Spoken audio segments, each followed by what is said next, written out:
呀吼，大家下午安，没有错啦，我们的 PT 巴塞隆纳魔戒开始啦。我们刚刚在画面也看到了很多这一次的 PT 参赛人员，对。 没错，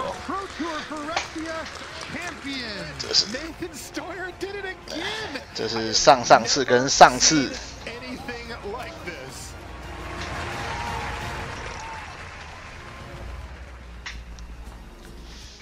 What's up, everybody? Welcome to coverage of Pro Tour, The Lord of the Rings, from beautiful Barcelona, Spain. We have nearly 270 players competing this weekend and in draft and modern. Modern, by the way, for the first time since 2019 at the Pro Tour level. All these players competing for a $500,000 prize pool, and of course, the coveted title of champion. We also got Magic Barcelona going on this weekend as well. There is a 马上镜头就是我们2位台湾选手，唱战跟永明。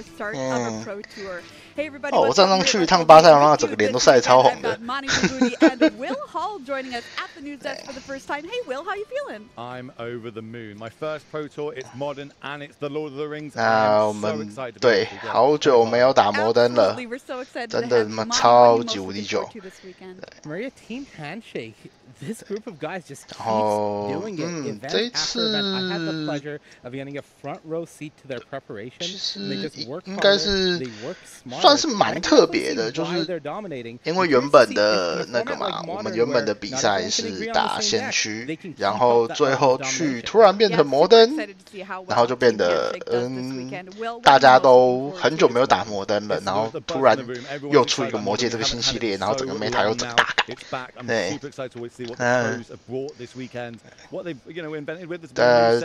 因为这一次 PT 就是我们现在的冒风会都是已经变成开卡表状态，那大家也给完各自的卡表了，所以官网也有公布这一系列，就是全部大家所有人使用的各种系列套牌类型，然后包含了。 用了几张魔戒，用了几张弓箭手，对，哪些套牌类型多到少这样子。有需要的人可以去官网看。那我这边就直接说了，反正红黑最多，再来就是4色嘛。那要说的话 ，Living End 跟犀牛比我想象中还要再少一点。 然后锤子又比我想象那种再更少一点，对我原本以为锤子会蛮多的，对，然后我也觉得犀牛会蛮多的，因为犀牛打魔戒的套牌其实蛮好打的，有自己打起来的感觉。打红黑也算不错，对，红黑也算不错。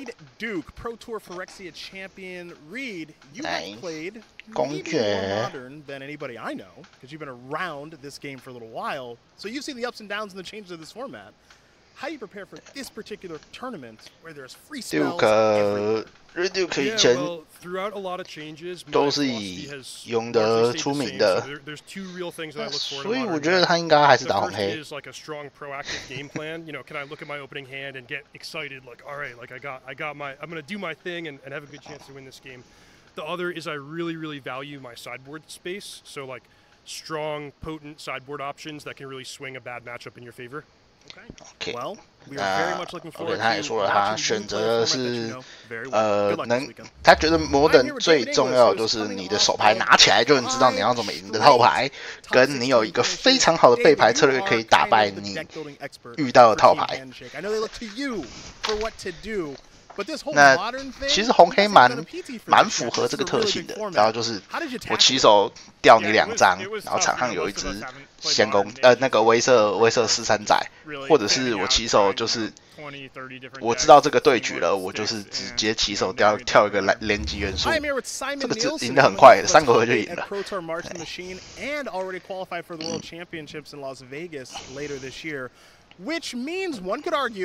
that you don't really care about this tournament, but I know you, and I don't think that's true. Well, I always care about Magic. 永德最后希望的那个永德的绿色看起来是没什么希望啊。对。There's no pressure on me to perform, and that's been like very like relaxing. I mean, I'm still like working with my teammates, team handshake. 搞不好被第二个跑去打什么贴皮也说不定。贴皮除了打红黑之外，应该都蛮强的。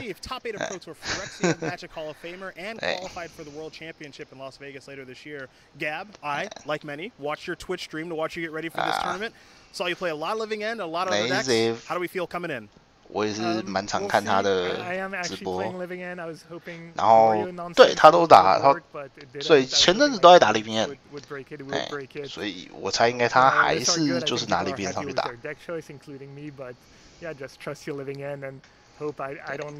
Face too much hate. There's going to be hate, but hopefully not too much. Well, the plan is to dodge some of the hate and bring all those creatures back from the 没 graveyard. 错，全世界都有满满的分场针对，而且红黑正边就有道袭，其实很痛苦。你的第一波很容易被挡下来。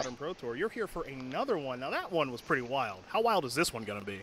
This one's probably going to be more wild. Last one, at least everybody was playing Hogak, and now everybody's playing everything. There are so many Tier 1 decks, and it's rock, paper, scissors of what beats what. Almost nothing has more than a 5% advantage over like most of the decks in the field.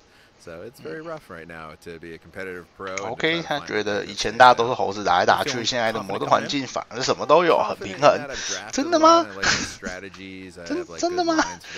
And I like how it matches up against what a lot of other people seem to be playing, but we won't know until the metagame breakdown comes out. Well, good luck this weekend.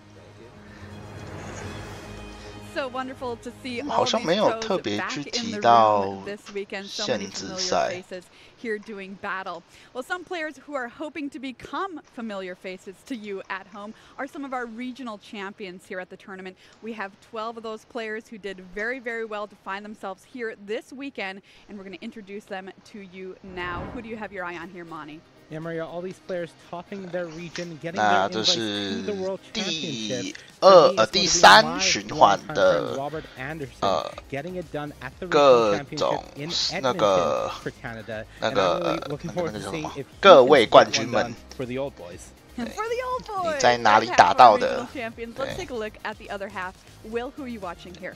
We're in Barcelona. We're in Europe. I've got to go over the 接 European 下来在 Further 9 we 月 go 的 on. 那个 Las Vegas 也会再看到他们，对，就是这些冠军们。 All right, there's a look at your regional champions. Remember, if you want to be here on the big stage, you can go through your regional championship. Let's take a look at what's going to happen in the tournament, how things are going to shake out, starting with today, Monty. Maria, we're going to kick off 3局的轮抽，然后4到8局打摩登，那一样就是4胜4败以上才能打 Day 2。 For the afternoon, 5 rounds of Modern, at the end of which all players with 12 match points, that's a 4-4 or better record, will be coming back for Day 2. 原本我们要看， Bit more of a 好， day. 好 On 讲一下 Saturday Day we're going to come back 2。Day for 2 一样也是3局的轮抽跟8局的摩登。 This is where the chunk of it's going to happen. 5 rounds, and we're going to determine who managed to hit that. 然后39分的， match 对 points. ，39分的会变成 Yeah, and 前 top 8。 8 day is Sunday, Sunday, Sunday. You're not going to want to miss it. It is single elimination. 那8强， Best 3 8 out of 强 5是 games. That's your top 周 8 5 on Sunday, 所 starting 以 at 4 a.m. 第3局才会换背牌。那其实这个会多多少少让 PT 的选项变成，他们会尽量去选一些正边比较强的套牌，因为你会先打2局正边才打3局背牌。那如果你有办法很有效的拿到2个以上的正边局，那对，那你的优势会非常有利，在8强的话。OK， 那接下来是魔界轮抽的部分。轮抽主题，其实我觉得这一次的轮抽没什么主题，就是强卡炸弹。对，它有点比较像是核心系列。 就是生物普普通通，然后炸弹超级无敌强，沙牌有点烂，对。然后被炸就会被炸的一个乱七八糟的。对。OK， 那我们的焦点桌啊，我应该是跟着 Nathan 走，对，因为毕竟是2届的 PT 冠军嘛，对，看看他今年能不能突破历史，成为第3任的，跟另外一位平行，就是3任的 PT 冠军这样。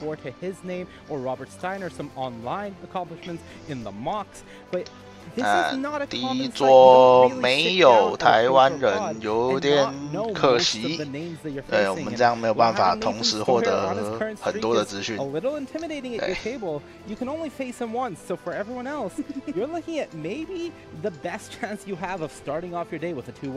All right, there's a look at our featured pod, and of course, our featured drafter this morning is none other than your world champ, Nathan Stoyer. Started playing back in 2011 as a little kid at Grand Prix. A lot of players remember him showing up there. Now your world champ, also champion of Pro Tour March of the Machine, a 2-time Mox winner. I asked him, do you feel a lot of pressure this weekend? He's like, no, I'm just gonna take it as it comes. Let's hear from him before the tournament with Cedric. I am here with Nathan Stoyer, reigning world champion, Pro Tour March of the Machine champion, and like a whole bunch of other championships. I don't have that much time for this, but Nathan, I do have time for a couple of questions for you. Most importantly, what's this run felt like for you? For me, it's felt like, wow, this is something I've dreamed about for my whole life. I've been playing Magic since I was basically a little kid at summer camp and looking up to all these big names around me, and now that I'm one of them, it sort of feels like, dang, I got to keep doing this as long as I can do it because 好像新人呢，他已经拿2届 PT 冠军了，不能算新人了吧？ continue on this run and hopefully I can put up some more results and do well this PT. Duke 打啥？不知道哎，应该是红黑吧？他有理由不打红黑吗？ Humbling, deserved, earned, some combination of all of it. I mean, it's pretty crazy. Yeah, for me it's like, okay, when I won the last PT, it felt like, well, I've gotten to a point where this last string of results is insane, and I want to continue doing so to the best of my ability, but I try to maintain some level of, well, this could be the last big result I'm going to have, and therefore I can't stop and put my foot on the brakes at this point in time. If I want to continue putting up results, I have to keep putting in the time. I see my teammates around me and how much energy they have and how excited they are to try to do well in these Pro Tour events, and this was the event that I probably put the most hours into besides the World Championship, just testing. And going into testing, I wasn't expecting to have so much fire to do so, but I think a big part of it is just having a huge group of guys around me that have such a strong fire lit beneath them, and for me, 还没开卡表，他还在打限制赛呀。 他看起来，不知道，可能需要一点工作时间吧。因为反正我现在这里是没有看到。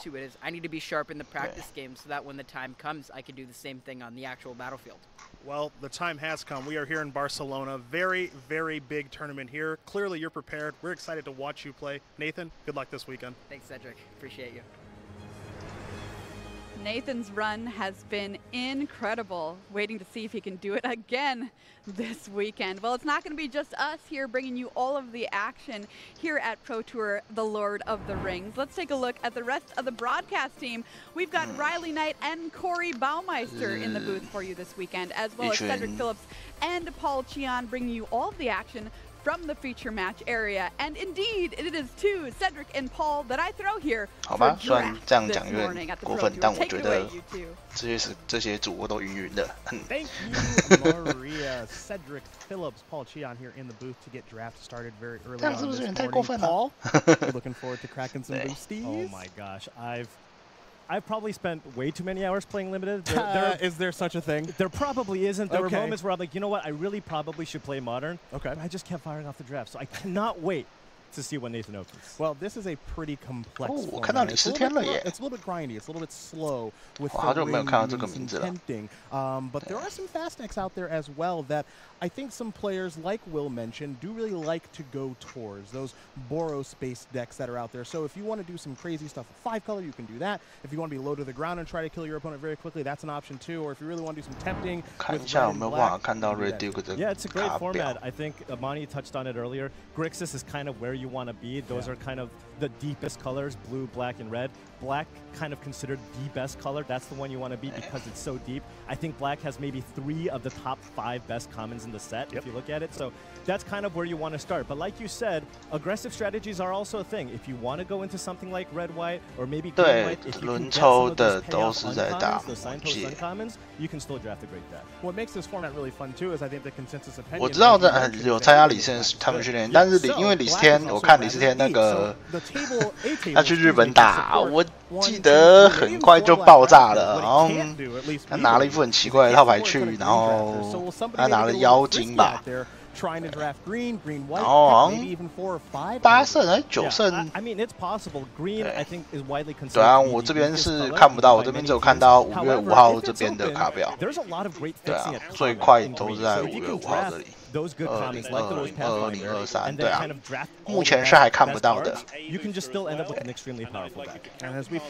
体上已经可以看到第一决成绩了，但是我们这里就先不剧透吧。And he said he doesn't mind drafting green. Some players really are afraid to do so. He says, I'm not.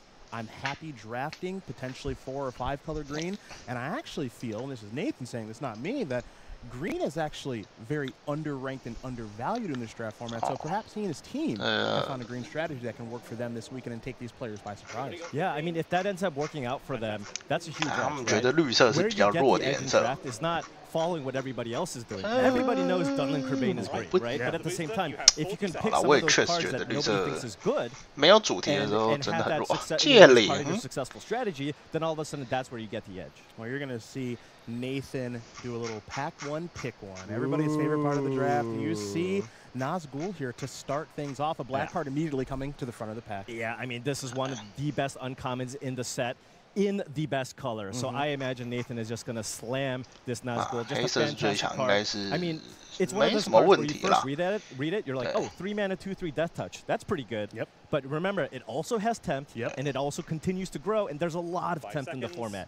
This is a format where whenever Tempt is just attached to a card, I basically almost count it as an additional half of a card. That's how powerful that is. Nazgul, fantastic first pick here for Nathan. That's where you want to be. Black is where you want to start the draft. He's got to be happy about that. 轮抽都只会跟同桌打。 Will start the draft. So now it's time to look at Pack 1, Pick 2. Very quickly moving some more black cards like the Torment of Gollum to the front here. But 这个掉手牌我也觉得这个掉手牌比想象中还要再好一点。 Looks like just 2 cards here in the Torment, which is a premium black common.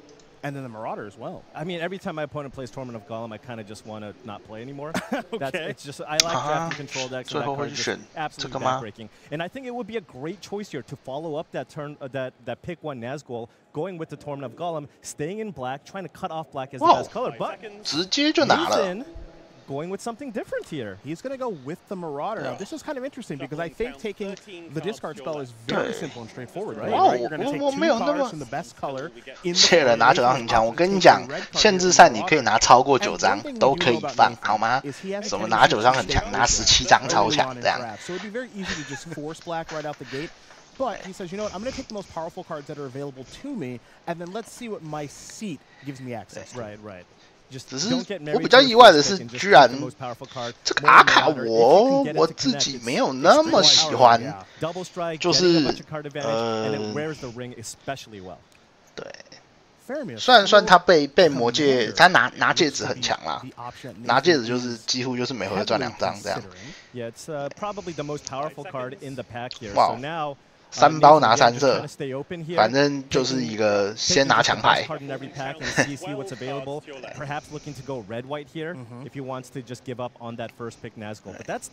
Right? That is tough. Nazgul is very, very good. Yeah, absolutely. But as you mentioned, staying open, a black card, a red card, a white card. 这边就是先拿强牌， pick number 4. 然后看是什么颜色开放。 That is a Mary, Esquire of Rohan. So, you know, if you want to go with your second and third pick, it's an extremely powerful card. 可能是因为看到黑色，你看这边黑色已经断了。 That's legendary, very relevant in this format. Very, very strong card.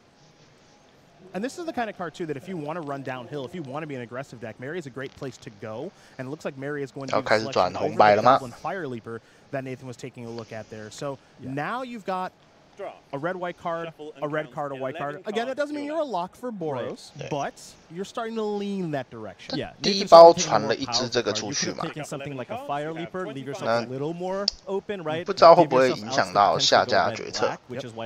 哦，鸟挺不错的，然后哦这个也不错，4-3经常诱惑你。对。他如果是选择走红白的话，诱惑蛮重要的。是，他是传一张魅力出去了。 Looks like Eagles of the North is going to be selected over the 第一包拿戒灵传那个出去。Pretty powerful. I don't want to call it generic, but it has some positives. Of course, with the plane cycling, and then if you get into a longer game, some positives there as well. Yeah, in most decks, you generally want to have one. 红白人类强吗？不知道哎，我觉得红白人类的杀有点烂。 Typically, when you're playing the red-white deck, 但是就是尤其是这种偏快节奏的牌，抽的不好就很烂。但是魔界环境其实比较，对啊，黑色应该是没了。就魔界环境，只要你前面有办法很有效的诱惑2次，就可以疯狂的抽绿。Yeah, I mean, if you're on the play and you just have a quick start and keep a reprieve, your opponents can't really. 挺不错的，回来了。哎，不是，这不是回来的，1、2、3、4、5、6，这是上家的。Okay. 哦，第2张。Great start here, Nathan able to read those signals. With 2 copies of Mary. 那有没有机会第9 pick 再拿第3张？拿3张是不是很猛？然后卡传奇卡成白痴。然后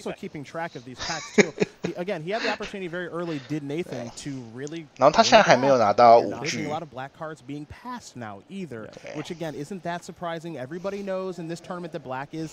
The quote-unquote 怎么这么多？不知道。 My opinion about saying I don't want to be in black, and it's just how many people at the table can black support? Nathan is very quickly bowed out of that battle. 来，这一包自己的回传包，回来啦，宝贝！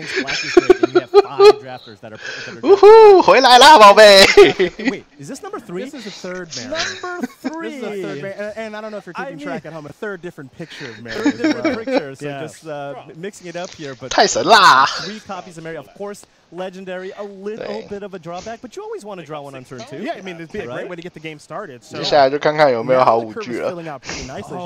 You can see the picture on the left, and now you're going to get the Lancer 这个也不错，死掉诱惑。 To get the game started now as well. It's the first way for Nathan to turn on the tempt mechanic.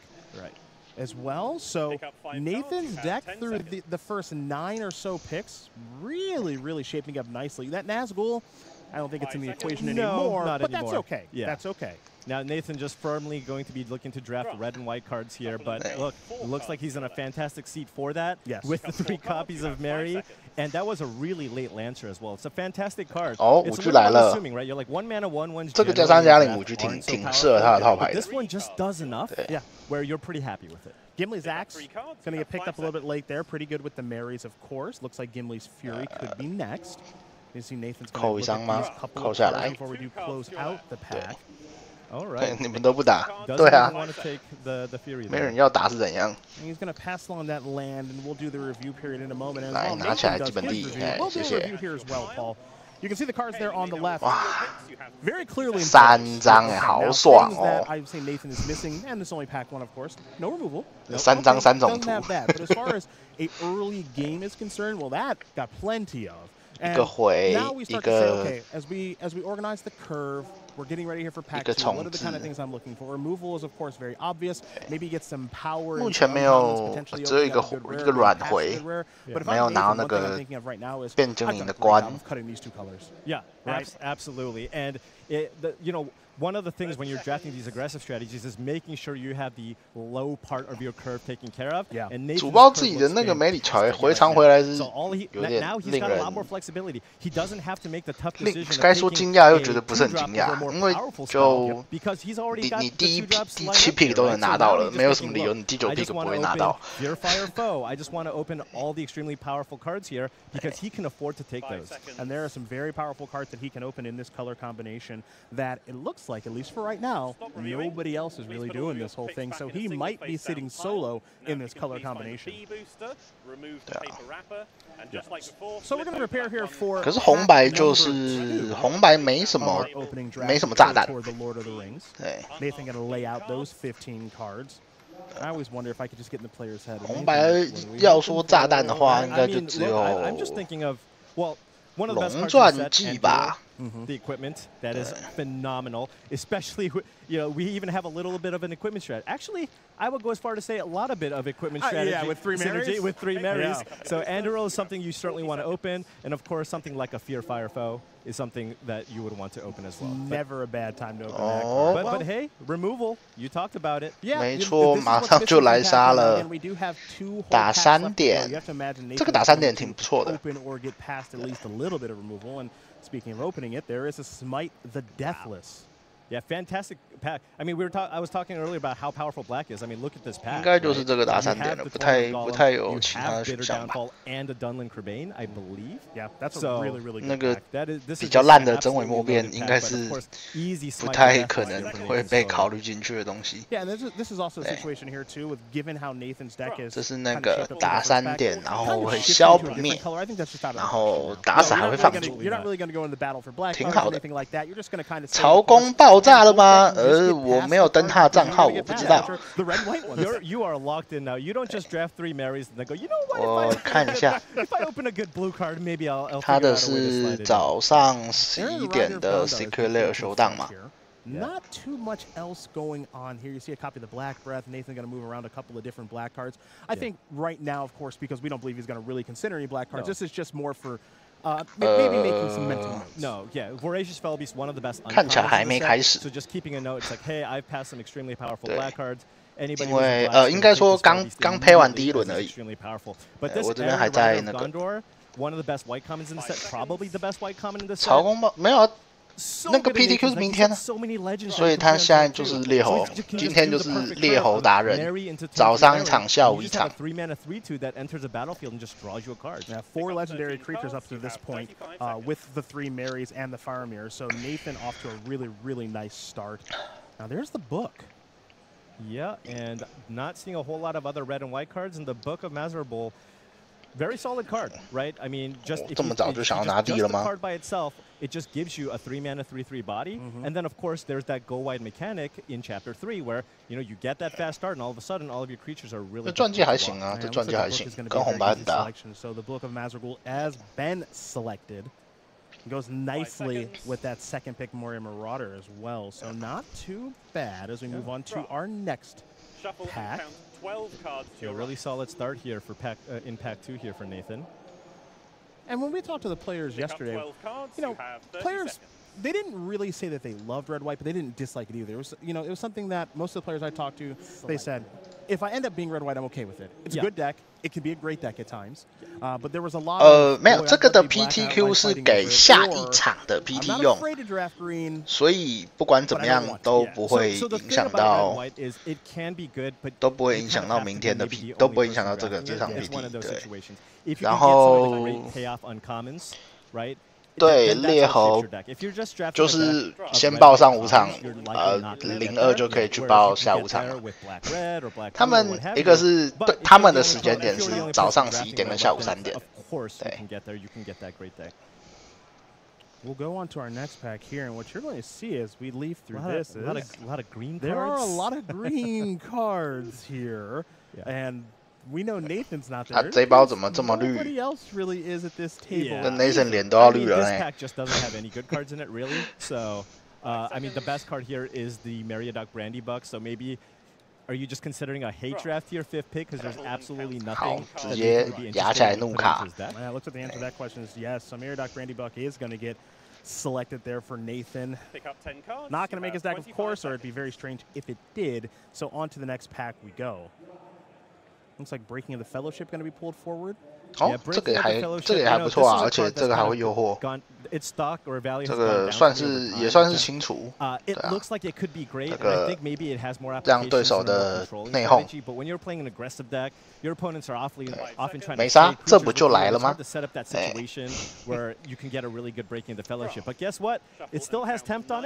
哎。So if you can even just use it to kill a 1/1 and still trigger that temp, still fine. And tempt is very, very powerful. Oh, absolutely. So any way that you can turn that on, you're going to be very, very, very happy with. So Nathan's going to take that break in the fellowship, move on here to the next. 这个农夫其实不差。The blade. The blade. I mean, specifically if you are drafting red white, your deck 5G 其实也不错，因为它可以让你3回贴到。Still not the best. Yep. But you know, 总不能看自己抽过什么轮抽，真的好难。只有要你常打就觉得其实还好，对。而且包与包之间其实能看的话，就觉得还好。稍微去算一下数量就还好。比较难的反而是时间没有让你想的那么多。对。就是你要对整个系列都非常熟，你才可以非常快速的判断说你要抓什么。至于抓了什么，其实我是觉得没有那么难呐。对，这个拉加卡转回来了。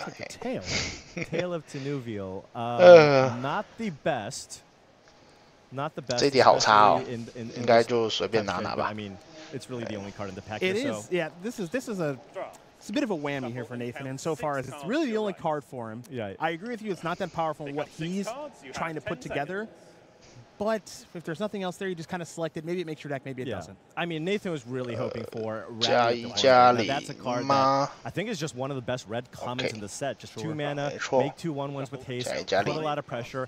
You know, 1/1s have a lot more value in this format than other formats because of the temp mechanic. You always want to put temp on lower powered creatures because it makes it so that it's really hard to block.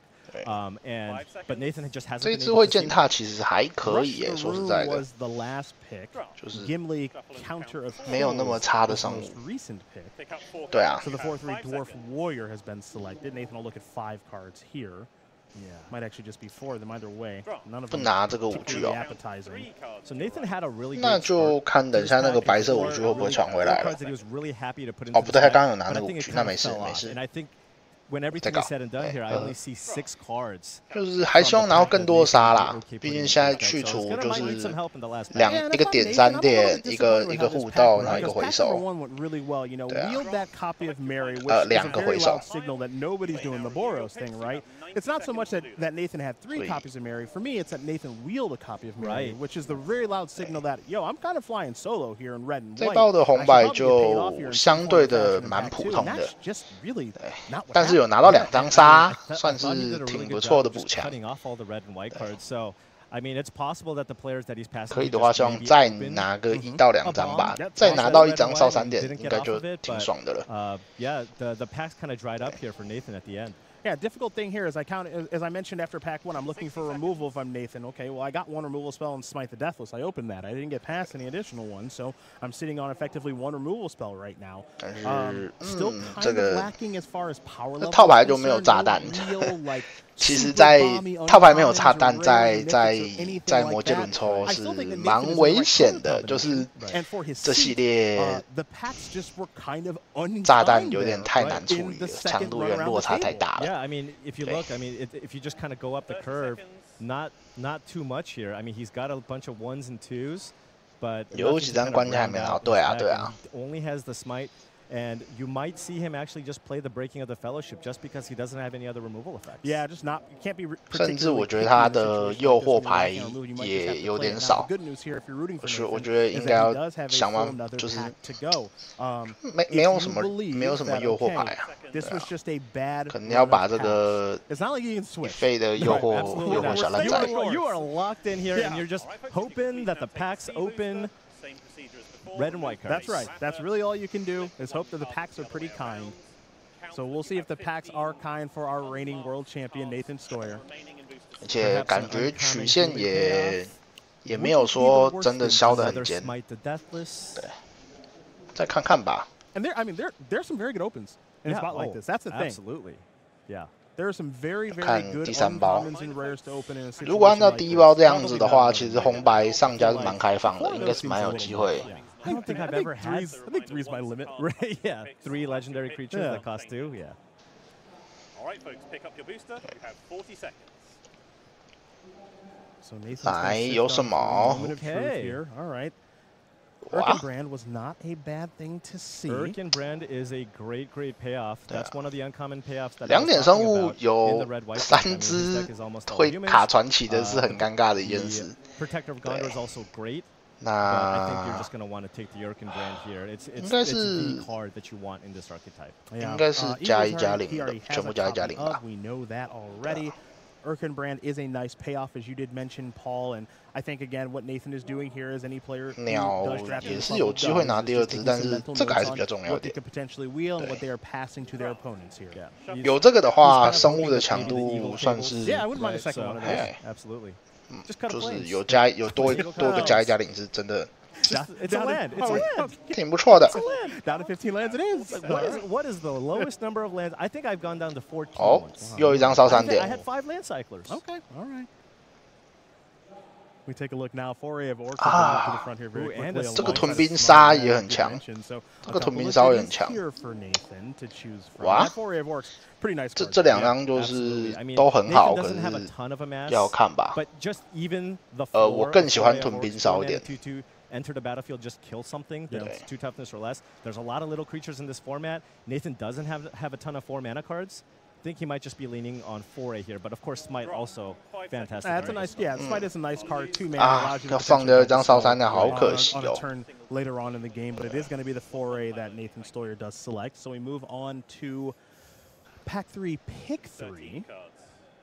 没错，验色卡夫有，而且有机会打一个超大的。 And we'll see what Nathan is going to take a look at now. There's another Eagle. Oh. Take that one. Okay, so now it looks like Shire Sheriff is going to be pulled to the front. So there's a Shire Sheriff, but there's also a Protector of Gondor, which is very, very good. 应该是不会考虑那个结界吧？应该就是。 Anything that can just make another 1/1 token. 他居然考虑这个结界吗？我觉得这个结界好烂诶。 You're kind of wanting to go wide as well. Now, Nathan did pick up a couple of 4s, so might be considering his curve. Shire Sheriff is good. I generally prefer it in the green-white strategy. 3连仔都很好， a lot of food. 这边3连仔都很不错。 Food, whereas in red-white, not so much, right? You're not able to generate many tokens, so you're not able to actually use that effect where you can exile a creature. Yeah, it looks like Nathan was deciding between the Shire and Rising of the Day and elected to go with the 2/2 Halfling Soldier. Remember, it's also not a human. Yep, very good point. 遗忘 Very 的 good 人 point. 哦。 Now we'll take a look at 4-3诱惑人挺不错的。 A lot of solid options here. The Spearmaster is fine if you're trying to draft an aggressive red-white deck. 这边每个选项都， good. 那红白是真的很开放， Be a little bit light on tempt effects. 有满满的选项让你选， have a good amount 但是都不是很好就是了。 That's how, you know, if you're 我比较喜欢那个4-3诱惑人。 Right, getting to the 4th ability on tempt, yeah, really, really that'll drag you across the finish line. Right, exactly. 这样诱惑的牌张数量应该差不多够了。 All right, the Relentless 4/3, more tempting. As you mentioned, just I think this is his 3rd way for the ring to tempt Nathan. So that's a gift here. Now that is nice because that Aaron Rider of Gondor, if that is going to be the selection. He's got 5 legendary creatures now up until this point. Those 3 copies of Mary, the Faramir, that was drafted very early in the Urkenbrand. Right. So 还有那个岩石仔，我其实蛮喜欢那个岩石仔的，但是肯定是没有这个白色的强。Very, very strong. Yeah, that's pretty nice there for Nathan. And this is what we were talking about over the course of this draft, which is, look, he can't really pivot. He's got to stay the course. He's done such a great job in pack number 1 of essentially drafting his seed, and now he just needs to be rewarded. He doesn't have any control over that. So he's got to kind of get a little lucky. Yeah, well, the thing is, this is the easy part now, right? You're just like, I'm just going to take the best red or white card in every pack. Every pack. That's it. That's my thing. Yep. Drafting's going to be pretty easy, so I'm just going to see what's available here. And it looks like another 再一张回挺不错的，这样子节奏应该是很漂亮了。 That is a lot of reprieves. And of course, if you just get a little ahead, your opponent casts some sort of 4 or 5 mana spell. You reprieve that, you draw a card, just keep snowballing before they can stabilize and finish the game that way. So reprieve is going to have moments here for Nathan if he is ahead of looking extremely, extremely good. Yeah, really good kind of late game spell where you can go, 哦，太神啦！这个来了，这2是超强。哇，这第几 pick？ 1、2、3、4、5、6、7，干这可以传到第7张的，哇，好扯哦！干整周都没有人要打红白with that first strike ability. Notable that it's human. Notable 虽然一张关都没有看到就是了。Yeah, so if you have the Doom Blade, right, it just costs 0 to move your equipment around. Very, very nice. Speaking of Shadow 马王 I don't know if you know this, that card is red and white. That is 马王 Wait, hold on, can we confirm that? It's both There we go. There it is. 来了，哇，那他套牌是有点强啦。Drafting red and white, so going into his deck. 刚刚大概是，我觉得刚刚大概是60分左右。对，现在大概有个80分了。Okay, so that's the kind of payoff that he's effectively been waiting for. Yeah, absolutely. I mean, Nathan was in the right. 对，一次丢2个东西下来是真的很强。 We talked about it already. 法力诈欺，那就看他有没有办法再拿到一只鸟，再拿到一只鸟搭配马王就真的很爽了。So that was really his last opportunity of seeing something new, and that was a nice one to see there at that stage of the draft. So now Nathan's going to finish cleaning up things as far as looking at the final packs and just adding a couple of cards to his deck. No Eagles. No Eagles, unfortunately. Right. So nothing here that he'd be especially happy with putting into his deck. Yeah. Maybe you can find a good sideboard card or two. Yeah. You know, I do wonder how happy Nathan is to be red and white, how he feels about this color combination, how he feels this draft has gone. Yeah, I mean, it looks like one of those drafts where 2连仔补一下 drafted the right colors for his seat. I would agree. But at the same time, maybe didn't quite get all the cards that he needed, right? A little bit light on 刚刚鸟是在好像已经传走了，好像不会回来了。 So if there's some problematic permanents that are on the battlefield, Nathan has to try to work around them because he doesn't have a way to take care of them. Right. So he's going to be leaning a lot on kind of getting off to an aggressive start. 哇，他也超多农夫的，3张左右吧。 Prevent the opponent from resolving a 4/4 because that's going to be a lot of trouble. 他就不打农夫就不打食物主题，那农夫没什么用。 Well, we'll see if it's going to end up being a problem. I don't want to speak that into existence. I mean, is anything a problem for Nathan at this point? Over the past year or so, not so much. So Nathan will take a look over his deck that he has drafted here. It is a Boros deck that we are watching the World Champion and Pro Tour March of the Machine Champion draft. You know, everything was looking great after pack 1. Things got a little bit dicey there in pack number 2. And, of course, things, I think, rounded out pretty well there in pack 3. It's not perfect, no. I don't think anyone would say that. But this is the kind of deck that can string together a win or 2. And with Nathan, well, we always know 3 wins is possible. Right. And it's one of those things where when you kind of look at a deck, at least you look at this deck and you go, hey, look, I have a nice curve. I have some powerful legends. I've got some synergies built in, right? So it's one of those things where still looks like it could be a 2-1 deck, right? And with the right draws, when you're an aggressive deck, you can punish clunky starts. You can still get off that 3-0. And, of course, Nathan Stoyer, that's probably just +1 win by itself. Sure, right? I mean, look. 对，看起来也没什么，应该说没有人打白绿食物。Right out the door. Yeah, you know, that's how I like to play 感觉是没有人打白绿食物。 Especially in your drafts of this particular format. But sometimes you can't just get run down. Right. You know, and that's part of the appeal to draft. 可能有，应该是有蓝绿那边，但是好像没有白绿这边。 We can maybe confirm that here as this looks to be the final build of Nathan's deck. 一只鸟，一个马王。 Yeah, and you know he's got a couple of filler cards. The East Farthing Farmer is not something that you really want to be playing your red, white, aggressive deck. The Fellowship also not ideal, but everything else looks okay, right? Again, you have the nice curve. 挺不错的，挺不错的。 You have some top end, and you know you got the 3 copies of Reprieve, which I think is going to do a lot of work here for Nathan. 哦，最后一包真的是补强超级多。 Are going to be quite good, and that's the goal for what he's trying to do here. Again, to me, a little bit of 6.5 there. 应该可以2亿以上吧？2哦，我不知道哎，我觉得。I'm excited to watch how this. 我觉得这个套牌就是遇到炸弹就会倒。啊，遇到普通套牌就很强的。突然被贴什么奇怪的舞具，或者是被贴奇怪的结界，或者是被出什么奇怪的喇叭之类的。最怕喇叭吧，被喇叭大概就倒了。对，煮的好快，不是，是因为我们这边是那个重播。如果你看那个门里的比赛，他们第一轮已经打完了。对，对他们第一轮已经打完了。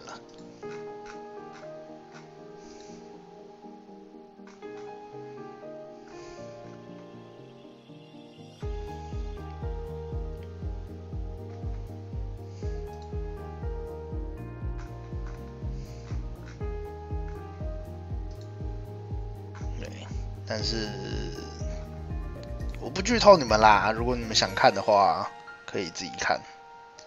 可是会被喇叭生出来那些生物挡乱七八糟的。对啊。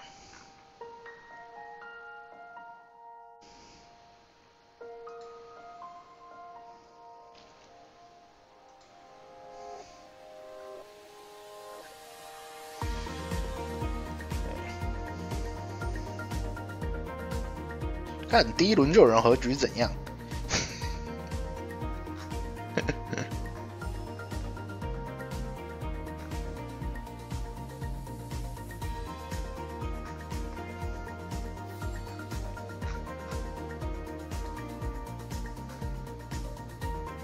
我们来看一下曹公的现况。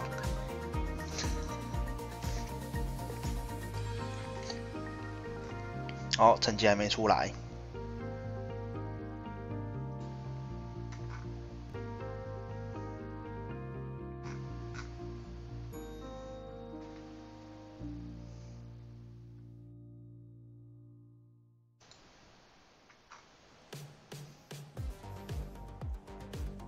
Welcome back to Pro Tour, the Lord of the Rings from Barcelona. Cedric Phillips, Paul Chion here in the. 所以这一场猴子赛也有212个人参加。Well, to me, what does everybody else got going on out there? We know what Nathan's got. What do the other 7 players have? I mean, I saw a ton of really great black cards in that draft. So, I mean, you're going to see a lot of people kind of fighting for that. 没有，我没有说谁啊，我只是说有人在搞而已啊。曹文宏。But that's me. The person who likes drafting. 第4101桌。 2 decks here from our players. Nathan Stoyer is where we do begin. If you are just joining us, Nathan did draft a Boros deck in his seat. He likes to draft what comes to him as opposed to forcing something in a particular situation. So Nathan was able to build a deck with a fairly nice curve. He's a little light on removal, doesn't have the highest of power levels, but at the end of the day, a 1-drop into a 2-drop into a 3 into a 4 can be plenty to get the job done. Yeah, really good curve here. You saw all those 2s. Oh, well, I did not expect this. Okay, so Robert. 这个桌居然有2个红白吗？屁啦！你跟我说这桌有2个红白？ This means that Robert maybe got some of the 傻小，他传成这个样子，居然能有2个红白吗 ？Does Robert have removal that Nathan was expecting to get? Not really. There's a smite. The Deathless here. Sure, but Nathan has one of those as well that Nathan did pass, so perhaps Robert got that. There's an Eagles that Nathan did pass. Looks like maybe Robert got that one as well. But what I'm seeing here, Paul, is also just kind of maybe a run-of-the-mill Boros strategy. There are 2 Frodos. There are 2 Frodos. Okay. So there's that. I mean, we do have 2 copies of Rally at the Hornburg. Yes. Nathan didn't see a single copy of that. 完全没有想到会撞到红白，你知道吗？ And yeah, some 这个是 2 copies of 这是削的很尖的小红白。 This is typically a card that's been good historically in Magic, right? 2 and a white. 对，那一层是相对再慢一点。 In this format, there's a lot of ways to sacrifice a creature for an effect. Yep. And they're Lash of the Balrog, Improvise Club. So it makes it so that type of effect is not as desirable in this format. Now let's talk about what makes this particular draft pot interesting. This is a draft pot here in which we have Nathan Stoyer. Of course, our reigning world. 但我觉得这 Nathan 的强度差的有点多。没事，我跟你讲，这边就是开奶。but there's not really any other huge accomplished names in this pod, and that means that for most of these players, 一回下红地，手上没有连击人。2回空过，你看是不是开奶了 ？Oh, 3-0's very possible. Oh yeah, everybody's kind of on the let's try to dodge Nathan plan. Yes, probably. yes. So we are going to see how things do go here as we are underway here in game number 1 of round number 1 of Pro Tour, the Lord of the Rings.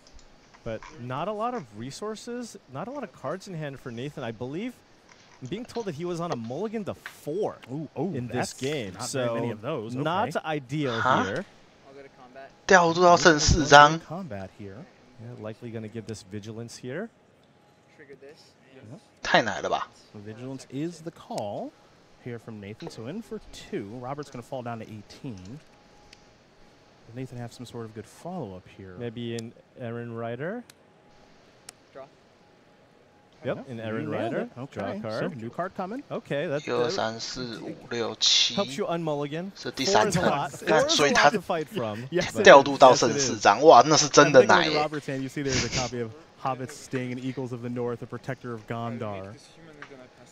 So it will be the Protector. We head back Nathan's way. Yeah.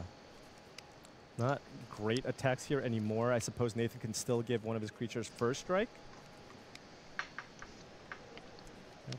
You do see Protector of Gondor. 4 mana 3/3 human soldier enters the battlefield, going to create a 1/1 white human soldier. Yeah, very, very strong white common, probably the second best. 哪边有 Nathan 啊？你没看他手上分2张了吗？ It's a 4 mana card that gives you 4 power and 4 toughness worth of stats. But that extra 1/1 token is a lot more valuable than just having a 4 mana 4/4 in this format, just because of Tempt and some of the go white spells in the format. There is the book. Nathan's going to amass 1 and simply pass the turn back. So Chapter 2 will be coming on that book here shortly, but in the interim, we will focus on Robert and his turn.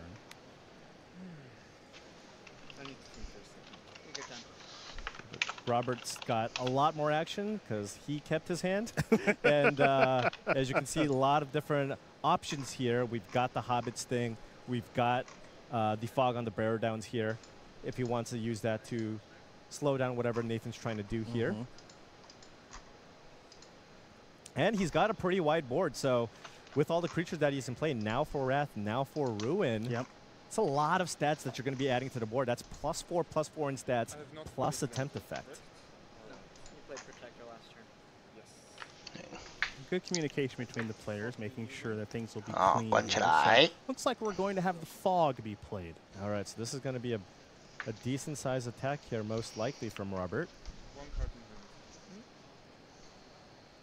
可是关这个，他还是会有异能，还是很爽。 Get in there. Let's get some comment. You know I love that. Wait, you like turning creatures sideways? On occasion. You like aggressive white creatures? I've been dabbling in blue recently. Oh, heavy dislike. Really? Heavy dislike. Yeah, heavy dislike. yeah. It's just good to mix it up occasionally. Yeah, I tried attacking. It didn't go well for me. I know. So, I know. Yeah. We are who we are. All right. Well, we balance each other out. Let's see if Nathan wants to tender any blocks in this situation. It looks like the answer to that question is no. So he Okay, will end up taking 7 damage and falling down to 13. 7点其实还可以接受。 And there is a basic planes on the plane cycling of the Eagles, and now Frodo's going to join the fray. Frodo. Just using every last bit of his mana. Robert wants to put as many creatures onto the board as possible before he puts +1/+1 counters on his. 他就是一只1点叫2点进化仔。 Chapter 2 means an amass 2. Okay. So it'll be a 3/3 army that's on the battlefield. Excuse me, here for Nathan. A very difficult situation for Nathan to try to navigate through, simply due to a lack of resources, not for a lack of trying. Right. I mean, they have basically the same deck, and it's just one of those things where Robert just has more cards, was able to put more creatures onto the battlefield here. So Nathan has to be really careful here. He could line up an okay attack, but the crack is huge here from Robert Steiner. Yeah, and that's the concern. Now Nathan has drawn a copy of Shadowfax Lord Forces. 马王来了吗？ That's what's going to get deployed in main phase 1. Shadowfax, of course, a 5 mana 4/4. Forces you control have haste. And when it attacks, you can put a creature with lesser power from your hand on the battlefield tapped and attacking. So that's going to get in for a lot here. We're looking at 10 好， damage 警戒马王，再丢一只下来打。Oh, gave the horse vigilance. Yeah, gave the horse vigilance. Yep. Okay. Wow, yeah, this is a gigantic attack here from Nathan. 13 damage coming in. And what I like here from Nathan on this particular attack might sound elementary, but I'll say it anyway, is the only way he's going to win this game is by attacking. Yeah. If we play a longer game, you know, Robert's up on cards. Right. So you have to, this is actually a situation where you have to kind of hope that Robert's hand's not very good, and if you can shorten the game, I think that's exactly where you want to be, and that's what Nathan is trying to do now. Unfortunately, here for Nathan, Robert's hand is pretty good with Hobbit Sting, and now for Wrath, now in hand and a new card coming, which is a Mountain. 然后抽到东西就丢下来。 Now for Wrath, absolutely phenomenal in this situation where he can just play it, not really have to 好，下一 worry 回 too 会 much, 全 and 场 can 加一 attack 加 with 点威慑， everything and still have creatures 威 back 慑 to 先 defend. 攻，威慑 Right? 吧。 You've got the Hobbit Sting, you got 4 creatures in play. 忘记了 Hobbit 查一 Sting 下 can get rid of the Shadowfax that's in play. Yep. And then you can play now for Wrath, now for Ruin. If he does have 6 mana, it looks like he does. 对，威慑。 So this seems pretty straightforward here. Now, is this enough to kill Nathan is what I'm looking at. Well, we'll kick things off with the Hobbit Sting. So for 1 and a white, can deal X damage. Target creature X is the number of creatures you control plus number of foods you control. And now there is the card that Robert has been building towards the entire time. Now for Wrath, now for Ruin. Getting in for 11 damage here, putting Nathan down to 2. Now remember, Robert's down to 5. 他一定要把戒指做得这么大 can 吗？ Nathan's creatures menace, but Robert has 4 creatures lined up to block both of the creatures if he wants to live. And so now that makes me wonder, what is Nathan's best draw step in this situation? 还好吧，这边 find out together here momentarily what 这边有警戒 A 拳 ，Nathan 也很难打。 Looks like there is a little bit of ring bearing to be done, so there is the ring. 哇，他们是真的拿一颗 ring 出来耶。 Sure do. So Nathan's going to go down to 2. All right, what can you find here? I did not get a great look at 来， it. 有没有招？有没有梗？ Nathan's team is going to get +1/+0 and menace until end of turn. Can he find something here to get through for the final few points of damage? Looks like it was Moria Marauder was the draw. 剩5，扛不住呢。 We're going to get +1/+1 and menace until end of turn. So not the most impactful draw here. Not going to allow Nathan to kind of get in for a lethal attack. Robert will be able to line up blocks. I mean, if anything, he could even just block one of the creatures. Yep. 啊，是1-1仔，这样扛不住了，要死了。 We'll give Nathan a draw in this situation, right? Because I believe Nathan's going to attack. Yeah, you know, again, this is a situation where if he does not attack, he's not giving himself the best chance to win the game. So in a situation like this, maybe this is a spot where Robert may outthink himself, and that's Nathan's only chance to win the game, which is maybe he lines up a poor block, maybe he plays around something he has no business playing around, so on and so forth. Yeah, so if you're Robert here, you probably want to find a double block here on the amass token to get it off the board because it has vigilance, right? Sure. So if you double block the token here, all of a sudden you can attack back for lethal. Nathan's only down to 2. Yep. The only other thing that Robert has to be thinking about is, okay, if I take this 4 here from this Errant Rider, what can Nathan have? Yep. Right? Yep. Do I die? Or do I have to put 2 creatures in front of it and, you know, perhaps go for a trade there? But Nathan only has this one option, right? So he's just going for it here. And, you know, whatever Robert really chooses to do here outside of not blocking, right? Robert's going to be in a fine situation. And this is one of the things that makes competitive Magic so compelling, Paul. 这边就看对手会不会想太多了。 Our viewers are at home as well, and we know Nathan. There's nothing going on there. 能够把你杀死的牌其实没有很多啊。 Air creature that doesn't matter, okay. But if you're Robert, you're in the feature match. You're playing against arguably the best active player in the world right now, and you don't want to make a mistake in a spot like this at the beginning of your tournament. In a game that you were almost certainly going to win. He's taking 4 here, going to 1. GG. But 1 is not done. 1 is not done. 1 is not none. You are correct. Wow. 掉到剩4实在是太难打了。 Nathan Stoyer. The red-white mirror goes to our player on the top. 正常有那个应该没什么问题才对。 So now we take a look at the hands here for game number 2. Now it is Robert's turn to have a few less cards. 那调度到6。 Now Nathan, you know what we expected.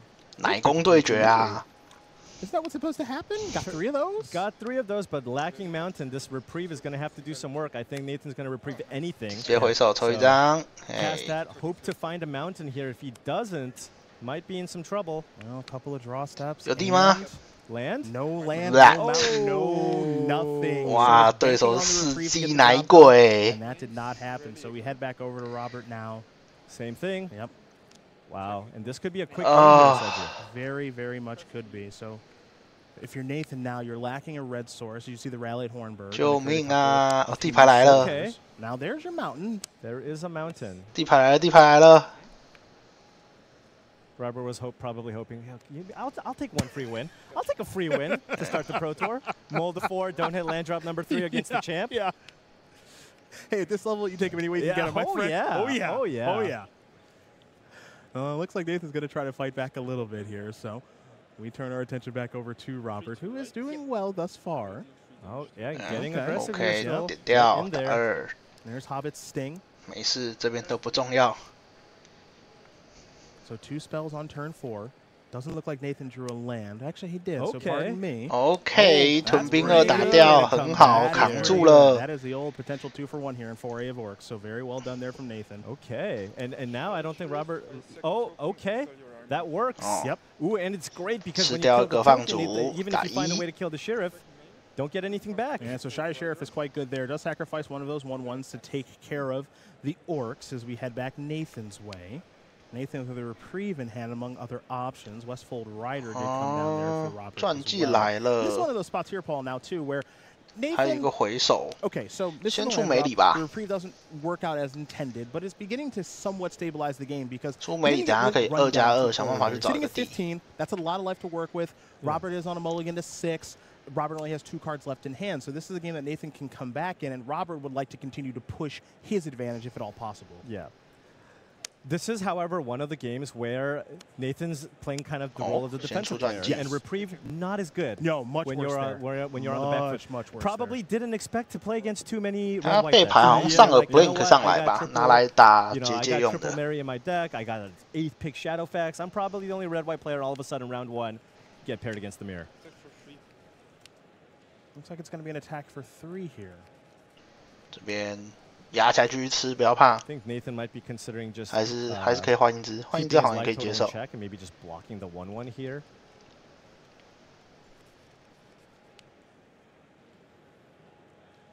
There's an escape. +1/+3 gains flying till a turn untap. Yeah. Now keep in mind there is a Westfold Rider in play. Indeed. So Robert can use that to sacrifice it to kill the book. Yep. Looks like Nathan will tender a block. Yep. Okay. Okay. 口2，马上就剩一个2回来 Whether 了， or 不 not 怕 Robert。wants to trade a 3/1 for a 2/2. Sure. Right. Probably just wants to keep the board as clear as possible here. 更多的1/1，哎，更多的1/1。 Oh. 我 Okay. 还好，这边都暂时都不怕。 2/2 here from Nathan. Yep. So there's your amass 2 from the book. Nathan already. 哦，有地了，这个地很重要，可以出3+2了。 Finding some lands here, so now Nathan just needs to fill up the board here to keep up with Robert's 还有 start. 2+2+1的选 We've been 项 in。situations like this and playing limited. You're trying to play catch up, right? 那 You're 时候还有一个回跟一个+1+3。 Right, because that's the best way for me to catch up here. Is hope my opponent's hand isn't too good. 这个打对手这种套牌很重要。 Can I be potentially 2 spells per turn? All right, and a reprieve here, 回手 very timely, trading up on mana. And this is what we were kind of talking about with the reprieve. We didn't think it'd be particularly good defensively. 哦， It's actually 这 quite 样 good this 子 turn. 就可以很漂亮的用+1+3，再换一只招，再换一只仔。 On the Protector of Gondor, right? You can go for the double block, and you trade a 2/2 for a 3/3. Take 5, probably what he's gonna do. Oh, there's block 1. There's block 2. Okay.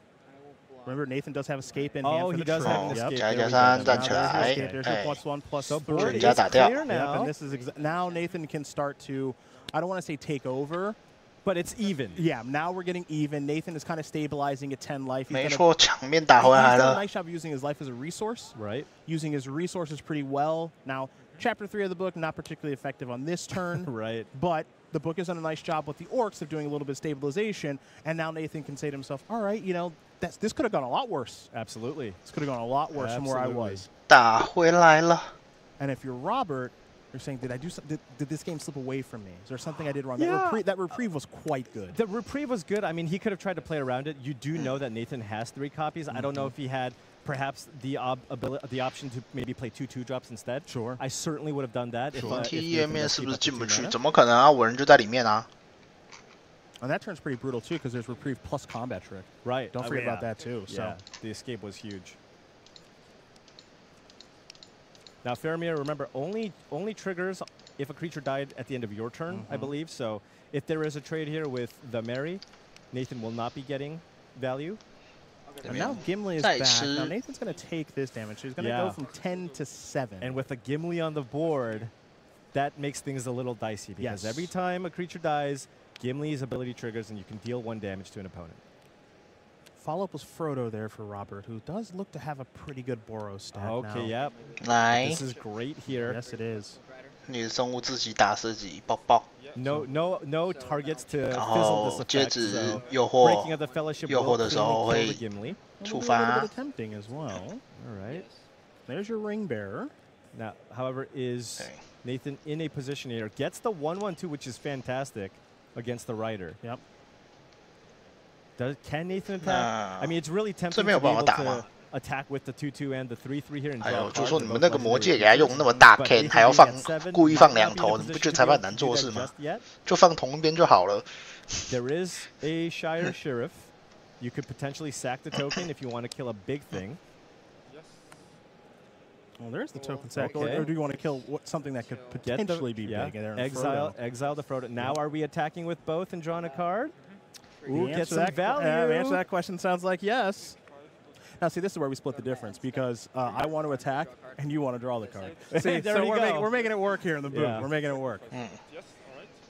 跟传奇一起打的时候。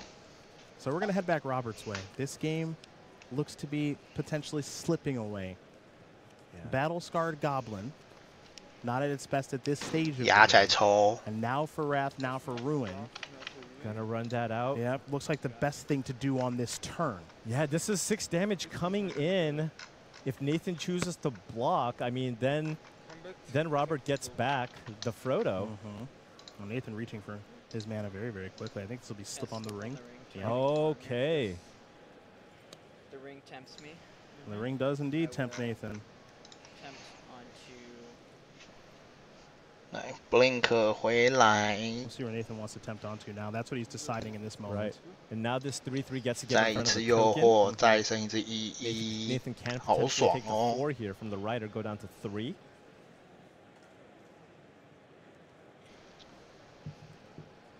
And Nathan's cards in hand, you can see right now, are Plains and Shadowfax. So Nathan does have the ability to really turn up the heat here next turn. So gonna make the token. There's block 1.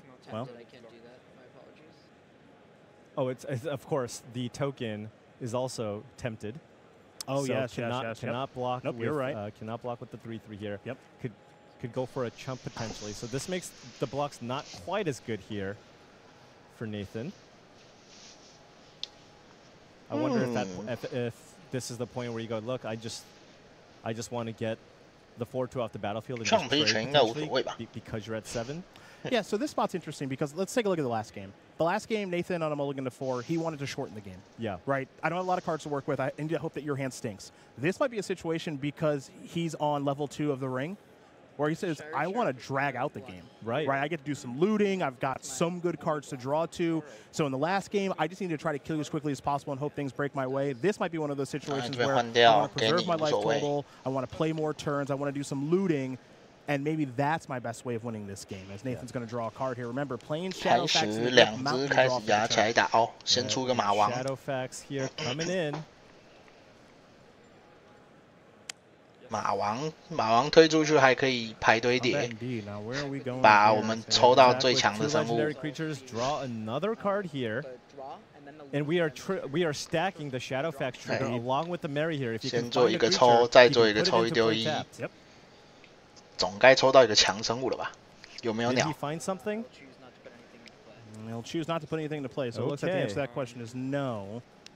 At least for right now. 我选择不丢。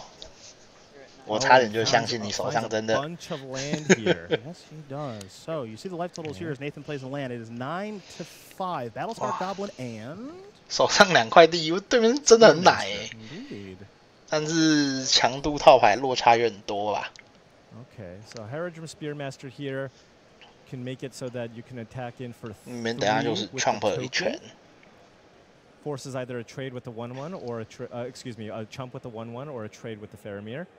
You can turn the Frodo into a 2/3 this turn, and then give it +1/+0, make that. 那个脸都是打本，干不是那个太奶了，第一把奶到剩4，第2把现在他妈前面没有第3块地，后面爆地，哦。Very compelling game to kick off our Pro Tour here.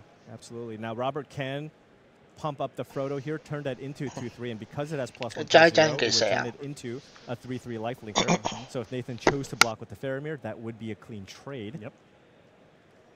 Have to block something, right? Yes. This is a lethal attack. Yes. 加1加0是给佛罗多吗？ This 1/1 is 好 likely 像 to 没 get 看 in 到 front 特 of 别悍。 something, unless Nathan just wants to trade the Faramir here for the Frodo. 哦，好，应该是。那有没有要 Chump 一拳 Frodo will get lifelink. Yep. So Robert, that would put Robert up to 12 here. Yep. If this trade Which happens, is significant. Yeah. In this sort of racing situation. The Boros mirror life gain. Yeah. Yeah. 真的套牌强度不够用奶的。All right. So Nathan's going to finalize his block before damage. There is your Frodo activation. So 3-12. 3-12. Faramir off the battlefield here. But Nathan has a lot of power in play here too. Can he find something? 又是3块哦，还有2抽，还有2抽，不要怕。Well, now you can't really attack here with the Mary, as there is a clean blocker here with that Spearmaster in play, right? It's a 2/2 Ring Bearer here with the 2/3 in play, unless Nathan's interested in digging. But you know, if he doesn't do anything, he's okay, right? Robert doesn't have a great attack next turn. There's nothing too scary next turn. Yeah. You can always trade the Mary with the Ring Bearer token. Yep. But I wonder. Okay. Hey, if I do this, I get to look at 2 cards, so I can try to find something here. 抽1张。So there's your draw. 再抽1张。Yep. Loot. Drew a land over the 我又看到1块3买了，天哪 ！Might not even put a creature into play attacking. Might want to if he finds a creature. Exactly. Yeah. Might just want a blocker. Yeah. Found Aaron Rider. Aaron Rider. I think we're not putting a creature in. Okay, so. Okay, so there's your block. So Nathan just loses the Mary here. Yep. But Nathan wanted to dig deeper here. But Aaron Rider into something strong here. There's potential for that. Time to draw a card. 又是地吗？干他妈看起来很像3枚。He may have another land there, Paul. We'll see. He's going to play a land simply cast the turn back. Okay, reprieve. Oh, repeal. Okay, that is live. Mounts in the draw. It's a land here for Steiner. Okay. Okay, so there's Battlescarred Goblin. Now is Nathan going to fire off a reprieve here just to cycle? 没问题。反正等下 down Robert's 把你的持械人回手就好了。We'll have to replay it. Okay, so he's going for it here. 哦，直接做。So there's reprieve. Nathan will draw. 这么急哦。The He's replay. like, I'm just going to play it again. Yep. Now is Robert going to attack? Nathan's at 3. Attack for 2. Oh, very nice here. Doesn't make the creature bigger, because if he does, then Nathan can block with the Rider, right? So it's like I'm attacking with the 2/2 here with Tempt, so that the only blocker you have as Nathan 终于抽到招了，是不是？ Yeah. So I win that combat. Yeah. Or you take 2 and go to 1. Exactly. Nathan, you want to go to 1. I don't. 这边一定要送啊，不然等下打出来那就很尴尬了。 Eagles of the 哦，是鸟 North draw for Nathan, so he'll draw here. Oh, do you want to put it into play with the Shadowfax? 这样子 Is it power or mana? Lesser power. Okay. So you could put it in. Now, is that going to cause a potential lethal attack? Oh, and a Mary. All right, we got to do some math here. You put the Mary in attack, and then you put the Eagles into play attacking. Eagles of the North enters the battlefield. Creatures you get +1/+0 and gain first strike. So you're gonna crush in combat. You are gonna crush. You already know that. The question is it enough? Yes. Right. Because the Eagles can get along with the Shadowfax. Aaron Rider and the Mary would get through. and that's an attack for 7. Are we 1 short? Well, let's start. 鸟会加自己吗？ Let's start with 忘记了。No. 看没有想过鸟会不会加自己这件事情。 Remember, 2 creatures can get blocked. So the 2 smallest creatures will get through, which is the Errand Rider and the Mary. Well, let's remember this too: that if we do this play, which is play Mary, attack all the triggers. Creatures 哦，鸟会加自己耶，好爽哦！那应该是赢了。 On the way back and not die, it looks like. So here are your triggers. Let's resolve our draw steps, our looting, all that jazz. Yeah, and remember, Nathan's at 3, and Robert will lose both of his creatures just to stay alive. Correct. 挡2个大的。 Which means that Robert, it looks like he's got some blocking to do. We'll get another draw. 打1、2、3、4、5、6、7胜1。 So he's got to chump block the 2 biggest creatures here, right? Because if he doesn't, then he 不挡2个大的就死了。 So what he's going to 所以 do 这边 is 一定要挡2个大的。 Spearmaster in front of the Eagles, put the Goblin in front of Shadowfax, take 7, go down to 1. But as we said last game, 1 is not none. There's your blocks. Okay, same thing. You are at 1. You are at 1. Did Nathan find something else too? He does. He has a blocker here now as well. But remember, that 2/2 has 10. Yes, it does. The Relentless Rohirrim cannot block. Can Robert find a way to get 1 extra point of damage here with this 2/2? It looks like Robert's going to get at least 1 draw step, potentially 2, because of the Rally the Hornbird. 来， That would do it. Okay. Rally off the top. What do we draw if we're Roberts? Need something. That's not 来2块地下去。 1 is not done. Oh my goodness! 1 is not OK， done 第3把。 So, on to game 3, we're gonna go between Robert Steiner and Nathan Stoyer. Tight one, very tight one there. Now, Paul, I draw your 第 attention 3 to 把 Roberts. 看起来是大家都没有调度吗？ It looks a little 1、2、thin. 3、4、5、6、7、8， Million to 5. 看起来大家都没有调度。 Rough. 哎，1、2、3、4、5、6、7，不对，他有掉2次哦。哦，奶回来了，奶回来了。打2点。 Only has the goblin. Yeah, just lands in nothing hand. else. 哎 Level 1 on the ring. Yeah. Need to find a way to get to level 2, maybe filter through those lands. 奶回来啦。 So Nathan's got some 看还敢奶我啊 really want to find a legend first, but might just play it out here. The Book of Miserable doesn't do a great job of blocking in this situation. See Stoyer's hand on the left-hand side of the screen. Aaron Rider of Gondor. The book, the Eagles, the Breaking of the Fellowship, and another copy of Aaron Rider. He'll start with an Aaron Rider, so he'll draw. 选择先这个。 That's step 1 of resolving this card with 那要 no 把什么塞下 legendary 去 creature on the battlefield. Yeah. So Still put a card to fine the bottom. card. Yeah, still totally fine. Yeah. Okay. All right, Frodo's not a bad draw step. Frodo is not a bad draw step. I'll say this: if I'm Robert, every non-land is a good draw step right now. Frodo. Absolutely. So there's Frodo 没有用 ，Frodo 打不赢。 Nathan's still got a decent amount of life to work with here, knowing that he's well ahead on cards, just needs to stop the aggression here from Robert Steiner. 哦，梅里来了。 Yep. Okay. So there's Breaking of the Fellowship. Oh, geez. And then is that a Mary? Oh my goodness. You play the Mary, you tempted, so now you get to draw a card here off this attack too. That's quite good. Jeez. That's quite good. So much value. I mean, Robert just cannot come back from this. There's the draw there for Robert. And Hobbit's thing just not going to do it here, especially on that mold of 5. Not enough. 你没有宰，你的杀就杀不掉我了。 Had a good shot. You know, you got to be thinking back in game 2, right? 少一块地，不然下回就可以有马加鸟。 Decision-laden game, right? So game number 1, we saw a game where Nathan mulliganed the 4, light on resources, unable to come back. 是不是这边就让过就好了？ Game 2, healthy back and forth between both players. Game 3, looks like it's going to be less so. And 直接 Robert 杀人诛心。 extend the fist for the fist bump as Nathan 确实啊，套牌强度差太多了，真的是，要不是第一把奶要剩4张哦。 The Lord of the Rings. Good back and forth between those two players playing Boros. Yeah, great back and forth. And guess what, Nathan?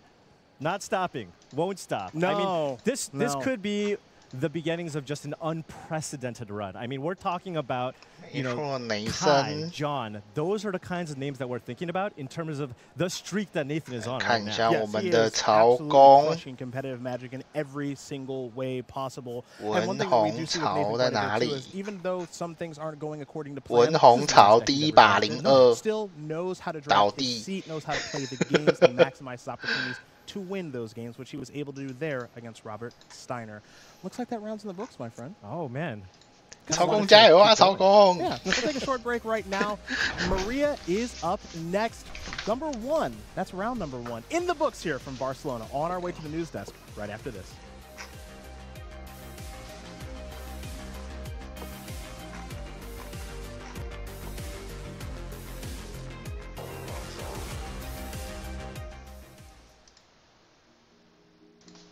OK， 我们休息一下，我去装个水。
Hey everybody, welcome back to coverage of Pro Tour, the Lord of the Rings from beautiful Barcelona, Spain. Take a look at some of the scenics here from Barcelona. I know we've all been enjoying a little bit of tourism in between our prep for the Pro Tour.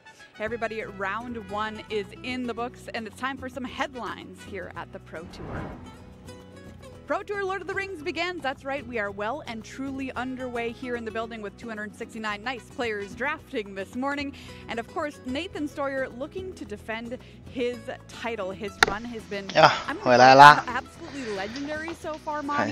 如果不是队友开的第一局，连1分都拿不到。不一定吧，第一局不一定。我觉得第一局队友抽的蛮好的，可能前面多1、2只生物血量可以没有那么危险，但是被那个加一警戒 A 那一波，就变得其实蛮被动的。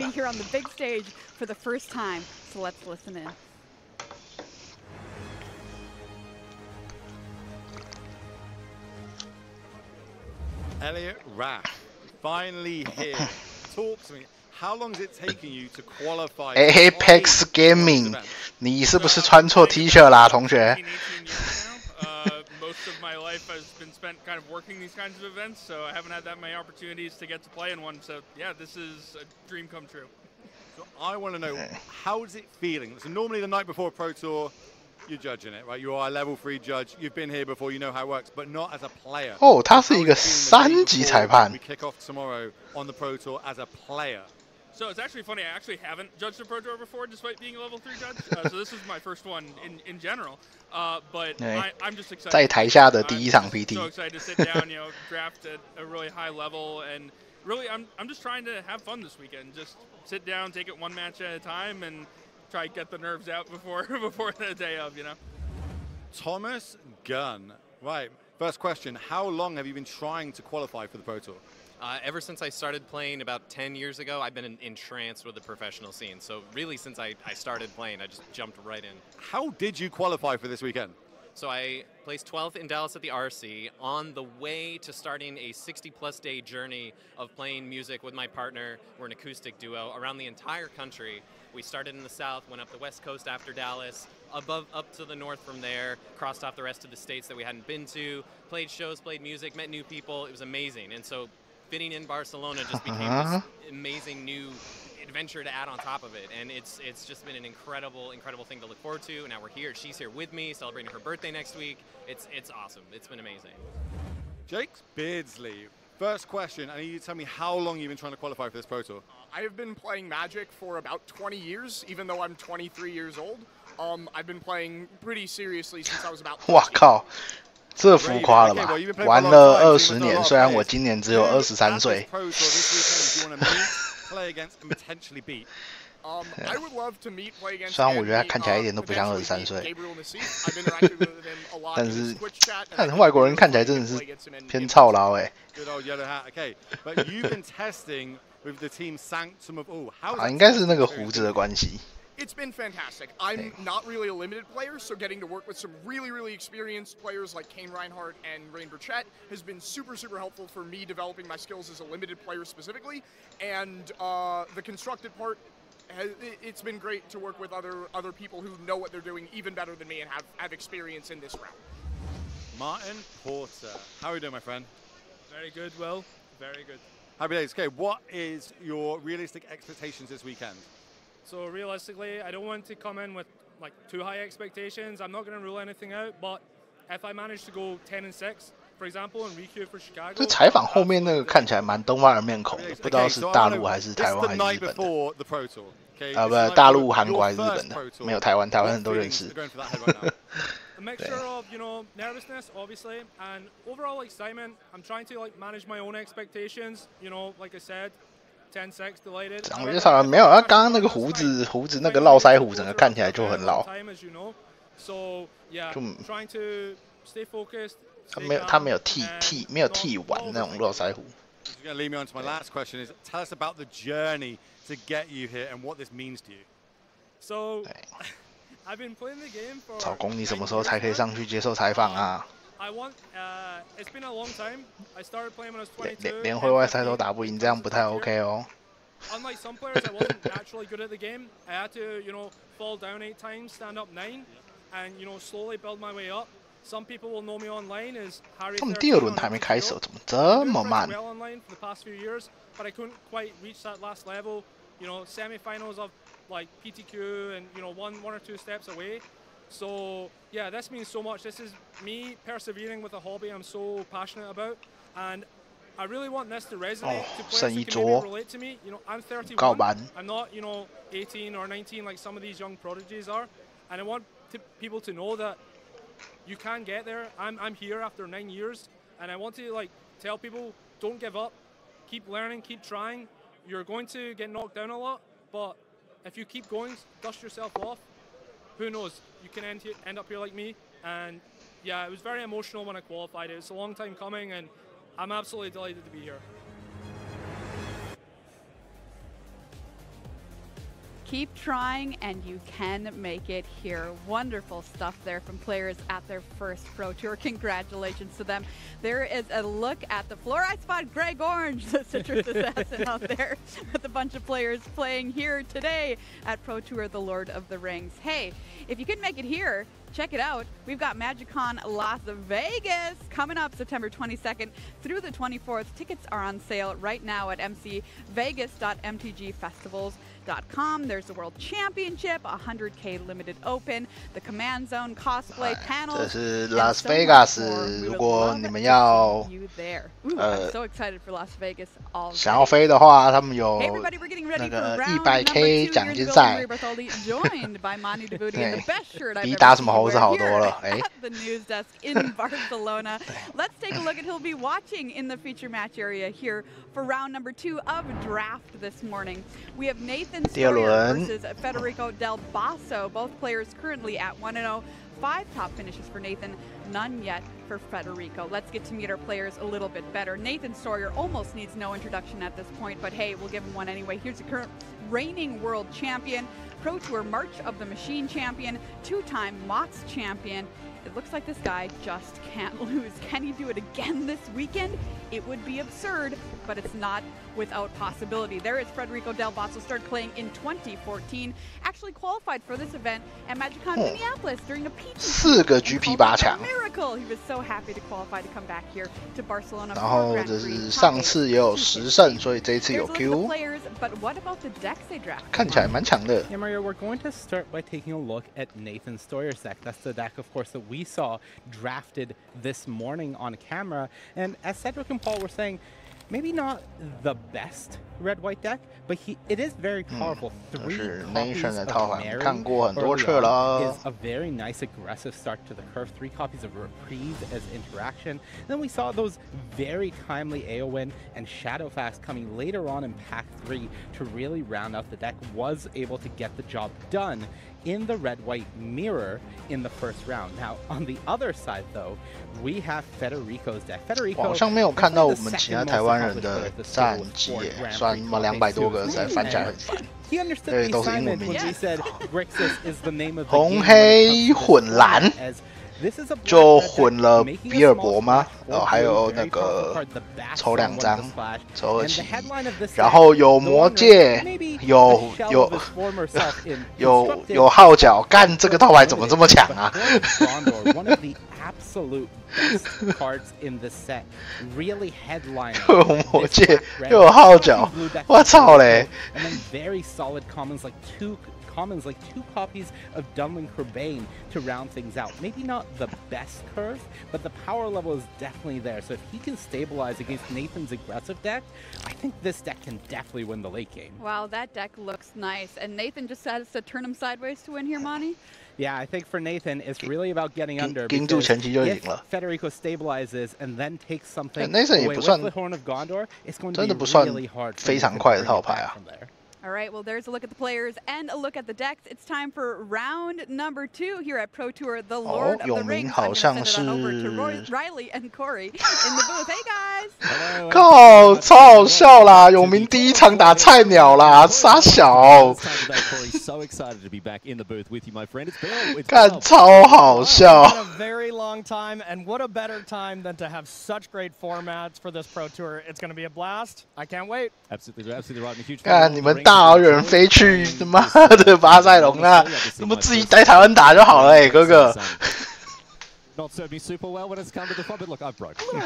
I've broken it. We'll find out that shortly. But look, down in the feature match area, we have Nathan Stoyer waiting to play off against Federico Del Vaso here. Federico, you can see from Italy, and his deck looks fantastic. Oh, yeah, absolutely. Like Monty was saying, there's some commons, you know, that are not exactly ideal cards, but some of the powerful rares that we have, the Horn of Gondor, the One Ring, you know, really some really high powerful cards. So we'll just see if Nathan's 菜鸟2-0了，挺不错的。 or if the power 其他台湾人永明1-1，还有谁？藏藏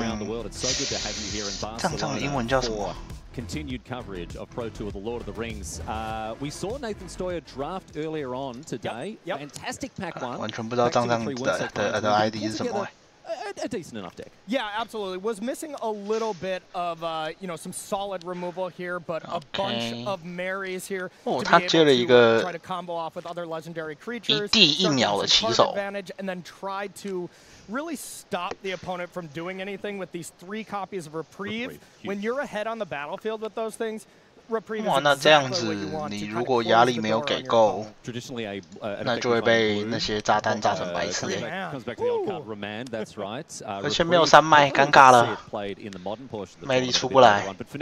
Opening things up, opening the account with a Rohirrim Lancer. 1 mana, 1/1s don't tend to cut the mustard too often in limited, but this one actually has been getting work done, and it's going to be joined by Battlescar Goblin here. 3麦来了没？还没。3麦来了没？哦，来了。 Oh, and the mountain, the exact perfect one that we needed here.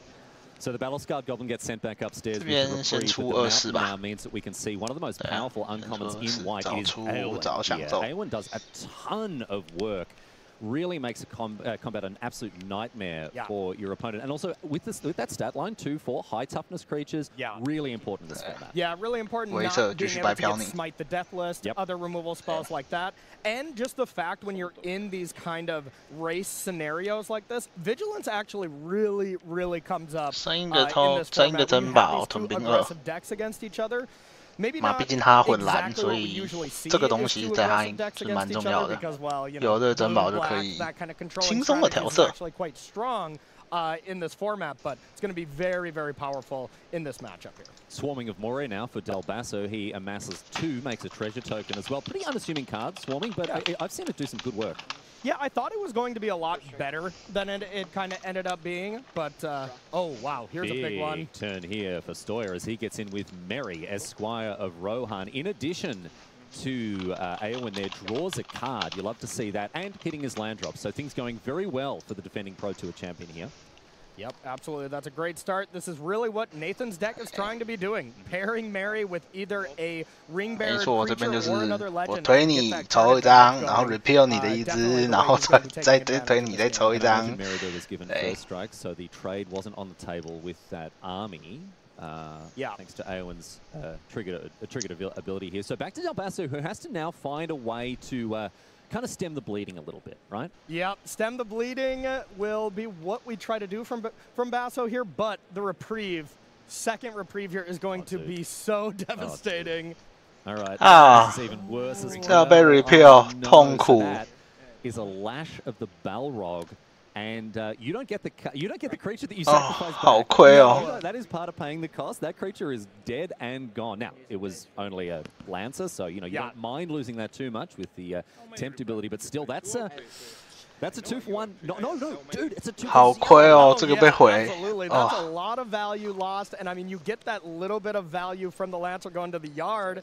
But now, if Del Basso wants to just use the lash again. You got to get rid of now your ring-beared only threat. So doesn't want to do that, decides to just make it a large 4/4, which is pretty nice right here. Yeah. 一定要杀，再不杀受不了了。 Okay, the treasure token used with the Lash of the Balrog to take care of Aowen. So Del Basso came back from that. That reprieve looked pretty backbreaking, but no, Del Basso says, it's all good, man, I got it. Yeah, he's got a little reprieve on his side as well here. 然后这边再套一张 repeal， 再把你回手直接吐出来。 In the face of a Merry here and other creatures that might be able to get in there, but really trying to win the race here. 2换1人赚很多。 This is a classic play. We see the 超地了吗？ The 3/2 coming down to draw a card here for Nathan. Yeah, Aaron Ryder of Gondor, one of the best white commons, if not the best. I'd say so. I would think so as well. Being able to trigger that draw ability off of a ring bearer or any of the legends, as well as even if you don't have one, being able to bottom a card, draw a card, bottom a card is not so bad. Well, something we see a lot in this format, right? The looting effect, as we call it, drawing and discarding, drawing and tucking a card away, thanks to the tempting you ability. So often you'll put cards in your deck that are a little bit situational, sometimes a little bit more marginal than usual, because you can just tuck them away and get rid of them if you don't need them. Exactly. Olokai Crusher now the play for Del Basso, and I think it is going to be able to... It's firing on all cylinders, right? Because we've got that Orc army. Exactly. So we'll be able to block here, but here is kind of the nightmare scenario. 这样看起来 Nathan 这一把 that's going to deal with both blockers here, and I do see Shire Sheriff. Now, do we have a 有机会的 counter to go with it? That would be the ideal, and that looks pretty good. Oh my goodness! Farmer here is going to give the Shire Sheriff a little snack so as to get rid. And this is the fantastic thing about the Sheriff, right? Against tokens, it's even better than it already is. Exactly. Being able to kill the Sheriff can be a liability, especially in combat. If you get that creature back and are able to kind of ambush block, not going to happen with this. This is such a huge attack now. Merry getting stuck in with the Aaron Rider and the Lancer. So it's back over to Del Basso, who is once again under the pump. Yeah. We've seen Nathan really just turn the screws in his opponent, and this is exactly what he has to do. 这样应该就差不多结束了。 Has to come out of the gates like a greyhound. 根本扛不住这么多只。 Del Basso, look at that, a bit of a forlorn expression on his face as he tries to figure out what he's going to do to stay in this. Yeah, and it looks like there's only one blocker available to deploy here. and is not able to play both of them here. Gets the Goblin Warrior down. So we'll be able to block with the Crusher. So all Nathan has to do is remove one blocker or maybe boost up a creature. 来，3者2把它打掉，全家推。 to get rid of the Battlestar Goblin. Del Basso's going to have a look at that and pack him up. That's all she wrote for game number 1. Nathan Stoyer doing exactly what he wanted to with his Boros deck there. Aowen, Mary, 没错啦，不怕对手炸弹嘛。 Del Basso was really struggling to find his feet. 不对，炸弹一张也没出来就是。 Mountain off the top for Nathan. That would have been a completely different game if Nathan did not find that land at the exact opportune time. We whiz forward now into game number 2 here. Nathan Stoyer up a game against Federico Del Basso, looking to protect that. Both these players undefeated. Undefeated, Corey. Undefeated. Maybe that title is title's a little lackluster after this round, but there's a lot of players who are undefeated at the moment. 哇，他的哨子抽到了。 You still got it. Well, I'm not sure about that. We'll find that out this week. 不是哨子，号角抽到了。 Classic Magic the Gathering play. That's a 2-mana 2/2. Gotta love it. 2-mana 2/2 with some upside here if there is going to be some giant goblins or orc, which, you know, Del Basso's deck does seem to produce quite a few of those. There's a lot of the X4 goblins, stuff like that. That ability can come up in this matchup. All right. On the other side of the table here, the 3-mana. It looks like we get to choose between either the book or Horn of Gondor. Yeah. That card is just incredible. It's so good, and we're going to see Del Basso play. Now, here's the risk, right? Yeah. Here's the risk. If you play the Horn, and they can remove that human, right?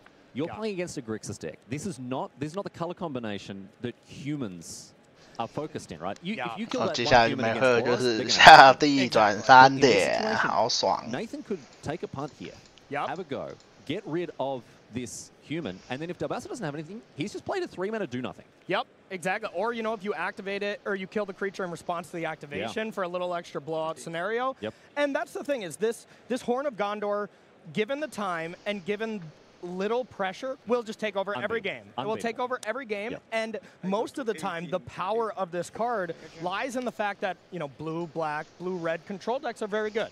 When you play against a good old beatdown deck like Nathan is playing, and which is maybe not the best quote-unquote strategy to be doing, it really punishes those kind of decisions. I think 这边你上一把吃过2个 repeal， 应该是不会再做事了。 After this token when Del Basso activates. 来，你不做事，我不做事。 Okay, but that 看谁先忍不住。 Del Basso is doing this correctly, waiting until Nathan's turn to make sure to not let Nathan use his mana on Del Basso's turn.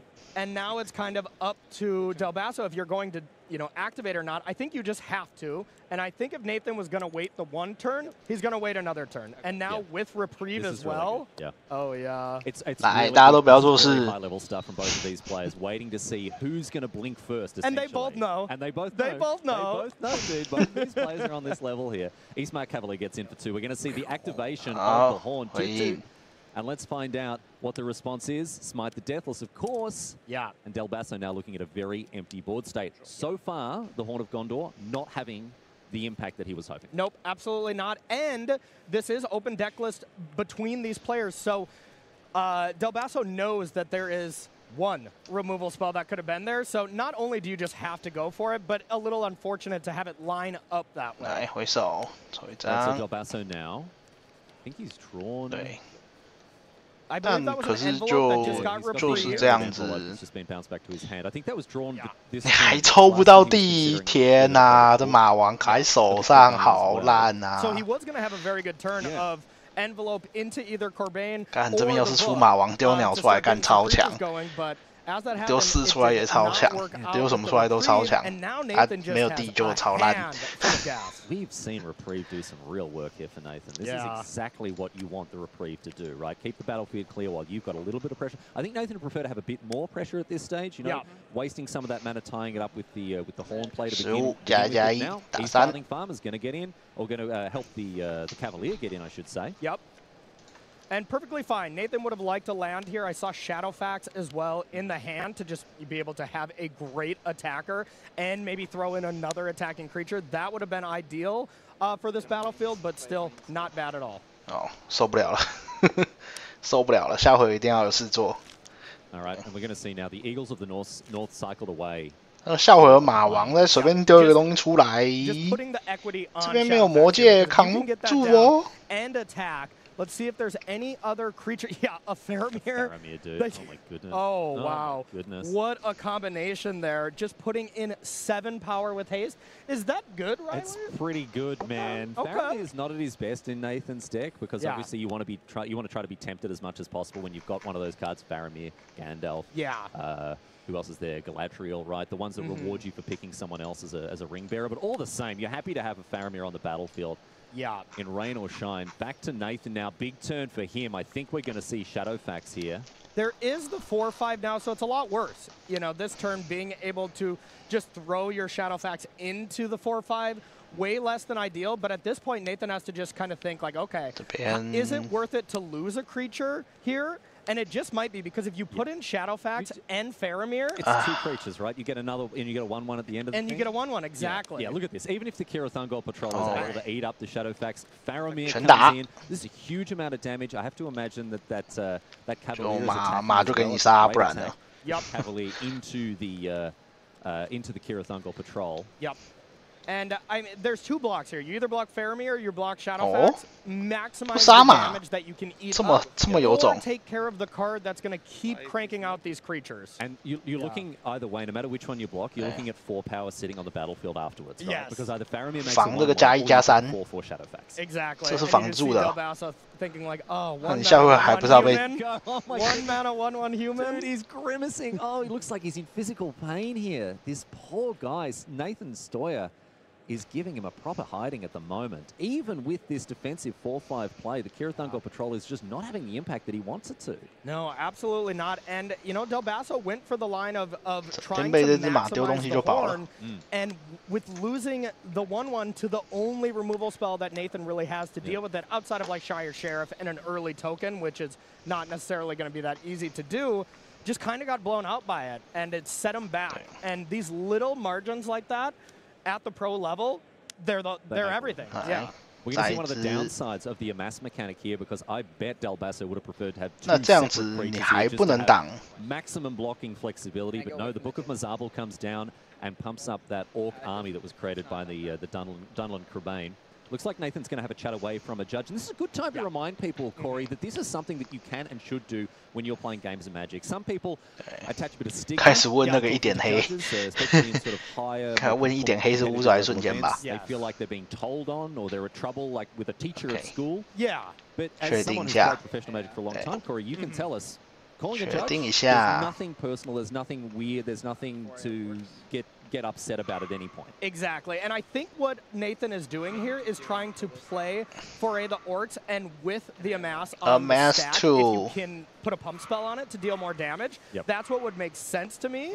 But yeah, I totally need to call the judge more and just always clarify. That's really what it's all about. It just matters so much. 加一加飞起来，哎，下去下课。 Deliberation with the judge, Nathan Stoyer sends Shadowfax into the skies, and that is going to be a win. 不是上回就应该去挡马了吧？因为反正你吃加一加3，你一定会输啊！你让这样对手多抽一张。 Cannot be stopped. He continues to 2-0, so we need to find him an opponent, Corey. And you forgot to say, with a Pro Tour top 8, in between that, that's right. No big deal. That's something we just bypassed because he won too many events recently. Yeah, so impressive stuff by Nathan Stoyer, as per usual. All right, my friends, we're going to take a quick break. We've got another match coming your way at the on the other side of it. Tyler Hatchell versus Mark Peral. We're going to find out who will be playing Nathan Stoyer for this Draft Pod's undefeated slot. 这是 Nathan 的另外一边的1胜对局。 就是赢了就会变2胜，就会打到Nathan。对 ，OK， 休息一下。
And it's a very warm welcome back to Barcelona here in Spain as Pro Tour. The Lord of the Rings continues. Good afternoon to all of you joining us locally from Europe. Good morning to all the early birds on the east side of the Americas. And I hope it's a cozy evening over in the Eastern Hemisphere, especially back home for me in Australia. All the people hanging out, chilling with us, watching some the Lord of the Rings draft here, Corey. It's been fantastic. And we've got more of it coming their way. Love it. Can't wait to get into this one. Both decks from these players are extremely powerful, and whichever one takes it down goes to play against, you know, some guy named Nathan Stoyer. 这两个我都不认识。For one of these two players, Tyler Hatchell from America here. He's down a game, in fact, in this match. We're going to jump into game number 2 very shortly. Mark Peral on home soil. Hometown advantage. Yeah, I'm not sure if he's from Barcelona exactly. We'll find out exactly where he's from, but he'll be very happy to be playing here. No, he's from a town called Tarragona. 从第2局开始啊。But he'll be happy to be flying the flag for the home team. 没有看到套牌介绍，但是 1-0. 红蓝跟 Tyler Hatchell. The first game, Corey, I can tell people was quite a long 跟蓝黑。And we saw the ring tempting people all the way to the top, level 4. And that ultimately was decisive for Peral. But as we say, 这些循环地真的是也算是蛮改变了这个摩登环境。And kind of the reason that these games, that first game went really long, looking at both decks, these are kind of the more traditional control decks. We have an Esper control deck here for Tyler, and then a very, very strong Izzet control deck here for Mark, and it makes sense how these games went pretty long. This was the deck that I was really interested to see during the draft. 菜鸟不是 exactly right, because I saw 菜鸟不是20吗 some really good red cards. A Smite the Deathless. I saw that Sanction go round as well. He's picked up a Flame of Arnor. So 我刚刚看菜鸟不是20吗 pretty good. It's lacking a few key pieces. Yeah, Samuel 是他吧 you know, kind of creature plan instead of all spell based, but yes, very good deck regardless. The thing I'm looking for in this list and not seeing it is the Erebor Flamesmith, right? And there's no Fiery Inscription either, but I think you're right in saying this is more of a creature-focused Izzet deck rather than the more spell slinger. Fiery Inscription kind of stuff, yeah, exactly. Anyway, let's turn our attention to the game here. It looks like we've kicked things off with the Dunlan Crabane on one side of the Samuel Chen 不是那个 on 吗 the other. 不是菜鸟吗 Spearmaster has reached this 2-3 blocker in a great spot against the Dunlan Crabane, although we're going to see it go down now. Yep, turning it into a 7-7 here with that. 因为我看第1局那个 Samuel Chen 打黄永明，我看了我都笑了。 With Dreadful as the Storm, you will be able to make it into a 7-7. So kind of ate up a lot of damage here in this spot, but it still did work as a combat. I just look at cards like Dreadful and Storm. I'm just like, no, I'm not interested in playing this. Yeah. These cards are so bad, right? I honestly thought it was terrible, yeah. But then in a format that is full of a mass, it doesn't become target creature has power, you know, 5/5 whatever. No, it becomes target Orc army gets +5/+5. 我不知道账的 ID 是什么。 Is let's say you're at level 3 of the ring. 再抽一张。 You can play that card and change the ring bearer to an unblocked creature. Then all of a sudden you are really, really dealing a lot of damage out of nowhere. You know, instant speed temptation can be very, very good. But we're going to see here Birthday Escape, some sorcery speed temptation, and then Quarrel's End, the follow-up here for Peral.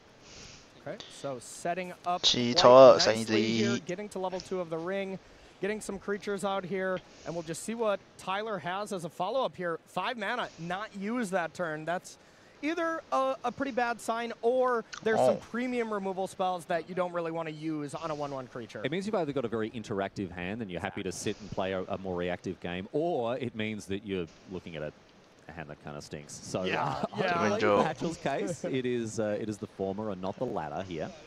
Here's an incredibly powerful card 减山 here. 减 This 灵 really 屯 looks, 兵 you know, pretty 1， innocuous. 然后2只挡上去。 Look at the work it's doing here. Deceive the messenger, right? -3/-0, make a 1/1, and now looks like the judges confirming the power and toughness of these different creatures here, and we're going to see this Orc army just get eaten up. Yep, and making sure the ring bearer is on the Dunlan Crabane, because it works a little strange when you do deceive the messenger on a ring bearer. You know, since it becomes a very, very tiny creature. Yeah. With negative power, right? Yeah, you can't block it with anything. Exactly. All All right, and a powerful card here, Denethor. Denethor, here we go. The Ruling Steward. I like this card a lot. This is obviously a card that Hatchell likes enough to splash for it. Why is this in his deck? We call it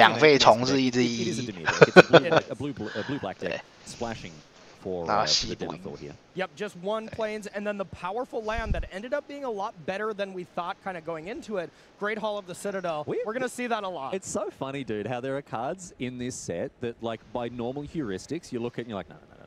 That's a sideboard. 这边要想办法 That's a 4-10重用坟场那两个。 Great Hall of the Citadel, Dreadful as the Storm. There have been cards that have been just excellent. 直接推你，直接不演，我爽要变无。 You see metagame shifts. You see people learn and then catch on to this stuff, and then there's a next level of the limited. You know, you're kind of picking cards that now are maybe really good again. That kind of metagame shifted out. There's always these different levels from these really strong players. 这边居然没有考虑1上就换了。 Right after the set comes out. 我觉得1换1还可以接受。 Heading into the event, obviously, Corey, and you know, I know you described it as a very skill testing format. Very.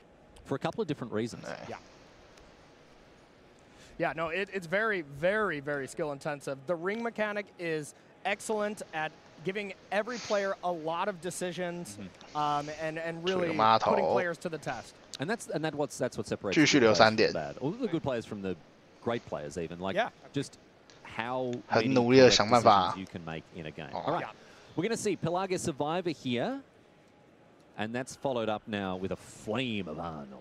We've actually seen that card make it into all the way into Modern. 维持座 absolutely. When you compare different wizards with it, you know, there's not that many wizards in the Lord of the Rings Tales of Middle-earth, but there are a lot in Modern, you know. Snapcaster. Well, I was going to say not as many as I'd like, with poor old Snip not getting the respect he used to.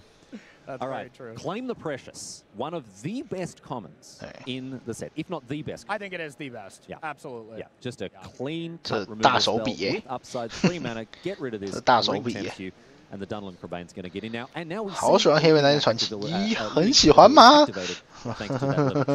Yeah, level 2 is really what the ring 我没有很喜欢。 Level 1 definitely can come up, but once you pair it with the looting ability, that's where it really shines. Then level 3, decent, but then level 4 is, again, a huge stepping stone. Yeah, you want to hit level 2, and then you really want to hit level 4. 他什么时候要诱惑？ Easterling Vanguard 坟场那2张卡很久了。 The play now for Hatchell, who is continuing to keep up the pressure. It's up to Paral now to find a sort of a defensive force that is a little more meat on the bones of just 2/1/1s. Okay, it looks like we have Smite the Deathless as well as Relentless Rohirrim in hand, 4 marks. So still some gas here, and you have the 2 lands that you can loot away. If you can get a ring. 啊，没有诱惑，这2只1打很白痴哎。 这是超级慢。 No, I'm not sure what happened with his ring bear because he's in level 2 as well. But the really nice thing about that Smite the Deathless as well on the Easterling Vanguard, no mass trigger afterwards. Yes, absolutely. Yep. Yeah, and it looks like both of the birthday escapes were cast pretty early. 终于诱惑了。 On the battlefield, sure. All right, so we 谁要戴戒指？1戴戒指。 That was interesting to me though to play that second main to not get the ring bearer. Activation of getting a loot there. 很不想抽1/7，为什么？ One land in hand. 为什么？双不是有一块地吗？ All right, well, played second main phase in any case. We now have a ring bearer on the battlefield thanks to the Relentless Rohirrim. 对啊，为什么 ？Again, 4 mana 4/3. 这一动好奇怪哦。 Yeah, this card doesn't work. 有什么特别原因吗 I thought this was going to be one of the very lower level commons as well, but the ring tempting you ended up being, you know, not exactly draw a card, but maybe like half of draw a card, and even half of drawing a card, pretty solid and limited. So back to Piral now. 有什么理由需要第7块地吗 ？A lot of turns without really doing a whole lot here. We have seen him cast some very, very good removal spells, claim the Precious amongst them, of course. Oh, look at this, here we go. There we go. 来了。 Okay, that is 直 excellent. 接两个1点， Both creatures. 好爽。 And yeah, looking at Tyler's list, I mean, there's plenty of instant. 干这个2个1点真的是中的莫名其妙。 Maybe just something you don't want to be casting on just the low quality of creatures so far from Mark, but with the 4/3 coming into play, that is a lot better of a target. So excellent. Nasty End is the perfect response here. So He's going to lose the creatures no matter what, but Nasty End drawing him 3 cards off of that Dunlun Crabane. 他是传奇，对对对，他有戴戒指，所以抽了3张。Yep, that's going to be a very good interaction for everyone to keep an eye on through these limited rounds. 还有没有办法再进阶？哦，来了 ！Here we go. Look at this. Another 来了。 Rohirrim. The ring is fully activated now. 这盒打4、5、6、7、8、9，拿9。 We talked about this, Corey. The fact that you can get a 1/1, an unblockable 1/1 a lot of the time, attacking for 4 every turn. This ends game very It really does, and you can just see by Mark going to combat with that human that there's not a removal spell for the human, or at least you're not trying to target one right away, and that's pretty bad news. An escape from Orthanc. Oh, sorry, excuse me. I trapped in the. Oh my goodness me. Isolation. I'll try that again. The isolation at Orthanc. We're not escaping from Orthanc just yet. We're 可是 isolating. 这个被魔戒这样子磨 That's going to get rid of the attacking Relentless Rohirrim for now. Yeah. But Hatchell's still under a lot of pressure. A lot of pressure, and the fact that you still have a ring bearer that's at least at level 2. 不是第3张，第2张，第2张。 You're going to draw that 第3张太费力， so 最 that 近 is 太 a 费力用 very 太多了。 temporary solution, and that card can be extremely good, or it can be extremely. 来掉手牌，声音这2。 Extremely good. How about this one? The Torment of Gollum. This is one of the best commons in the set, right up there amongst the likes of playing the Precious. But 挡不住那个戒指仔会被4点打。这他打过来，你要吃8滴。 Orc army on this board? Yeah, you'd really prefer it to a mass 1 at this point, which is that's true, dude. That's what I love about this format is sometimes you want smaller creatures, you know, so you really have to build your deck in such a way that you can block 1/1s. If you just have a deck full of 4/4s and 5/5s, you're like, oh, my creatures are going to be so much bigger than theirs. I'm going to win. Yeah. Not necessarily. It's not very often there that you're like, oh, I'm going to put a 2/2 into play. Can I just make it a 1/1? Is that all right? Yeah, exactly. Just stop amassing. It's like, oh, I got enough orcs. It's fine. It's fine. It's fine. Exactly. All right, so back to Paral now. Okay. And what's he found for the turn? 5 mana. Oof. Oh, boy. All right, so here we go. This is not... War Beast. We've seen this card do a huge amount of work in... Well, 这边防你的变5把4/3打下来。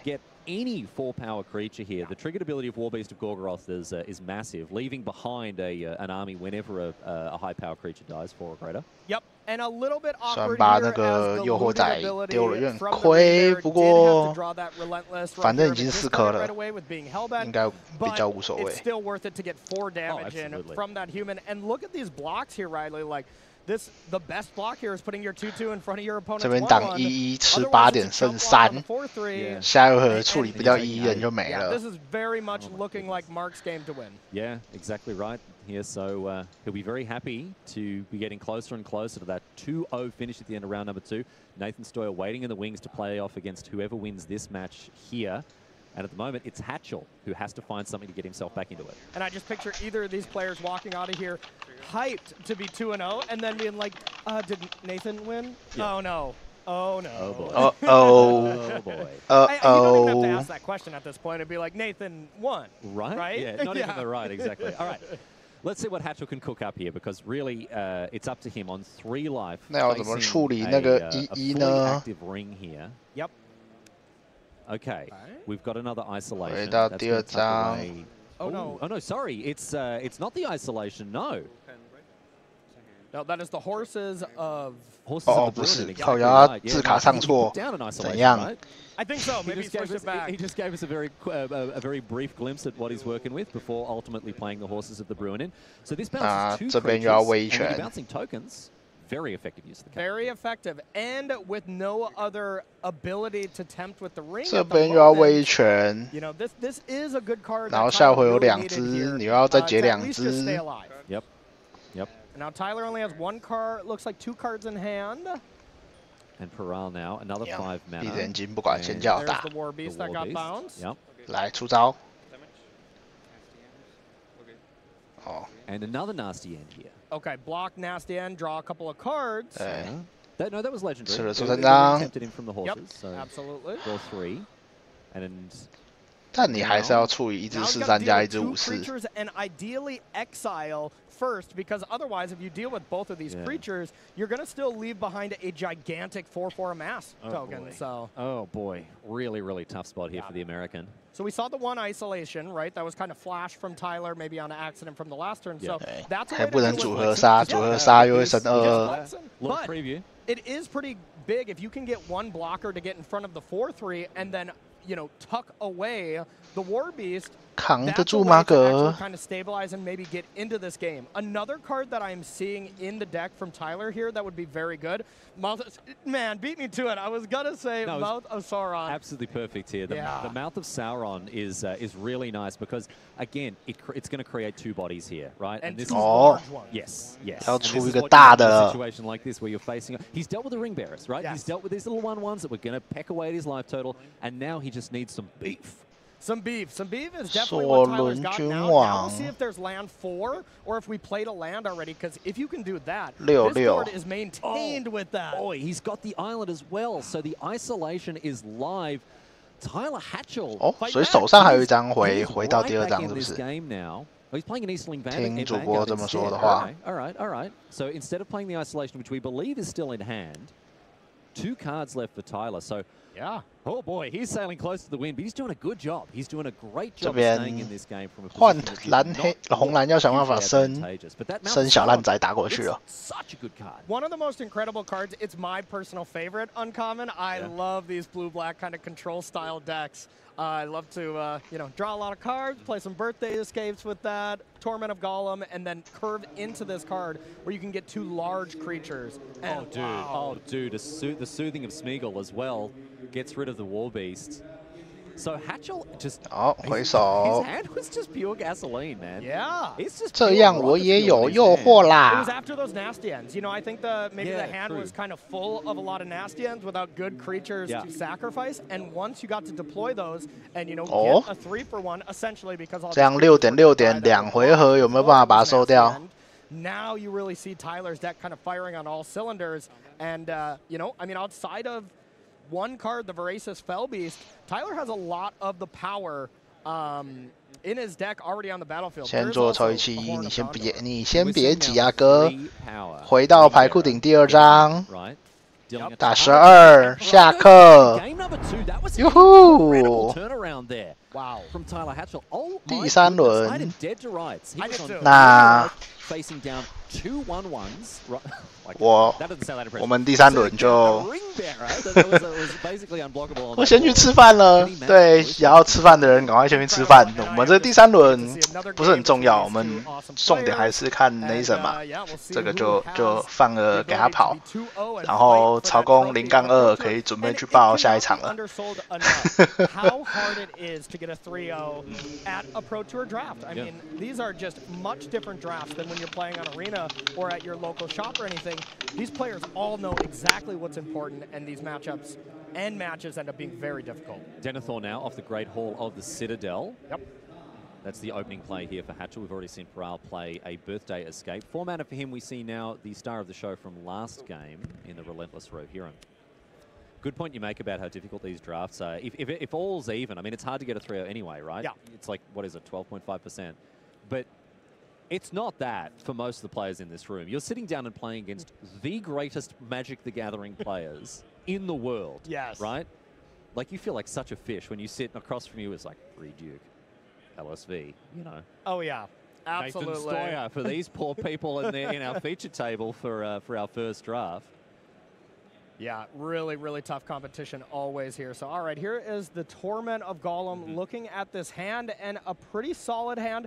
These kind of situations where you have Torment of Gollum and you see counterspells like Sauron's Trickery, or if you see Glorious Gale, especially, where you can just play around these kind of counterspells, it ends up being a lot less impactful. So now at this point, Tyler is going to not necessarily tap out for 5 mana and jam his best card in the face of, you know, an incredibly powerful card here, Sauron's Trickery. Just being able to counter Sauron's Trickery, excuse me, being able to counter something and get a body that lays around is so good. One of the best blue uncommons. Absolutely. We see now the Birthday Escape take the ring up to 3, but I want to come back to the Saruman's Trickery because we've seen cards like this in the past, right? This flavor of card. We call it the cancel with upside. Yes. 1 blue, counter target spell, get something. You know, scry 1, exile it, whatever. This is probably the best cancel with upside. By far. This is closer to Mystic Snake for me, for any of the old school players there. The boomers who are watching this on a Steam-powered Twitch stream. Still using dial-up internet. There we go. Exactly. Ready for the viewers. Shout out to our card viewers here, giving us a flashback there. A boomer himself, so he knows all about this. Exactly. He rode here on the back of a Brontosaurus. He had his paper Mystic Snakes on hand at the event when he came in. Carved out of stone. He's so old. All right, so that was a much better Tournament of Golem than we saw last time. Played roughly on curve here, and now the Corsair of Umbar, a pretty middling card, I think. Is that fair? Am I being fair to the Captain of Umbar? You might be doing a little bit. You might be being a little too fair to that. Really? You know, it really is not a premium common, and that is what Tyler is doing in the face of a face-up counterspell. You know that's, or we could probably think that's not Tyler's best card in hand, but something to play, gain more stuff on the battlefield, and either force the counterspell on a weaker card, or wait to fish it out a little bit later. The Soothing of Smeagol now targeting the Relentless Rohirrim to send it back up into Mark Peral's hand. Is this going to prompt the Saruman's trickery? I think it has to. This is just too much of a tempo loss. If Mark was able to recast it and have Saruman's trickery, then I think maybe you wouldn't have to counter this, but I think that tempo loss here is just a little bit too brutal at this mid-stage of the game. And one thing I also want to bring up, this match just probably went on for a while with game one being a little long, so maybe players are also trying to hurry up a little bit with maybe time being a factor. Well, for any players who are maybe just joining us for their first Pro Tour broadcast, welcome. By all means, welcome. But Corey, talk us through what is involved when it comes to time at these professional level events. Yeah, absolutely. So, I mean, when time gets called at these events, you will have 5 extra turns to finish it up. And, a draw is fine maybe when you're in day 2. You'll see a lot of players intentionally draw to make it into the top 8, but a draw in day 1 is as close to a loss as it gets. So it's really not what you want. It's not what you want to be starting your tournament with. 1-1, 1-0-1, very similar records here.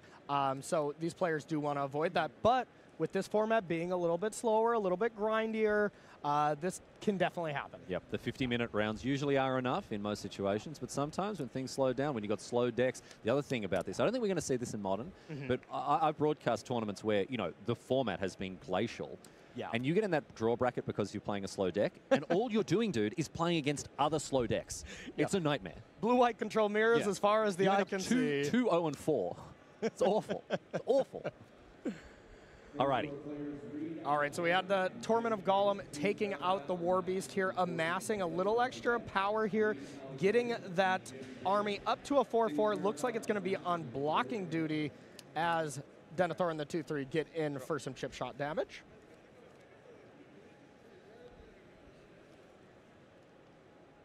So the Captain of Umbar joining Denethor. And what's Peral's response here? For 2 mana. Geez, he's thinking about it. Okay. Okay, it's a Hithlane Knots. All right. That leads me to believe that we are trying to get a little aggressive here. Yeah. Trying to get a blocker out of the way.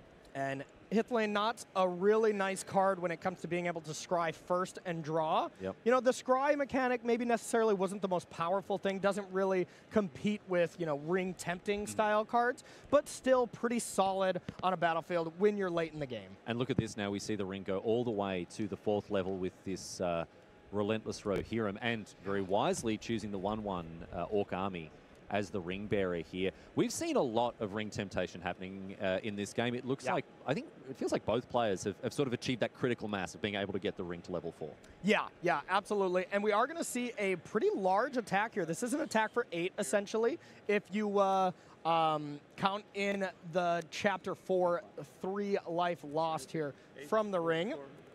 And this is a large attack, putting Tyler down to 4 as there was no blockers available. And we'll see what Tyler can do. Tyler has a nice battlefield as well, but I caught a peek at Mark's hand there, and it looks like we have Smite the Deathless, as well as Cast into Fire. Yeah, Smite the Deathless, a pretty good removal spell.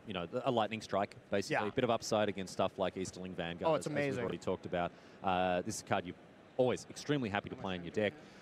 There are creatures that embarrass it a little bit. Denethor's one of them. You know, that 4 toughness mark. Eowyn, another card that we've seen already today, makes it a little awkward. But look, you're not complaining. You'll play. You take Smite the Deathless. You're happy with it. Definitely. I think it's one of the best red cards as well. Best red commons, excuse me, I believe. Yep. So now it looks like Tyler's thinking carefully about what he wants to do. And for 2 mana, what are we going to see in play here? 2 mana, let's see. We already have the Soothing of Smeagol. That's probably not the #1 option. Could be the Vanguard. He's got 3 copies of that. Yep. This is very much the slowdown turn. Like, this is going to be the turn that kind of decides the game when you just had a massive attack here for 8 coming right at you. And the one thing Tyler does not have is the ability to just have a 1/1 blocker. And, oh, this is great. Oh, yeah. This card, not necessarily what you want to be doing and putting it on amass tokens. Not at all. Yeah, but excellent here when you have a 1/1 in this situation. Ring Bearer. It was great. Whatever it is, you will use it to get rid of the Ring Bearer here. So Bewitching Leechcraft doing its job. And now just a pair of Relentless Rohirrim for Mark Peral. Hatchel not attacking, of course, on 4 life. Yep. Those Rohirrim are both lethal individually. And with 3 mana available, there could easily be a trick from Tyler here to really prevent something. Dreadful as the Storm is something that kind of sticks out to me looking at the list. Could also be some of those nasty ends to be able to deal some, get some value out of a chump blocker. We did see a lot of value gained off of the nasty ends last time. And with a Denethor out too, you're going to get even more value. Yeah, unfortunately, that does only trigger on your turn. Okay. Yeah, that card would be awesome if it could trigger on your opponent's turn as well. Yeah. Already great. It's already very good, but yeah, no, I guess you're not often casting nasty ends in your own turn while you're chump blocking. Yeah, absolutely. I wonder if there's a card that allows you to do that. I don't know. It's well beyond the purview of this draft format in any case. All right, here's the Smite the Deathless we talked about. It can go after the 2/3 there. And here's going to be the Dreadful as the Storm check, you know, because this is an excellent Dreadful as the Storm counterspell, plus make a bigger blocker, or nasty end. You know, I mean, this is really a check on multiple cards, and Tyler will be very happy to have either one of those. Looks like we do not have the Dreadful as the Storm, or not valuing it enough. No, nasty end. I think that was discarded. Oh, discarding nasty end? Discarded to the loot. Oh, sure. The activation of the captain. Excuse me. Righto. All right, interesting. Okay. All right, I mean, so that goes. Exile. If I would be looking at that as Mark, I would be thinking, wow, this is a very strong hand if you're discarding Nasty End instead of casting it. Yeah, something must be going on. But here's a breaking of the Fellowship now, targeting the Orc army, which will, if this resolves, slay the Denethor. This is a lethal spell here because you are able to attack with 2 4/3s. So this is going to put the pressure on Tyler to see if you have anything to stay alive or if this is just GG. I caught a quick glance at Tyler's hand, and I see Mouth of Sauron, a very good play to play next turn. Not when you're on 0 life. Yeah, 0 life does make a lot of things tougher. Okay. So what have we just seen there? The Orc army was sacrificed to the Denethor here. Yep. Yeah, this was... And that means that you're on 5 life and not just dead to the Relentless Rohirrim. We're going to see a chump block go to 1. Brutal. Yep, it had to be sacrificed there. Denethor was the target of the removal spell to deal with, but this just keeps Tyler alive, and we do get to see the Mouth of Sauron. 1 life, baby. 1 life. It's not 0. Mouth of Sauron comes down. And how big is this amass token going to be? So you can, getting a count of both graveyards here, you can target your opponent, you can target yourself as well, usually just choosing the bigger, or, if it's pretty close, you target yourself. Yep. Targeting himself here, Tyler Mills 3. And here we go, just like last game where Tyler just, wanted to make it entertaining for all of us, live by 1 life. But that is that a 6/6 or a 6/6? 9/6? Okay. It's a 6/6, dude. Yep. All right, so big enough. But Peral, Mark's tapping fast. Very happy to see. Okay, no, we're cast into the fire, discarded to a Quarrel's End. That makes a 1/1. Okay, that doesn't do it. Is there a way to push through these attackers? Now, the one thing you can do is attack with your Ring Bearer and force the trade with the Mouth of Sauron, because that army is too large to block. But, I mean, Tyler's fine with that. You're blocking with the mouth. Yeah. No matter what. Instead of going to negative. Instead of going to negative 3? whatever? Oh, well, it's close. It's a close call. We'll see how these Pro Tour level players decide to address that particular decision point, Corey. All right, that looks like a Haradrim Spearmaster in hand. And a Smite the Deathless number 2, it looks like, neither of which. Smite the Deathless. Oh, no. The four toughness on the Mouth of Sauron. Okay, absolutely decisive. This is going to be force blocks, as you see right there, and then Smite the Deathless to finish off the army and put this little 1/1 as the only creature where it puts Tyler to the test once again. And it's lethal. It is lethal. This 1/1 is demanding an answer here from Tyler Hatchell, who untaps now with 6 mana. That Mouth of Sauron was able to stem the bleeding, but will he be able to defeat the might of this lethal attacker next turn? The humble 1/1, Easterling Vanguard. That's going to do it. That's going to be enough here to get us another turn. Yep. Let's see what Mark has available. Only 2 Smite the Deathless. We've seen both of them cast, I believe, this game. So there's no way to cleanly answer the Vanguard here for Mark Peral. Yeah, not looking like it. Yeah, any removal spell just allows that Amass token to then block as well. But there is the Haradrim. I think that was a Lorien revealed as well. So a way to draw some extra cards, but values the battlefield right now a little bit more. Wow, what a great match between these two players. And a reminder, they are in the pod with Nathan Stoyer, so the winner of this game will go on to play against Nathan Stoyer and see who wins the pod. Okay, Arwen's gift. All right, that's a nice one here. Scry's 2, I think I saw a land put on the bottom there. Pretty, oh no, gonna have a think about it actually. Okay. Are we top? He likes what he sees. Mountain and a mystery card drawn off of the Arwen's gift. That's Tyler shaking his head like, oh no, if you kept both on top. Yeah, you kept both. That's always a bad feeling. And, oh my goodness, it's Gandalf's Sanction. Okay, so that card, nasty end counters it though. Straight away counters it. Dude, of course, yeah, absolutely. You don't get the trample damage over, but... And then there's an answer as well for the Spearmaster. Wow. Incredible here as Tyler just refuses to go down. Isolation at Orthanc after the nasty end effectively counters the quote-unquote trample damage of the Gandalf Sanction. And now it's the Bath Song. Mark Peral just desperately trying to find a way to deal this final point of damage. Corey. Unreal game. We saw 2 spells here from Mark off the top. I didn't catch what the other blue card drawn was, but it was indeed a spell. And there's that dice in the middle of our screen. So that is turns. We're on turns, dude. Time has been called. So can Hatchell stick around long enough here? So Tyler cannot win. Tyler cannot win this match, but is now playing for the draw as there's just not enough power in Tyler's deck. But Mark needs a haste threat. This is his last turn to do some attacking. I don't know if there is. I don't know what there is. Gandalf Sanction was the card. Yeah. Gandalf Sanction was the big finisher here for Mark Peral, but he doesn't have it.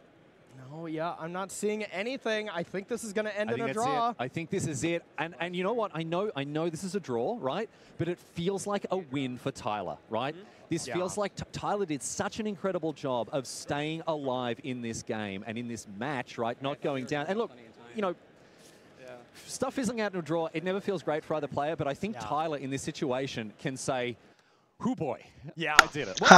结果最后回来打和，哇，那这样谁会跟 Nathan 打？不就抽一个？ That you can kind of do. You can maybe wait a little bit. There was that option to just attack with the creature, and if you were able 哇， to 太有趣啦！ then maybe the next creature that was played, then you Gandalf Sanction. Maybe that could have changed the texture of the game a little bit. Who knows? But I mean, when you see that lethal. That way to lethal on top. It's so tempting. Blood in the water, dude. Exactly. Oh yeah, I got it. I can smell victory on the wind, he says, but no, unfortunately, look, a great performance from him. 永明第3局打到极刚因素，这是秦屋的 Pro 吧 ？Just the way things broke out there, I think Tyler did a really good job staying in it. So now the strange thing is the winner was going to play Nathan Stoyer, so now one of them is going to play Nathan Stoyer, depending on how it works. And we're going to find out very shortly, my friends. We're going to chuck it back over to the news desk. Maria's standing by to talk you through what's next on the agenda. And in a few short moments, my friends, coverage of Pro Tour The Lord of the Rings will continue. So stay with us here in Barcelona.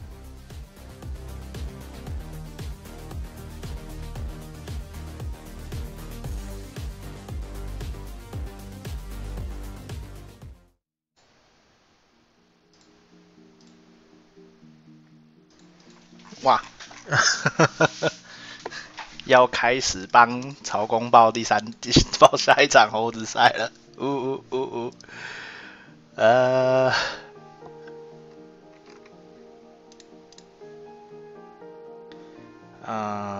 Secret Lair Showdown。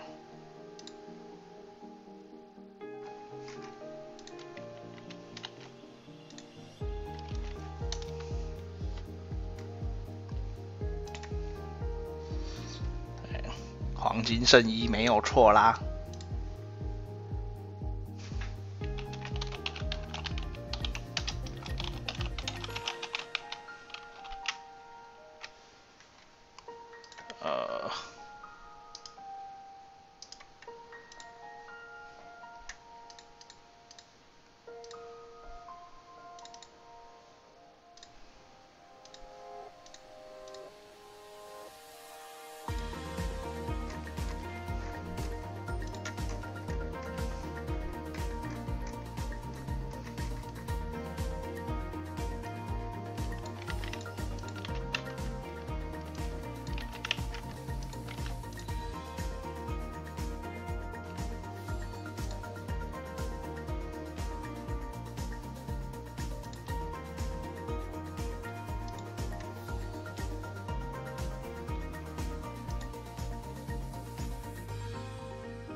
10分快速的帮曹公报完了第2场猴子赛。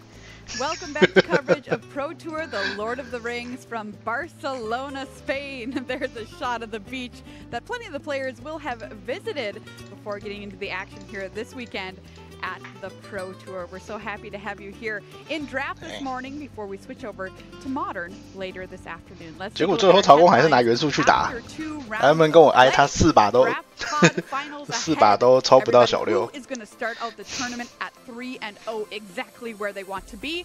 We're going to find out after this round. Stoyer versus Hatchell to top feature table. That's right. Nathan Stoyer has yet to lose in this tournament, like so many that have come before it. The big winner, Flavor. The flavor out there with the Lord of the Rings draft is just incredible. We've been seeing it on the tables. It's been so much more fun to watch. Shadowfax, Lord of Horses, another one of those cards just bringing the flavor, Monty. Yeah, absolutely. Showed up for Nathan exactly when he needed it in his draft. Cedric were saying he needed some punch. He needed some pop, and Shadowfax showed up and Greg won Orange. That last match, putting him at 2-0. This card has done so much work in this limited format and for Nathan Stoyer. What a flavor win. Good Shadowfax. Good horsey. All right, everybody, welcome back to the news desk. Maria Bartholdi, joined by Monty Devuti and the Will Hall here with 2 rounds under our belt. 当你的系列出的太烂了，你只能说。From them as well. 没错，风味获胜了，这是一副风味牌。Starting off, we're going to start with Greg Orange and the deck that he's managed to pick up this weekend. So remember, he is on the line playing for Worlds this weekend, World Championships in Las Vegas at MagicCon. If he has a good run this weekend, he's going to be able to do that and starting off with a 2-0 record. He told me, I haven't really drafted much. 这不是那个吗？菜鸟对手吗？所以菜鸟要上教练桌了吗？ One ring. Can't get more flavorful than that if we tried. Moving on to Autumn Burchett. Obviously, she started off with a bit of Grixis going on, and then decided pick 4, a Frodo got past him. Decided, nope, that's how I want to do it now. I'm going to be going into the green white. We're going to see if I can go the Hobbit way. Got rewarded with it and managed to pick up 2 Samwise Ganges and get there. And round number 1 got themselves a draw because they gained too much life. And then moving on to the last final person playing for, see him get himself an invite to the World Championship in Las Vegas. It is Jean-Manuel Defra. There he is on your screen. Not going too well for him, but he is winning with the favor. Not only did he manage to open himself a 1 ring, he managed to open himself a Mount Doom as well to finish off that flavor. That's awesome. Love hearing those flavor stories from the floor. Hey, everybody, if you're thinking, I want to go to one of these MagicCons, that sounds awesome. Hey, you're not wrong. We've got one coming up in September 22nd through the 24th. MagicCon Las Vegas. Tickets are on sale right now. mcvegas.mtgfestivals.com. There's the World Championship, which you can check out, which is going to be awesome. There's a 100K limited open. Hello, yes, I love that. The Command Zone cosplay panels and so much more. mcvegas.mtgfestivals.com, and you can snag yourself a couple of really cool promo 没错，这边 cards 帮 too. 俊廷 I've got 找 this relentless 同行 wrath, 友 which 人 is just awesome. I wanted to show it off. I wanted to brag a little bit. Look at that art. Good. It is so good. And Monty, you're in this actually. There you are. Right there. That's you. I'm right there. So come to MagicCon. 这是 get 什么 yourself some 无情 cool 属群 promo cards 对 and 不 a 是 lot of 林属 other 群 awesome stuff. 无情 Let's 属 take a 群 look at our feature match coming up for round number 3 as we play in draft this morning. Nathan Stoyer versus Tyler Hatchell. Nathan Stoyer is starting out undefeated, sitting at 2-0. Tyler Hatchell picking up that draw last round 1-0-1. Let's get to meet 没 our 错， players 黄 a 金 little 圣衣 bit 活 better. 下来。 Nathan Stoyer, he's your current reigning world champion. He's your current reigning Pro Tour champion. Can he do it again? Well, he's setting himself up to do so today, kicking off the tournament with a 2-0 record. Can he take the pod down? We'll find out. He's going to have to get through Tyler Hatchell to do it. Started playing in 2000. 然后套牌这么慢，真的有办法扛住吗？ From San Diego, tested with a bunch of friends from San Diego and Illinois for this tournament. There's a look at our players. 感觉 But what Nathan about the deck? 要很轻松的拿下30了。 With Nathan's deck, we watched him draft it this morning with Cedric and Paul, and again, the deck didn't look great, but it had a lot going for it. 3 copies of Mary, a lot of the pressure for this deck, and if you can start off 没 with some 错， early 等一下 pressure, 打 we've 蓝 seen 黑 how 康 much 不 work 赢 those 3康不 copies 赢 of 打白的。 have been able to do in compounding that, just continuing to put the opponent behind while you're pushing damage through. Now, one of the weaknesses, a lot of the pressure from this deck is in the form of creatures with 2 toughness, but if you can get on the board early, Nathan definitely has the ways to close out the game, and we've seen him do that time and time again with cards like Shadowfax. Now, on the other side, this deck from Tyler is a doozy. We just watched him fight for a hard-earned draw on camera. 所以他白混了什么？ Almost 就混这只老头。 twice in games 2 and 3, and 2张 expert NSTN 的 really mostly blue black is 一整排的杀。 some of the best commons in the format. Dumbling Forbane, claim the 2张回牌库，一个变无，一个回手。 And 对， Nathan 回 proved that 2 he 只 could 有1 overcome it 张。 last round, but he's going to have to do it again. Wow. There's Horn of Gondor back again. 他这是号角控制哎。 And this time, there's a lot more humans in Tyler Hatchell's deck, so the card is better. I 控 think 得 the 住 big 吗？ key point for Tyler, those 2 copies of Earthling Vanguard, that 2-mana 2/1 is going to be huge against Nathan's deck, and if he can stop the pressure with those, he's going to have a much easier time in this match. Nathan Stoyer starting out the morning 3-0. What do you think, Monty? I think it's very much possible, but this is definitely the best deck he's faced so far in this draft. So maybe the biggest test for him to prove that his draft deck can get the job done and start off with a perfect record. All right, well, it's time for our draft finals. I'm going to send it over to Cedric and Paul here for the pod. Thank you so much, Maria. Cedric Phillips, Paul Chion. We're getting ready for the final round of our draft portion for today. We watched Nathan draft, as Monty did mention, the red-white deck that we both kind of like. We don't love. It's okay. It's okay. The other deck, though, whoo, boy, I'm going to fan you down. Oh, yeah. All those blue-black cards over there that I know you like. I mean, he's got everything that you want. He's got the triple Torment of Golem. He's got all kinds of action, bombs, removal, and a way to slow down Nathan in those 3 copies of the Easterling Vanguard. So this might be a pretty good matchup. Yeah, Tyler Hatchell has a very, very good deck and what looks to be a pretty good matchup. Now, as we have stated many times when we watch Nathan play, when we watched him draft, if he's able to get a little bit ahead, those recruits are going to be really good. I think that's going to be exemplified quite a bit here if he's able to do that, because a lot of what Tyler's trying to catch up with, they're pretty expensive cards. Yeah. Right? So if you can go 1-drop, 2-drop, or 2-drop, 3-drop, and then retrieve, I think Nathan could be in pretty good shape, but the longer the games go here,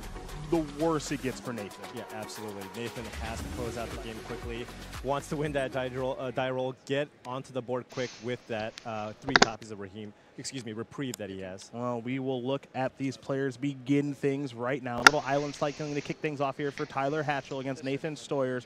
Both players kicking off round number 3 of Pro Tour, the Lord of the Rings, with 7 cards. If Nathan wins this match, he moves on to 3-0. If Tyler wins, it'll be 2-0-1. Either way, whoever wins this match will be the winner of the pod. Absolutely. Would be a very solid start here for either player. And Nathan with a slower start. With taking a look at this hand, and no 3-drops and no 2-drops, just that Reprieve. Yeah, not a ton going on to start things off with Nathan. Again, I'm looking for him to get off to a very quick start. Tyler, I think, wants to play a much longer game where his card quality can really take over the game. You can see a pretty good hand here for Tyler. Yeah, and we saw in the last round Nathan able to break up kind of one of the better rares in the set. His opponent just didn't have any humans in his deck. Yep. But Tyler's deck is much better suited, has something like 5-6 humans, so that even if Nathan happens to have a removal spell for the token from the Horn, Tyler can still drop more creatures to take over the game, because Horn of Gondor, incredible card. Lost my fair share of matches against that card. Initialing Vanguard is the turn 2 play there from Tyler. A swamp and attack here for turn 这是哪一个系列的？ 指挥官吗？这看起来很指挥官呢。这些什么看起来，那个叫什么？时空，有什么博士的？ So he could play. Given the fact that he's the one who's got a permanent on the battlefield, he could perhaps play it a little bit slow. And here is a Torment that will get reprieved. So Nathan will send that back for now, drawing a copy of Shadowfax. We'll untap those 2 lands. And for Nathan's 4th turn, we'll simply draw a card to begin things. To get something deployed onto the battlefield here. Though it's got to be a little bit painful knowing that perhaps a Torment will be played again the next turn, and the Shadowfax would be headed to the graveyard. So you kind of want to play the best 4-drop that you have here, because Tyler likely will be able to take the other one. Although Tyler likely going to be taking that Shadowfax out of Nathan's hand. Well, I'll ask you an interesting question right now as Nathan thinks through this turn. Mary is an option this turn. You don't have to play a 4-mana spell. You could play a 2-mana spell and try to bluff another Reprieve. We're open deck list after all. That is true. That is true. Now, taking a look at Tyler's hand, he doesn't have any other options. He's probably still pressed into just playing the Torment spell. 对面如果有办法有威胁要减，下回就可以拍地马，然后一口气出2只啊。Nathan giving this turn a long look. 这边就是把节奏打好，他控不住就爆开了。 Fancy play, a more simplistic one here for Nathan. Right. 戒指。 And it'll be the 4-3, a little bit of tempting to be done and passing the turn back over to Tyler. Now, will Tyler play the Torment of Gollum again is the question. Yeah, I mean, the coast is clear here. I think you want to add to the board here, so this just kind of does both.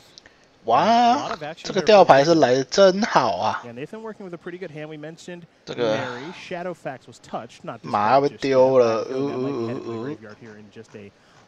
不过节奏看起来还在内神手上啊，场面的压力其实蛮大的。 The other card I think to consider would be the Foray of Orcs, because Nathan can play that next turn, get the 2/2 off the battlefield, and get in a pretty decent attack. Tyler going to write down those cards, take a long look at those cards before making a decision. 我没有，刚刚没有注意到他被回手，他被回手也是这样吊牌吗 ？Not the ideal way you want to start if you're on Nathan's side, especially in this type of matchup, given that Tyler does have a ton of power in his deck. But yeah, takes the Shadowfax here. Not much of a surprise. Yeah. I saw Nathan smirk a little bit there, seeing that go to the graveyard. Had a feeling that was going to take place. Land to the draw this turn for Nathan, so the possibility to double spell turn. Yeah, you can go, I mean, you can go 4-drop into the Lancer here, right? So I imagine we're going to see probably a Foray of Orcs. If you go Foray of Orcs on the 2/2 amass token on Tyler's side, you can get a nice clean attack in here with the Relentless Rohirrim. I suppose you can also play the Mary in attack and draw a card. Yep. Now the Mary would be trading with the amass token in play. It looks like step 1 here for Nathan is just going to be attacking with the Relentless Rohirrim. So, Looks like no blocks. 4 damage going to come across. Yeah. Tyler's going to fall down to 16. So we're all tied up as far as light totals are concerned. At least for right 1 now. 加4 In the second main phase, Nathan will play 把场面铺好铺满。 cards in hand is our reigning world champion. Is this just the... Both 4-drops are perfectly fine options here. Yeah, this appears as though it might just be Faramir here. Yeah, the only issue with playing out a Faramir here is Nathan knows that Tyler has a lot of other mass cards, right? So if Tyler plays another mass card next turn, all of a sudden that token is out of reach for the Foray of Orcs. Sure, right? sure. And then you're dealing with a 4/4 or a 6/6 potentially later. That's really tough for Nathan because he only has 1 smite. Yeah, he has no real meaningful way to get a large creature off the battlefield. Right. It's a real struggle for Nathan and his Boro strategy, but it will be Faramir. Okay. And simply passing the turn back. So we're going to head back Tyler's way.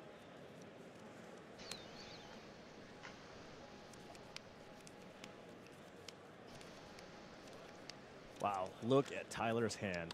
Yeah, so Tyler, as we mentioned, look, no shortage of powerful cards. Right. You've taken a look at the deck list at the top from our wonderful folks at our news desk, and you can see the hand on the left-hand side of the screen. The Mouth of Sauron, excuse me, Nasty End, Claim the Precious, Double Isolation. It's a very good deck, and it's very powerful cards. The question, of course, is if he's able to convert those resources. If he's able to cast all of those spells, I think winning is elementary. Absolutely. It's just a matter of if he's going to be able to do that all in time. Yeah. 这边还要主动做。 Nathan going to try to make that pretty difficult, though. As here is Foray of Orcs. Orc army. Deal 2. Can I get an Orc army, please? So an interesting thing that Tyler could choose to do here is cast Nasty End on the Easterling Vanguard. That allows you to amass 1 and turn it into a 3/3, right? Mary. Which would play around that. Move to combat. But Tyler just choosing to keep up 展杰， his 冲 options 啊！ with the 全家 mana. 老小。 Trigger. It'll be Mary. It'll be a trigger. It's a big, big attack. This here. is. And this is effectively Nathan all in here at this point. Mountain in the hand. 来，场面丢给你处理 It's。not a bad mystery card, though. In Erkenbrand. We'll see that one next turn most likely, but for now. With the ability to have music. Yeah, so likely here you're going to see Tyler block the Mary here, get that off the battlefield. That's a card advantage engine. Probably going to be using 然后回一个 the isolation at Orthanc on another creature that's in play. Yep. And taking 5. 然后15点。 Doing his best to stabilize the board and just survive long enough here. If Tyler can find land number 5, Mouth of Sauron would go a long way to helping him stabilize. Yes, it would, Paul, as Tyler will draw a card. Again, Tyler's hand is still good, and it looks like Island wants the draw step. So that's land number 5. That's Mana Source number 5. And that could lead to Mouth of Sauron number 1, which brings a nice little friend along. 哦，终于冲到地了。那这边出来这个会蛮大只的哟。 Well, it's going to target himself, so let's mill 3. And then do some amassing. 变5-5。 5/5. 5/5 on the battlefield. It's really, really tough here 难打了。 for Nathan to deal with.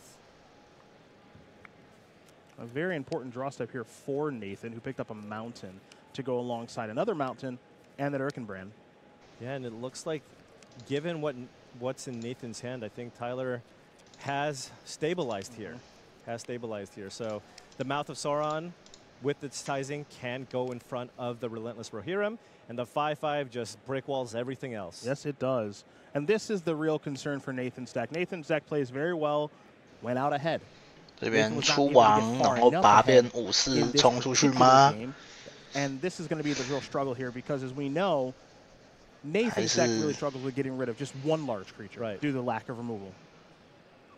And we'll harp on that. 很尴尬，这是4/3会被挡住， kind of 真的 game 是 now 很 where 尴 Nathan's 尬。 going to have to try to go a little wider. Can't really go tall at this point. Just needs to try to go wide around these couple of creatures. But there could be more on the way here for Tyler Hatchell. I mean, but given what Tyler has, I mean, Nathan needs to string together many good draws in a row. Oh, you've mentioned the other problem, is that Tyler has good cards in hand. Yeah. That's very important to winning matches at Magic, as I found out. A very astute observation. Well, that's why I'm here. That's right. It'll be Erkenbrand, Lord of Westfold. 愤怒的拳打。 And now Nathan trying to figure out what the best attacks could possibly be. Yeah, so with the Erkenbrand in play, that's +1/+0 to the entire team. This is an attack for 2. Tyler could double block. 骗了2滴血。 Want Nathan to tempt here. Or is well, he? No, looks no, like no. we see the reaching. Okay, blocking, yep. okay. So there's the blocking, but more importantly here for Nathan, if you're rooting for him, it's the tempting that does matter. Right. The ring is going to tempt the amass token. So the amass token can now get in there underneath the 2 creatures that Tyler has in play. But this isn't particularly concerning right now if you are Tyler, given the contents of Tyler's hand. Exactly. You know you've got that problem solved in a multitude of ways. Yeah, you've got to claim the precious if you really need. You have the isolation as well. 没有办法想办法抽绿才能够。哎，当然就是22开始漂血。 To the 2/2 in play, and Tyler is also at a pretty healthy 11 life here. Yeah, so has done a nice job of preserving the life total, built a nice little battlefield. 好像快要被控住了，有点危险。 And now again, it's just about converting these resources, casting these cards. You don't want to end these cards. You don't want to end the game, excuse me, with these cards in hand. That's actually what Nathan wants to have happen. Is you didn't have time to cast all of these cards because if you do, winning is going to be very easy. And now you're starting to see Tyler convert these resources. There's a claim. There's your first tempting of the ring. And Hatchell's starting to, Paul, run away with this one, it feels like. Right, I think this might be the turn where you might see Tyler attack. Yeah. Right, this could be the turn here. Get in for potentially 5, still keep the 3/4 back to trade. 再归个2回合。 Excuse me, the Relentless Rohirrim. Oh, attack. Oh, wow. Oh, get in there. Giddy up, let's go. Wow. 居然打了。 This is a 2-turn clock. It is. Yeah.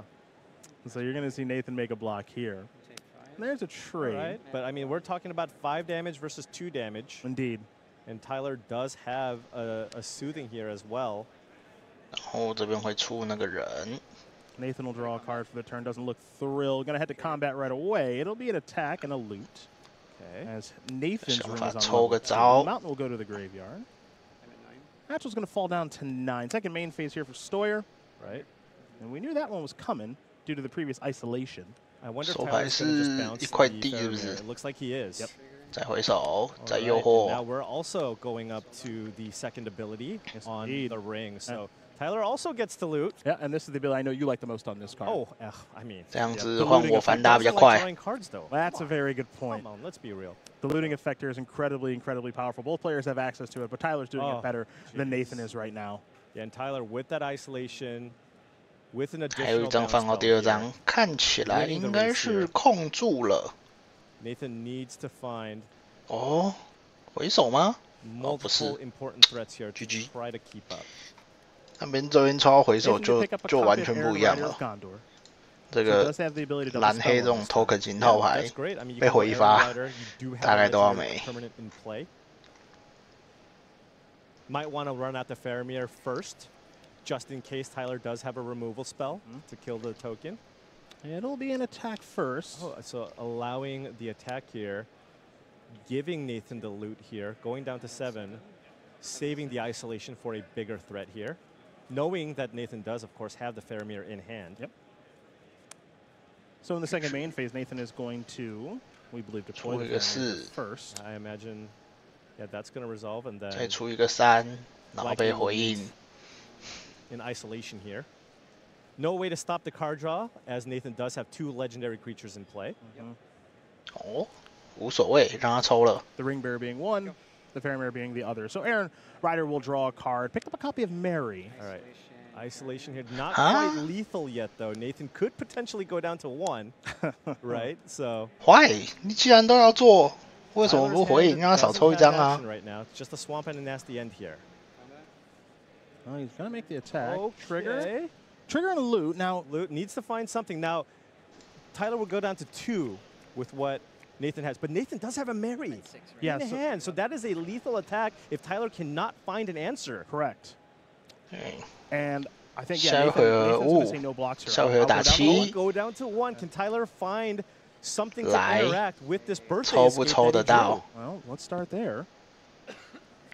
Tyler will draw. The ring is up to level 3. Did he find a threat? Is he gonna? Oh, he did. Oh boy, didn't find just one. Yeah. Well, it's actually this is the only thing with a mass. That's true. No, that's true. He would love to have another 2-2 in play here, but there is some downside sometimes with the mass. You play the Dunling Cribane. However, if you do, the 5-5 in play just turns into a 7-7. Okay, well, here is the Dunling Cribane. 变成77. Just use another dice, yeah. So now it's going to be up to that mass token will be up to a 7-7. Up to 7. Yep. Now remember, Nathan can still attack with everything, force a chump block, and then still play a block. 这边出红白 Keep that 人 in mind here. Did he draw Smite? Drew Breaking of the Fellowship. 哦，他抽到烧3点哦，他抽到打了。那是赢了吗？ That goes there. Mary attack for 7. 哎，不好说。他如果把77给吃了，就还会活。 So here's Nasty End, but这边吃了抽3张。 That feels bad, but you got to do what you got to do. Yep.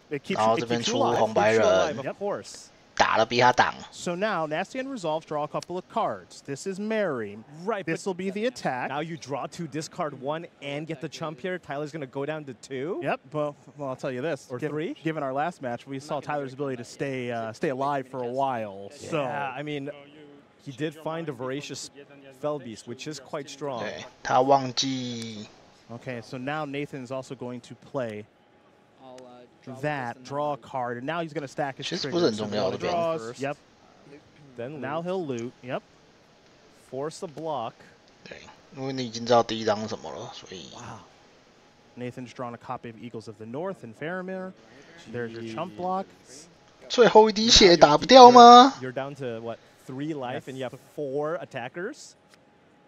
Torment of Gullum isn't ideal in this situation. Swamp the draw step for the turn. So you do see the hand here for Tyler Hatchell. 2 Swamp, a voracious, Fell Beast, Torment of Gullum, and a Captain of Umbar. Paul, you seeing a way out of this situation? I mean, you're going to have to run double spell here, so you're going to probably see Torment plus Captain here being played, as he doesn't have the mana to play Voracious Fell Beast and gain life. Okay, well, you know, that gets the Eagles at least out of the hand, which I imagine is the card that you want to take here. 死了。 That is going to do it. Nathan 哇 Sawyer. 我觉得继续站着就会赢了，真的有必要这样子打出去换血吗？ Tyler was able to convert all those resources. He was going to be able to win that game, but came up short in that one. So now we turn our attention to game number 2. Both players keeping 7 cards. Again, remember, if Nathan wins this match, 3-0's the pot. If Tyler wins, it'll be a 2-0-1 for him. And what does feel like a favorable matchup, even though he's down a game. I know, but oh man, what a sequence of draws there for Nathan to kind of get back. 这样打起来是不是有点太？我觉 Finding one of 得 his 打起来有点太 very 急 few 了。 ways to interact. 不论是 to 吃 clear 到 the way 回手 for 都很 that 亏，我觉得 that 就 really 站着 backbreaking 就好了 attack.。 Yeah, he's a deck in Nathan's that does not have a lot of removal, but just enough. Just looks enough. like just enough. So we're gonna head back over to Tyler. Nathan 他又接了一个一地，然后一只鸟的骑手。 Got the reprieve though. Does Tyler have a play? Just knock. Oh. 回手抽一张。 Immediately back to hand. Yes, it will. So Nathan will draw a card. Let's make it 2. Did he draw a land? I don't. 啊，抽不到第7排。 I believe a Shadowfax among those cards, but that doesn't tap for mana. This is going to be a discard here, I think. Yes, it will. So let's head back over to Tyler now and see if he can. 还敢接一地骑手啊 For 2 to kick things off. Sawyer's going to fall down to 16. Let's play it again, right? I mean, worst case scenario, you're just playing it into another reprieve. Yeah. That's about it. Yeah. Whatever you're going to play, you're playing into a potential reprieve. I mean, you ran it into the first one. I'm not sure how much, you know, there's 看这个被打回来一定很好笑。 for it to happen again, but at 接 the 一 same 地 time, 骑手被惩罚了。 draw lands, but I think you just have to run it out here. That's exactly. All right. That's exactly what Tyler will do with that Captain of Umbar. 抽不到，我抽不到。 So we're gonna head back over to Tyler once again. This might be a quick one here. In for 4, Sawyer will fall down to 12. 哦，号角来了。 3 humans in play. 啊，一回合生3只。哎，还敢接一地骑手啊，内森。 Game 2. Wow. Turns our attention to game number 3. 对。 Sawyer will start things off with a plains. Looks like really still having lacking trouble finding mountains. Well, you know, this is the thing about 不是8红8白吗？我怎么看他从来都没有抽，整天都在卡红是怎样？ The way you want it to. Absolutely. Repeal， 3 colors, he's doing 会手走一张。 not a problem at all. 红地是来了没？还没，问就是还没，问就是2地陷阱。Oh my god! That was an early pick in the draft there for Stoyer, was the Marauder. Have not seen it really come down much in this draft for our reigning champion. But Tyler doesn't care about that. Tyler says, I want to win this pod. Land. Make it a game. 持续抽不到地。哎，我好像在看上一把重播哎。You hate to see it for Nathan, but if you're rooting for Tyler Hatchell, you're thrilled, and now you get all the information via the Torment of Golems. So, and at this point, I mean, Nathan needs to get off to that quick start, so it's just going to be so tough here for Nathan. 不会啦，也没有说很皮啊。你2地，然后有一个 repeal 先攻，我是会接的啊。对啊，但是抽到第5个回合了，还抽不到地。 Assuming that Nathan does draw lands, because if he doesn't, he doesn't have anything to worry about. So now, 第4回合，对，抽第4回合，你抽了5张牌了，抽不到就也是没什么办法啦。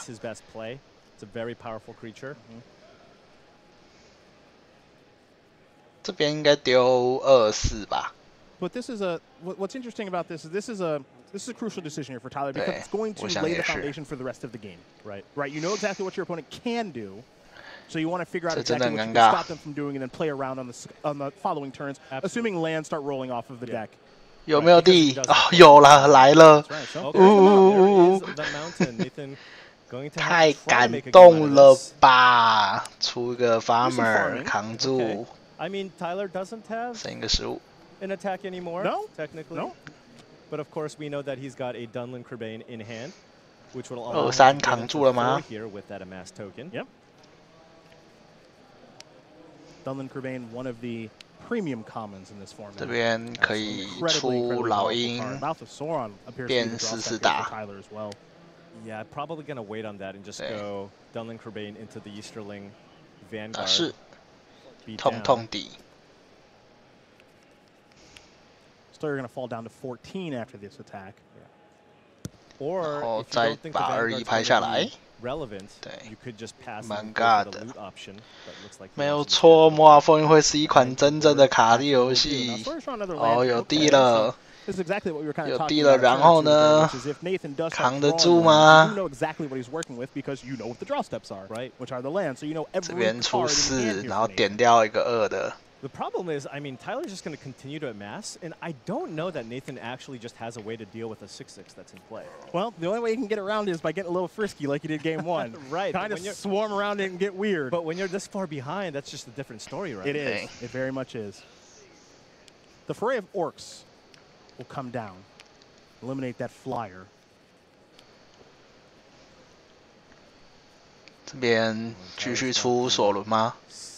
出索伦可以磨对手。出索伦磨对手，涨个6677，挺不错的。好磨自己吗？哇，没有，还没有对手大呢。对，磨对手基本2，磨到就变大了。 Yeah, again, this is the weakness of Nathan's deck, is doesn't really 开始摸地了， 开始摸地了。还有一张加1加3跟加1加0先攻，挡不住那个66。 And there's a lot of ways that can go wrong. Right? He does have the escape from Orthanc on top of that. 很危险呐！ Wow, and Tyler found the Great Hall of the Citadel. 哇，还找到地了。 Does allow him to play that splashed Denethor. 这样子，他等下开始吸你血，这个6点不能中，剩2就准备爆开。还这边要全打了。 And now we see Tyler starting to think about, okay, you know, I can get a little bit more aggressive. Right? Because I've drawn the White Stars for that Denethor, as you mentioned, Paul. Because I have Soothing in my hand right now, and I've got some very good spells to draw to. Right. 等下可以开始吸你血了。 Get a little more aggressive. And oh, by the way, Nathan, I'm at 20. And you know, I think Tyler is also probably going to be aware of the ice. 你这边如果想要换 escape from Orthanc, absolutely, absolutely. So if Nathan goes for some giant block, might just be happy trading the 6/6 with 4/2 creatures. Yep. Because remember, Nathan's past 3 draw steps have been lands. Right. Wow. So Tyler is working with basically perfect information. The only thing he doesn't know is the top card. 就要被那个老头洗死了。Yeah. So now, if Nathan takes the 6 here, the Denethor is just going to close out the game. Yes. Or Tyler going for 还有一张回手，先排顺序，哥哥。 I don't think Soothing of Smeagol. Yeah, I don't think you necessarily need to go for the soothing here. I'm not sure what it would accomplish, even if you bounce the 3/3. Yeah. Okay, he thought about it. He stopped himself. Right. You know, in situations like this, Paul, I always say, when加you're playing against the world champ, 回 easier 手 said than done. Right. You might start to second guess yourself a little bit. Exactly. You know, you have the opportunity to win the 打得有 pod 3-2 and beating the world champion to do it, but he did a nice job of slowing himself down there. Right. 反了，拿反了，真的有点强。 Going down to 2. Denethor going to hit play. Tyler simply just 上 needs 2 to tap. 下地出老头， Sacrifice 2 creatures, and that should be the game. 然后乘一 You 只。 see the smile on his face. It's not one that he likes to have. 我还有一个失误，但是我扛不住。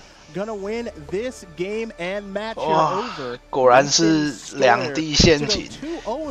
不是那个第2把接那个一定洗手是什么意思啊？ Here at this Pro Tour in Barcelona, very impressive win. Yeah, no, absolutely. Of course, you know, Nathan, he's going to look back at you know, those games and go, well, I mean, I think when you have 2 planes with the reprieve, you just have to keep it, and you're just super likely to find the land. He just wasn't able to, and that of course just happens. Yeah, right? that's all part of it. That's all part of the game. 哇，菜鸟倒了It's like, 2-1。 no, that's an absolute keep, and you know, given that you're going to have 3 to 4 draw steps to find that land, it's super likely. You just have to keep those. If you mulligan those, you're just giving up a lot of. 极人， You and I felt that 极 after 人在 the 哪里？ Nathan 我没有看到 we felt 极 the 2-1 人。 was very much in range. Of course, we know a player of his caliber would love to walk out of there with a 3-0, but I think a 2-1 is a success for him. And for Tyler, a 2-0-1 is absolutely a success. So congratulations to both players as we prepare to watch some more magic here from Barcelona in just a bit. We're going to take a short break. When we come back, yes, we're limited. Jacob Wilson.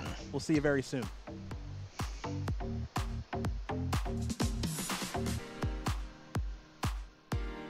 这是另外一桌的桌长之争吗？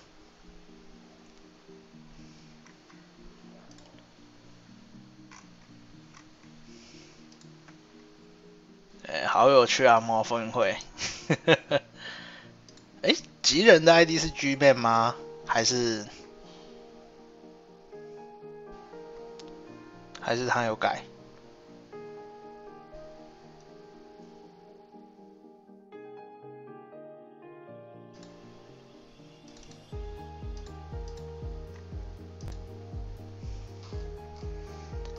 哇，双色混血哦！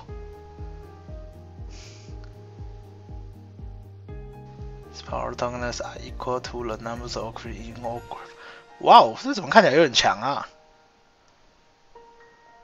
？2点巫术目标玩家模4张，然后2点叫米米，他的攻防等于所有坟场的生物数量，有点强哎。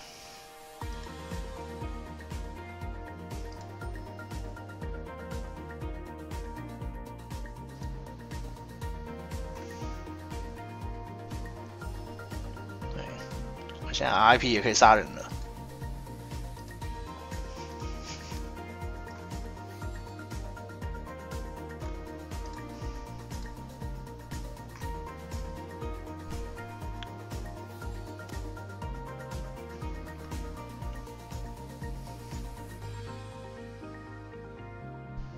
那个 Electra Zavon Storage 只是哦。 那个很大的 Electra， 那个日韩的那个冠军30哦，这么猛 ！Beautiful. 日韩捡了一个冠军。And wherever you are, we thank you for joining us. Cedric Phillips, Paul Chion here at Pro Tour, the Lord of the Rings from Barcelona, Spain, as we continue on here in round number 3, closing out our limited portion of today. It's been a blast so far watching Nathan Story do this thing with Boros, and we've seen some other decks as well. And now we prepare for our non-feature match draft pod. We're going to dabble around here and watch Seb Rohan against Georgios Seb Rohan. Seb has a very interesting deck, I would say, Paul. A lot of, how do we say, flavor in this deck.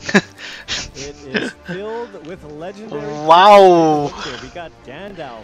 这是炸弹套牌吗？ Pippin, Frodo, just the entire team. Yeah. Just ready to go. Just a nice little team up to give some beatdowns, and Seb has done a nice job of that so far. This Azorius deck, we don't see a ton of Azorius in this format, but if it does come together well, it is a pretty good deck. I will say that, and more importantly, for you PP 超强。 That's where people do not really like to be in this particular format. So power level of this deck appears to be pretty high here for Seb. I'm excited to see how these play out. 太强了吧，这套牌。 A little bit faster than our last handful of matches, and what I do mean by that is we're going to speed it up just a tick because we want to bring you as much magic as we can here from Barcelona all weekend long. So, we prepare to watch a very flavorful Azorius stack. Yeah, and Faramir, by the way, one of the reasons to go into Azorius. Yes. 另外一个人套牌怎么没有看到？ I remember my opponent first played it against me. I go, oh, I don't 我想要看一下另外一边套牌啊。 Can I just refuse? 左掌之争呢，一定应该每个人的套牌都很强。 These players are going to start off with 7 cards, our second match of round number 3, and we will watch our first of hopefully 3 games unfold. As I'd love to watch a nice long match here, as I do really enjoy this limited format. 闪现弗罗多。 It's like a Rivendell here from Seb Rohan, of course, with all the legendary creatures in the deck. 哦，不是，他是 Sam， 这一只是 Sam。 Okay, just curving out, beating down. 都是半身人。 Any mana issues here. 哇，对手这个感觉很强哎。 There for Rohan, and just going to simply pass the turn back. Now Seb does have multiple copies of Saruman's Trickery. Georgios likely is aware of that. Will try his best, but it's pretty tough to play around, and you might just need to run something into it. But Seb has to have it here. And has it, Seb does. So going to counter that, amass 1. Such a powerful card. Yeah, it's one of the better counter spells we've seen in limited formats. 这个2换1人，这1换2点靠北。 Making that 1/1 just makes such a big difference. Yeah. Because typically, 1 blue counter target spell is not something that you want to play in your draft decks. But in this format, I mean, just getting that 1/1 body, there's so much to do with an amass token, goes a long way. And most of the time, a 1/1 in a format isn't really a ton either. Now, speaking of a ton, Faramir. Yes. Yeah. The prince is here. 3/3 human noble at the beginning of your end step. Choose an opponent at the beginning of that next end step. You draw a card. If they didn't that turn, otherwise 你不打我就抽一张，你打我就剩1。 How about 3/1? Yeah. Yeah. Well, there's the knife wound, which is just okay in 2 this 次倒了 situation. So there's the card draw. Shadow Summoning did create 2 tapped 1/1 white 扣，哪一次不扣？ spirit creature tokens with flying. Georgios with kind of a nice little flying spirit theme going here with the Shadow Summoning. But needs to fight through this this Faramir, which is going to just provide Seb advantages every single turn. Yeah, and the game is going to kind of circle around this Faramir now. Yeah, this is what the game, at least in the short term, is going to be about. Now, if you're Georgios, hopefully not for too much longer, because it is a real pain to try to play through. 哇，被惨忘记。 And there is a plains there for Rohan.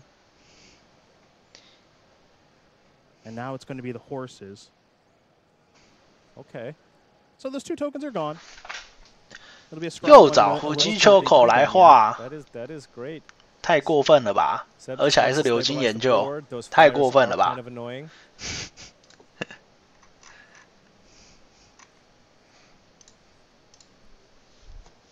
真的是财富密码，好扯哦。 Now it's a situation where Georgios kind of, if he doesn't attack, all of a sudden Seb just gets an entire army here. 我以为他会回， But if he attacks, he just loses his creature. Yes. 可是回自己 really tough spot here.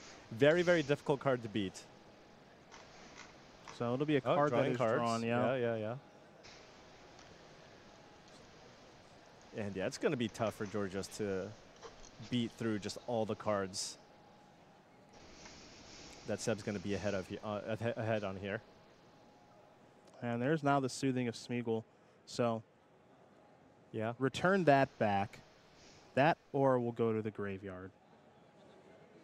And then the ring is doing some tempting now. So up to the ideal level 2 on the ring. Right. Some looting going on here now. Yes, indeed. So that amass token will attack. 赶快找地，更多的地牌。 Looks like there is at least 1 land to discard. So away goes a Plains. And is it just time to replay the Faramir? There are worse things to do there, partner. There are worse things to do. Yeah, so Faramir is back on the battlefield. Back in play. The game continues to center around this very powerful legendary Georgios really needs to find a removal spell. Get this Faramir off the battlefield. 受不了了。 Okay, that is something. Lost Legend here, putting it 4th from the top, so not going to be seeing it for a while. We've got a lot of temporary answers to a real problem. Yeah. That's what we've got right now if you're Georgios. I'll worry about that one later. Yep, it might be coming back sooner than you think, but in the meantime, the problem is at least temporarily solved. Now, the looting means you'll get back to that Faramir a little bit faster than Georgios would prefer, but again, it is a temporary solution. Right. Is lost to legend. And there's also Greyhaven's Navigator that Seb found, which allows him to scry things to the bottom to make sure that he can find that Faramir in a timely manner. Oh, Frodo as well. There's Frodo. Yeah, we mentioned the flavor coming into the match, but the flavor is also combined with power. Yeah. Because these are very powerful cards as well. I mean, that's what you would expect that, right? Oh, like, absolutely. Oh, I am going to make these powerful legendary, I'm going to put all these legendary creatures in. You have to make them exciting. Yes. Right? Yes. Now, the black aspect of Frodo, we're not going to see that a ton, but as a 2/3 with lifelink, not a bad place to be. Yeah, absolutely.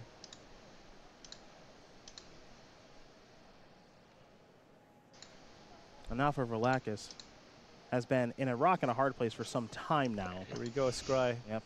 Those aren't Faramir. OK， 直接长大。 Great use of mana here for Seb. Yeah, if using it all, that's pretty darn good. 其实你不用巫术时机做啊。 That was cast. That's the 3/2 with Scry when it enters the battlefield. So that's all done. Left that card on top, and now it's time to untap. Size up for a pretty decent attack, and of course there is the Faramir. Guess who? All the looting has allowed Seb to 对 find 面 it 是手上 very quickly. 一整排的地吗？什么事都不做。 Step 1 is the attack. Yep. So this attack, of course, the Ring Bearer is going to be leading to the looting that is taking place here for Seb Rohan, who is 2-0 with this deck, mind you. Not surprising. No, this deck is very powerful. It does seem quite good. Yeah. For an Azorius deck, if you could draw one up, this is what it looks like. This is the one. This is it. Now there is Faramir It's once back. again. 我又回来啦，宝贝。 Oh, jeez. Took Reaper as well. Now. Okay. 捡回手。 Okay. Tempt. Yep, tempt up to level 2. Not the most 等 exciting. 下跳下来，又再一次。 Oh, and just passing. Boy. What do you have? Right? It's like, what do you have? 这脸上写着我要把队友磨干。 Same thing. Oh, it was a flash creature, of course. Okay. Well, I hope it's better than that. I think it was just Samwise. It was Samwise, Right, yes. right, I'm for Is Georgios. that it, though? Yeah, for That's Georgios' like sake, I'm that's hoping. the big finish? Yeah, I'm hoping there's something better than Samwise. Yeah, Otherwise, this is going to be a bad time. Yeah, I mean, no real sweeper here. Nope. So there's a delayed sweeper, but I don't think that's going to be timely enough here for Georgios. And it is worth noting, of course, as you're going to see Seb continue to play more 更多的仔，更多的威胁。 to be joined alongside a 1/1 token that it creates. Is I'm going to guess that Georgios does not have a sweeper because wouldn't keep playing all this stuff, and we're in an open deckless. Did we even see the scoop there? I think they were just like, you know what? We don't need to see any more. Yeah, well, there's a. I think you can all guess what happened. Yeah, we have Seb up a game here. Okay. As Georgios is going to be on the play here for game number 2. Both players will keep their 7 cards hands. And there you saw not only the power level of Seb's deck, but just there's a lot of cohesion as well. Yeah. This looks like, again, looks to be a pretty good Azorius deck, as you're going to see the Birthday Escape. The ring is going to go up to level 1. And now an island, and simply passing the turn back. Nothing for Velocus yet. What did he keep? I mean, there must be some removal there or something. It's pretty tough to keep a hand with just nothing to do in the first 3 turns. Wow. Was there a mulligan, perhaps? No, they both kept 7. Oh, okay. They both kept 7. Interesting. All right, Mirkwood Bats. One of the cards that, at least for me, has kind of underperformed relative to, you know, you read it, you're like, oh, 4-mana, 2/3, it's got an ability, maybe it's going to be great. You really need to go kind of hard on the the token strategy to really get enough value out of that card, because just the sizing just not ideal. From one card that's underperformed to, I think, a card that is generally overperformed in Protector of Gondor. That 1/1 that it makes alongside the ring is very, very 2/3 versus 4/4, right? I mean, so much more stats. Yep. Well, okay. I sure hope Georgios can somehow make lots of tokens. I mean, we did see the summoning, right? We did. We did. If you can follow that up next turn. Now, don't forget here as well, though Seb did win the last game in very impressive fashion, both of these players are 2-0. They're playing for the pod, which implies that Georgios does have good cards in his deck. We didn't see any of them in the first game. We're starting to see some of them in the second game, as a Bewitching Leechcraft has been played on one of those bats. Ooh, and is he representing a Saruman's Trickery? No. Okay. Looks like Pippin has entered the battlefield. A 2-mana 2/2 with Vigilance Ward 1. Yeah, and if you have a removal spell, you have to target and get rid of the Pippin first. Going to be a little more expensive to do so, too. So we turn our attention back to Velocus. Is there any token generation, as Paul mentioned? Not yet. Just a Mortal Knife Wound here. Or excuse me, Morgul Knife Wound. So just kind of an annoying aura, right? It's like, do I just want to take 2 every single turn for this effect? Given that Seb is reasonably ahead. Although, wow, Denethor here from Georgios. Best card that Georgios has played. Absolutely. By far. Especially given the fact that you can start generating tokens. Yes. And every time you do, you get to drain your opponent for 2. Yes. With the double Mirkwood Bats that are in play. So this is kind of what you were looking for. Yeah. Where's the token generation? What's really going on in this deck? Well, now we're all getting an idea. As the 2 bats, the Denethor, haven't seen much removal here from Georgios, but this game is looking a little bit more favorable. Right.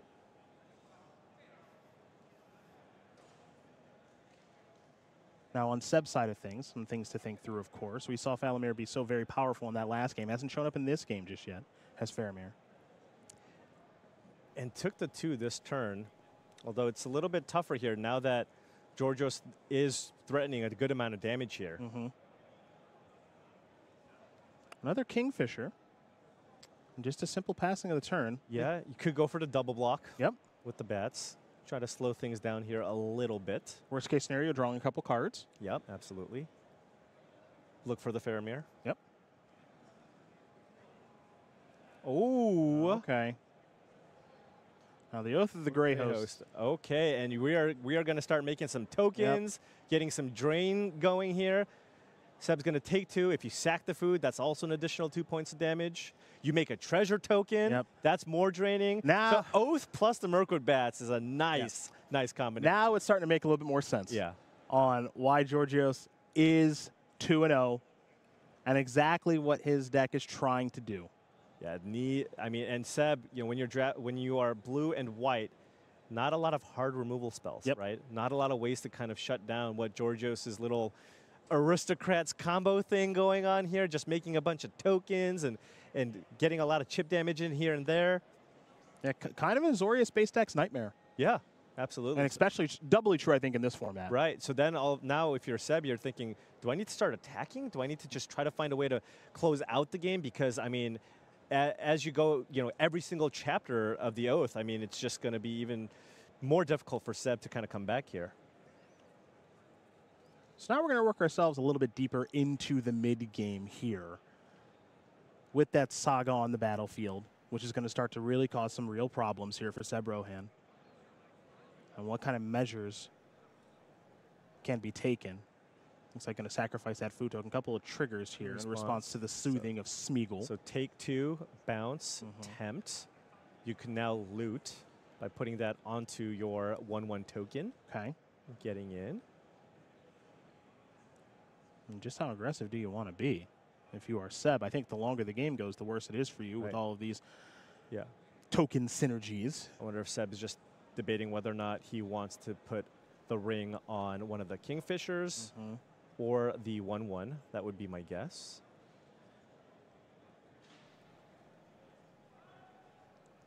Huh. I'd be surprised. I'd be surprised if it's the Protector of Gondor. Yeah, because that's just a clean block for Georgios with the 2/4 that's in play, unless he has another tempt effect. Huh. Okay. Well. Okay. There's the attack. There's a loot from the ring, discarding a plains. Oh, okay. Oh, and making it, giving it protection from white. Sure. Or protection from creatures, rather. Card type, protection from the card type of your choice. So that's an attack for 7. So we're racing here. We are racing indeed. Now that's tough to do against a deck that can generate food tokens and gain some life through some weird interactions. So here we go. Chapter 2, take 3, make a treasure, take another 1. So Seb's down to 5. Seb's down to 5, yeah. Yeah, this game could end very quickly. You can sack the treasure down to 4. Okay. You can play the bats. So now that's 2. And if you sack a creature, that's another 2. And now the question is, where do you get that final 1? Oh, Seb at 8? Well, Seb sacrificed the food token. That was so nicely given by Georgios. But, I mean, once this oath goes off, Seb needs to find a way to basically kill Georgios before Chapter 3 of Oath of the Greyhost. Yes. Because that's 6 damage with the double Mirkwood bats that are in play. And now we're going to get some more bat triggers here from the sacrificing, I believe, of the treasure. Oh, and there's a muster. That's another 2. So there's your amassed orc. 肚子一个不舒服，先跑去上厕所了。回来啦。Survive this attack. Yeah, this very much feels like if you could just hang on. Or is this just lethal here? 这个场面。Yeah, yes, it is. Looks like it is. Yep.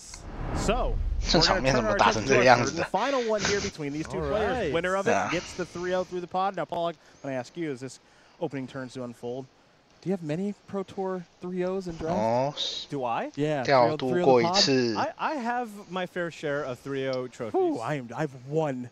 You have one. One. Yeah, but you've got a top 8 though. But whatever. I've only 3-0'd one limited pod. Oh man. It's hard. It's really hard. The Pro Tour is hard. That's also true. That's also true. It's really hard to 3-0 these things. And it gets your tournament off to just the best start. You feel so good. Absolutely. You feel so good. And doubly true, you lose the 3-0 match, brutal. Yeah. It's only your first loss of the weekend, but it's just brutal. Yeah, for sure. So one of these players is going to be riding high as Seb is going to attack here. And one of these players is going to have to bounce back after a difficult loss. Now, is there a third land? There is there for Seb. Okay. So took Reaper怎么不先叫呢 as the ring is tempting here thus far. Oh, Dunlin Kerbane. Yeah, we know how good that card is. Yeah. I mean, yeah. Black is just so incredible, right? It's very good. Mortar Muster, Dunlin Kerbane, Tempt the Precious, like Torment of Golem, like those are all just incredibly high hits. 没有第二点白。 They're all centralized in this one color. Yep. All of those cards are great. Frodo also quite good. Matt'll join the fray. And now here comes that Took Reaper. We're thinking about a trade. It slowed up a little bit, though, because that would bring the ring up to level 2. Okay. Yeah, but just in terms of cards, you're trading your 2-drop for a 1/1 that made a 2/2, right? So now Frodo's going to be the ring bearer. And the ring is on level 2 there for Seb Rohan. So we heard back over to Velakis. 不过没有黑就不怕 that one's a good one. All right, so that means Rise of the Witch King. So both players are going to 大家 sacrifice 跳 a 一只 creature, and Georgios will be able to reanimate the Dunlin Kerbane back from the graveyard. Yes. This is a very, very, very good turn, assuming all goes to plan here for Georgios. Now there may be a response here from Seb. This hasn't taken place just yet, and so here comes the response. It's going to be a soothing. All right, so going to bounce the Frodo back to hand. Yep. Go to tempt the third ability on tempt. So getting close to that fourth mark, which can close out games very quickly. It can. Now, it is worth noting, because of the bouncing of Frodo, there is no ring bearer at the moment. Correct. I take that back. Take it back. Yep. We now have a ring bearer. It is a 1-2. It's really tough to block. And it is up to level 4. Level 4. So Georgios needs to find an answer for Frodo here. 对 Frodo 打很快哦，4点时间打。Well, there's a second swamp. 马上就被杀了。 There is an 来 answer. 第4张。 Now, as we mentioned in game number 1, it's a temporary one, but when you're facing down level 4 of the ring, a temporary answer might be all that you need. I mean, the key was just getting the ring bearer off the battlefield. Yes, absolutely. 这样黑白这边挺有优势的。 So great start here from Velakis, and Seb does 整个 not 节奏都缓下来 have 了。 this turn. And for how much power Seb does have in the deck, as we showed you at the beginning of this match. Oh, 闪现。 Unexpected one here. Soldier of the Grey Host does get to ambush the Dunlin Crabane. 哇，蜘蛛好强！蜘蛛真的好强。 Shelob, Child of Ungoliant. 6 mana, 8/8, Death Touch, Ward 2. Whenever it eats successfully eats something, turns it into food. Turns it into food. I think we see why I think we see why there's a green splash here now. Yeah, I would splash for that one too. Yeah, 看死鱼炸弹了吗？ 那也是无话可说啊。 Attack for 10. Not bad at all. 6点688守护 after game 1, we were wondering, okay, what's going on with Georgios' deck? Doesn't appear to be very good. It's 2-0 in the pod, though. Maybe some things broke Georgios' way, which is still true because there are some good cards in here. Oh, yeah, absolutely. There are some really good cards in here. You're going to see Deceive the Messenger. No shortage of power from both sides here. Georgios drawing all of his great cards here. No legends from Seb. 这个蜘蛛太强了。 Mirkwood Bats. We saw how much work that card did in game 2 with Georgios' token-themed deck. There's Pippin, but that might be a little late. Pippin 扛得住吗？来不来得及？你要先吃一拳8点。 Way to block the spider. 哇！ 马上就爆开。 It did die, so now no way to block the spider. Bitter Downfall going to pay the ward on that as well. So there is no clean way to manage this gigantic spider. Boom, get you for 10. 回去打魔弹喽。 Are we already in jump block? Yeah, I think so. All right, time to make a food. Yep. Get to, I believe that's a drain for 1 as well, right? Yeah, they're going to take a look at that spider one more time just because it does have a lot of text on it. Frodo 要被蜘蛛给吃了。哇，这么风味啊 ！Battlefield, but that spider is doing so much work here. Frodo coming back to seeing a gigantic spider on the battlefield, and now the combo. Yep, the saga as well, and Oath of the Grey Host. 来，大家生食物。我吃食物还会扣你血。Yeah, I think this is just too much to overcome. Georgios' deck does actually look quite good. It does. Once it kind of gets firing on all cylinders, it does look pretty darn good. And there's definitely some power baked into this thing. So Frodo's going to get flattened. A little bit of damage will come through there. Will be turned into food. Yes, indeed. 没有用啊。 3 food on the battlefield here. Yeah, very nice alongside the bats, of course. And it might just be one more draw step here for Seb. 来，解不解掉蜘蛛？解不掉。We'll extend the hand. And Georgios Velakis is going to win this match. 没有错啦，蜘蛛太白痴了。Yeah, the best feeling in a Pro Tour, 3 of the pod. Absolutely, yeah, really powerful deck with lots of synergies. Really cool deck to see. I haven't really seen a deck like that before with, utilizing the power of something like a Mirkwood Bats, which is typically not the type of card that you want to play in your deck. Yeah, and you said a card that's underperformed, and I agree with you in this format, but in the right deck? Yes. In the right deck, it's very, 所以我们要进 very good. 摩登环节啦。 Congratulations to Georgios. 来看一下各位桌长使用什么套牌。Now we turn our attention to one Breach more match. 套 Who's 约 coming 个 off 莫 of a top 8 夫 at our last Pro Tour, going up against 无畏创新欧纳斯约个莫夫利宾 and 欧纳斯犀牛 Top finishes Control one to Carl's 3. Both these players are 2 蓝黑 and 0. Now, I will tell 控 you this, 犀牛 Christian, 纯 someone 黑 who many 纯 players 黑 consider a very, very good limited player. Right. Carl 绿 Sarab, 塔 one 红 amongst the 黑 players nowadays 烧 who consider to be maybe the best 欧纳 active 斯 limited player 创 that's 新 going. So this should be very, very 哇， entertaining. 居然有 because 拉 this is 克 not 多 only 斯 game number Evoke of 哦，不 this 是 match. And for Evoke Calcano, 那没事 you know, 我 we 看 saw 成 him take a little Convoke bit 吓 of 死 time 我了。 away from Magic. Familiar face who did very well on the Grand Prix 是 circuit. 四色 Does have a 控 Pro 制 Tour 是什么鬼？ top 8 on the resume as well, and he is just 绿塔 thrilled 绿塔 to be back 犀 playing 牛 competitive Magic. Yeah, he was a Pro Tour mainstay 前面的红黑好少 for 哦。 several years. Yes. You know, he was what you would call also kind of a 四色控制是啥小？ The definition. Would 哦 play every 没有 single 混 Grand 黑 Prix, 的欧 just 纳斯， absolutely 好 loved 谢 it. 了。 He was just all over the place, making sure that he could continue to play these Pro Tours, and good to see him kind of back here competing at the highest level. Now this is interesting because I was curious if we're going to have the opportunity to see green in a meaningful way here. 对啊，他 On 要 day 选 number 他 one, 有 we are 他 seeing 有 that 混 here 黑 from 啊 Carl， with mushroom 所以只是 watchdogs 单 to 纯 kick deck things 的选择不一样 Calcano 而已。 with what many consider to be the most powerful color combination with a Rakdos deck here. It's hard to argue. Yeah. Black being the best color in the set, red arguably being the second best color in the set, going up against what I think many would argue is the weakest 咬下 color in the 来 set here in green. So 狗狗 let's see 咬 what 起 Carl 来 is able to put together here, as it looks like an In's Fury has been played to take care of that goblin. Ooh, Dunlin Kerbane. This card just 没有，是那个四 C 控就只是一个 It's all value. We've seen cards 他在 like this 选 over the 他在 past 选 handful deck of 的 years. 时候 They're good 没有 every time. 选 Right. 没有选 I mean, 欧纳斯 you know, 扛错， Just not even too long ago, 因 pre 为 champion. 他长得跟欧纳斯 The best limited card. The best common by 87%像 a large margin. 对 And this 就 kind of does the 是 best impression. 少了一只红，少了两只红元 Now, when 素 you're 加了 a 一只 deck 蓝 like 元素， Carl's, 就这样。 We're kind of leaning on the food aspect of things, one could argue. Yeah. You can have a successful green deck if you do also look to play the multicolor green deck with lots of mana fixing. But it looks like Carl right now just stuck on forest here. Yeah. The Mirror Guardian does show up as a 4/2. When it dies, the ring does temp. The splash color here, splash might be a little bit incorrect. I'll just say a heavier second color. Looks to be mountains. And it looks to be a plains running around in the deck too as a star. 但这四四回合其实蛮打人蛮痛的。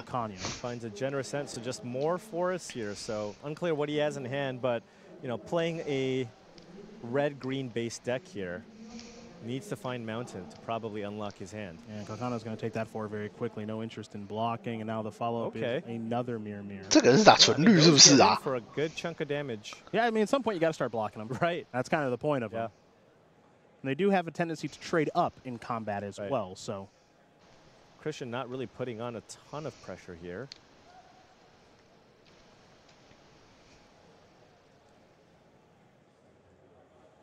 Okay, the book. Yep, not a bad place to be. Do a little bit of amassing of 1, soon to be 2. So now the warg can get in for 4. Yes, indeed. 是 And then by attacking with just the warg, you're representing a potential double block here on one of the mirrors.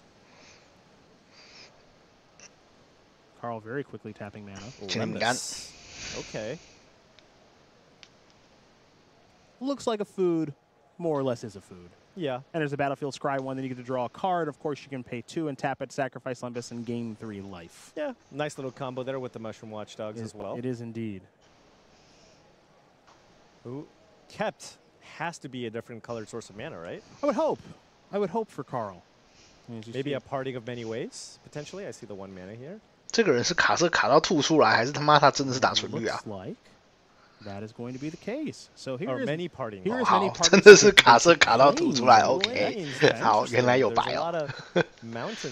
我还想说，干，这个人打纯绿，太狠了，太狠了。哦，密西来了 ，Dawn of a New Age。Dawn of a New Age. Yeah, we're seeing a couple different colors here now.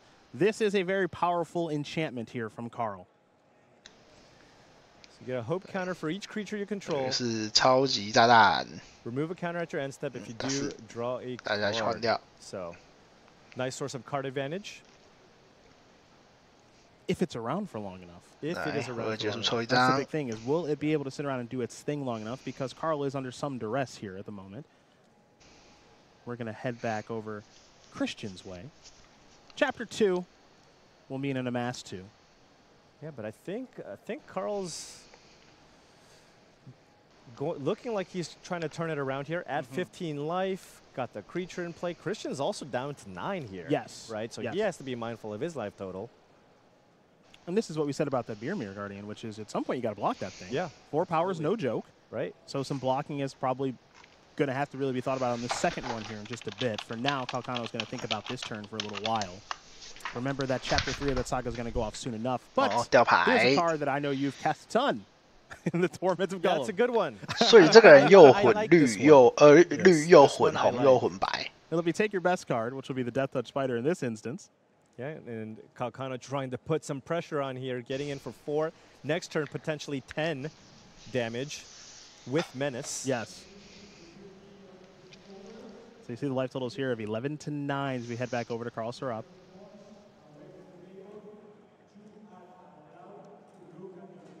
Magic's present. 哇，抽到红了，跟鬼一样。 Calcano, but he is reappearing in the competitive scene very well with a 2-0 start, and it looks to be a pretty good limited deck here. Gimli here in play here for Carl Serap. Calcano going to take a read of that. We'll do the same. 3 mana, 3/2. It has indestructible as long as you can control 2 or more creatures died under your control this turn. Another creature you control dies, put a +1/+1 counter on Gimli. When this ability resolves for the 3rd time this turn, Gimli fights up to 1 creature you don't control. Yeah, and Carl right there drawing a card and gaining 4 life here. So now, again, sitting at a healthy 15, could afford 没有在怕你全打的啦。 here from Calcano potentially. And Calcano down to 5.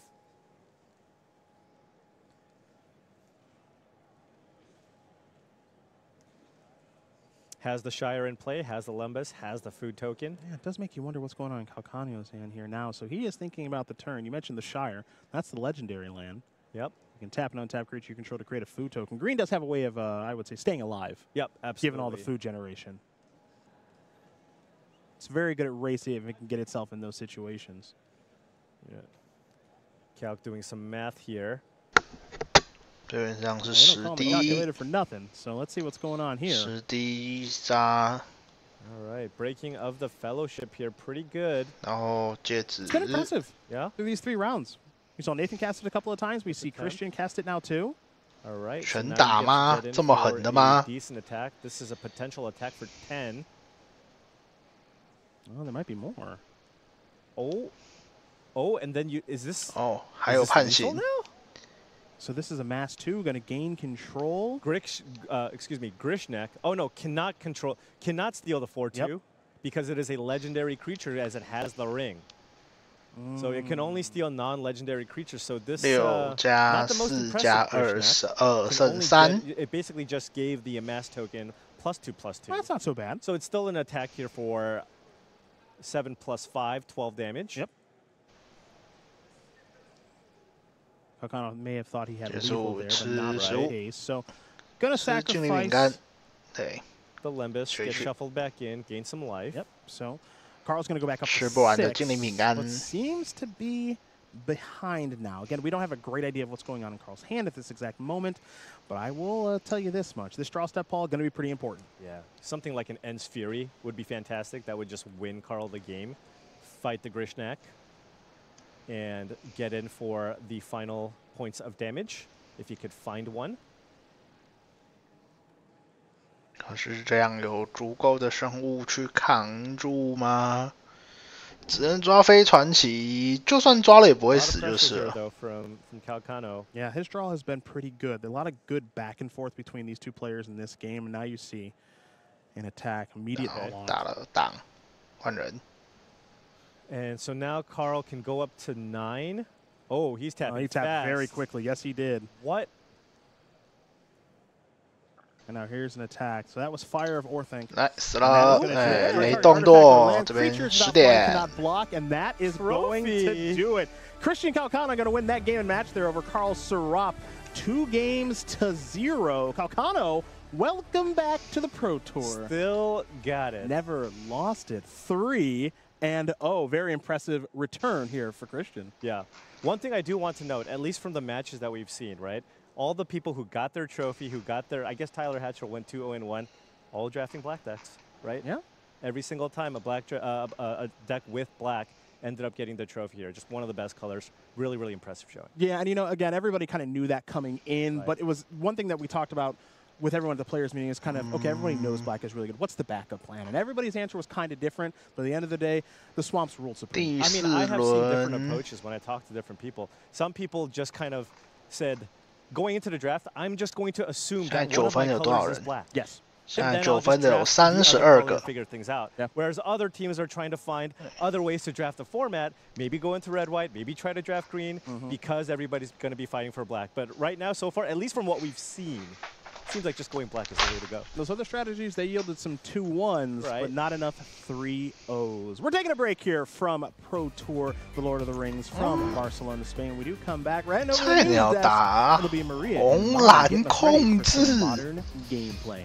我以为他是打龙吼诶，居然他居然是打控制。这什么奇怪的？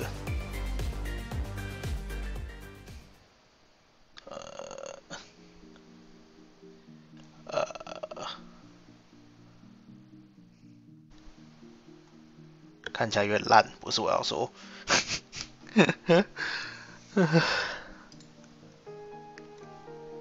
这是他自己研发的套牌吗？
啊，免类这系统真的很烂，我居然可以在 deck list 这里看到一个人的 deck list 叫做 deck list。Hey everybody, welcome back to Pro Tour, the Lord of the Rings, here from Barcelona, Spain. A look there at Sagrada Familia. Truly one of the most incredible places I have ever had the privilege to visit. If you go to Barcelona, you simply must see Sagrada Familia. Something else you must see is this tournament here this weekend. This has been fantastic. There's a look at the players battling for that trophy right there, and their share of a $500,000 prize pool. Let's take a look at our headlines in just a moment. Welcome back to the news desk. Maria Bartholdi and Mani Davuti hanging out with you here in Spain. And speaking of the trophy, there it is right there. That's what the players are playing for this weekend. And of course, the title of Pro Tour champion. Let's find out what's been going on here. We've got our headlines for you. 3 rounds in the books. Draft is done here on day 1. If you love limited, don't worry, it'll be back tomorrow. But for now, we move on to modern. There are 32 perfect 3-0 records left in the building. There were 269 players. 32 undefeated, among them Gregor, Gab Nassif, and Simon Nielsen, along with a lot of other people, of course. 5 rounds of modern coming up next. Very excited to see what happens with modern. Gondor is our headline card. Why is that, Monty? Yeah, Maria, 32 perfect records, but the winner of our feature pod was not one of them, getting a 2-0-1 record to end the draft and using this extremely powerful rare Horn of Gondor to get the job done against Nathan Sawyer in that last match. Card is a house. Well, Will was down in our feature match area and talked to some people who are very happy after draft this morning. Let's hear from them right now. Tyler, you just defeated the current world champion, the current Pro Tour champion, and you're still undefeated in this tournament, Pro Tour Lord of the Rings. How does that feel? Feels good. You know, I'm here to have fun, and I think Lord of the Rings is a great set. I think there's a lot of depth in the limited format. It's been an odd pod, I think. There's a couple of weird things that happened. It's always fun to play the world champion like Nathan and engage him. He's a really nice guy. I think Game 2 didn't go his way. He got screwed, and I won that one. And then Game 3 went a little bit the same way, but he did find some lands, but I was able to be 那个看起来有点烂呢，红蓝 scam。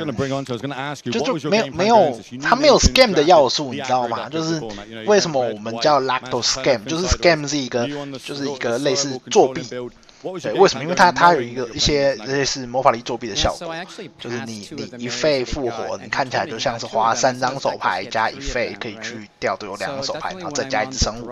但是它的那个红蓝，那些元素是不会活下来的，下去也就下去了。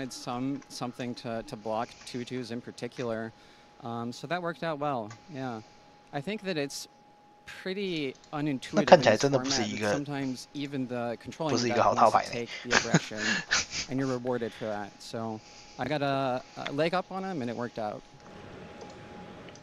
George, you managed to qualify for this Pro Tour in Athens. This is your first Pro Tour, and you've just finished the draft round 3-0 undefeated. How does that feel? It feels really amazing. I don't have any words. 看学校打那个，我还不如，我觉得龙华还好很多。 So would I be. So you drafted Abzan colors. Traditionally, we think Grixis is the colors that people want to be going. They're the strong ones, but you went completely against the grain. When Abzan, talk to me about that and the picks that you know to build this deck. Okay, so obviously a lot of players has a strategy of going black as the strongest color in the draft. So I went that direction, and my opponent floated some really strong green cards, like the Shelob. And Alextra 是大姓吗？我怎么看到好多人姓这个？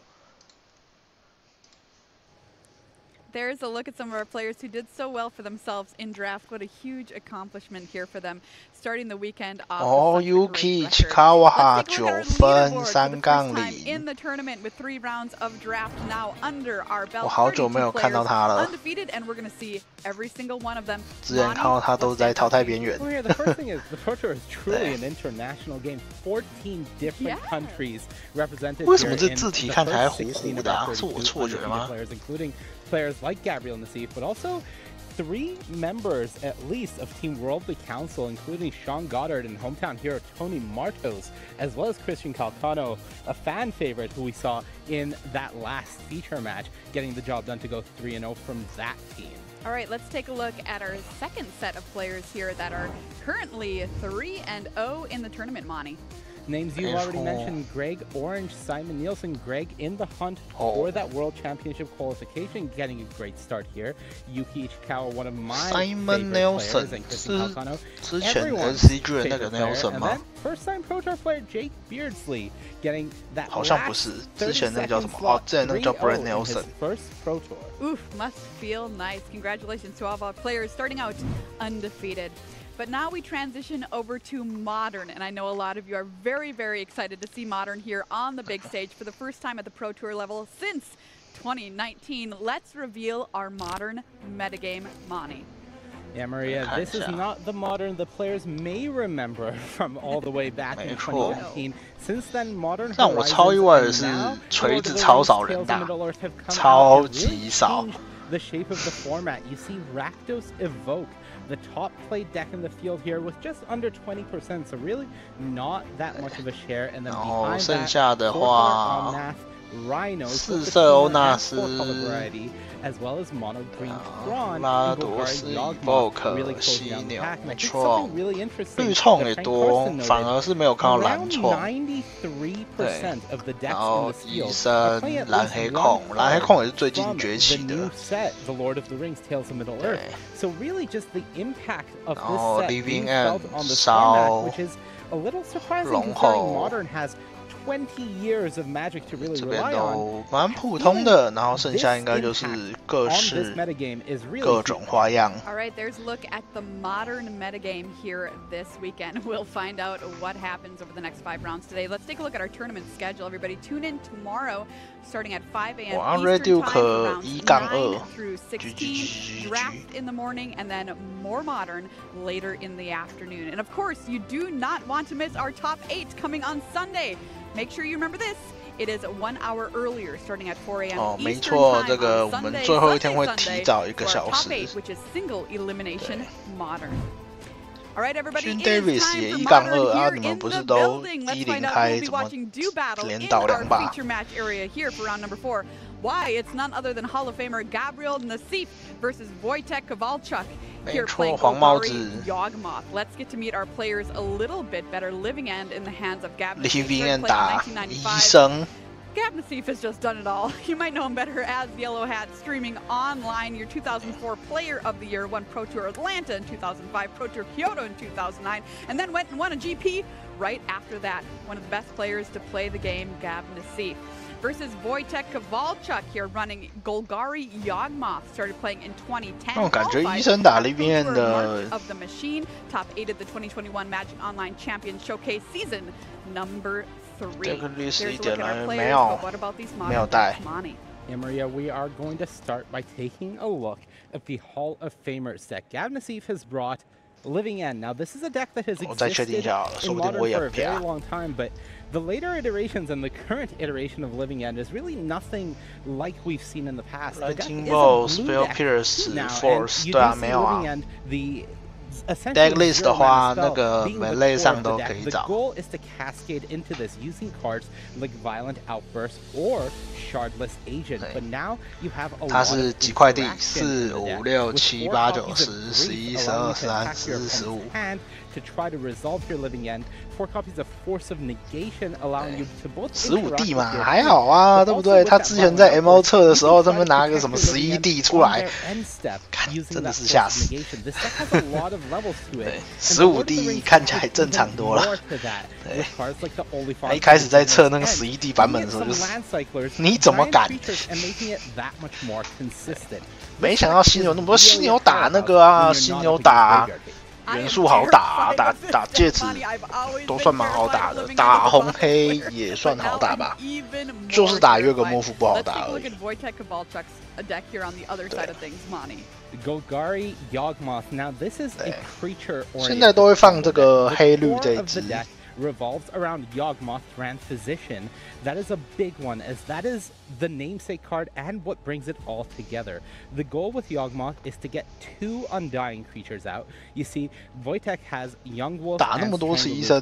When you have 2 undying creatures plus 他也打超多次里面啊。 sacrifice 1 to put a -1/-1 counter. 啊，居然有放那个植物地哦，还放2张。 When the creature undies with a 这是慢地 +1/+1 耶。 counter, you can continuously cancel out the counters, and as long as you have life to pay, you can keep drawing cards and hope to assemble one of your engine pieces like Shieldred or Blood Artist to try to close out the game from there. Now this creature combo deck is really good because with all of its pieces being creatures, a card like Chord of Calling suddenly allows you to get whatever piece you're missing at instant speed, which makes it all that much harder for your opponent to play around, and also lets you play some very powerful silver bullet hits, like an Endurance, which can be really good. 和声召集可以叫旅法这件事情， matchup seems sweet. Monty, what should people at home 真的很强。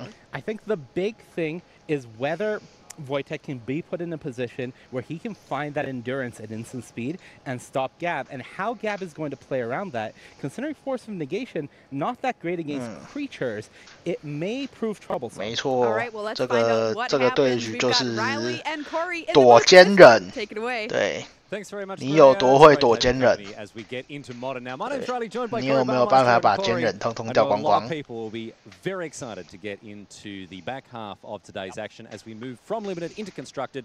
It's been a long time since we've showcased modern at the highest level like this. Yep. And I can't wait to get into it. Yeah, absolutely. Hogak was terrorizing back in that day, so it's been quite a while. It's my favorite format. I cannot wait to get into this.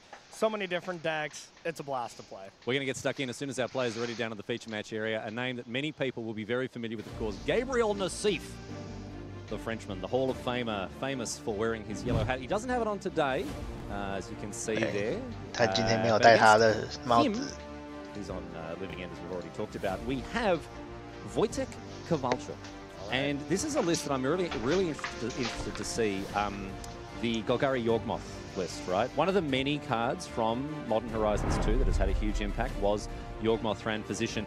And here, Corey, it enables quite a, would you call this a complex combo? Yeah, it feels like a creature combo deck, you know, kind of to its core. It has a lot of interaction, and of course, Yawgmoth itself is such an incredible card here. Opening up with a brand new face from the Lord of the Rings Tales of Middle-earth, Delighted Halfling. This is one of the most played cards from the new set, and it is an absolute powerhouse. Let's make no mistake about that. Yeah, absolutely great. 1 mana acceleration creature. The uncounterable aspect is not going to be super huge in this particular matchup, but there's going to be a lot of matchups in Modern where it is going to be super relevant. But the most important thing, in my view, on this card is that little number down in the bottom right-hand corner. That 2, right? Yes. So important. 2 toughness on a Mana Dork in a world filled with not just Orcish Bowmasters, but also Ren and 6. Being able to keep your Mana Dork alive through their turn 2 play, really important as well. Yep, absolutely. That has made cards like Ragavan a little bit more, you know, not as format dominating as it used to be in the past. So yeah, Delighted Halfling, excellent card here. Let's have a little squiz at what Nasif's up to here. Gab has cycled away an Oliphant as well to fetch up a mountain, and we're going to see a Curator of Mysteries hit the bin. This is what the Living End deck wants to do. If you're newer to Modern, I can give you a little brief explanation as to what Living End does. It cycles away these creatures with cheap cycling abilities, and then casts Living End. Yeah. Now, it doesn't suspend Living End the way that it's written on the card. It almost cheats it into play in some ways using the Cascade ability of cards like Shardless Agent and Violent Outburst. We may see that, but right now we're seeing another really important card in this format, Grief. And Grief is making headlines. Yeah, absolutely. It's very good in a lot of different decks. Here it is mostly used to clear the way, you know, clear the way of problematic cards like Endurance. That is going to be the game 1 card that we're really going to see from Vortex.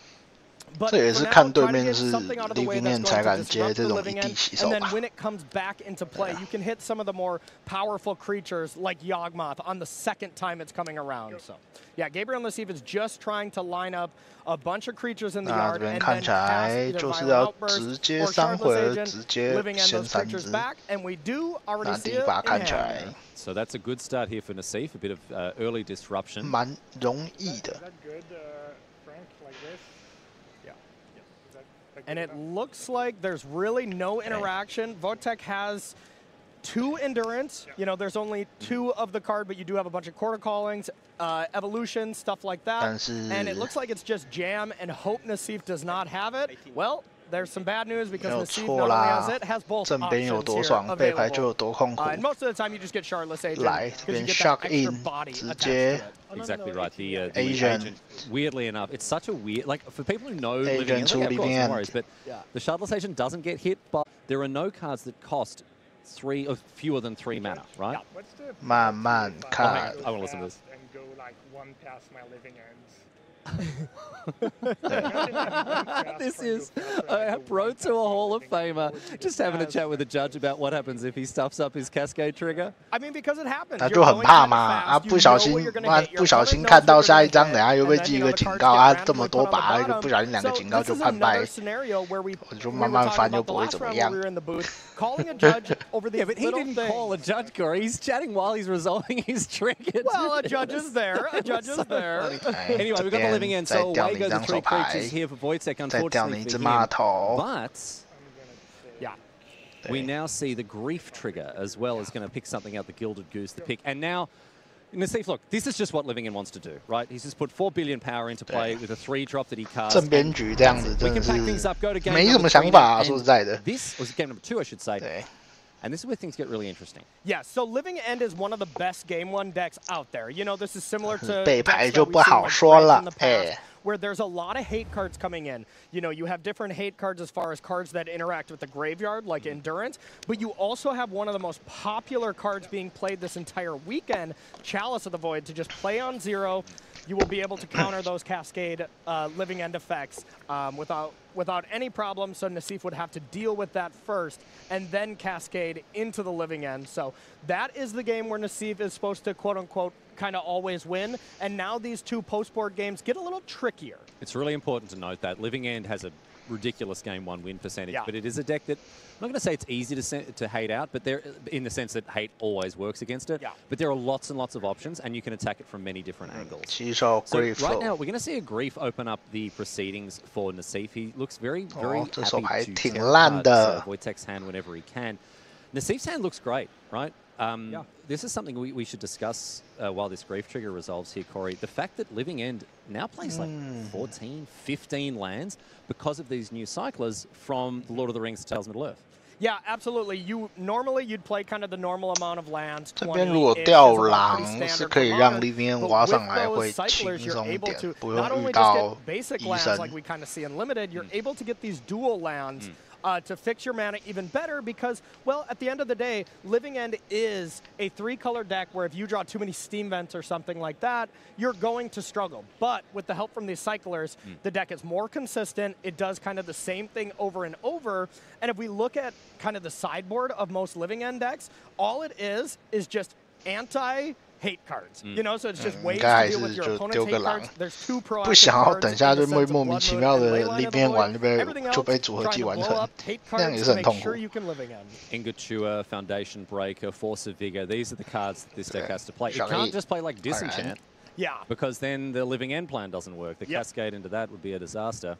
But this hand for Nassif, it doesn't look that impressive, but it's actually very good. We've got 2 Cascade cards, Violent Outburst and Shardless Agent, and we've got effectively a second land with Oliphant, right? So missing 1 land, that is a big deal. So we're going to see the Oliphant cycled away, get one of these dual lands, and then you have 2 cyclers plus 2 draw steps. So you're going to draw 4 cards. You say missing a land, but in reality, between the Architects of Will, the Curator of Mysteries, and your draw step, like, you're going to find the land that you need. But it is a 15-land deck. So you might, you know, you kind of cheat on lands a little bit, so you might draw an Oliphant, and that is your quote-unquote land, but if you draw it on turn 3, you can't cascade into it immediately. And Gavin Nassif immediately making a fool of Corey Bowmaster, which admittedly is not a difficult thing to do, as he draws the Rainforest right off the top with the Curator of Mysteries.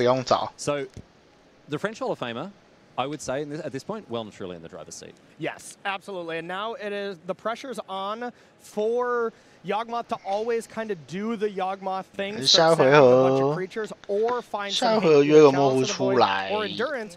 But if you are able to find that, there's no counterplay to it right now from Nassif's hand. So overall, though, you're right, Riley. This is not a great matchup for Yawgmoth in general. It's pretty tricky. Colney Garden, the play here for Wojtek. That's a blast from the past. We've seen that in Modern. We've seen it played in Amulet Titan decks. That sort of thing. And it's provided a little plant here for Wojtek, but a very quiet second turn for him. He does have the Thran Physician in hand. I believe he's sitting on a copy of Yawgmoth. Yes, I believe. So that'll be able to come out next turn with the Gilded Goose. So you see Nassif there cycling right away. Normally you always wait, but if you were able to find something like Grief, maybe you want to look for another black card and then Grief right away. But as it stands, you know, this was the turn where Wojtek really needed to find some interaction here. And Yawgmoth is okay. It gives you a couple more draws, you know, to find specifically endurance. 这时候 Nassif 就要想了，对手抽不抽到坚韧 Yeah, because you're able to evoke it, get rid of your opponent's graveyard with Living End on the stack, and your endurance goes to the graveyard, and then you get to bring it back. So you actually are the one who gets to keep a creature in play. And this makes it really important for anyone who's looking to pick up and play with Living End. Sometimes you want to respond to the Cascade trigger, and sometimes you want to respond to the Living End being put on the stack. Yes. In this situation with Endurance, you want to make sure that they have already cast the Living End before you cast the Endurance, because then if you don't, they'll just be like, oh, I'm not going to cast my Living End. And they'll put it back in the, and they'll put it back in the deck. Because it's a mate. You don't have to cast the card that you Cascade into. Exactly. Yep. Very good point. Doesn't come up super often, but definitely does sometimes for sure. All right, so Mountain Cycling now, I believe, with that Oliphant hitting the bin for Nassif. He's going to be able to untap and go straight into the Shardless. 虽然大家觉得很理所当然的事情，就是 just endurance. 你要确定对手释放里面再回应坚韧。Just hoping to fade that. And there is a lot of them. There's 3. Yeah, there's 3. 2 main, 1 board. But, you know, quarter calling, not an option anymore. And it is going to only be able to draw 2 cards. And Votek has to draw Endurance into green cards. So, as it stands right now, wow. Modern is a fast format. We'll say the least. So we're kind of trying to create some drama here, but you can see with Voitek's hand, he's sitting on absolutely nothing else. So not looking good for the Polish player here. And that's the thing. This is a perfectly fine Yawgmoth draw. You know, next turn, Votek easily could win the game, you know, if given that time, but just not enough with how fast Living End and how consistent it kind of goes off on turn 3. I was talking to someone, maybe it was you, I can't remember, talking about Nassif's stream. He's a great streamer as well. You can find him at Yellow Hat on Twitch. Very good for learning. Very good for learning how to play the game. Was it you who was telling me it's like, oh, you know, he plays this, he plays that, he plays some nonsense, he has a good time. But when he wants to do some winning, he gets out Living End. Yep, exactly. Like we see him, he plays a lot of the challenges and stuff on the weekend and really plays Living End when it's time to kind of get serious. Yep. And you know that if he could be playing Supreme Verdicts and Teferis, he would be. Yes. You know, he'd be playing at his trademark pace, getting through Azorius control. Yep. So you know that this deck must be good in order to take it away. From hallowed fountains. All right, 3 mana. We're going to see a cascade here, and we're going to see Gabriel Nassif try to wrap up the game with a turn 3 violent outburst. What's he going to hit? There's the Ingot Chew. We talked about that. Yep, that was brought in. And this is open deck, so the Chalice of the Voids were face up. Yep. We know that they are sitting in 开始抽坚忍之时间到，抽不抽到坚忍？2张。 So this is drawing with Yawgmoth Thran position, right? Yes. Yep. Absolutely. Sacking the creature to then draw a card. So we can see there on the screen, Yawgmoth Thran position, pay 1 life, sacrifice green another card. creature. 来，还有一张。-1/-1 counter and draw a card. 来 So green card. 坚忍抽到了，抽到了。他抽了1张绿牌加1张坚忍，2张都从牌库里抽上来。哇操嘞！ The only combination of cards that got him out of that 他手上没有绿牌，也没有坚忍，他就是要抽1绿加1坚忍，看这样都给你抽到，哦。 is ridiculous. So before it dies to the Evoke Trigger, he pays another life, draws another card. That is incredible. Wojtek Kowalczuk. Already in this is the 2nd game of Modern we've watched today, Corey, and Wojtek is looking to like, no, this is my format. 好爽哦！ This is my format. As most players do when they are on a feature match at the pro level, you always watch back your match. You know, you want to kind of see it. Nassif's going to watch back and probably not love. He's not going to love it. Wojtek, although let's all say good day to Wojtek, who's rewatching this back at home a couple of days later. He's having a great time. He's having the time of his life. Yes. Holy moly! And Wojtek really stayed. 确实，不然怎么玩 You know, Nassif doesn't know that you needed that exact. Oh no, he had it the whole time, dude. He was just playing correctly. You know, oh yep, sacrifice this. 他下回是不是要想办法 Let's go. Let's go. Stick that in your pipe and smoke it, he says. And that was incredible. The other thing about Endurance that is just so backbreaking here for Nassif, right? Like, if it were a counter spell, Nassif's like, all right, whatever, I'll just cascade next turn. Look at his 这 graveyard. 边的话，要想办法再做一次立面，把自己蓝元素这时候才来啊！ Some scenarios where you have the Living End on the stack, and if you do get Endurance, you first let that trigger resolve, and then you start cycling again. 蓝元素来玩一张 When 了 it's。late game, you can kind of do that stuff, but here, of course, I like to play as well. Just go for it. Force Votek to have it, and did. Just ridiculous here. Gabriel Nassif taking an absolute shellacking here from Wojtek, who is not here to make friends, dude.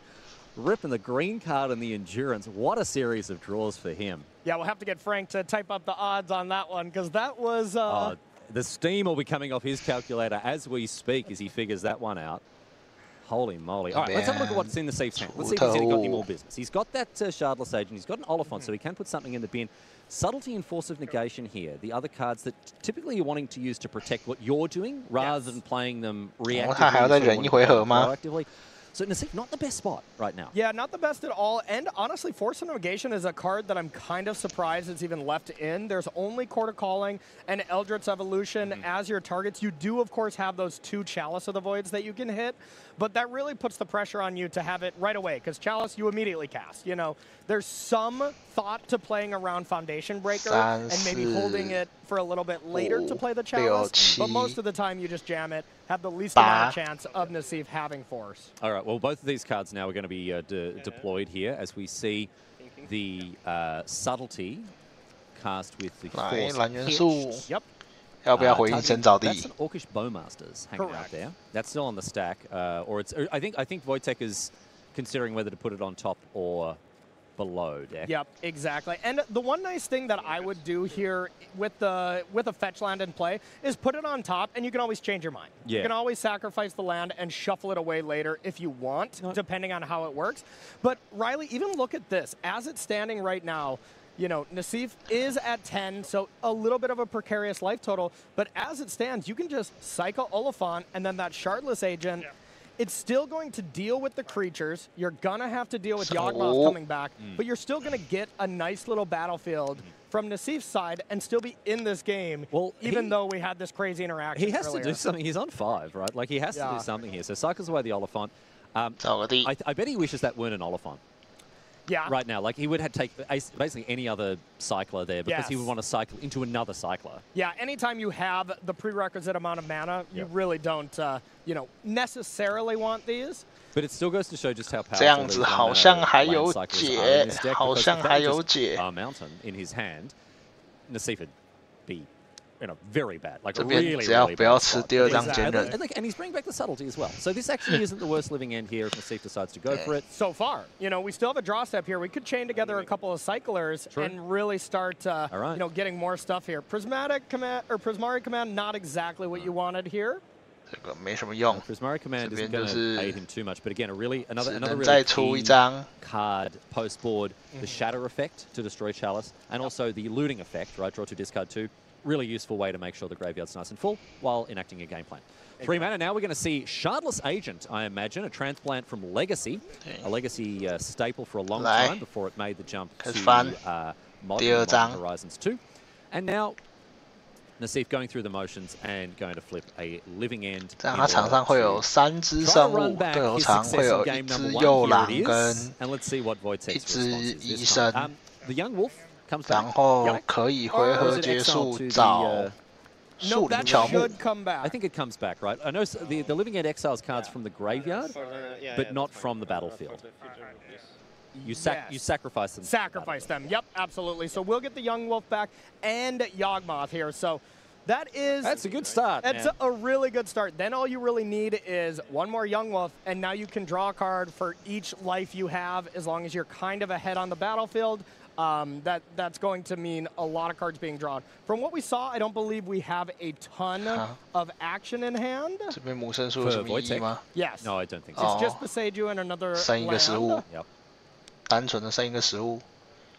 So Wojtek here, very carefully working out what his response to this living end, which I believe is still on the stack. It is, yeah. Just looking like we're just looking to... no, just make a food. Oh, a food token. Yeah, okay, sure. If he even wants to, doesn't look like you want. 这样上来 Yep, so back comes the Young Wolf. That touches the graveyard very briefly before the Undying Trigger 这样 brings it back. 还 And 行 Yawgmoth, of course, coming back for another round of the lunch buffet after the living end returns him to the battlefield. As for Nassif, Subtlety and Oliphant coming back from the bin, and that Shardless Agent hitting the battlefield after the living end has resolved. So the Frenchman has managed to put a board back together. 但我不知道他有没有 Look, 放。 win, lose or draw, an iconic moment for Wojtek before. That was, hoo boy. We're not going to be forgetting about that green card into endurance draw for a long time. Yeah, that was incredible there. And now you kind of play these weird games with Living End where 没错，有树林乔木 OK。 with, you know, some 那这边就还可以再抽个几张牌。 So I was going to say before, with the Young Wolf, right? All Wojtek really needs is another creature in order to like start the draw engine. Not kickstart it in the way that you would with another Young Wolf. Yeah. But he can get a really good amount of value out of this, and he didn't even need a creature. He had a fetch land, Dryad Arbor. He's busy. Exactly. So now that kind of equates to 2 cards. No matter what, you sack the Dryad Arbiter, you target the Young Wolf. 再吃 And 一 then 只 they found an Eldritch Evolution there. Sorry, Corey. Okay, yep, perfect. That's huge. That's huge. Eldritch Evolution can sacrifice the Young Wolf. You can go get powerful cards like Grist, just to name a few to start. you can just get another Young Wolf as well, I believe. 哦，手牌是协议进化，所以不想要吃这只狼。Here, Orcish Bowmaster off the top as well, and a Thoughtseize. Yeah, definitely huge advantage here to Votek. Okay, so 3 mana. 协议进化。Now Eldritch Evolution brings back the Young Wolf after it's the Undying brings back the Young Wolf. And now he can go and say, oh look, there's that Chalice of the Void right at the bottom of the library. 没错，来了。开始抽。 This card, this is a spicy inclusion. Yeah, this is a spicy one. So being able to kind of go off here, every -1/-1 counter 但它 that 需 you get 要 onto a creature, 还需 you 要一 get a 只 snake. 仔。 So then you sack that snake, put a minus counter on Young Wolf, and you just keep this going here. It's really important to note for perhaps players who aren't familiar with the Undying mechanic and with +1/+1 and -1/-1 counters. Yeah. You can put all sorts of different counters on creatures, right? You've got stun counters, whatever, and they all kind of just stack up, however. Yep. 来，找一只 The 蛇。 -1/-1 counters. 这个其实现在的型都会 they 放 cancel each other out. Yeah. So if OK， you have a 好， creature 直接 with 不打了。 +1/+1 counter, you put -1/-1 counter, right? No count. That's it. Yep. And now we've just seen 直接不打了， Voitek 反正最后会把 take out a game that he had 会抽 no business winning. 抽到 No 任何一 business 个东西都会 whatsoever 那 after 个。 that incredible series of draws, Yeah. and then able to search out the Hapatra with the Eldritch Evolution that you drew off the Dryad Arbor. Textbook stuff from him. Love to see it. Really impressive stuff. Votek was already ready to be like, all right, 3-1, not a bad record Yeah. here. Instead, the perfect 2 cards. I love that it was the Young Wolf first that we saw. Yeah. That you needed the 第3 endurance 把 afterwards, the extra sweat. 哦， if you 虚 will. 空圣杯来了。 It was a terrific sequence there for Voitek, who gets himself a game 3 as a result. A mulligan. 但是队友手上有猜吗？有，队友手上有猜。 Starts the game on 6 cards. Nassif looks to have a decent enough opener here. 继续 A 抽。 really great 接着 opener, 抽。 especially in the sense that there is an ingot chewer to be able to blow up the chalice that Votek has. So Votek kept that hand based on the power of Chalice, and now as long as Nassif can find the lands, which is not guaranteed right now. Oh, we do have the Oliphant. 太早了 So, yeah, 吧？ it's already guaranteed for 2 lands, which is 我 huge. 觉得可以等下一turn 再 So 做。 Voitek plays the Chalice of the Void on 0. That means that it will counter any 0 mana spells that are cast. Living 这么 End, 早 of 做 course, 就 the 只会被 key ones 猜 can 而 be 已。 taken out. But Nassif, 没错，黑绿医生 with 是一副 Oliphant 不错的 to 好牌， get 但 a 是必须要说它它不是那么的简单，你需要有一点基本的练习量。 takes care of the Chalice. Exactly, and we saw the previous game where we're like, okay, we really wish this Oliphant was a different cycler to kind of channel him in. Yeah. That could spell a nightmare scenario in this scenario if you just drew a card and you don't draw land. So this is really showing the power of these basic land cyclers. I think that they are just so much better because they enable this deck to take a much 这 more 个圣杯下的有点早啊。 enacting its combo. The fact that they don't just draw dead 这个 lands 圣杯这样下就 when 是 they're 马 needing 上就被 business. 拆了。 Oliphant 如果你下一 turn 再下，就变成 a lot better. 他还要 Having you been 再 than a 晚一 mountain turn sitting in your hand. 才能 And 做 so for living that end。 reason, yeah, I think the living end decks have been given a huge shot in the arm. Quarter calling off the top now for Voitek, who is sitting on a hand that really doesn't look that great. Takanuma, Yawgmoth, quarter calling, and a whole lot of nothing else. Yep, completely slow. Wow. The only reason to keep that hand was the power of Chalice. So really up against it here. Now we'll see if Nassif draws a land to be able to just go for living end straight away. Doesn't look like it, so we're going to see some cycling to supercharge this living end. 但是他这个样子， exactly one turn to draw 哦，他没有第3块地， We've seen it before. 所以不管怎么样 We might see it again, dude. Striped Riverwinder hits the bin here as Nassif cycles looking for a land. Can he find it? No, he draws another Riverwinder. I think we're going to see another cycle. He wants 抽不到第3块地。 Yep, absolutely. And you want to do it now because you want to play the land. Yes, yeah, that's why it's main phase here because 开始凑谁练习量不足。 He finds it too. He's found it. And now you can take a little bit of damage and cycle 台南有人 again 打 to living end 吗？ maximize. Now there is some point when you're like, well, my graveyard is already so 练习量不足的很多啊，干嘛？ Yeah, 6 creatures. I think you're getting close to that point here and now. I think. Exactly. But no, Nassif, he's hungry, dude. He's 哦，不对， hungry. 医生的话，是有很多人练习量不足，对，很多人打得很乱七八糟，对。例如说，跟他讲话这个。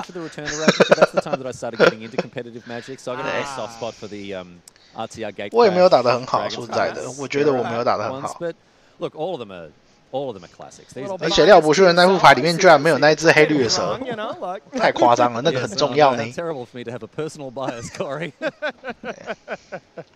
So the one thing that we do have going here 哇，2 for 块 Nassif 星 as 球 well 树 is 林。 now Nassif can play around the endurance with the subtlety here. Yes. So can go for it and subtlety, which is going to provide a lot of insurance here. Doesn't look like we have. He's got the endurance insurance. 这边就 exactly 是 because really needed it last game. 来右手一张 He was caught out. He's not making that mistake again, Corey. I can tell you that much. Absolutely. So 什么 there's 都没 really 有 one out for this game to basically not end. 超 Next turn, 烂 that was the case Chalice of the Void, since there is 2 on the board. And as it stands now, that game 2 is going to be an awesome story for Votek to show to his friends, but unfortunately will not materialize into a match win. I don't think so. 那个很重要，好不好？ Is able to untap 好扯，我了不起。 that is absolutely stacked. 这边的话应该就 the violent outburst. 就 He's 是 got the 就可以 subtlety and a 直接 blue 凌 card, 念了吧 architects of will to back it up. 手上有 And I think Nassif is Sorty about to put backup about 了。 4 billion power into play with this living end and a stack graveyard. And Votek doesn't even get a consolation prize. He doesn't have anything in the bin. Nope, nothing in the bin. You can Court of Calling here for 0 to get Dryad Arbiter. That's kind of the big thing. And Nassif can just let this happen and then go for the Violent Outburst, which will then get into Living End. But Nassif does not know that there's not 2 Endurances, for instance, and 2 green cards. So that is what he has to fade right now. And of course, you got to be worried about it because that's the only thing that could happen. Well, look, and last time we were like, oh no, it's fine, it's fine, it's fine. And then Voitek's like, no, no, I got it. So yeah, Nassif's sitting there thinking like, all right, does he have double Young Wolf, double endurance? 他总不会这时候给我掏出一个医生出来吧？ See that nice graveyard shot here to be able to check out exactly 不是医生啊，厨师啊。 Looks like a couple of Stripe River Winders. We've got that Ingatua that was doing some work before. Two Curator of Mysteries and the Oliphant that was key in making sure that Nassif hit his land drops. 感觉这个时候就是应该要上啦。 But it's Nassif's turn now, and he doesn't hesitate in 对啊， taking 这是 3 最 mana. 好的时机了，对我太 And 爆 Violent 了。 Outburst goes onto the stack. Cascade Trigger. Yep, and Nassif did this in the proper order because, well, Dryad Arbiter comes into play, can't activate or can't use itself for mana because it is summoning sick, and gets the value of killing the Dryad Arbiter with the Living End as well. It's minor since you're bringing back the world from the graveyard, but still it is the proper way to do it. Nassif is definitely all about making the correct play. And you can see that he's being very careful. He doesn't want to overflip here. He doesn't want to flip past the Living End. He's already asked the judge about that.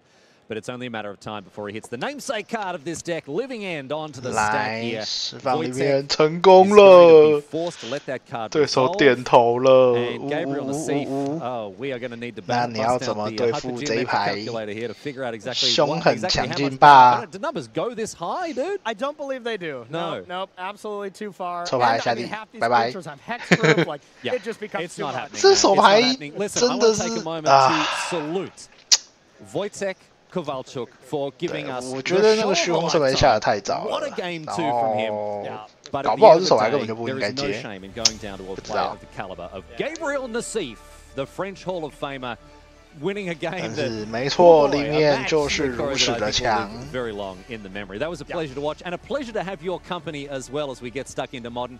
So much more for us to get stuck into, Corey. Your thoughts as we wrap up our first game here? You know, the thoughts that I have mainly from this match is this is what Modern's all about. There's always these really high impact cards that you can draw off the top, so games get to be so exciting. So if you were a fan of that, stay tuned for the rest of the broadcast because Modern is chock full of those kind of interactions, and I just can't wait to see the rest of 4 them. 点变身1/4黑白，打人的时候扣2补2。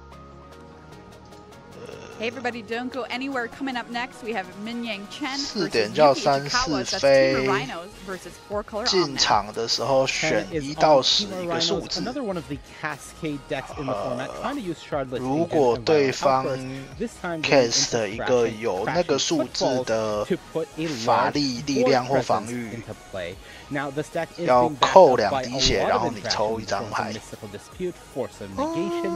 Subtlety, and Brazen Borrower, all cards that get around the restriction with this Cascade deck of not costing less than 3. On the other side, we have Yuki Ishikawa on one of the most played decks in the field, the 4-color Omnath deck. Now, this is the mid-range deck of the format, and with new tools, Delighted Halfling and the One Ring really leveling up this deck, you can see why it is so 右下角算是特别待遇。 This deck is trying to use the Halfling to 不是他第2把已经有看过对手有猜了啊。Omnath or Teferi Time Traveler, and that is going to be the big one in this matchup, as not only does an uncounterable Teferi get around all of the counter spells from Chen, but it also stops the Cascade ability. So this is going to be a tough one for Rhinos. That's Rhinos v Omnath coming up after this.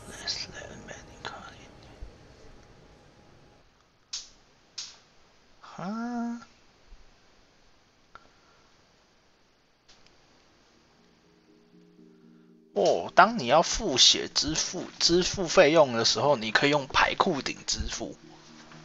哦，有什么特别强的东西吗？Look at the top Excel 1我来牌。+1是抗2拿1，-2是。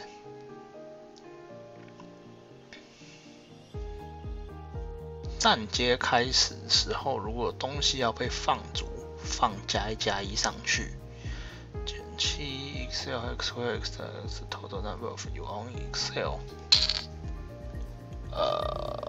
好像不怎么样呢。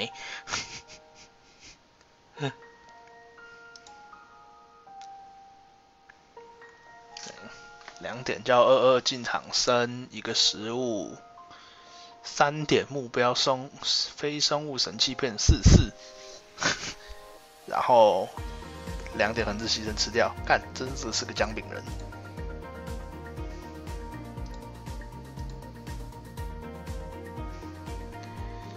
其他结界你操控的有帷幕。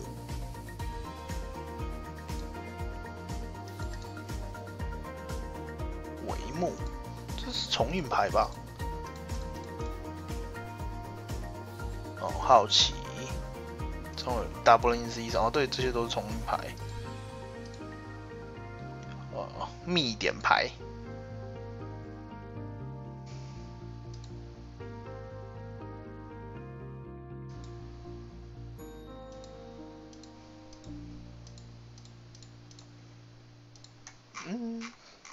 公布的蛮不是很重要的。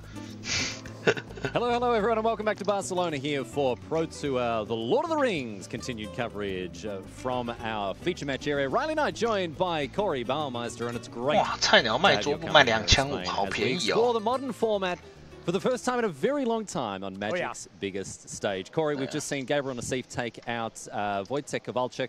Living in, getting the job done. We know that it's going to be a very powerful deck this weekend, but it's time to move on to our second feature match and look at some different lists here. We've already met our players, Yuki Ichikawa. And Yuki Ichikawa. Ichikawa, probably a familiar face for many. This bloke has been around the traps for a long time. Mingyang Chen, probably someone who could be an up-and-comer. Yep, 账账03 GNID 我不知道，然后菜鸟21。And the thing that I love about Modern once again is we see 2 different decks in round 1, 2 different decks here. That is just really what Modern is all about. The highest played deck being 19%. We're going to see a lot of different matchups, a lot of different interactions, and this matchup is no different. Let's get stuck in here, meet our players, learn a little bit more about them. Yuki Ichikawa, of course, been around for a long time.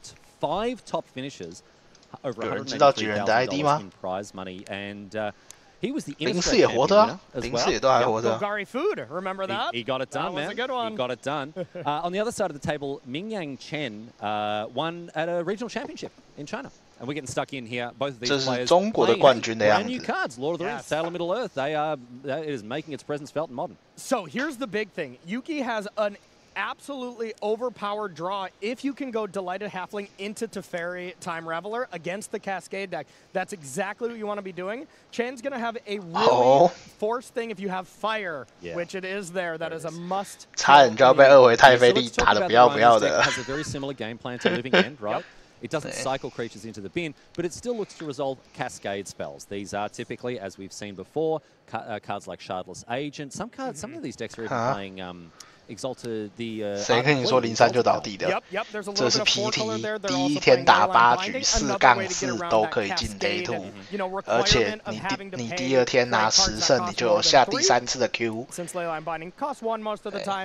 每一把都很重要，不会有倒地的问题。 The main difference here from Rhinos from Living End is Rhinos gets to play 而且12-3都会进8强。 Instead of the quote unquote bad creatures. 这不是 Swiss， 我要说这不是 Swiss。 And I'm looking here at PT 打是39分的人就会进，所以跟 Swiss 没有关系，你12-3就是会进8强。 Yep, that's a really nice card here, and here it is. I also saw from Ichikawa 不对，13-3 16局，13-3是会进8强的，而且是一定进8强的，一定会进8强。 And once you play Teferi after the Rhinos have already resolved, it's a huge difference and a whole different story. It's still not terrible because you can bounce one of the Rhinos, but yeah, like before this just would have been a 3-mana 2/2 with no abilities if the Teferi were on the battlefield, but now 3 mana, 10 power, not too bad, not too bad. Yeah, and wow, I see Force, Murktide, and a Subtlety, so... Oh man, Chen has everything on lockdown here. Yeah, Chen 康生物的也有，康招的也有。 Really important in making sure that he had his land drops all sorted and ready to go. Another important card. I'm sure we'll get the chance to talk about that. But right now, Ichikawa, what's he going to do about this? Probably cry. I think being able to play Teferi. 如果你是 Ichikawa， 你这时候要做什么？不知道 ，probably cry. 靠北。 Teferi is going to be exiled by the Force of Negation. Murktide Regent being pitched to Force of Negation. And now back to Chen, who was untapped with these Rhinos untouched by anything such as a Teferi minus. 全部打脸冠加0打到剩1，你觉得怎么样？ outburst in the hand. Normally, you're like, I don't want to overextend against a possible Supreme Verdict. That is not in this list, and it's not really common in it's not in any this of the list. format, man. No one's playing Supreme Verdict. R.I.P. Best sweeper ever printed. Holy moly. Yep. So now, my voice so dirty. Now, as it stands, this is 13 damage. So I mean, Ichikawa is already going down to 1. Plus, then there's going to be 8 more power on the battlefield with a second crashing footfall. So yeah, we're kind of all done here. We can wrap things up pretty shortly. We don't actually often see violent outbursts, non-cascade text having any relevance, but here it's actually doing something, right? It's like put 2 4/4s into play, give my creatures +1/+0, an extra 3 points of damage. Ichikawa has seen enough, and we are going to game 2. Blink and you'll miss it magic here in Barcelona. And Team of Rhinos, similar to Living End, has that similar very good game 1 and then gets a lot worse. We see another 2 Chalice of the Voids gets collateral damage against Living End and Rhinos. 全世界都有虚空圣杯当备牌。 Not a lot of other cards that are being brought in from the 4-color side. There's 2 Dovin's Vetoes, which are very nice at fighting through counter spells to deal with the Rhinos no matter what. But outside of that, like endurance isn't doing anything. Endurance doesn't do anything. Those will be taken out. Yuki Ichikawa's plan is to actually just answer these Rhinos on a 1-for-1 basis with Prismatic Ending, Solitude, bounce with Teferi, and play, one of our new cards, the One Ring, to gain some protection and card advantage. 还是他要烧2点把效率烧下来。 Modern, but I'm sure we will. It is going to be a big talking point this weekend. This card has been absolutely bonkers so far. So I'm sure we're going to get it. We're going to see it get some work done. But I want to talk about Chalice of the Void, right? Yes. Chalice of the Void already we've seen in both the matches that we've watched. Really important card. But there's a point I want to make about 4-color Omnath. Yes. Chalice of the Void in many decks is brought in, you play it for 0, right? And it turns off Living Ends, Rhinos, whatever. One of the best things about this 4-color Omnath deck is they can play it for 1. They can play Chalice of the Void. They can put 2 mana into it, 1 counter on it, and they just take out the halflings, or like leave them in, whatever, right? Yeah. And it doesn't hamper the deck. Against, is it Murktide? Against even Rakdos, right? Turns off their 1-drops. This is a really, really important angle of attack, and something that really draws me to this Omnath deck. I mean, it's already so powerful, but a really important. 对手如果出太飞的话很尴尬，所以是不是应该要再维持 Tab 一块地？ Kind of fringe deck like Death Shadow, Jeskai Breach really hurts those decks as well quite a bit. And, I mean, with this deck, you can get so much mana 没事，但对手好像没有地，有地，但没有太费力。 You can Chalice of the Void for like 4 against Yawgmoth to shut down Yawgmoth itself. So the card is very versatile in 4-color Omnath specifically. Yeah. Most of the other decks can't generate that kind of mana like this deck can with Omnath. I love this deck, man. You put me onto it when we were preparing for the event. You sent me that list. It was so sick, and I was playing it. It's just like, it just feels so powerful. Yes. It's one of those decks that, like, it's really exciting every time you get to your draw step because you know you're going to draw something good. Exactly. There's just no bad cards in the list. Yeah, it's very much the control deck of the format, which feels kind of strange. You know, normally there's some kind of blue-white control deck, Esper control. Counterspell sweepers. Counterspells, Supreme Verdicts. Just not really how the texture of Modern is right now. So this ends up being the go-to deck for all those control lovers. Celestial Colonnade enjoyers, if you will. Yeah, you were getting stuck in. I was talking about Celestial Colonnade, my one true love yesterday, and oh my goodness, Corey would not. As if you're any less of a modern boomer than I am. Well, get out of town. I mean, that's extra boomer status right there, you know. All right. Well, look, it's all Zoomers, no boomers today as we see crashing footfalls come down again. Brazen Borrower removed the Ren from the battlefield, bouncing into the hand, and now we've just got an easy peasy cascade here. Yeah, and no play there on turn 3 for Ichikawa. Not ideal by any means.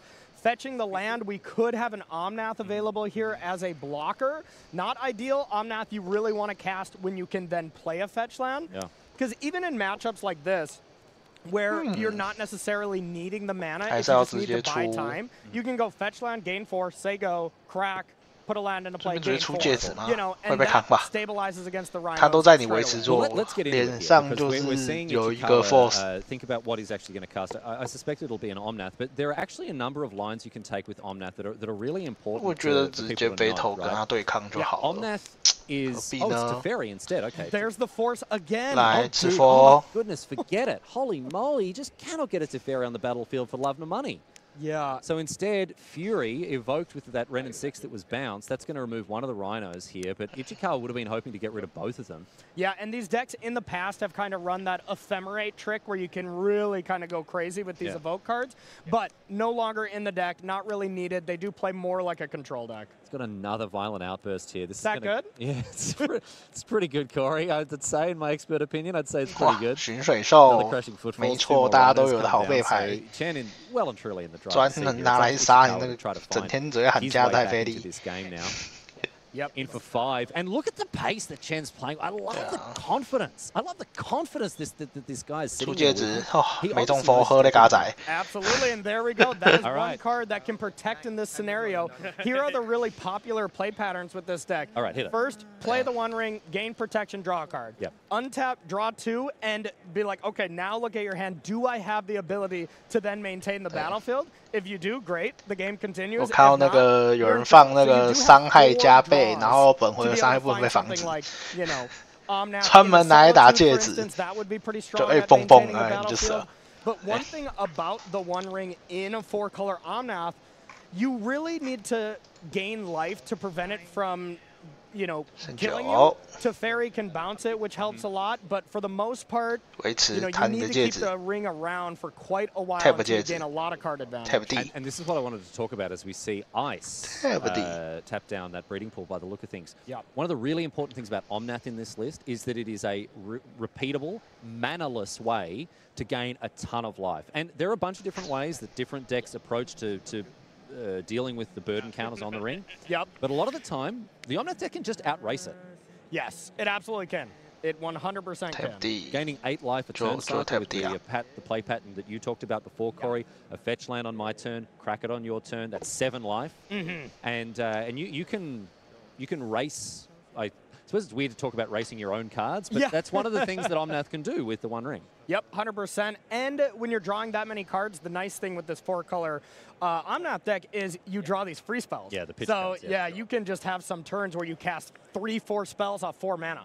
The final point I want to make about Omnath and its triggered abilities with landfall is the fact that you play the your turn, you generate 4 mana. What costs 4 mana? The One Ring. The One Ring. Yeah, absolutely. So you can go from a position where you're pretty behind on board into Omnath, fetch land, play the One Ring, and all of a sudden you're 这 back 样 in 子我们不是先 it. 找，因为找的话，你抽到第2块找是第 The One Ring into Omnath, but Ichikawa 你可以 back in this 多 game. 补4 I think D 耶。 Ichikawa is actually going to lose on the spot right now. Never mind. I withdraw everything that I was saying because Corey is here to 15D absolutely 跟 pants me. 11D 差蛮多的呢。Tell us what it's about to happen. So there was an amazing play by Chen. They're icing down a land to make it so this Omnath was taxed a little bit. So Yuki Ichikawa had to sack a land to put Omnath into play. So now there is a Brazen Borrower in hand, so you can petty theft this Omnath in response to the fetch. Attack with your rhinos, and the only thing I saw in hand for Yuki Ichikawa was Delighted Halfling, Delvin's Veto, and as long as Chen times this correctly, it's easy because you get to attack. Omnath blocks. Now Ichikawa's going to sack, game. And it's got trample, and that is that. Holy moly, that was some incredible sequencing from Chen. And one thing, again, I want to draw attention to, his confidence. He was playing at a blistering pace, the speed of light. 对啊，为什么是这样打？我觉得先找地，然后下出那个欧纳斯， Yeah, really knows his deck inside and out. You can very clearly tell by those play patterns and the speed, and just drew the higher end of the draws with that deck. 会多不两滴嘛9，然后就算没有抽到角力地是13，也会火。对啊。They really crush you, or sometimes they get really crushed and it doesn't 奇怪哦， look like 打起来怪怪的。 I want to defend my position. I want to defend. You made me look like an idiot, and that's fine. You know, I make myself look like an idiot, so it's only fair that someone else gets a chance to. Yes, of course. But I think Ichikawa in that situation is like, right, breathe out. I'm okay. Got the Omnath, got a life gain trigger. I think I'm going to be okay here. Yeah. But no, because of that ice that you mentioned, because of the fact that he's sitting on this petty theft, masterful stuff from Chen. I hope we get to see more of him playing. Yeah, the ice was actually kind of the nail in the coffin there, because even if Yuki Ichikawa just went fetch land down to 6, block up to 10, takes 8, and then the ring would have still dealt with them in the draw step. So that ice was low-key the card that got it. We're going to be able to move on now. We can move on to our next feature match. We've got a third one coming your way here. Simon Nielsen. The man with a big old smile. You never see this bloke having a bad day. Against Batman. And these are 2 European superstars. They've been around for a long, long, long time, as you can see. Yep. And we're going to get stuck into Dimir Control versus Mono Green Tron. And 2 more new decks. We've had 3 matches, 6 different decks. This is what Modern's all about. And this deck is what this Pro Tour is all about, because Team Handshake, arguably the best team right now, especially with looking at Pro Tour March of the Machine. 对啊，一回地图，而且我看他手上第2种了。 A lot of them. Now, this is not your granddaddy's Tron deck anymore, dude. Khan Liberated? Khan who?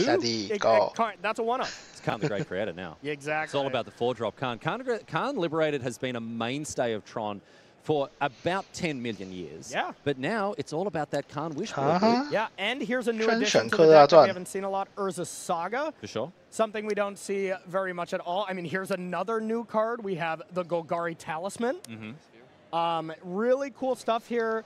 I talked with Javier yesterday, and a lot of the numbers look really strange. There's 3 Sylvan Scrying, for instance. Yeah. I was kind of asking, like, oh, did you not get enough Sylvan Scrying? 套牌好特别哦。 They weren't selling enough.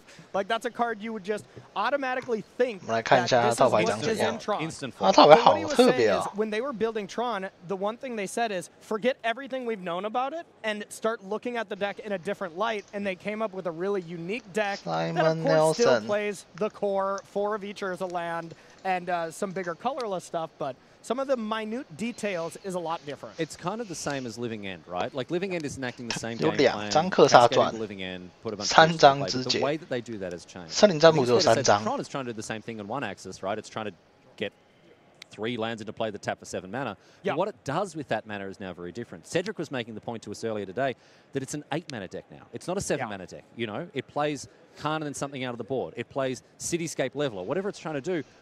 It's not the deck that won the Mythic Championship last time we were here in Barcelona. Yeah. Right? It's the same concept, conceptually, right? It's in the same cinematic universe. Exactly. But it's a very, very different style of Tron. Yeah, Javier said a sentence to me that, like, you know, just blew me back so much. He's like, Tron is a control deck now. I was like, excuse me, sir? Pardon me, what? On the other side of things, speaking of control decks, let's talk about this Dimir Control list. This is a list that's kind of come out of left field recently. Yep. A deck that I think we can diplomatically say has been met with some mixed opinions. Yeah. There are some people who think it is the next big thing. There are some people that think it is something that's been fished out of a garbage can. I am waiting to see what happens. I think it's got a lot of potential, but I want to see what these pros have got up their sleeves with this. Yeah, absolutely. And it plays so many new cards from the most recent set. I mean, we have Lauren revealed Orcish Bowmasters, Sauron's Ransom, and the One Ring. I mean, that is a lot of cards in a modern format. Yeah. You know, you don't see that often. You see maybe one of these options. So it's really hard to tell how good this deck is. OK， 终于看起来有个正常点的 Let's 牌 get into 了。 what's been going on here. We get a Thoughtseize to reveal Nielsen's hand, and we can have a look that he's got some absolute bangers. 哇，每一张都想掉，吐血。 And Khan liberated, gone but not forgotten. Here he is. And Haywire Might. Let's talk about this card, Corey. Wait, are we actually saying that Karn Liberated now is the one of fun of here? I mean, gotta love it. It seems like it, right? But yeah, talk to us about Haywire Might, because that's actually a really important card in this format. Haywire Might not only is a very important card in the format, as far as the Team Handshake players, it's the most important card in their sideboard, which their sideboard is full of one-ofs, except 1/2 of, which is a Haywire Might, so you can actually bring one of them in as an Urza Saga target. You know, when you draw it, I guess that's a little bit different here. But yeah, incredible at dealing with a lot of different hate cards. It deals with the One Ring 这个 for 塔蛮 opposing 特 players. 别的耶， And so does Karn the Great 它 Creator. 背牌 So 全 this 都是 is 神 not 器 only 耶 the， 它 best 没 The 有 One Ring deck, 其他 it is the 的 best， 它把 anti 肢 The 解 One 跟 Ring 那个 deck, and the One 杀那 Ring 个 is the most played card 巫 at 术 tournament. 康巫术那个都放到这边来，它背牌没有留。 The reason the Haywire Might is so important, of course, is because it exiles an artifact or enchantment. And the One Ring being indestructible, it is not exile proof. Urza Saga goes up to 3, and now Nielsen will have to decide what to do with it. He's already made one construct, as we often call them, these tokens that have their power and toughness equal to how many artifacts you have.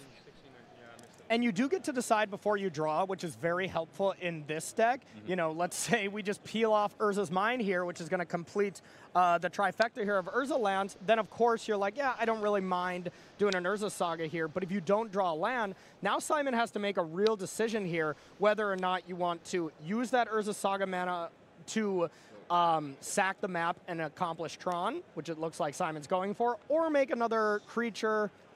I like this choice as the Dimir control deck has a lot of creature removal. Whether or not it's all left in from Bart, that's a different story. So yeah, cracks the Expedition map, the one that was just freshly cast. It's I'm just thinking, I don't think I've ever seen a talisman of anything cast in a non-commander game of Magic before.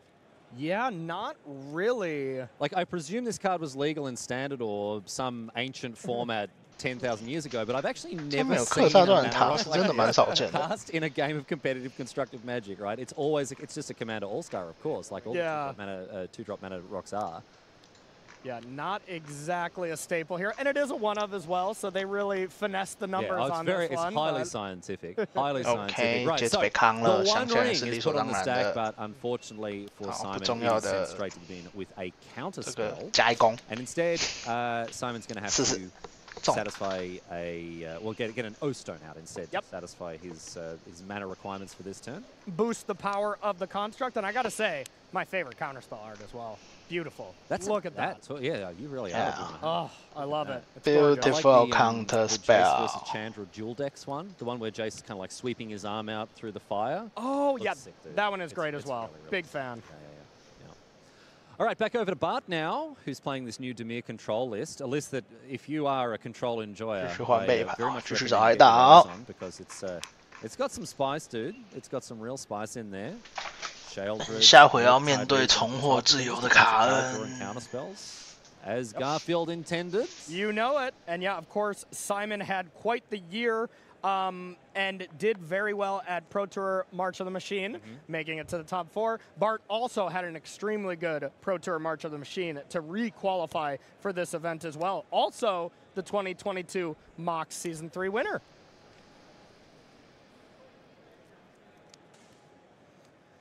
All right, so now we're going to see if there is another counterspell. It looks like we have Subtlety and Murktide to be able to pitch if there is that Karn Liberated that ends up getting cast. That is, you know, going to be a must deal with. But that is a 2-for-1 here from Bart, so not ideal by any means. 先打也行。 Okie dokes, in comes the construct. 那就是吃一只。 And snaps off the block. Bart looking to protect his life total here. And here's the really tough part. The tough part about this matchup here with Dimir control against Tron is Tron is just going to be playing a Haymaker every single turn until like there's just no more counter spells to be dealt with. And it looks like Bart has one more piece of interaction. And outside of that, just a couple of One Rings, which will come in handy. But Simon also has Ulamog as a follow-up. Well, 6, 7, 8, 9. Yeah, one short right now can go for Karn. It's probably going to get subtletied, which isn't even a good answer. And then Simon has Ulamog next turn to have his hunger met. Let's run it back, he says. Here's the one ring, and this time it is going to resolve, maybe? Yep, looks like it. There's nothing. 其实我记得他刚刚看到的好像是这一颗，所以他刚刚在丢另外一颗魔戒出来的时候，对手应该就知道他又有一颗魔戒了，就是因为版本的关系。Exalted viewers around the world, because especially with the addition of the one ring, this gives this deck the breathing room that it needs, right? Otherwise, it'd be such a tight deck to try to pilot. You'd need your answers to line up so perfectly. Yes. But the one ring just kind of gives you just a day off, right? You're like, I'm going to chill out here and just kind of take stock, draw 3 cards, and figure out my next move. It doesn't have a great way of removing the burden counters. Yeah, no, not really. Just playing a second ring. You know, when you play 4 of them, that's kind of the automatic get out of ring, you know, get out of jail free card, if you will. 那你这边要被炸2块地了吗？ Deal damage to it, but yeah, you said it exactly right. These control decks just 什么都有。 to go 1-for-1 removal, play a Teferi Hero of Dominaria, and expect that to win the game anymore. Modern has just become a little bit 1、2、3、4、5、6、7、8、9、10、11、12、13，还有13费，他想干什么就干什么，或者是下树林也可以。 树林不急吧 And there's no doubting the power of the one ring. It's a card that we're going to see a lot of this weekend. Corey, you mentioned before, over 450 copies, the most played card in the format at the moment. All very fitting, you know, such a powerful artifact coming and joining us from Middle-earth and making such a huge impact on the modern format. Oh, so Nielsen with a hand full. Oh, sorry, excuse me. That's a. I thought he just drew 5 cards. I was like, I'm sure he didn't have that many burden counters on the ring, but no, that was an ancient stirrings. But I mean, this hand is stocked from Simon Nielsen. Right now, it's just going to be Ulamog. 直接炸你2块地，游戏结束。 He's like, no, I can go and get some lunch. That's Ulamog the ceaseless hunger? No, Bart the ceaseless hunger. I'm going to go and get myself some lunch as well. So I mean, Modern has changed quite drastically. 这个型的创蛮特别的哎。 When you play Ulamog the ceaseless hunger, you do that very often and move on and sign this. 这边有2张克萨状还蛮特别的。 My friends, we've got some great news. We've got another quick Modern match to show you here. We're going to jump back into the action between Alex von Stanger here and Nico Boni. Alex von Stanger 这是在日本，左边是这个日本的冠军，就是我们上个同时视听，我们看到他的对手打了很戳的2手，然后他就捡到了一个冠军，好爽。 Pretty much similar. You can't change these decks too much. There is the white in this Rhino's deck, so you're playing Leyline Binding, and you are playing more than likely Ardent Plea. As a little bit of difference, those aren't necessarily even going to help in this 4-color matchup, as Leyline Binding is not really ideal in that scenario. So Nico Boni qualified via the last PT. That's why he's back here again, having another crack at it. Alex von Stanger, on the other hand, won an RCQ over in the States. Okay. Made the trip across the Atlantic, and I'm sure he's glad to be here in sunny Barcelona. All right. It is wonderful to be here in Spain, enjoying the hot weather. Corey has been absolutely loving it. I love the extreme heat. You've just been really getting into it. I'm just so used to it, you know, being born in North Dakota. Yep. We're known for our heat there. Yeah. Fargo, North Dakota, one of the hottest. It's right up the north, right? Yes. Really, really hot region of the United States. Super hot. Yeah. So he's come over here and he's loving it. But no, look, in all seriousness, you know, having the Pro Tour have international stops outside of the United States, it's been a joy for me personally, someone who was on, you know, the European competitive circuit years ago as a commentator. Back at it, man. Back at it. One of the most beautiful cities I've ever seen in my life. Well, as someone from Fargo, North Dakota, imagine my surprise. Second best city, Barcelona. Fargo, North Dakota. Absolutely awesome. Yeah. No, this is an incredible city. I absolutely love being here for the second time. Last time I was playing. Last time you were playing, but this time in the booth with me, and we're so glad to have him. 第二组的猴子赛开始了，只有一半的人，112个。 Game number 2, Nico Boni, the Swiss player. 113个，多一个白，113个。 4-color Omnath, opening up with a delighted halfling here for von Stanger. But I want you to talk to us now about the Rhinos list, right? We talked about the fact that some of these lists are playing white cards. They're playing Ardent Plea. They're playing Leyline binding as well. So let's talk about the dimension that opens. Yeah, a little bit different here. You have a lot less of the counter spells, for instance. Maybe we don't have those main deck disputes, those kind of fringe sideboard cards that not everyone is playing. They're replaced with 2 copies of Ardent Plea, and this enchantment, it does have Exalted and do that, which comes into play almost never because it is going to cascade into Crashing Footfalls, which is 2 creatures. 2 creatures. But it can come up in some scenarios where you only want to attack with 1 or 1 dies. But the main point of it, it is just 没有错啦，有太妃力。那有没有康？ affect the battlefield here. Stomp 有康。 Take care of the delighted halfling. 太妃力 And here 晚一 is 点。 Teferi, the most important card in this matchup, and one of the most important planeswalkers, if not the most important planeswalker in this Pro Tour. Oh, dude, absolutely. Yeah, dealing with these cascade effects straight away, where, you know, if you just tick up with these Teferis and get it out of range of cards like Fury or Fire being able to deal damage to it, Stomp, 只要下回合如果有办法回一只 token 再关一只，这样太妃力放上面就超强。 with this version. I think Alex is still thinking about where this Teferi is going. Upstairs, downstairs, ends up being downstairs here, and back now to Nico, who I don't think has a 3rd land. Okay. Oh, no, he does. He does. And the Cascade. And now we're going to see Crashing Footfalls, thanks to this Shardless Agent. 3 mana, 10 power. Easy peasy. 没错。 And it looks like I 犀 saw 牛 the 结 one 算了 of 吗？ Moonlight in the sideboard going to be a little brutal because, well, Alex had the decision to say go or go for Teferi. Subtlety doesn't do anything to Hollowed Moonlight, but Hollowed Moonlight does do something to Crashing Footfall. I don't think you can fault that play, man. I can't either. You've got the Teferi, you jam it. Like, it just shuts down the Rhinos deck so comprehensively that if it hits the battlefield, you're in such a good spot. So, unfortunate for Alex to have taken that angle of attack against Nico Boney's Rhinos. But at the end of the day, you can't win them all. We're going to see a prismatic ending here. Yep. Take care of one of the Rhinos. And that's a lot of the corner cases in Modern is most of the time there's 2 cards they can have. They can have Force of Negation, they can have Subtlety, and you just kind of have to guess. You can have some educated guess like, oh, there's already 1 Subtlety in the graveyard, so mathematically I should go for the, you know, those type of things. But in the end of the day... Oh, if you're a nerd, you can do that. Otherwise, you can just, you know what I like to trust? Huh. Your gut? Yeah. Hey, that's why you're here in the booth there, buddy, instead of playing.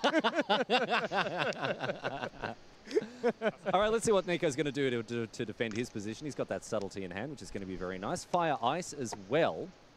And we saw the efficacy of Ice in just tapping down a land. This is a mana-hungry deck. This Omnath deck, like, it needs its mana. And so if you can upkeep, tap something down, all of a sudden you might, it can effectively feel like a Time Walk sometimes. Absolutely. And Fire used to be a lot better.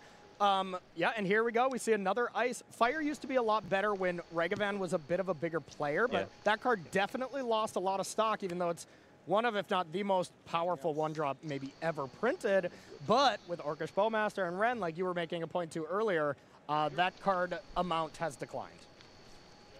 So there we see the upkeep Ice tapping down the Triumph. Back over to Nico Boney now, who is just going to get in for another 6. It's up to Alex to do something, right? Like, Nico can just sit here and be like, I got 6 power, man. You have to deal with this. Otherwise, you're going home. And we do see 2 Leylines bindings, Delighted Halfling and Hollowed Moonlight in the hand there for Alex. So, interesting to not fire off any Leyline binding, but really was hoping to get value out of that Hollowed Moonlight. Boney G from the Exile Zone now, from the Adventure Zone, comes in, and here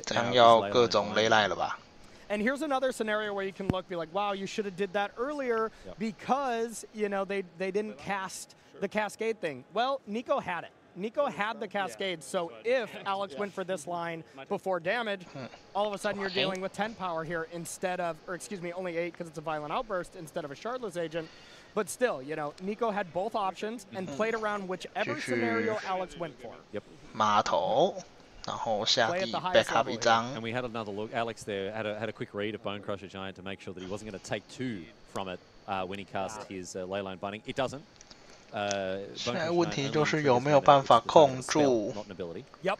And interesting here, Alex did have the ability to play Omnath, right? White, red, green, blue? Yeah, Zagoth Charm can make blue. Had the option, but didn't want to fumble into a possible subtlety, which Nico has. You know, I love these little intricate lines and magic at the highest level for Modern. Well, this also allows him to leave Hallowed Moonlight up. Right? Exactly, yeah. So you're playing around two things here. You're playing around your opponent having something to deal with your Omnath, which he did. Yeah. And you're also playing around your opponent just untapping and slamming another Cascade spell into the bell. Extra 0来了 Oh, baby. That was a huge draw because as it stands... But check this out. Check this out. In response, right, we cast the Violent Outburst. That's an instant. Now we have the Hallowed Moonlight. But the hell is the Hallowed Moonlight in hand for Alex? Look at that. And even with the Crushing Nice. Footfalls off the top, Hallowed Moonlight cycles gets rid of these Rhinos as well. But... as it stands, it looks like there's going to have to be a chump block next turn with the Delighted Halfling because you can just cast Violent Outburst, not worry about the Cascade, get in there for 3 points of damage. Just use it as the world's worst combat trick. Yes. But this is an incredible turnaround here for Alex trying to keep himself in this game.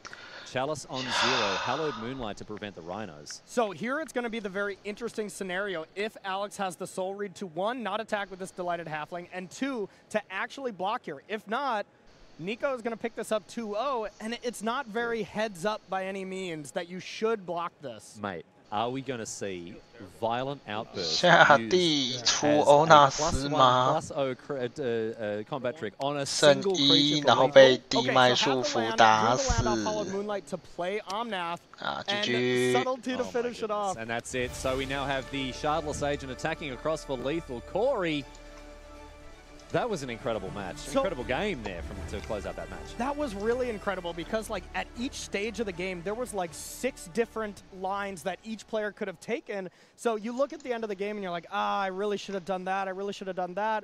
But, you know, there was the counterplay to the opposite line if they went for it. So really showcases how many decisions you have in an average Modern. Well, it's what you said before, right? You can try to play around one thing, you get blown out by the other. You try to play around this thing, and they've got another answer, another line.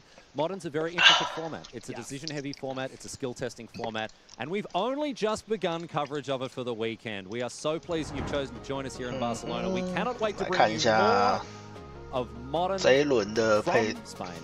But right now, we're going to take a quick break. We'll be back very shortly from Pro Tour, The Lord of the Rings. Stay with us.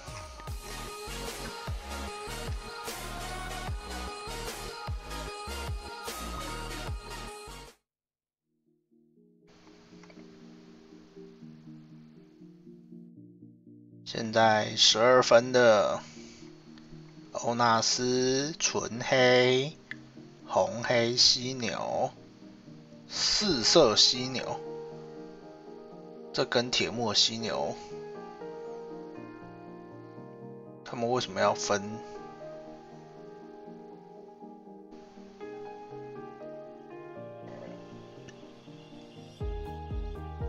哈哈哈。哦，米莉真这个网真的烂，干。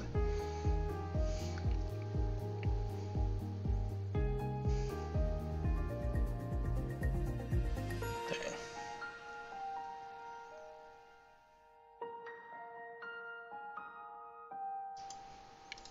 这个铁墨犀牛没有放巨人，是真的还假的？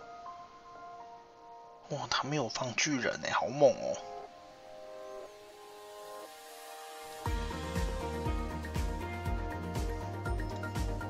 我还以为这年头大家都会放个巨人去打一下那个魔界那个回合。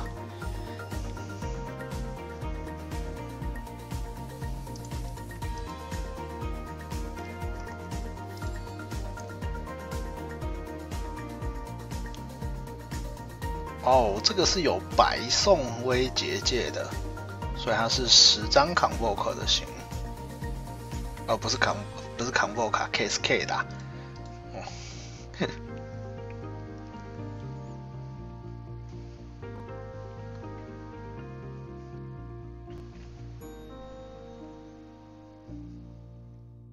那我们来看一下其他台湾人打得怎么样。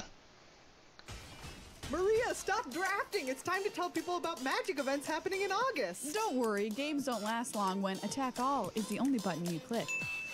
Well, that's wrapping up. I'll get started. MagicCon Barcelona featuring Pro Tour Lord of the Rings, a 75K limited open, and so much more is this weekend. There's also a beach party DJ'd by none other than Elijah Wood on Saturday the 29th, and no, I am not making that up. In other news, Commander Masters releases August 4th, and WPN stores are celebrating with draft launch parties. Did you just say draft 哇， launch 张 parties? 张一把都没有赢，太惨了。Well, that was a quick 3-0. After that comes store championships, which run August 5th through 13th.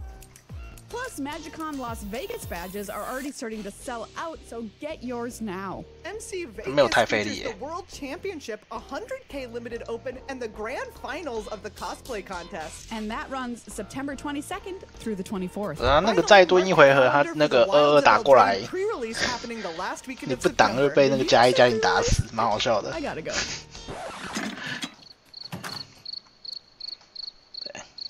哇 ，Reduke 1-3。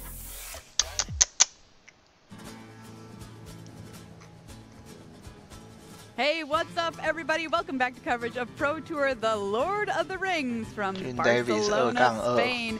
Nearly 270 players doing battle in draft and modern for their share of a $500,000 prize pool. And of course, the title of champion. Extremely exciting. Living and the card that we're going to talk about this time as well, Monty, looked great.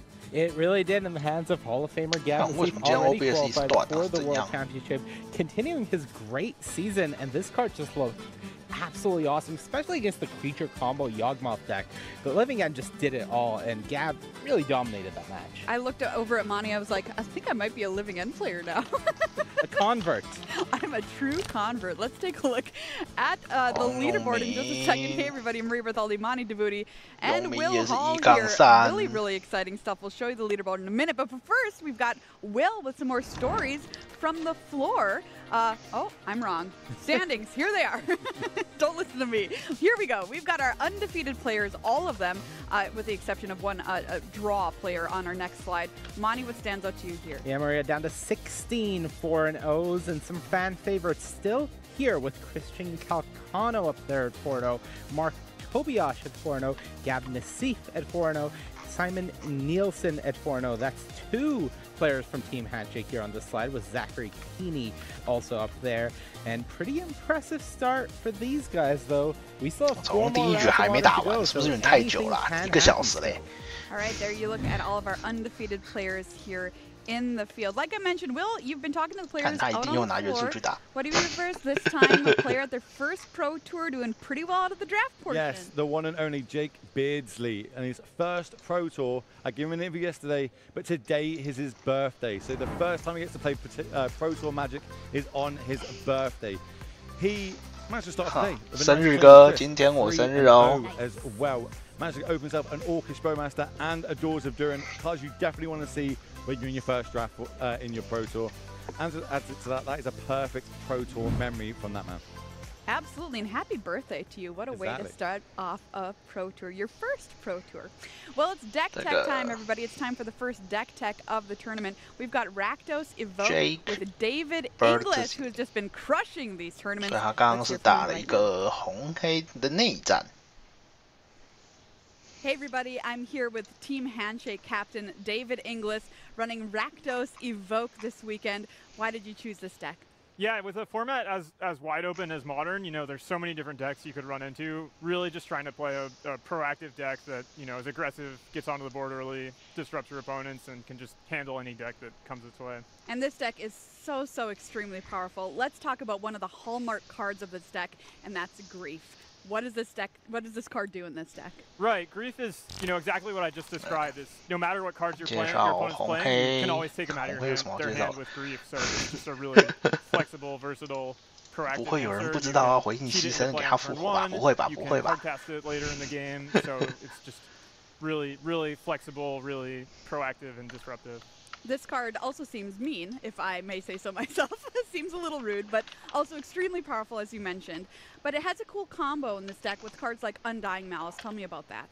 Yeah, Undying Malice is a weird one in this deck. You know, most Modern decks are playing the most powerful cards from the last 20 years, and this is just like a limited, you know, draft, filler card you might play in your draft deck, but it just so happens 所以他现在这个是那个 Team Handshake 的队长，他第5局打到黄永明。可是1-3应该不会让他们上焦点桌吧？这个采访应该是比赛前就录的。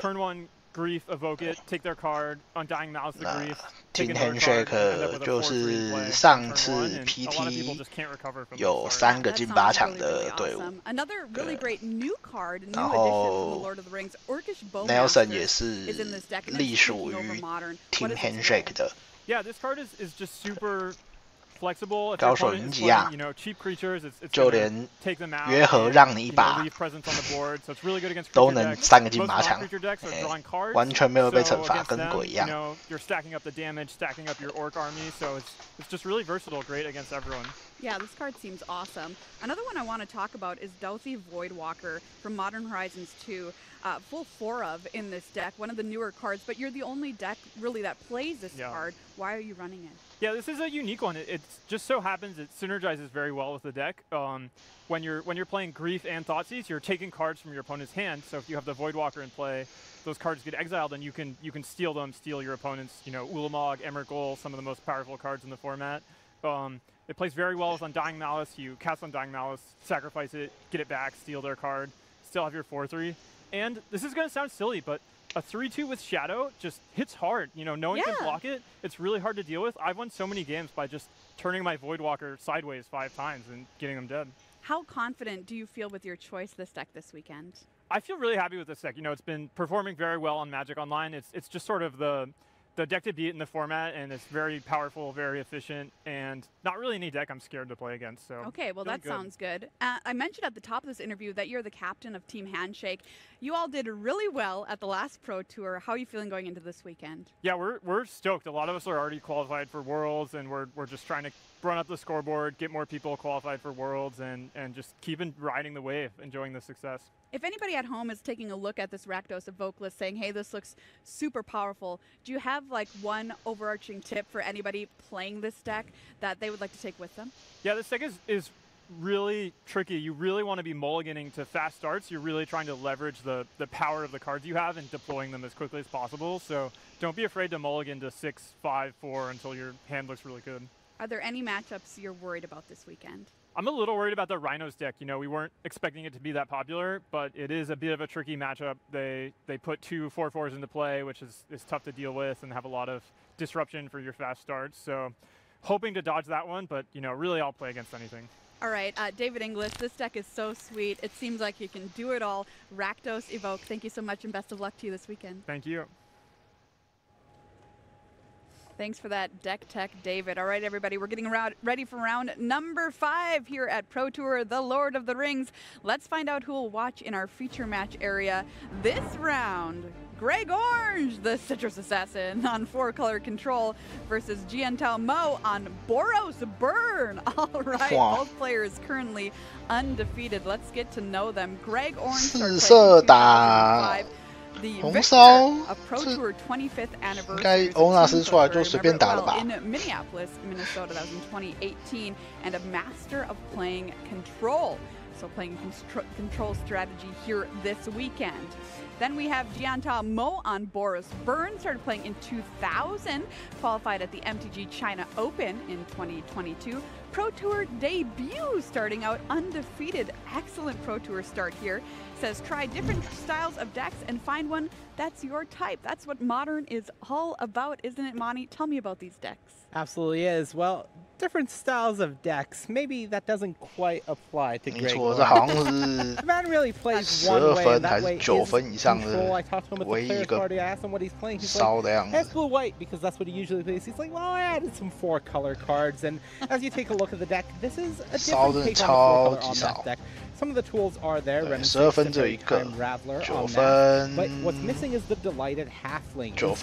Playing maybe an older style of the deck with cards like Counterspell here in the main deck, a bit more controlling, as Greg likes to play, and does even have Kahira the Orphan Guard as his companion, as he has been known to do many times before, still trying to take advantage of the power of the One Ring here.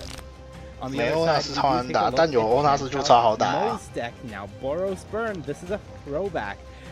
Very few is a huge one in this modern format where everybody is playing free spells, the elemental invocations, the cascade cards. This Rolling Vortex is such a menace and one to watch out for. All right, Monty, everybody at home watching this round coming up, what's something they should look out for?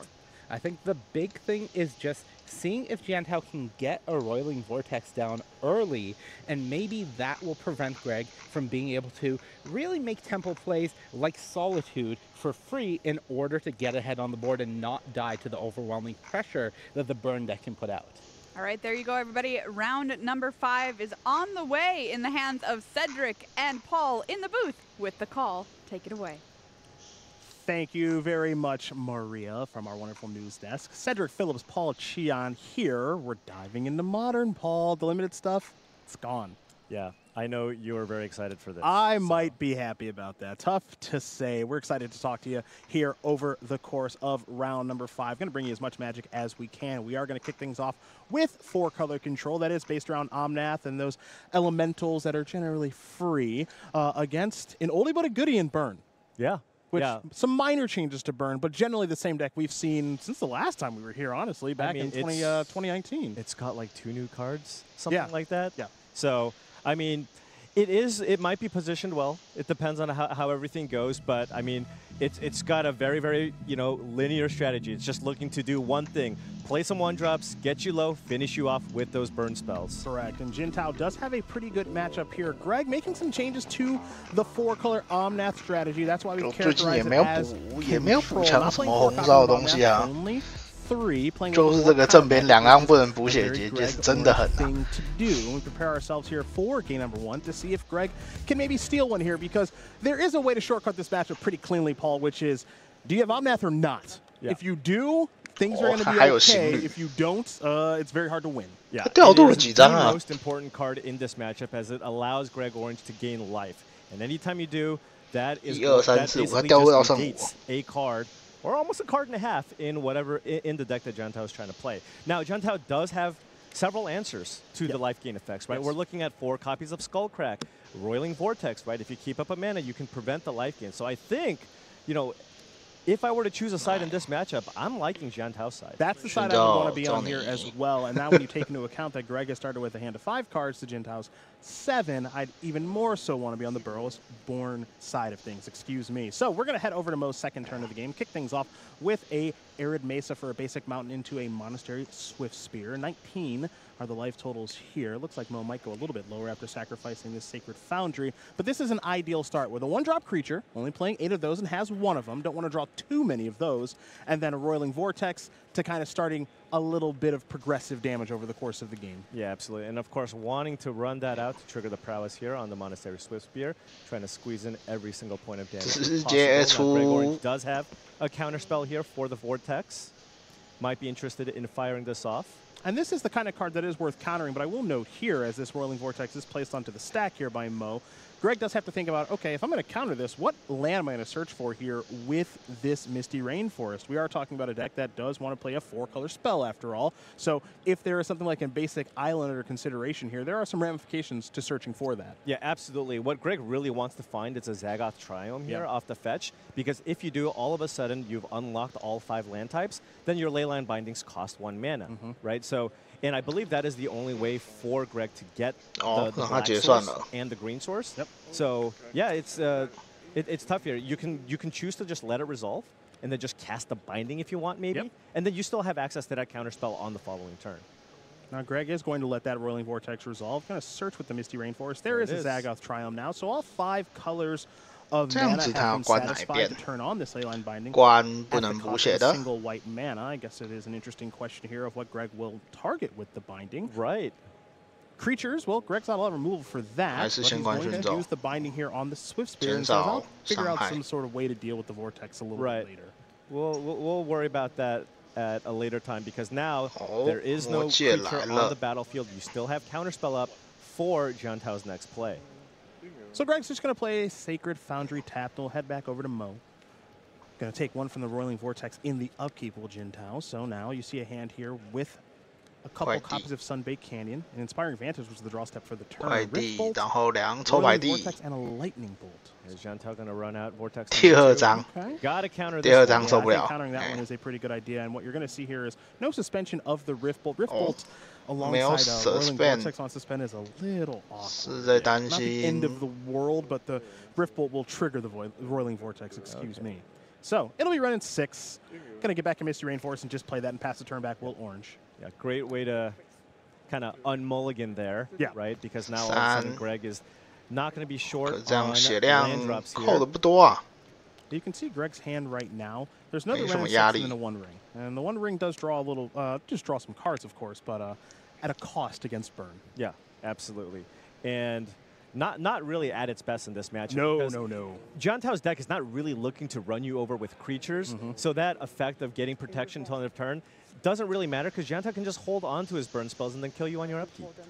In response to Greg sacrificing this Misty Rainforest, it's going to be a Boros Charm that is cast here by Jiantao. So 对啊，怕被小太，但是其实我觉得还好，他比起怕被小太，应该是更怕那个啦，更怕奥纳斯啊。但是可是刚刚那样也才3费，我是觉得还好。And normally we would say, hey, Omnath is kind of the card that you're looking for, but with the Roiling Vortex in play, that kind of counters the life gain effect. Yeah, and this is the big change that's been made to this deck by some players, which is get the Eidolon of the Great Revels out. 这边只有2张的东西，他都抽到了，这样就 Here for this 有点 weekend, 尴 Mo's got 尬。 2 main and a couple on the sideboard. We've seen some players though come to this tournament with 4 in the main deck. Yeah, it is that powerful of a card. Yeah, I mean, right now, I mean that's kind of what's changed in Modern since the last time we've had the Pro Tour. The existence of those elementals, those evoke spells, all free spells, right? Along with Force of Negation just being also a very powerful spell that people play. Now all of a sudden, every single deck basically has free spells that they play. So this Whirling Vortex, anytime you just get somebody with the trigger, I mean, that's so much damage. You saw a Sunbaked Canyon get sacrificed there from Jiantao on the end of Greg's turn. So a new card plus a draw step means 2 new cards. Whirling Vortex did trigger, so Mo is down to 15. And it looks like another Sunbaked Canyon is going to be the land for the turn. Flooding out a little bit, but if you are going to draw lands, those are the best ones to draw. Absolutely. You can just use the Sunbaked Canyons to just find the last few points of burn to kind of finish things off. This will be a Goblin Guy. Now, it Goblin can Guy not deal any damage to Greg, so it's going to deal a little bit of damage to Greg. Right. Given that the ring was cast this turn, Greg finds a Solitude. Just a nice card to flash in, right? Yeah, not nice a bad lifelink creature. Not a bad card to flash in, of course, with that Whirling Vortex hanging around. Not as good, of course. Yeah, and a lot of mana hanging around here for Jiantao. You're going to see the Goblin Guy looks like it's going to get pinged by the Renin 6. I'm assuming this is going to be 他要连下2只小6把 Goblin Guide 点了。 So that's going to finish off that Goblin Guide. And I think it is notable here, partner, as you see Kahira is going to be added to the hand, that you didn't see an activation of the 1 ring. No, you didn't. That was just 这个地不下的原因是为什么呢？ Until maybe Greg can find a way to reset the ring, draw some cards, and then reset. Yeah, one of the more expensive fogs that you're going to see. Not going to draw any cards. That's too risky. I mean, that card could possibly just get boarded out. It would not surprise me. Yeah. It is kind of high upside, but it's also kind of walking a real thin line. Here we go, and that's a skewer. Yep, and that's going to do it. Lightning Bolt and Skewer the Critics means that Jiantao Mo is going to win game number 1 here very simply over Greg Orange. And as we said kind of at the jump, the matchup can be very straightforward. Do you have an Omnath or not? If you don't, the chances of you winning are very low. Yeah, I mean, that's the thing with Greg Orange. 戒指也可以拿去打小6啊， does not win very quickly, and that just goes into Jiantao's favor. 背牌再下掉就好。 Oftentimes, you can kind of beat the burn decks if you want to, but you need to have the sideboard for it, right? Yes. But Greg basically has nothing. Yeah, Greg is kind of avoiding this matchup or hoping not to get paired against it, which is kind of one of the best solutions to beating burn with this kind of deck. I don't have enough cards that I can sideboard in a meaningful way, so hopefully I don't get paired against it. Bad news for Greg, of course, is that the pairing is Yep. Yeah, I mean, you know, that's a fine strategy, honestly, in a modern format where it's so diverse. You go, hey, look, burn might not be a good matchup, but what? It's going to be like 10% of the field tops? Yeah, ideally less. But yeah, I'm with you. Less? I'm with you, yeah. Right. 10% tops in a weird way. Right. So then, you know, it's 10 rounds of Modern. You might play against it once. Yeah. And, you know, I will say this. You can win.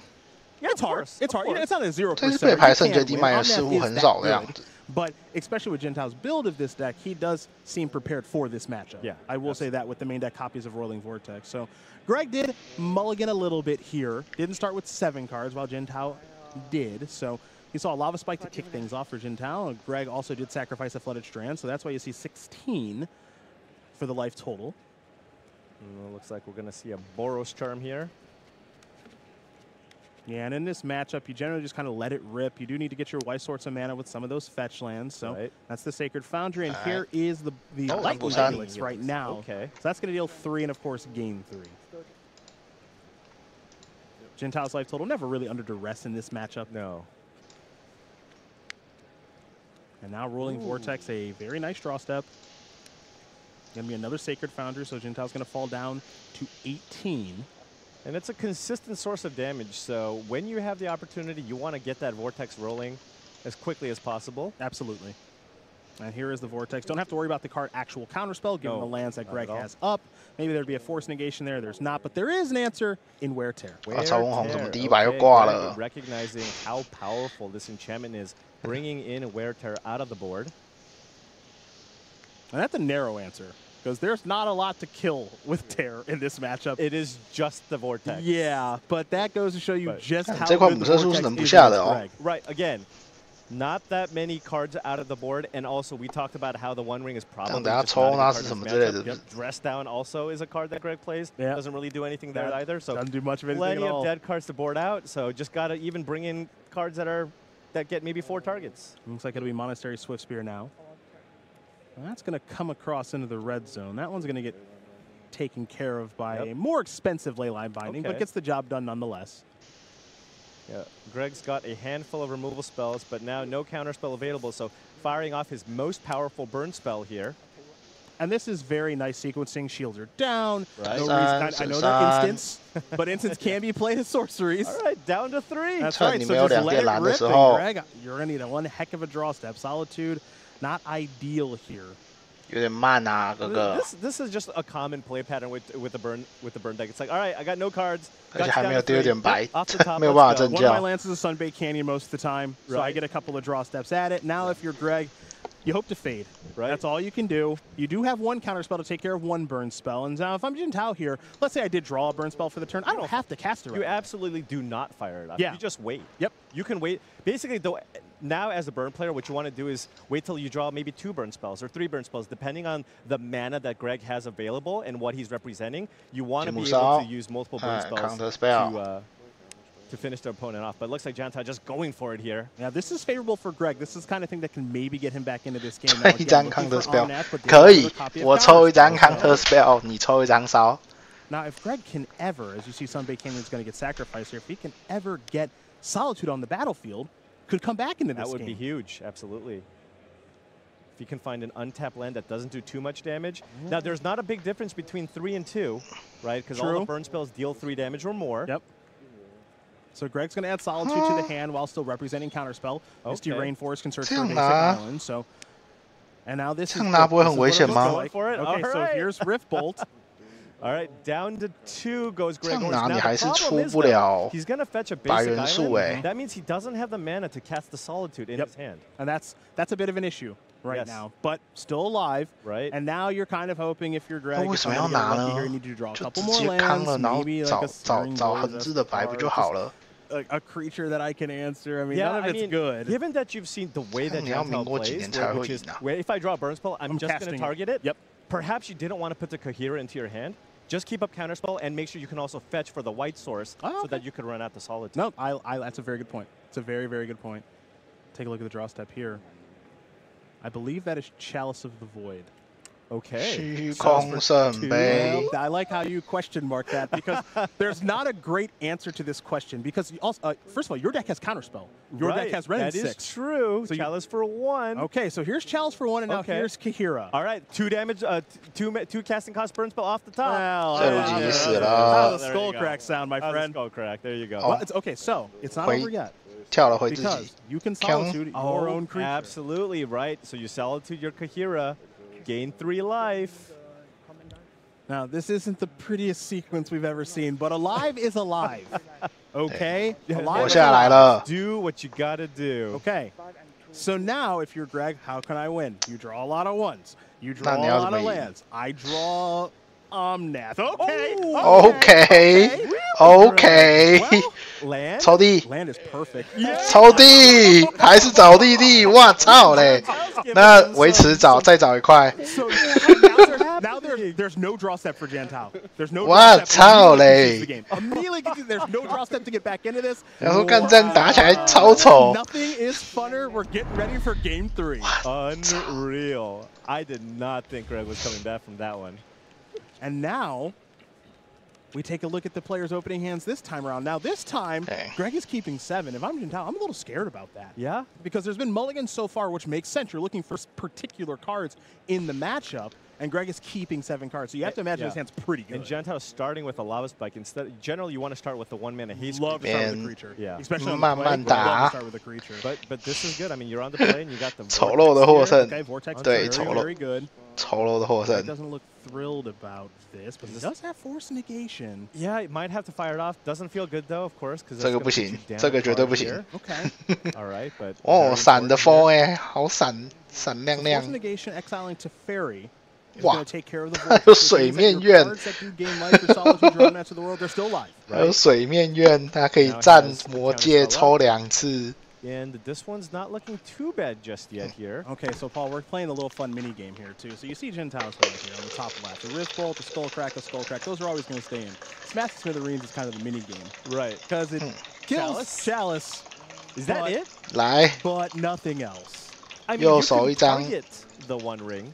太费力，没有。 That's true, right? That's true. You If it's still in the deck. If it is still in the deck, I don't think it is. Yeah, but that's the mini game that you play here. Is the One Ring in the deck? Is my opponent boarding in Chalices? And we saw in game 2 the Chalices in. Right. Is it in for game 3? Don't really know. And how good is it even if it is? Right. We're gonna find out if that Smash the Smithereens should maybe be a different card over the course of this game as the Skull Crack does resolve, as does a Rift Bolt. All right, Greg down to 11 here.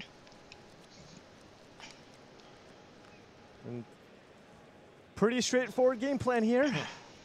Yeah, just let it rip. Just suspend and pass. Yep. So another Rift Bolt on suspend, Skull Crack, and Smash the Smithereens. Last couple of cards in hand. Greg does have a counter spell in hand. Big question here for him is when does he actually want to cast that card? Yeah. Does also have a copy of Solitude in. Does have the Solitude. 这边下地魔戒，不对，那不是魔戒的样子，那好像是白元素的样子。 With the 3/2 lifelinker. I'm just going to pass the turn back. So 1 turn away from actually hard casting Solitude. Doesn't look like Greg wants to put Kahira in hand on this turn. Wants to still leave up counterspell. All right. And is this the time you want to counter something? Or do you hold it? Oh, Greg being patient here. Okay. I'll wait. 很稳，很稳。 What about the Rift Bolt? 5? 那这个呢？3点要不要看 5 is rough because now after you fetch, you go down to 4. That puts you down to Boros Charm range. And also, if your plan, 对啊， and I think Greg knows this, of course, because he plays the control decks way more than you and I do. But if your plan is to cast Solitude next turn, and it almost has to be, that means you need to spend your mana this turn. Right. Right? So, Monastery of Swiftspear, which a creature's not that scary, and it's only 1 point of damage. And it's a free target for the Solitude. Absolutely. Right? So now Greg is going to sacrifice this fetch land. Seems like a trial might be ideal here, but actually maybe a second light source. Yep. So it's going to be a Temple Garden that's going to on the battlefield tap. Greg sits at 6, and this is the fear of Smash the Smithereens in a matchup like this. Because all of your cards are redundant, right? They all deal 3. Because if that was a 3 damage burn spell, all of a sudden you're just 1 card away. You're 1 card away, but now you're 1 card away from winning, in quotes, if Greg plays an artifact, which he does not have much of a reason to do. Okay, so this is going to be a pretty easy Solitude here. And then Greg's going to turn this around. Yeah, and then he starts attacking. Now, I think Jantao is basically just dead. And so Solitude's going to come down here. It's going to take care of that Monastery Swiftspear. Yeah. And you're not going to take the damage first or get kind of tricky with it. Unless he kept Searing Blaze or something. 做了就防一些什么奇怪的。 It's gonna slip away. This is Smash Smithereens and Inspiring Vantage. Every time you hit, that's just 1 extra card, basically. Yep. And Burn cannot recover from stuff like this. We saw just how quickly the concession was to Omnath plus a landfall trigger. This is similar. This is basically the same thing. Jantao can't find a way to kill the Solitude. Yeah. 5到9滴突然就安心很多。 From 6 to 9, which is fantastic. Jantao's going to fall down to 18 to 15. Again, 那这边要 doesn't really matter. It's just Greg with the elevator going up here. Yeah, the life link, which is really important here. Looks like wants to get that Kahira. And Greg is at the point right now where if he wants to tap out, I don't see a counterspell or anything. He could. Yeah. Ooh, that is a vortex. That is to this party. Yeah, I mean, because Greg has the leyline binding to answer it, I'm gonna fire that off here. Very clean. 直接投了，对，下回不到12，不会赢了。 A win over Burn, 2 games to 1. The 赢了，苟住了，苟住了。 Actually, kind of important. Again, not really. 不是第二把是有点丑啊，但是 most of these 4-color Omnath/control decks. 但是第3把就很顺了，顺顺的。 And I just want to kind of look back at 顺顺的把它打 I think 掉。 that was the big one where John Tao just kind of 手牌那个拆神器打3点，刚好我没有抽到神器边。 in a position where he just had to keep up mana every single turn. Yeah, I think it might have been better to just wait. Yeah, and draw maybe 2 or 3 where. All of a sudden, you go end of turn try to burn you. Yep. And he goes counterspell. All of a sudden, you don't have mana for the extra counter, and that's how you beat them. And also, that's generally how I died to the burn players. Absolutely. So. And at some point, Greg's got to tap out and do something, and then maybe it's clear for takeoff at that point. Right. At the end of the day, Greg Orange does get the job done there, moving on to 5-0 here at Pro Tour, the Lord of the Rings. We got more undefeated players to bring you. Maria and Monty are going to tee up our next match right now. Hey everybody, coming up next we have Tal Hudson on Mono Black Coffers versus Jihao Ji on Golgari Yawgmoth. 纯黑打约格莫夫，马这边只有1张黑神怒，有2张就好打很多。The great creator to great effect with a full sideboard package. This deck is packing a 不过我觉得很好打，我觉得这个对决很好打。就这边4张主人兽1爆，我就盯着你的那些什么昂打影都滚。 and combine it with 2 Undying creatures to draw a massive amount of cards, find a kill condition like Zulaport Cutthroat, and close out the game. Has Chord of Calling to help find his combo pieces. That's Coffers v Yawgmoth coming up after the break.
Welcome, welcome. I wish we were there, but we know we're not doing too bad here. That is Barcelona, everybody. That is where Pro Tour, the Lord of the Rings, is taking place, but we are in here in a beautiful convention center as well. Cedric Phillips, Paul Cheon, getting ready to bring you more action here from round number 5 of the Pro Tour. More Modern coming, players undefeated. So we are whittling our way down to who's going to be kind of standing tall at the end of the day, Paul. Yeah, we got a really interesting matchup here. Mono Black Coffers Didn't think this would have been one of the big players here, sitting here at 4-0. But here we are, Tal Hudson with Mono Black Coffers going against, I think, the more traditional deck. 纯黑很好啊，为什么觉得纯黑不好 Golgari Yawgmoth played here by Ji Hao Ji. Though a little birdie did tell me that you know everything there is to know about this matchup, so I can't wait for you to educate. Well, 至于谁赢，我想也是。Yeah, so about that, Mono Black Coffers Pro, right here. I mean, I remember when Coffers was a deck a long time ago, like 20 years ago. We're coming full circle here in Modern.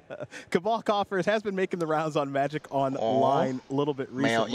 You see Tal Hudson is up a game with the very innovative deck. Now, speaking of innovation, this Golgari Yawgmoth deck did also make the rounds on Magic Online, and it seems to always do well on those Saturday and Sunday events, doesn't it? Yeah. Someone's in the top 8 with those. Yeah, I mean, the deck is just extremely powerful. 哇，这边手上副根又魂爬不下 The 来 thing。that makes this deck so powerful is you can just win playing a 这 fairy 边 game 打 match. 一不一 You just curve out, 把血 play 量 the 吸回来。 Bowmasters, a new addition to the deck with the Young Wolf, and then whenever you just play Yawgmoth, you don't need to combo off. You just play the Yawgmoth, draw 3 cards, and often that's enough to win you matches. March of Wretched Sorrow is going to take care of the brand new Bowmasters. As a Young Wolf has been already played this game, and of course you do see the Amass 1 there for Ji Hao Ji. 要不要下这个？ And now 哦 it'll be a 快 Blooming 递 Marsh. Going to 来 take 了 advantage from that nurturing 副根 peak 幽 land, 魂 which means the mana is working for the Golgari Look player. at And this. the beatdowns aren't too bad as well. Stringerroot Geist. The Undying creatures are here. One of them does have haste in the Geist, as Tal Hudson going to fall down to 15 very quickly here. Yeah, and Tal, you know, playing the controlling role in this matchup, really just wants to keep things 直接 clear 开炸了。 and then survive until he can get to the point where he gets up to 7-8 lands with the Cabal Coffers, and then take over the game that way by playing a Karn and then getting one of his many extremely powerful effects out of the sideboard. You'll see a Demolition Field activation there to take care of that Blooming Marsh. One thing that this Mono Black Coffers deck does do is play a lot of copies of Demolition Field and Field of Ruin to be able to slow down decks like the Urzatron. So kind of built a good matchup into their deck there. Those effects, though, less good here. Yeah, absolutely. 对，每一场不一样，像上一场就是打标准，上一场就是打先驱，这场是打近代，没有一定规定说是 You get to run them out of their lands, and you get to cash those. 只是这一场刚好是近代，为了配合魔界的发售。 To of course power your Cabal Coffers. Relic Progenitus off of the untapped swamp from the Demolition Field does a little bit of exiling of the Greyheart as we head back Ji's way. See if there's maybe a 4th land and a Yawgmoth coming here soon. Yeah, Ji just wants to put maximum pressure here. He wants the game to end quickly because Tal has the advantage in the late game. Yes. 这边还要再忍2个回合， play a fair game quite well, but it also does have 然后黑神怒加主神兽一爆。 应该就赢了。Yawgmoth would be ideal. That's a perfect card. Another really cool card out of the sideboard is Elven Chorus. Okay. Really, really great in this matchup. Black decks do not have good ways to deal with enchantments. And that is an Elven Chorus here in play. Well, Speak of the devil, there is the Elven Chorus. Look at this. All right, finding action from the top. You can have some pretty silly turns if you can manage to have a bunch of creatures on top of your library. So this will make sure that flooding is basically going to be kept to a 就是 minimum, 为了 right? By being able to play all of these creatures off the top of your deck, you're already a deck that does play a boatload of creatures in the first place, and you are searching for one key one. Now this will be a very powerful creature in Shieldred, the Apocalypse. Right, absolutely. And not too many answers from the Golgari side for a Shieldred. You do have 4 copies of Grist, the Hunger Tide, so that would be something that you would be interested in. 很难处理修蕊啊！你要处理修蕊要先扣10滴血，不对，15滴血。So I'm curious to see what she is up to this turn. Looks like some real plotting is taking place. Yeah. 他是先抽还是先放减1？ There's a Peat land to sacrifice if it does come down to it. In desperate need of a new card. 但是应该不重要，因为那是同条，然后最后修蕊才会赢中，他的生效力死去，所以And it looks like as you see, Ji Hao rearranging the lands a little bit because it appears wants to keep the Peat land available. So. Gonna figure out which creature to tap for mana. It's gonna be straight. 医生来了。 Okay, there it is, and he has 医生来了，但是 right now. 但是修蕊在这里跟你说你抽牌很痛，痛到爆开。 The combo is here, sort of. insofar as you can do it. Now, it does cost life to activate, but at the same time, there is a Shieldred on the battlefield, too, and you're drawing cards. So each activation here of Yawgmoth is quite pricey. Yeah, you take 3 damage every time you activate Yawgmoth. Now, you do have the ability to give Yawgmoth some -1/-1 counters, but there is 4 toughness over there, so this is kind of tough. Now, one thing worth noting here with the Elven Course, the ability to tap mana, the Proliferate works its way into the equation to get that Shieldred off the battlefield a little bit more easily. Absolutely. Has access to 6 mana here. Because I don't think he has enough to just try to kill the Shieldred straight up, because he would take 15 damage. Yeah, I think it's just too hard to go through. Twilight Mire, there has been no land played this turn. That's an additional black source of mana. Okay. Oh, okay. I kind of like this attack. Get in some attacks here. So the Yawgmoth was just played this turn, correct? That is correct. So that one does not tap for mana. That is correct. Sickness. And now these creatures that are attacking, they're not going to tap for mana either. So Talenton's going to fall down to 8. Let's see if there's a follow-up play here for Jihao. Down to 8. Land doesn't look, the hand doesn't look particularly good. I want. 有律法就解，问题是医生很难解啊。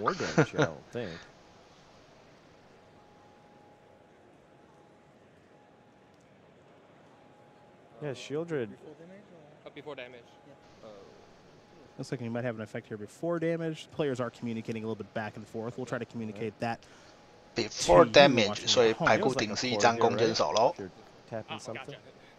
Right. So the Pete Land's going to deal some damage. Okay. 10. This is disc. Okay, so this is proliferate. Proliferating. So pumping, you can add +1/+1 counters here. Correct. And add a 9 counter. So we're getting aggressive here. Yes, yes.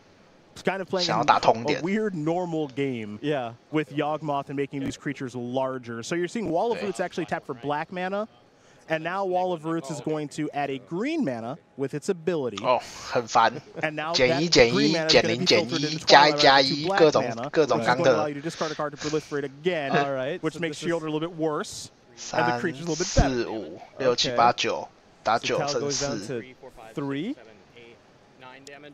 That's 9 damage. So 4. Looks like gonna fall down to 4. Okay, so not quite lethal. Wait, how much damage is this? Yeah, they're gonna confirm back and forth here exactly how much damage is done. When the dust does settle and the life totals are updated, they will be accurate for you at home. Well, so that's a 1/1 amass token with 3 counters on it. No. It's just 0/0 3 counters. 0/0. So correct. So we're looking at an attack for 9, correct? Yeah. So 13 minus 9 is 4. Okay. All right. I think we're on the same page there. There we go. And now this Wall of Roots. Well, that's good fodder to throw away. Now so Shieldred's got 3 counters on it. You can fling 2 creatures, right? And you'll go down to 4. Yep. So you start with the Young Wolf, toss that. It's going to come back because of Undying. It's going to get a +1/+1 counter, not a -1/-1 counter. Draw a card. Yep, draw a card. Okay. Resolve the Shieldred trigger, so you're going to fall down to 7. Do it one more time so that Tal can't gain life next turn. Yep. Okay. So Jihao has a huge board, down to 4, and Tal needs to find an answer for everything that's in play.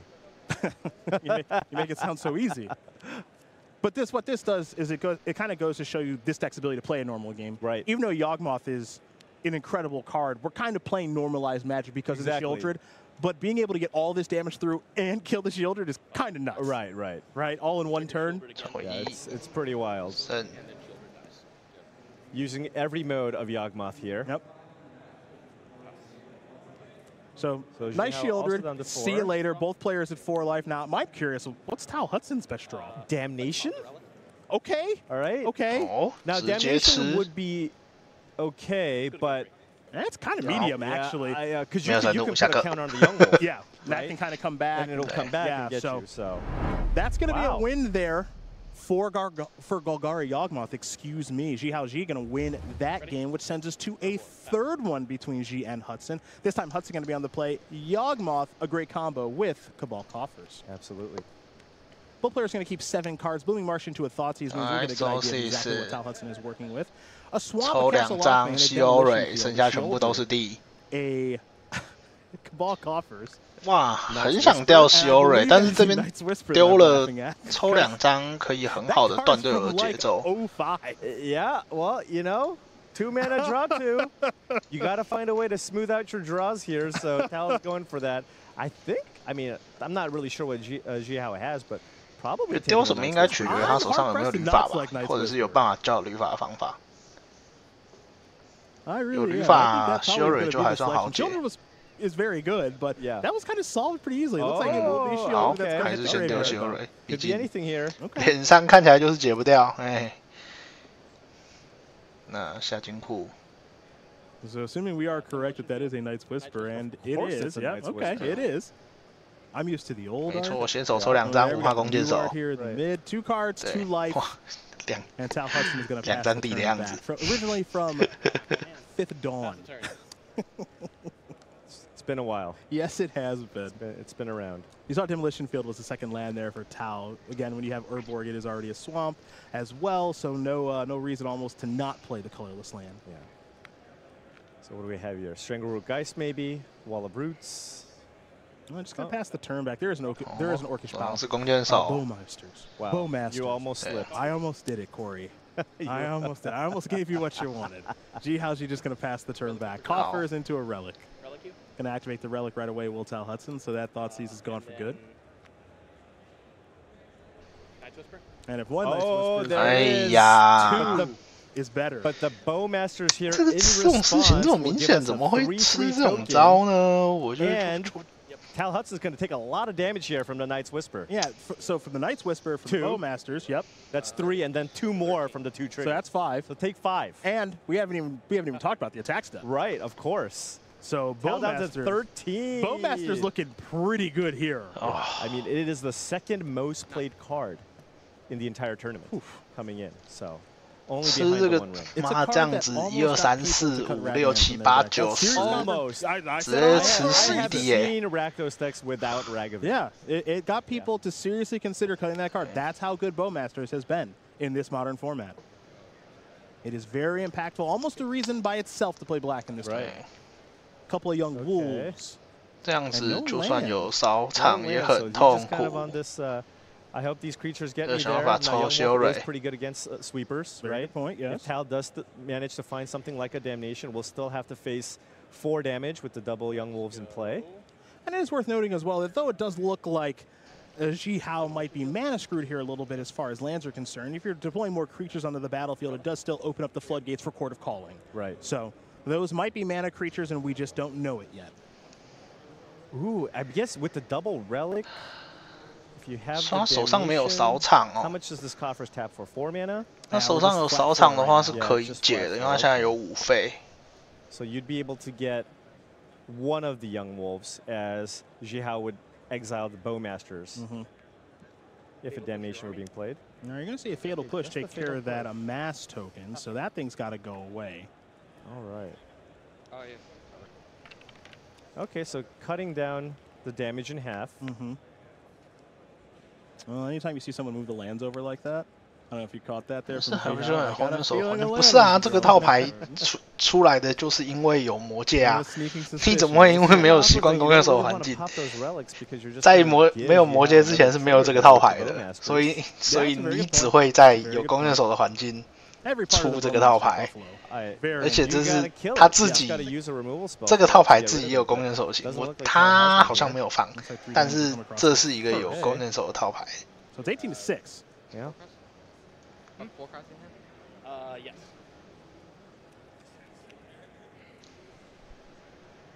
Let's see what the follow-up here is going to be. It's just going to be passing. It looks like maybe passing the turn, so no land drawn. All right. What do you have? What are you working with here, Tal? Okay, so there's the relic activation. So there will be a trigger here from the Bowmasters. All right, take 1. And you get to Amass. Find some answers. And now, okay. Found it after. Yeah, I have to imagine. Given the sequencing. Otherwise, it's just horrible sequencing. Given the sequencing, I think the push was found a little later. Now, but Veil, Summer, quite the beating there, folks. 没想到对手也有放，怎么可能没有放？ Draw a card. Yes, very, very nice Veil of Summer there for Jihao Ji. Yes. Sorry, thank you. So these players are going to make sure the life totals are on the up and up. Tal Hudson is down to 他是抽到破灭了没有？ Wow. 所以我说我不是很喜欢就是没有弓箭手型的版本，因为你没有办法处理对我弓箭手。You got the combo. You got the combo here. You have access to 5 mana if you draw a land. It's considerably more. Go up to 7, I believe. Yeah. So what can you do with all that mana? The 5th land drop is kind of the flashpoint where something dope should happen.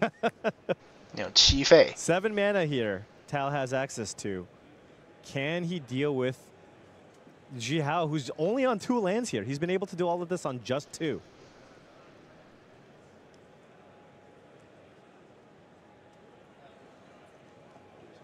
All right, we're fiddling with those lands. Just passing the turn. Nothing? What do you have? Do you have a March, maybe? March would be great. March of Wretched Sorrow. Okay, well, gain a bunch of life. We're tapping some manas. This is 5. 6. All right, so it's going to be it's going to be a field activation first. So I think there's a lot of floating of mana, and it's going to be a field activation at least first. Okay. That's what it feels like. What does that accomplish? Because you have the Urborg with the coffers already, right? Sure. 他要开始疯狂炸队友地了。 Something for your opponent. I'm not entirely sure what. Basic Swamp is going to be the search there for Jihao Ji. Is he just going for a double demolition field turn here or something? This might be premature because I think I'm gonna. Sorry. Are we gonna field again? I think that's what he's doing. Okay. So he's got a 先道 mana 歉。 floating. All right, I'm destroying all of your lands. 对不起，我还要再做一次。 So now there's a forest and a swamp here for G. I guess you can't get Strangleroot Geisted here off the top. Technically true. That is technically true. Although if he had one, he probably would have cast it already. So what is coming here? I don't know. I mean, that was your best play with 7 mana? That is one of the plays. Oh no.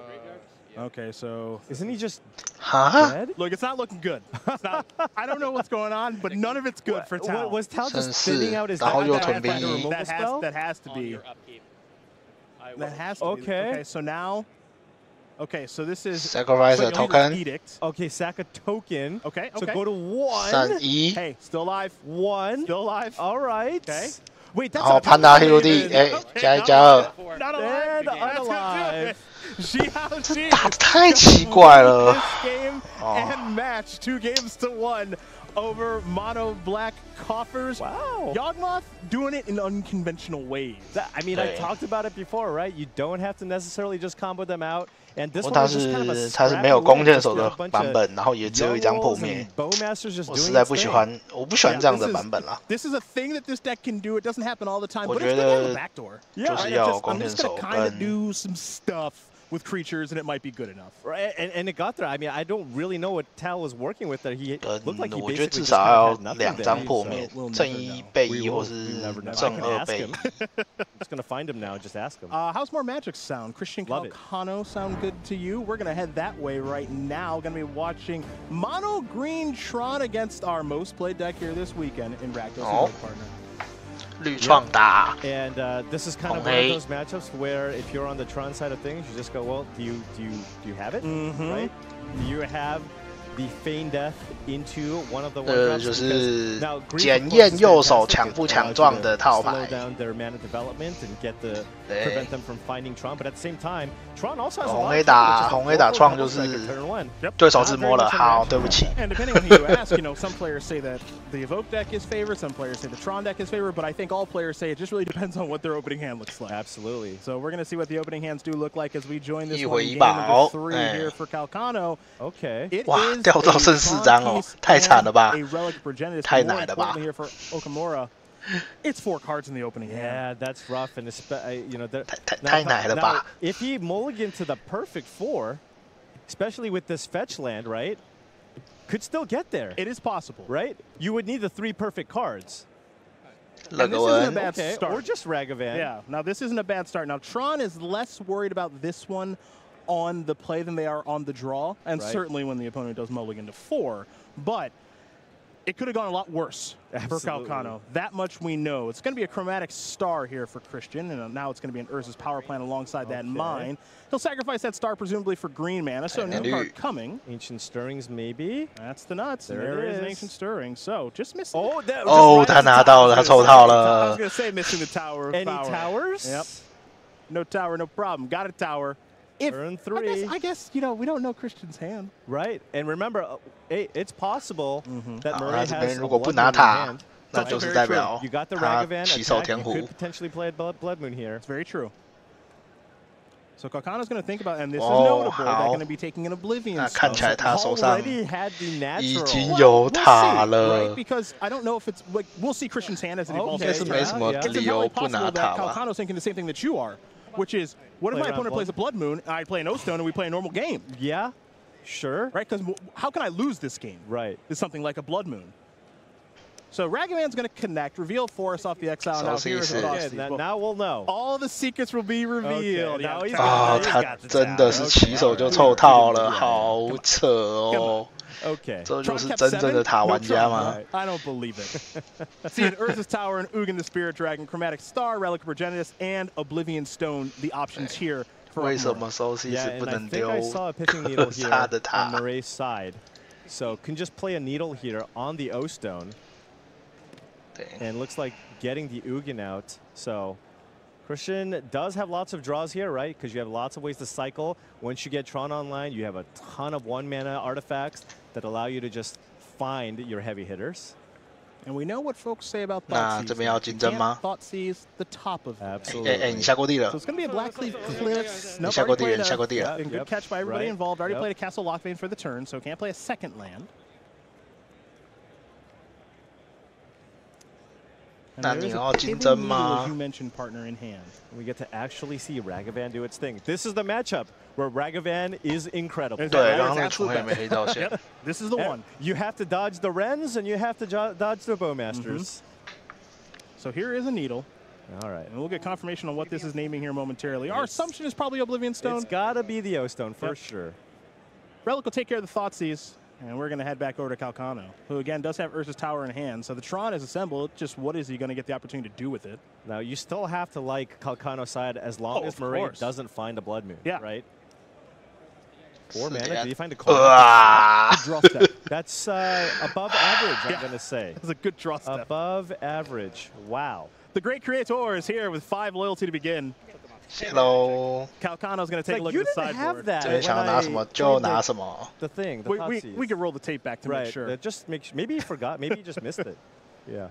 A lot of options in the sideboard here. Any thoughts on what 这 maybe 边 the 你 best 要 card to take 加 is 一 for 把珍 Calcano? 宝给炸了也 Yeah, 可 it 以。 depends on which cards in the sideboard he chose to bring in. Sure. 减3 Now, if Calcano has 减 an 2拿 access to green mana, 那 you 个 can certainly maybe bring in Haywire Might to get the needle off the battlefield. 那个什么 that unlocks the Oblivion Stone in hand.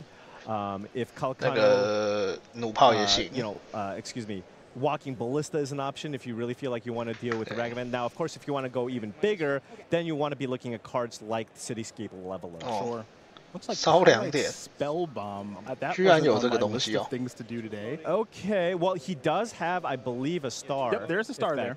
So you play the star, sack it for red, and boom, you get the Ragavan off the battlefield. That is correct. So Oh, star costs a 这样这 single. 个 Now you play the Pirate Spell There Bomb. you Red mana go. floating. Take care of that. Right. And that's using all of your mana for the turn with a Karn left over. So Murray needs to find an answer here for this Karn. Can't even use his treasures. So now there's the Okay. Black Leaf, and there's a Lightning OK， Bolt. So 也不错 we，play 把 all 卡恩 out. 解了。 No cards. You got no cards in hand. Still 但就 very favorable for Calcano, but Absolutely. his best card was answered. 自摸时 So 间 we'll see what Christian is able to draw this turn. We are digging here if you're Christian. And now we do have confirmation that needle is on Oblivion Stone. All right. Calcano knows he's got a pretty significant edge here, just wants to make sure he sequences things perfectly. All right. Going to start by sacrificing the Relic Progenitus. Single colorless mana floating, new card coming. Access to at least 6 mana this turn. Right, okay. So now no mana floating, Relic is going to resolve. Cycle. Yep, Calcano's going to... we'll see if the cycle is going to take place here or not. He's got no cards, so he can't feign death plus an evoke creature. So Calcano's going to now have 1 colorless mana floating after sacrificing that relic. 抽了那么多张牌，什么都没抽到，连块地都没有。 At the least now 4 mana for the turn. Yep. 1 floating, still has a tower that can be tapped for mana. And now access to 7 mana. 7 mana. 还有7点。 4 mana. 还有3点。 Stone can't activate it. Sure. And just pass Murray's got to be back. feeling pretty good if that was Christian's turn. I'd be pretty thrilled. I'd be pretty thrilled with that. Because you still do have some good draw steps available to you. Now, a fetch land that's fine because you have a Castle Octavane activation. So you have an activation. So you get to draw a card this turn, and hope just Christian never finds anything relevant. 主回合抽一张吗？ It's the worst feeling in the world playing against Tron, but if that's what you got to do, that's what you got to do. Right. Now, well, actually, Christian, I don't know if he sees that Giganta. 抽一张，抽到猴子还能叫。Yeah, I mean, there was 3 extra mana available. Right. So it would have been a freebie. Yeah. Murray draws a card with the Castle Lockvein falling down to 13. You see the life totals here, 13 to 18 as we head back Calcano's way. Yeah. All right, we have Ulamog mana. Okay. Okay. We're digging. Yep, play a sphere, sack a sphere, again, probably for green mana. So 继续抽， any mana 想 is 办法 floating. 抽。 Let's make it 4 mana total. Now 拿上 Giganta 来。 come in.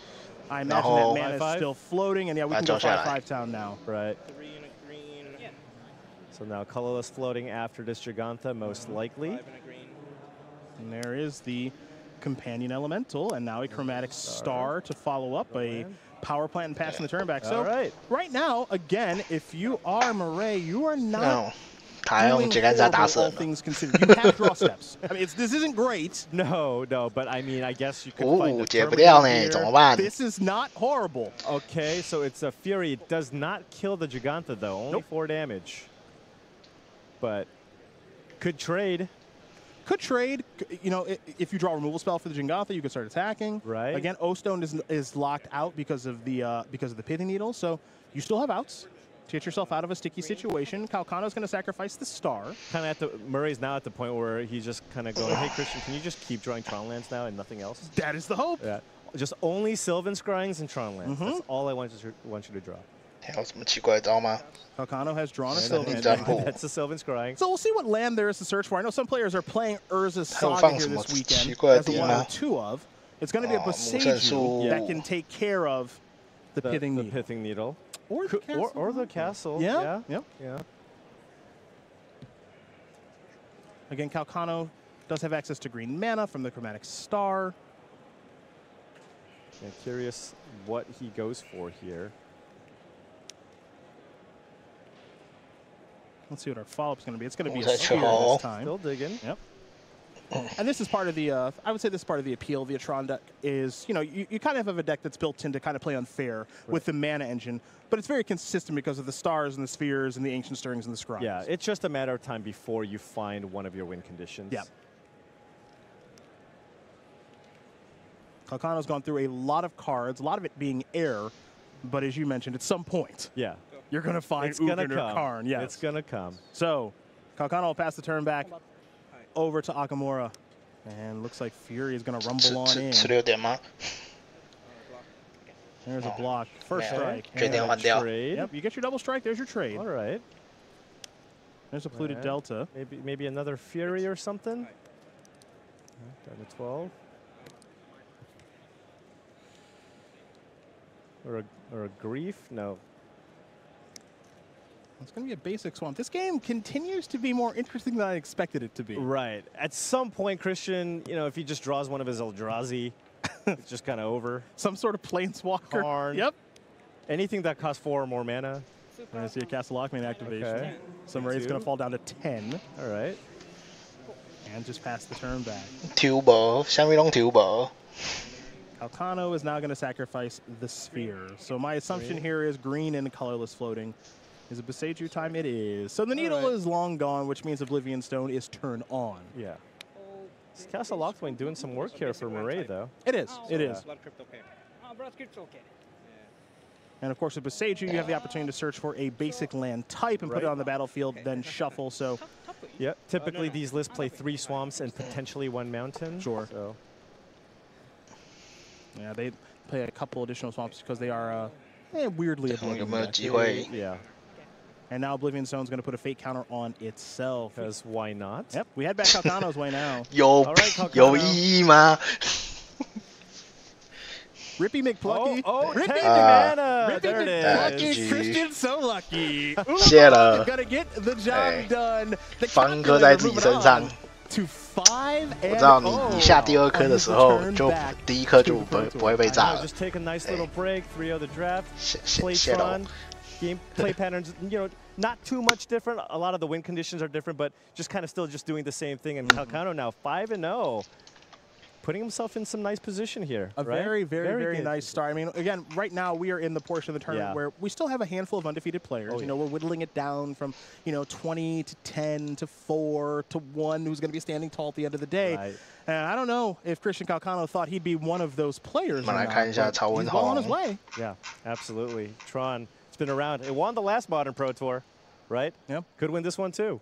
So, round number 5 in the books. We got a couple more to bring you, but we're going to head it over to the news desk. That means you get to hang out with Maria and the crew right after this. Welcome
看一下其他台湾人的表现。菜鸟。Welcome to beautiful Barcelona, Spain, everybody, for Pro Tour, the Lord of the Rings. There's a look at the convention center where we're playing today and a look at the floor here in the Pro Tour area. Next door to us, of course, is Magic Barcelona, where thousands of our closest friends are playing the best game of all time, along with us here in the Pro Tour section. Here's a look at our headlines after 5 rounds of play. The first top 8. That's right, there are 8 undefeated players left out of our field of 269, having a fantastic start to the tournament. Calcano and Boni rolling back the years. Christian Calcano and Nico Boni, 2 old school players, both undefeated in the tournament. Calcano had a top 8 at Omnicat in 2017, had that incredible interview with BDM when he made that top 8. Not a dry eye in the building. Nico Boni top 8 in Hollywood in 2008. 4 and 4 is the record required to make Day 2 here on this tournament. So that's what players are shooting for. Solitude, our card here, Monty. Yeah, absolutely. Giving Greg Orange an incredible win in Game 2 there, where he was able to buy enough time by using Solitude on his own Kahira 3-for-1ing himself, essentially, in order to gain 3 life and survive a skull crack, then untapped, found an on-map, gained enough life, and the game was over from there. Just these free elemental invocations have been so good. We have seen some absolutely unbelievable moments in Modern so far in this tournament, Monty. I hope you're all enjoying the top decks there at home as well. Well,有一个锤子爬上来了。We're so happy to see him back here at the Pro Tour, undefeated in the tournament. Talk to Will Hall. Christian Calcano, I need to double check something. You are an American, right? Because you qualified in a European qualifier to play in a European regional championships, and now we're at a Pro Tour in Europe, and you're now currently undefeated. Yeah, that story checks out. Oh, cool. 他是一个美国人，然后在英国拿了3个 Q. Yeah, and I'm playing Tron against the red-black Evoke deck, and it's one of the worst matchups. But yeah, I was facing an early Ragavan and Blood Moon, but I was able to get a Karn Great Creator to get a ensnaring bridge. But then I still needed to get cards out of my hand, so I was able to pay 7 mana, cast the big Karn, the old school Karn, and start plussing on my own hand so I could get down to 0 cards. And one of the cards I exiled was Ulamog, the Ceaseless Hunger. And then I was going to restart the game with a 10-10 in play, and we got it done. It's conceded. No one wants to restart the game with Conley Ray, but thank you very much. That's Christian Calcano sitting at 5-0. Well done to him. Let's take a look at the leaderboard and find out who the rest of our 5-0 are here in the tournament so far after 5 rounds of play. Monty. 8 remain. 9 undefeated if you count hometown hero Mark Peral sitting at 4. 现在前8里面有4个塔。 Yeah, some old school names as you mentioned: Nico Boni, Christian Calcano.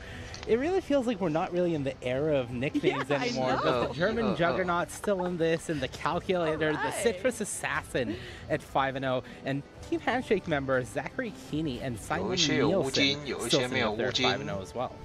Let's bring nicknames back. That's 有一些还没有重获自由的卡人这么狠。 There's a look at your standings as we head into round number 6. Well, if you're somebody who loves Modern or somebody who is new to Modern, how about a guide to Modern from some of the best players here this weekend? We talked to them before the big event. 哇，还有宝石矿脉，太狠了吧！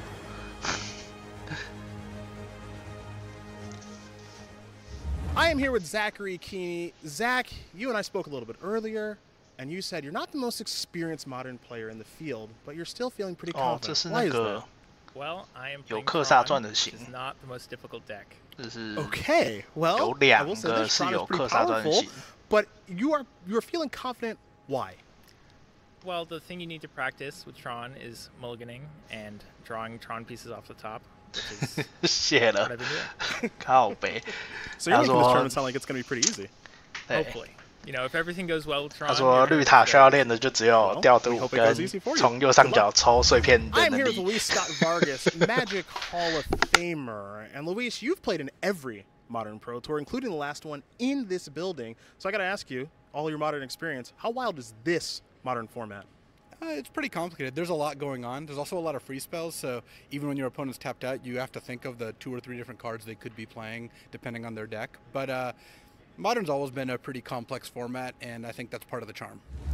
I'm here with Seth Manfield, Magic Hall of Famer. Seth, you've played quite a few Modern tournaments in your day, so I got to ask you, do you have any advice for new players who are kind of jumping into this crazy format?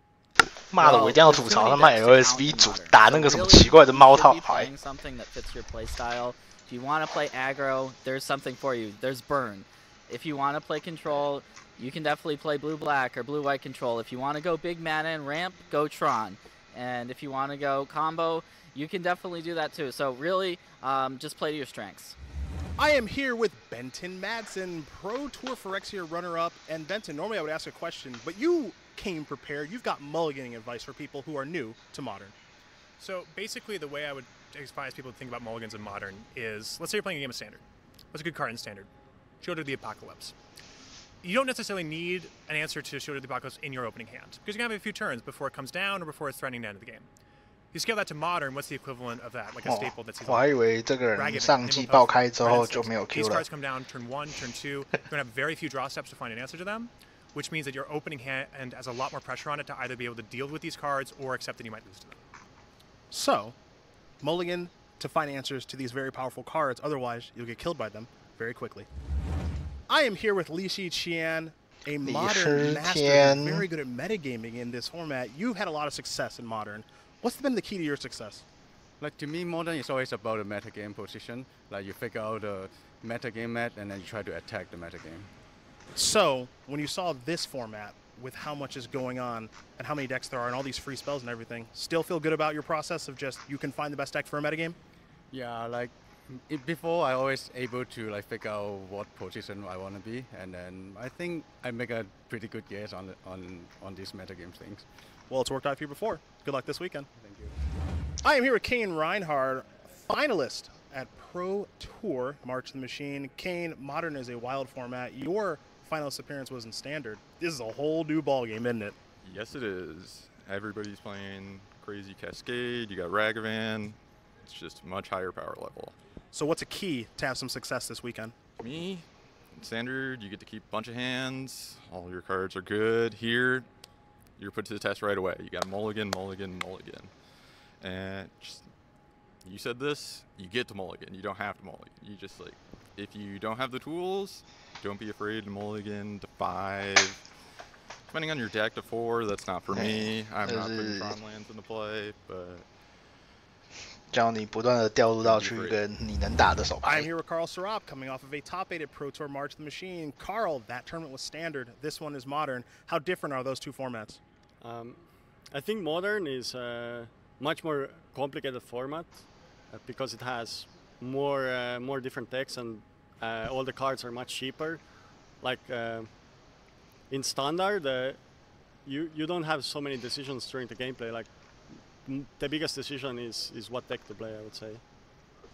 And in Modern, like the gameplay matters much more. Does it feel overwhelming, or you think you're prepared for the weekend? I feel I'm prepared. I think choosing the deck was very difficult for me, but 靠北李世天那边说哦，我觉得抓到 meta 了，然后摩等零杠了， usually that's 谢了。 one of their choices. So I've been told. Team Handshake does that quite a bit, and it's worked out well for them. Good luck this weekend. Thank you. 永明也 drop 了吗？ Remember, everybody, to tune in tomorrow, starting at 5 a.m. Eastern for rounds 9 through 16. We're kicking it off with draft in the morning. We had some awesome draft action today before turning our attention to Modern in the afternoon. And of course, you don't want to miss Sunday, the big day. It's our top 8 single elimination Modern. And please note, it just started an hour earlier at 4 a.m. Eastern time. All right, everybody, we're gearing up for round number 6. Marie Bartholdi and Amani Davuti here at the news desk with you. Let's find out who will be watching do battle in our feature match area this round. We have Mark Tobias versus Yirun Jirang, Jeskai Breach versus 5 Colored Creativity, both players on 4 and 1. Let's take a look at the players. Mark Tobias started playing in 2000, had a top 8 at Pro Tour Amonkhet in Nashville. Storm Herald combo got him here at an Athens Regional Championship, doing battle this weekend. Yirun Jirang is the opponent here that Mark is going to try and take out. Winner of the MTG China Open in Beijing. This is his Pro Tour debut. Started playing in 2011, doing very well at 4 and 1 here in Modern for his first Pro Tour. There's the players. Tell me about the decks. Well, you mentioned Mark made it here playing his Storm Herald combo deck. He is no stranger to convoluted combo decks, and this Jeskai Breach deck is about as convoluted as they come. Now, Corey is the Jeskai Breach specialist. I'm going to try to do my best, though I doubt that I can do this deck justice. All right. The core combo here is Underworld Breach gives the cards in your graveyard escape by paying their cost plus exiling 3 other cards. Grinding Station activates to tap, sacrifice an artifact, mill a player for 3. You're typically doing that to yourself. When the artifact comes into play, you untap Grinding Station. Mox Opal, that's an artifact that taps that makes a mana if you have a legendary creature to get the mana from. So, you play Mox Amber, you exile 3 cards, you tap a mana, you sack it to the station, you mill for 3. You use those 3 cards to pay the escape cost, Amber is free, comes back, artifact enters, untap Grinding Station. You do it again, and again, and again, until you eventually either mill your opponent, mill yourself, and use Thassa's Oracle. You're making mana on each iteration of the loop. This deck does so much. I'm going to leave it to Corey to explain it. We're going to look to the other side in the 5-color Creativity deck. Thank you, Monty. I just blacked out for that Jeskai Breach portion. Now, sort of similar, they are both almost Jeskai-based combo decks. This 5-color Creativity deck is trying to use the power of Indomitable Creativity. The goal is to create tokens, creature or artifact tokens, by sources that are not creatures or artifacts themselves. So cards like Fable of the Mirror Breaker, Prismari Command, and a big one, Dwarven Mine, being a free land in your mana base, giving you these tokens. Then you target them with the Creativity in order to get the only creature or artifact in your deck, those 4 copies of Archon of Cruelty. When you get multiple Archons down, 有放新的这个白色的回手。 Now, these decks are both Jeskai-based combo decks, so they have some amount of interaction, with the Creativity deck having more interaction with cards like Reprieve, Spell Pierce, and Leyline Binding. But a big one is going to be Teferi, because if either of these decks is able to land a Teferi, they can combo without worry about the other player being able to interact with them. And in that case, it's really going to be like ships passing in the night. I've got to ask, this Breach deck sounds absolutely wild. How do you play against something like that? Really, it is a tough one, just because Underworld Breach means that even if you answer some of the combo pieces, they are going to be able to get cast from the graveyard. So that is the big combo piece that you need to be able to answer, and they really have a turn to go off. So having an answer can a lot of times be effective, which is why they're relying on a card like Teferi to protect. So I think we're going to see a lot of fighting over Teferi in this particular match. All right, everybody, time for round number 6. I'm going to pass it on over to Riley and Corey, who I think is going to be pretty excited about this matchup. Put that grid off your face. Corey's about to explode here by the sounds of things. Sorry. Oh, the camera's up. Okay, sorry, I'm excited. G'day everyone, welcome over to the desk here. Oh, sorry, to our feature match area. Thank you so much, Maria. Thank you, Marnie, for that excellent introduction. And I think we're all looking to you, mate, to explain what we're about to see on the screen here. Jeskai Breach, dude. This is a deck that you have really been bigging up. And you know, as we sort of prepare this event, we discussed the different decks that we're likely to see.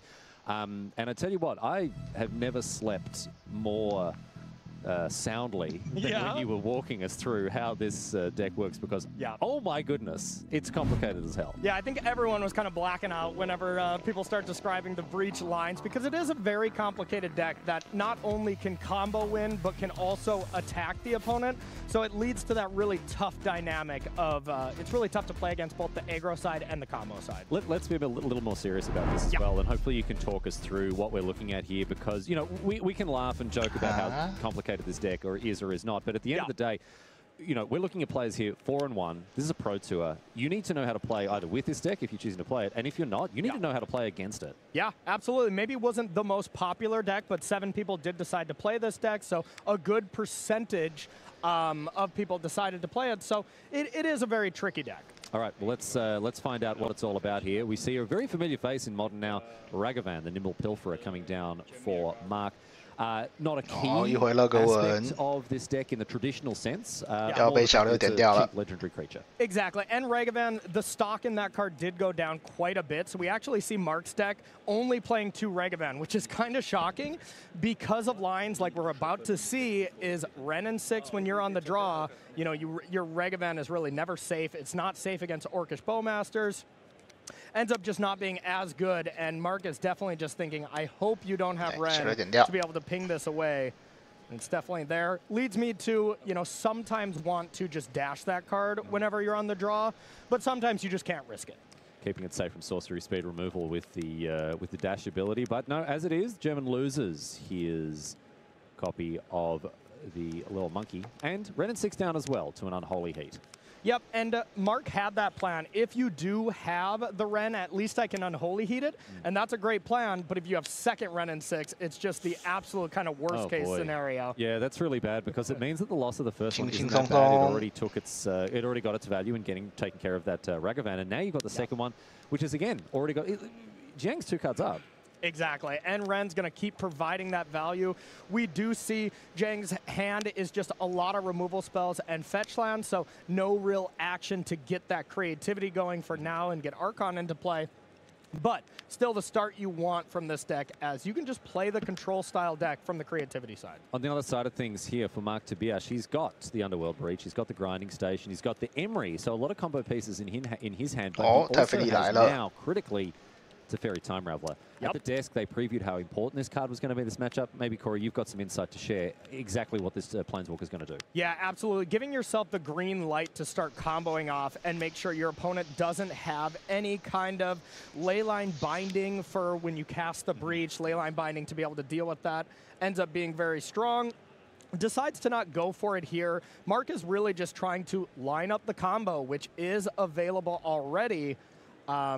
And Teferi can be good, but it's also very vulnerable, especially if there's a Ren in play. You can just ping it. You can 这边红彩中局把这个放掉，其实还蛮不错的吧。 ways to deal with it. So you say that Mark has the combo ready here. What are we looking at in terms of getting this combo started? So getting the combo started here, you have that or you have that bobble in the graveyard right now. So if you go Underworld Breach, you can bring back the bobble. And with those 2 artifacts being in play, then you can play Emery, get 4 cards going. You start using Grinding Station to sacrifice the bobble, mill 3 cards over. Eventually, you're going to find Mox Amber. Mox Amber will come back, and now every time you're bringing it back, you're adding a blue mana. And you don't need to draw the Mox Amber, you just need it in your bin, because then you can cast that instead of the bauble. Exactly, and you don't even need it in your graveyard to start. You just need a 0-drop. So right now, the prerequisite amount of cards Mark needs in the graveyard is 5. Because I sort of look at that and I'm like, well, no, he can't go off from here because he doesn't have the Mox Amber, he doesn't have, you know, a legendary creature on the battlefield. But no, that's actually a sort of secondary part of the combo. Exactly. You do need 1 0-drop in the graveyard to be able to start this off. But yeah, that is kind of the power of the deck, is you don't really need that many pieces to start it off. Or if you do, there's a level of redundancy, right? Even if you don't have the Mox Amber, you've got the 0-drop bauble to try to find it. All right, super interesting here. Again, like I'm looking to expand my understanding of this deck and how it works as well. So I think this is a great learning opportunity for everyone watching to understand one of the more intricate combo decks that is flying around Modern at the moment. Yep, absolutely. A very, very tough combo deck to play. A lot of different lines. And now with that Prismatic Ending being fired at the Grinding Station, you do get to respond, sacrifice itself, and mill yourself 3 cards. That will make it so it's going to be very tough for Mark to combo here this next turn, so there's probably going to have to be a setup turn first. Well, still got that 1 ring in hand. That's not a bad setup card. Also Teferi, you can see the Emery hanging out too, waiting for her moment to be deployed. But it will be the 1 ring, the most played card of this weekend, of course, joining us from the Lord of the Rings, Tales of Middle-earth. A marquee card from that set that really is making its presence felt in the current Modern format. Yep, absolutely. And this is kind of these really nice turns for Jeskai Breach where you're not quite ready to combo, you don't have enough resources in hand with the Grinding Station going away. The 1 ring really bridges that gap and allows you to draw 1 card here. You don't really mind taking a little bit of life total, because this is one of the decks where you don't have to gain a lot of life like with Omnath to kind of pressure the ring from dealing with you. The way you beat your own burden counters is by killing your opponent. And you can also, if needs be, with a Grinding Station, sacrifice the ring as well. So there is a way to absolve yourself of those burden counters, which is obviously very, very useful. You know, Corey, all my broadcasting career has been, right, is doing a thing called playing the audience surrogate.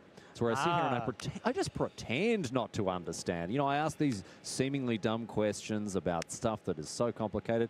Really, it's all just an act. It's all an act, Corey. Why do you ask me those questions backstage then? There's no audience. We've got to really focus on this game here, Corey, because we've got a really a key moment here as we see the Dwarven Mine come down and make the 1-1. Renan still 这样子好难打，他完全没有能够处理场上的办法。 Exactly, very important here. And outside of that, you know, the hand is really bad here for Zhang. Even if you have the creativity for this turn, that's the nice thing with the 1 ring, is the Archons don't really do anything. Teferi Time Raveler comes down, bounces the ring back to Mark's hand, which it gives him another turn to play it and give himself protection, but he's not really giving himself protection for much at this stage. Yeah, at this point it's kind of a time walk because, well, Mark is plenty happy taking 1 life and then drawing 2 more cards, 3 cards with your draw step. So I love that play right here. That play did very much save Zhang from losing this turn. Righto, because it prevented Tobias from drawing a bunch of more cards with the ring next turn. And the important thing is it's an extra artifact in play, which allows you to go Underworld Breach, bring back a Bauble, Artifact 2, Emery for 1 mana, and ends up being still a big thing. So once again, Mark doesn't have the combo wrapped up this turn, so it's going to start with that perfect bridge gap. 资源一点一点堆起来，它很容易就。Right, so the ring resolves. Flooded Strand to close out the turn here for Mark. I don't think he's got anything else he can play. 容易就完成 combo 啦。 Expressive Iteration is a nice one. So one thing you want to draw is a 0 mana artifact here. Then you can play Emery. That would kind of unlock that, but doesn't hit it. Doesn't find it. All right, so still Underworld Breach in hand for him as well as that Teferi. So Tobias' hand is looking very good. On the other hand, triple Lightning Bolt and 3 lands here for Jiang. So I don't think that's the position. 哇，超级多闪电击，3张闪在手上，不知道能干嘛。 Where you can go bolt, bolt, bolt, have Mark at an effective 7 damage or 7 life points here, 6 with the 1 ring, 5 with the fetch land. So, you know, not absolutely far out of the range here, and actually. 下回合开大，想办法开始做坟场的分那个红太中局可以拆。All right. I'm a little more interested in what's going on in Jiang's hand now. The triple bolt reminds me of the old Snapcaster Mage days. You bolt, snap, bolt him out of nowhere, dude. Oh, yeah. And now Jiang's going to do a little bit of a simulacrum of that with triple bolt and then effectively flashing them back, retracing them from the bin with all those extra lands. All right, here we go. But we're not going to get there. Oh. Okay. Outside of some strange scenarios here, it doesn't look like there's any interaction for Breach itself. So we're going to start by drawing 2 cards, start by playing Breach, and you honestly don't even need to do the whole Emery, you know, play Emery and hope it lives kind of thing. You can just go 6 land, you can go Underworld Breach, bring back Grinding Station, and then just keep sacrificing a 0-drop, leave 2 islands available, and then Thassa's Oracle when you have no library. Righto, okay. So things look very good here for Tobias. The fact that 5发闪电击确实。 combo here. He's winning himself with the Grinding Station. Exactly. And then the Thassa's Oracle into an empty library. 不用啦，4发就够了。魔戒就会把他自己痛死。 We have land 6, that line's available. If not, you can start doing the Emery lines. You do need what difference does the Emery make? So with the Emery, if you can kill the Emery with, let's say, Lightning Bolt, 还要下第二个戒指。 Mox Amber. So the thing you want to be doing is get Mox Amber into play and then play Emery, because then even if they kill it, you add a blue and you use that blue to 回一下丢3发闪电击。 do that. The important thing about the Emery is it comes in and unlocks the mana from a Mox Amber. Yes. Okay, I see. All right, we've got a second 1 ring. Sort of false bill of goods, the 2 ring now. So this is interesting. Mark is trying to play around like a Leylines Binding because he doesn't have a good answer to that specific card. And in the end, I think that's going to lead to Mark's demise here in game 1. Wow, all right, look at this. Corey's just flipping and flopping all over the place. place here. 开大了吗？ Tobias before, now it's Jiang who's going to win. Oh my goodness. All right, here's that Emery you mentioned before. We're checking if Tobias has played a land this turn.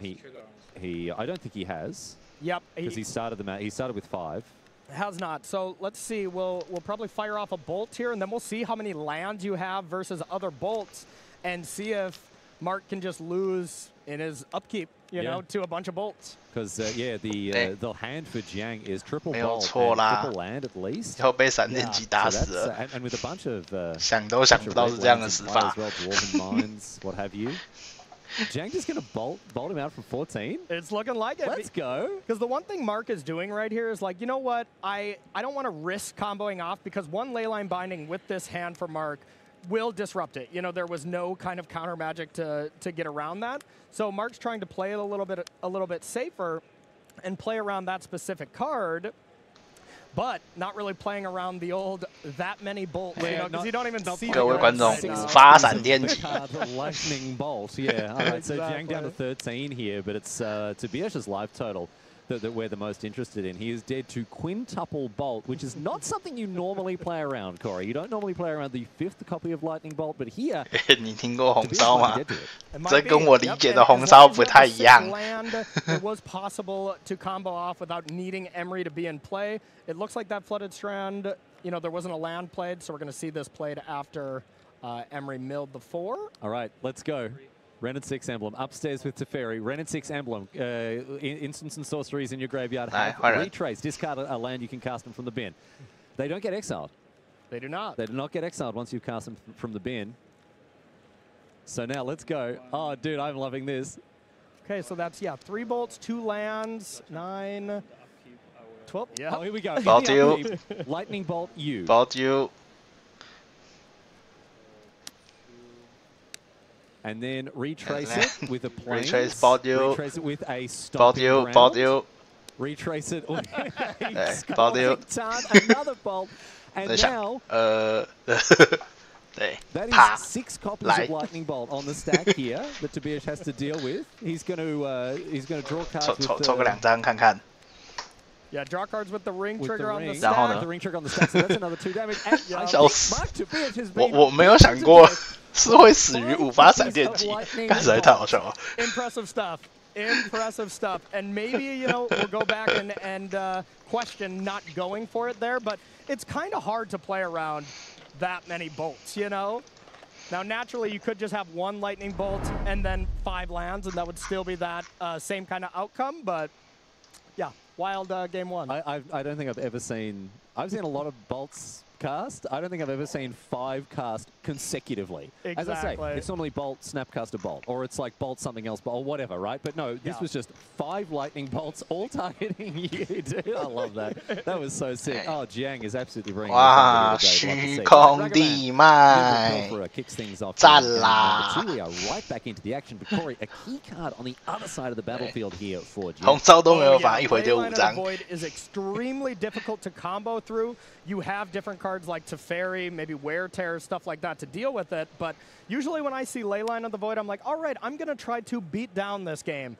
And one thing that we are going to see that's a little different this game is Mark being on the play, so Ragavan cannot get Renin 6'd. So now if it's going to die, at least it's going to die to a removal spell like Lightning Bolt, and at least it's a 1-for-1. 他很急着烧这只猴子吗？ To beat down in this situation. What are you beating down with? Urza Saga is the main thing. Yep, you get a lot of constructs going there, and then draw a bunch of cards with the 1 ring.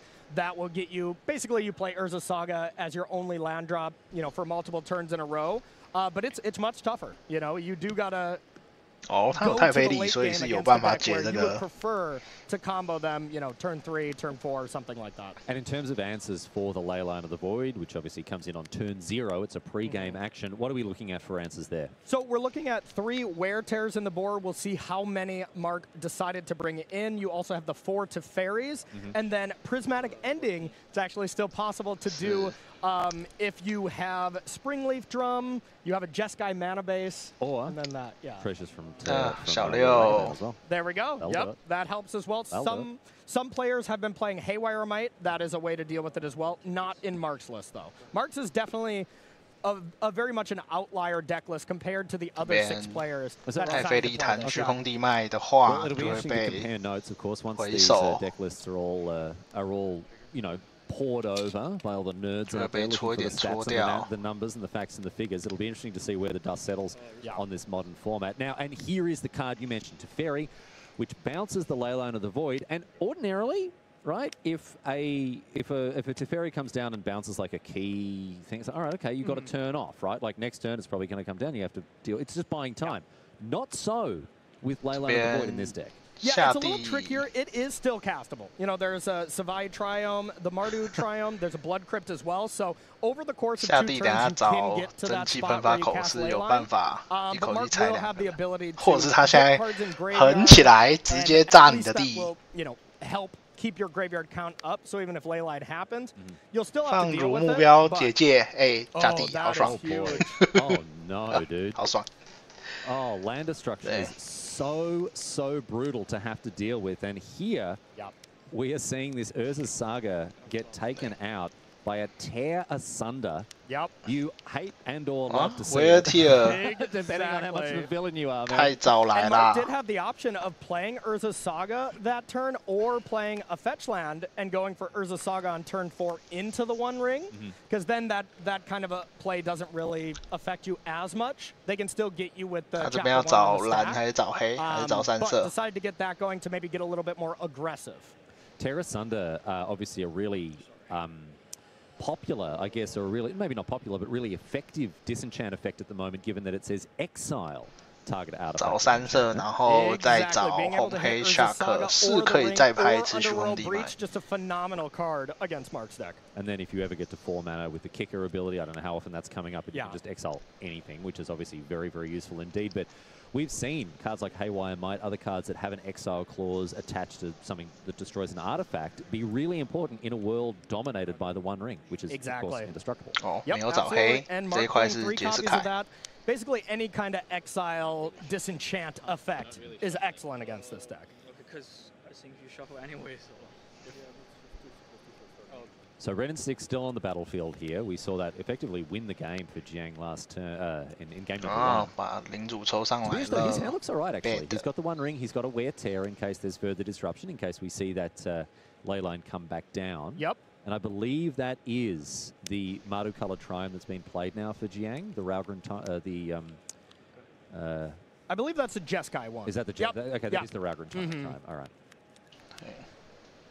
Yeah, no counter spell for the One Ring, so at least Mark would get a little bit of value out of playing the ring, but Leyline Binding to be able to take out the One Ring is going to be quite effective. Not the best card to have under Leyline's Binding because you can just deal with it at some point, and then getting the ring back at instant speed really negates the effectiveness of Archon of Cruelty.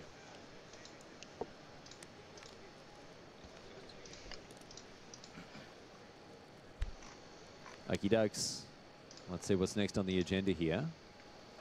Leyline of the 他这边如果直接出戒指被回应跳，束缚是不会抽到牌的哟。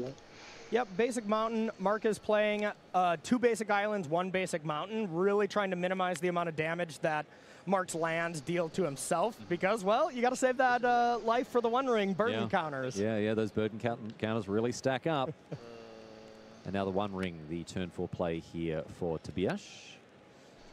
And now there's kind of this weird little decision where most of the time you want to activate the One Ring right away in case you draw a Bobble. And then you can get that extra value by playing it during your turn.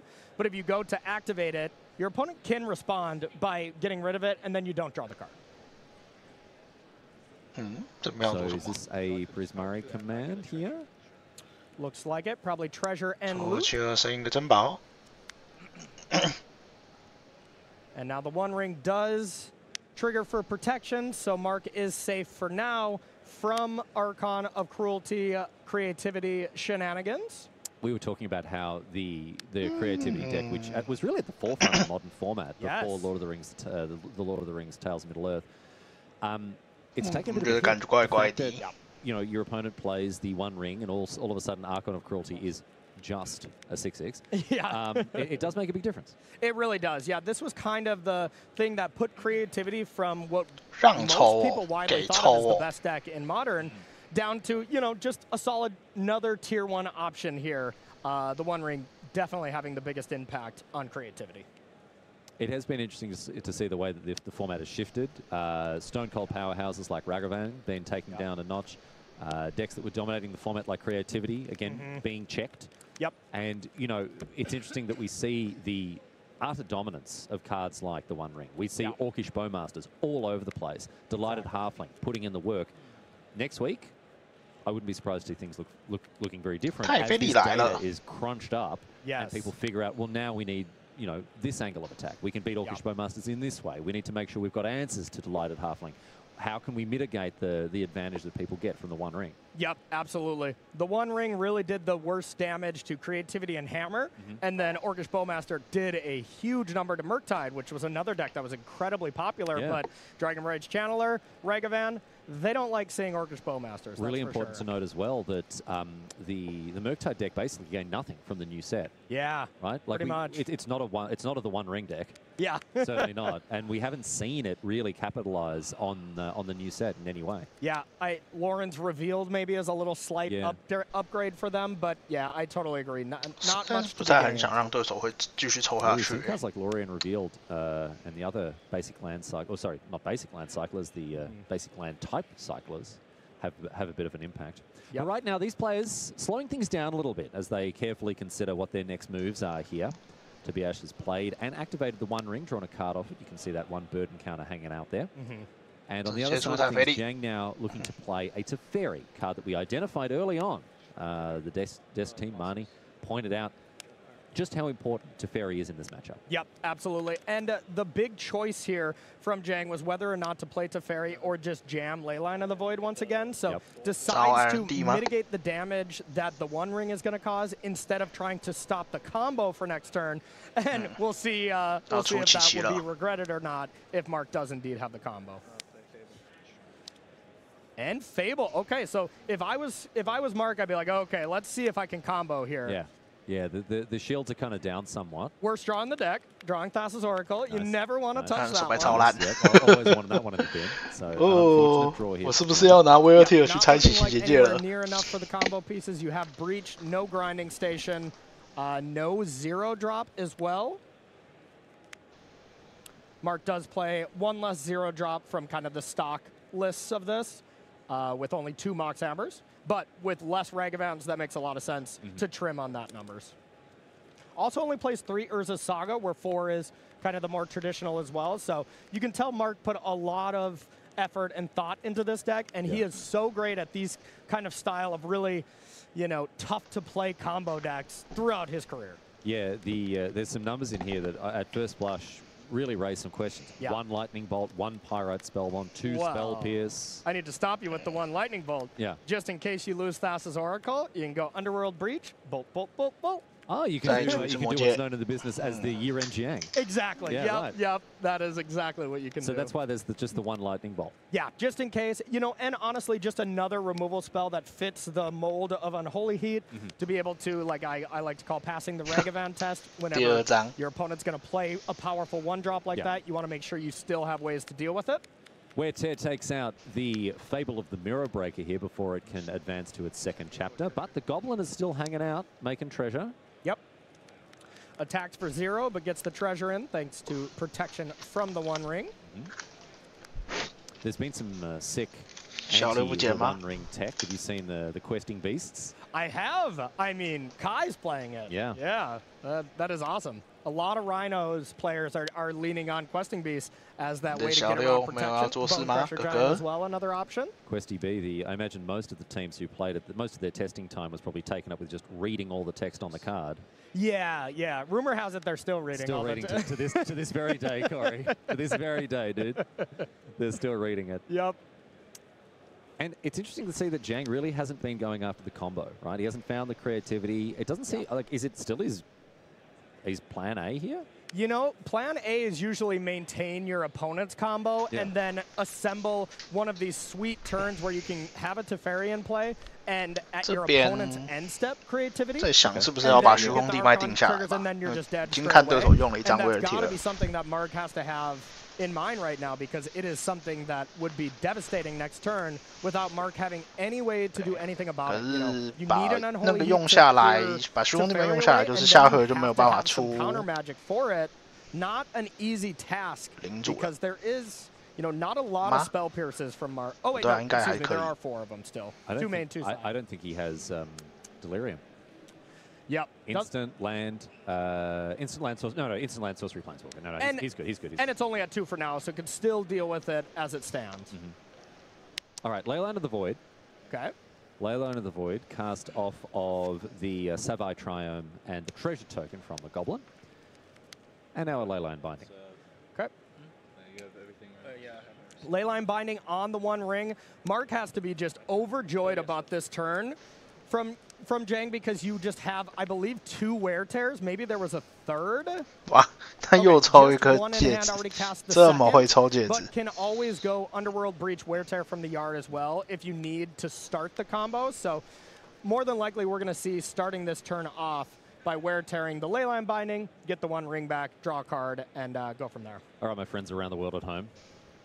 This is very much not the sort of thing you do when broadcasting, but we're going to do it anyway. We're going to test Corey's expertise, see how well he really does know the deck. Corey. Perfect. Can you fuse a wear tear from the bin with an Underworld Breach? You cannot. You cannot. You cannot. You cannot. Yeah. All right. That's correct, right? I don't know. I've got no idea, man. I'm pretty sure you can't, because there's Yeah, I'm actually not 100% well, sure. The reminder text of it says you may cast cast from your hand, so no, you may cannot. cast one or both of these halves of this card from your hand. Yeah, things you can't do with Breach, like you can't dash Ragavan, you can't bring Fury back and evoke a card from your hand, so... So any like alternate casting cost, it's basically just like whatever's in the top right-hand corner of the card, that's what you can do. Exactly, yeah. Well done, dude. You did it. I kind of failed there, but you did a great job. Okay. You did a great job, man. I broke one of the rules of broadcasting to bring that that special piece of content to the viewers. You really did. I'm proud of you. You crushed it.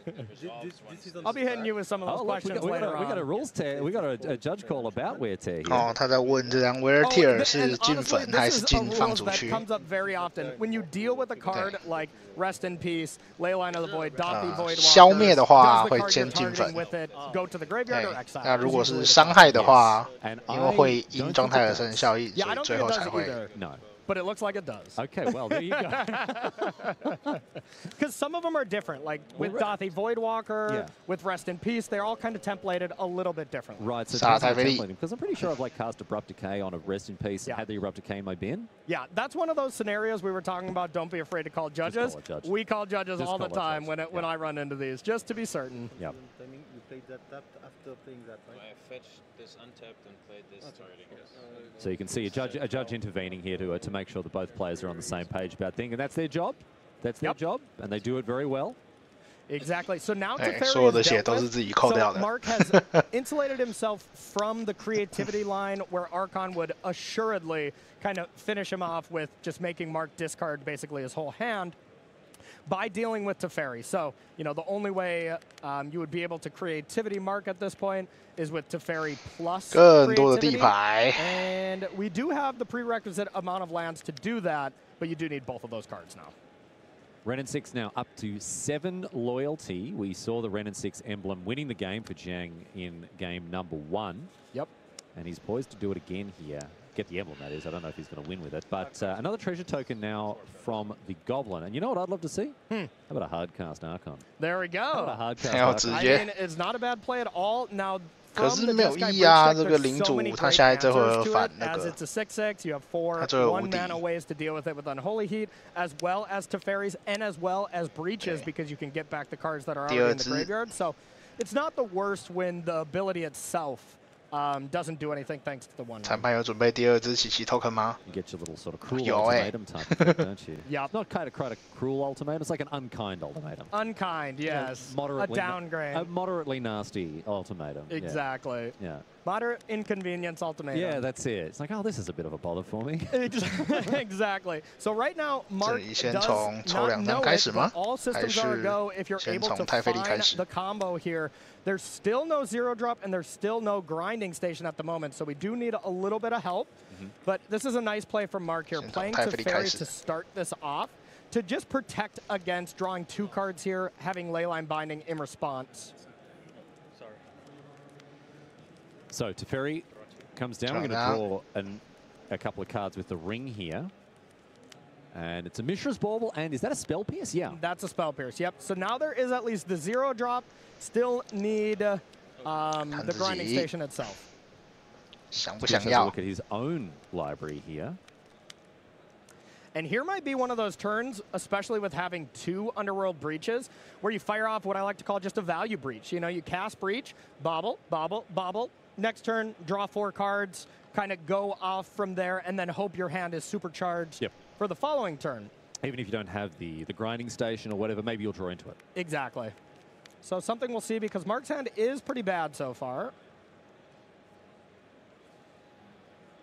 And one thing Mark can do as well is Underworld Breach and just start firing off Unholy Heats at Ren to make sure that doesn't emblem, because I believe that card in the graveyard from Jiang is a Lightning Bolt, because that was cast right on Ragavan on turn 1, I believe. 这边要想办法去除掉小6吧。 Right in the corner there. So we do see the breach now. The important thing that a lot of people forget about Underworld Breach is that it does have a second piece of rules text at the end of the end step. Sacrifice Underworld Breach doesn't come up very often, because often the turn that you cast the Underworld Breach, you win the game. Exactly. But that's what you're talking about, a value breach, right? You can't just play it and be like, oh, I'll get around to it next turn. You've got to get your value from it while you can. Exactly. So if you have 2 of them, you know, it's plenty fine to get rid of it because, well, you can have a virtual empty graveyard. You know, you can just have like 2 cards in there. Yep. When you draw so many cards, like, you know, Mark would bobble, draw 3 cards here, untap, draw a card, and then the One Ring draws 3 more. So Mark effectively is drawing 7 cards. You're going to find some more artifacts and ways to fill up your graveyard. I don't know too much about Magic the Gathering. I've only been casting it professionally for, you know, a decade or so, but I do understand that drawing 7 cards in a single turn, Corey, or in a couple of turns, tends to be pretty good. Pretty good, yep. Very good. You've nailed that, that's for sure. Yeah, I just did 11 minus 3 is 9. So we'll see what Mark goes for here. A lot of different lines. You know, I think step 1, you gotta at least put Ren down to 1. It's unfortunate that it's at 7 instead of 6. And then you can also Wear Tear Fable to prevent some draws because you can kind of have a read that Jang's hand is not that powerful as of now. Well, just like Corey said, we're going to see the Unholy Heat on the Ren and 6 damage to target creature or planeswalker because Delirium is, of course, still active. Yep. 剩一颗就不管它了吧。 Teferi is also still unactive right now. So one thing Mark could do if he really wants to protect himself is bounce that Leyline Binding and get the One Ring if you're really afraid of creativity. Oh, sure. Yeah. Give himself another turn of protection. Exactly. Decides it's not worth it. Nah, essentially destroy target Wear Tear 掉吗？ Could also Wear Tear doing the same line for Leyline Binding from the yard. And we see we're tapping either red or white. So probably something like that going on. Probably deciding whether to Wear Tear the Fable or deal with a creature. Just going after the other Goblin here with another copy of Unholy Heat being put on the stack. Yep. So that Goblin goes away. So做一个免费的 this is what we talked about. We didn't see a ton of cards drawn with Mishra's Bauble. We may see that right now, or just 1 card at least. But at least a turn that brought the battlefield back under control here. Yeah. Yep, but as it stands, I think Jang is going to pick this up next turn. You can go end step, fetch the land, get a Dwarven Mine, that's 2 power, and then you can Ren negative at Mark, that's putting Mark down to 5. You can hard cast Archon. 这比较担心的是会不会直接被打死啊 All right. Well, that's a pretty incredible line if that's 这边打2 Jang has spotted. And 然后 that isn't anything. 打 There's no I can 3 do about it. Even with the spell pierce in hand, he's 4、5、tapped 6、out. 7、 He doesn't have any free spells 8 as far as I can 看 see. 好像会被打死会被魔戒痛死 Draw during your upkeep to try to find some way to gain some life. Doesn't look like Mark is playing anything along that line, so I think this is Jang. 他这边2只打脸，小6打脸，然后叫龙猴剩2，然后维持就会被魔戒痛死。 No creativity, just but Archon finishing Mark off is pretty creative. It's 5 color fancy plays. 5 color spicy wins here with year-end Jang. And then I think to add extra insult to injury, creativity here is really going to close the door. There was the second chapter of the Fable剩8 as well, so 直接收头了。 And I want to see we he drew found, 2. yeah, he did. And you but found we did discard. He found, right? Yeah. No, he did. He found the creativity. Found the creativity. So in come the dwarves. No? Yes? Maybe? Yeah, and maybe trying to think about playing around Force of Negation. Mark is not playing any of those in his list, so it's really face-up. Mark cannot have anything from this spot. This is an open deck list tournament, right? Jang has access to, or had access to Tobiash's list. He knows that he doesn't have to play around Force. Hard cast Archon, dude. Hard cast Archon, just like the prophets foretold. The prophecy is true. Down it comes. The little cruel ultimatum is active. Tobiash is down to 打2点剩3， The dwarves come 小6 across 错你1点剩2。 And then the red 6 ping for 2 and the 2 bird encounters on the 然后维持就被自己的魔戒痛死啦。 In his upkeep, I don't even think that works here. Yep. He is going to die to these 1 ring triggers. Year-end Jang putting on a clinic for us. What an entertaining 打得不错 match we just saw, Corey. Yeah, that was a really 无畏 sweet 创 way to 新 win that. 那时候要打丢不丢都可以，对。 6 bolts on the stack. Be like, well, I know you don't have anything that is going to interact with that. Spell Pierce wasn't interacting. 对手没有 and now FON winning this game with a really unconventional way Doesn't need creativity. Just hardcast the Archon. Easy. Yeah, the creativity that we saw there was 问就是the way 正教。 that Jiang found to win those games. So well done, an incredible performance from him. But also, Mark Tobias showcasing a deck I know that you still obviously a very big fan of. We didn't really get to see it do its thing, but you're still quite high on this deck, Corey. Yeah, definitely high on the deck. It's my favorite deck, but of course, you know, 曹 by no means the 文 best deck in the 宏 format. 0 Just another one of 3 those tier 1 strategies that people can play. If you really like those style of combo decks, you know, maybe the Matt Nass special kind of combo, maybe a little KCI remnants of it. Just a fine combo deck to play. All right, well, we've got plenty more magic coming your way here from Pro Tour The Lord of the Rings from Barcelona, Spain. And look at this, some familiar faces, some all-stars coming the way of the feature match area after this short break. So stay with us, everyone. We'll be back live. 曹公直接去代购带起来了。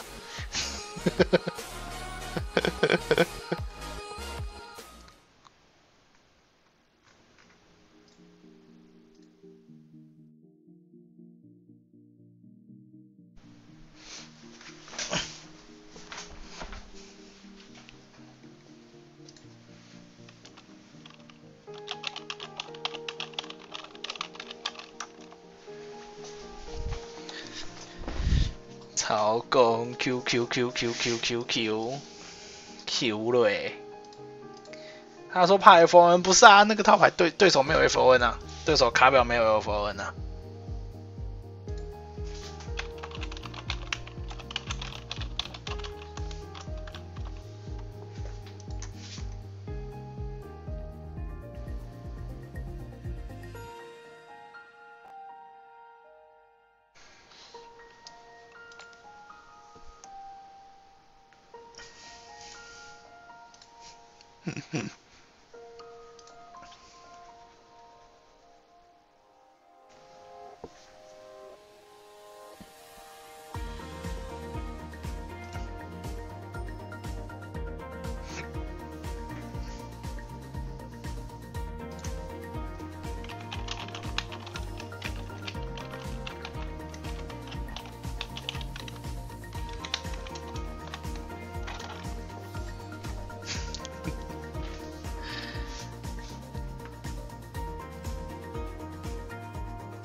Coverage of Pro Tour The Lord of the Rings continues here from Barcelona, Spain. It's my great pleasure to welcome you back to our feature match area. Riley Knight's my name, joined by Corey Baumeister, and we have been having a great time exploring this modern format in the wake of The Lord of the Rings Tales from Middle-earth, a set that has had a significant impact on the modern format. We saw in the last match there, the One Ring being decisive.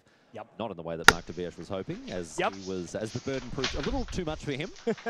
OK， 我们今天的 with some names that I know that people around the world 第6局，另外一个焦点桌。Shuhei Nakamura. We're going to jump into game number 2 here. You can see Shuhei Nakamura. Shuhei Nakamura. This bloke has been everywhere. He's done it all. And with 6 top finishes, no stranger to success in the highest level. As well, a friend of yours. Someone who more recently has been.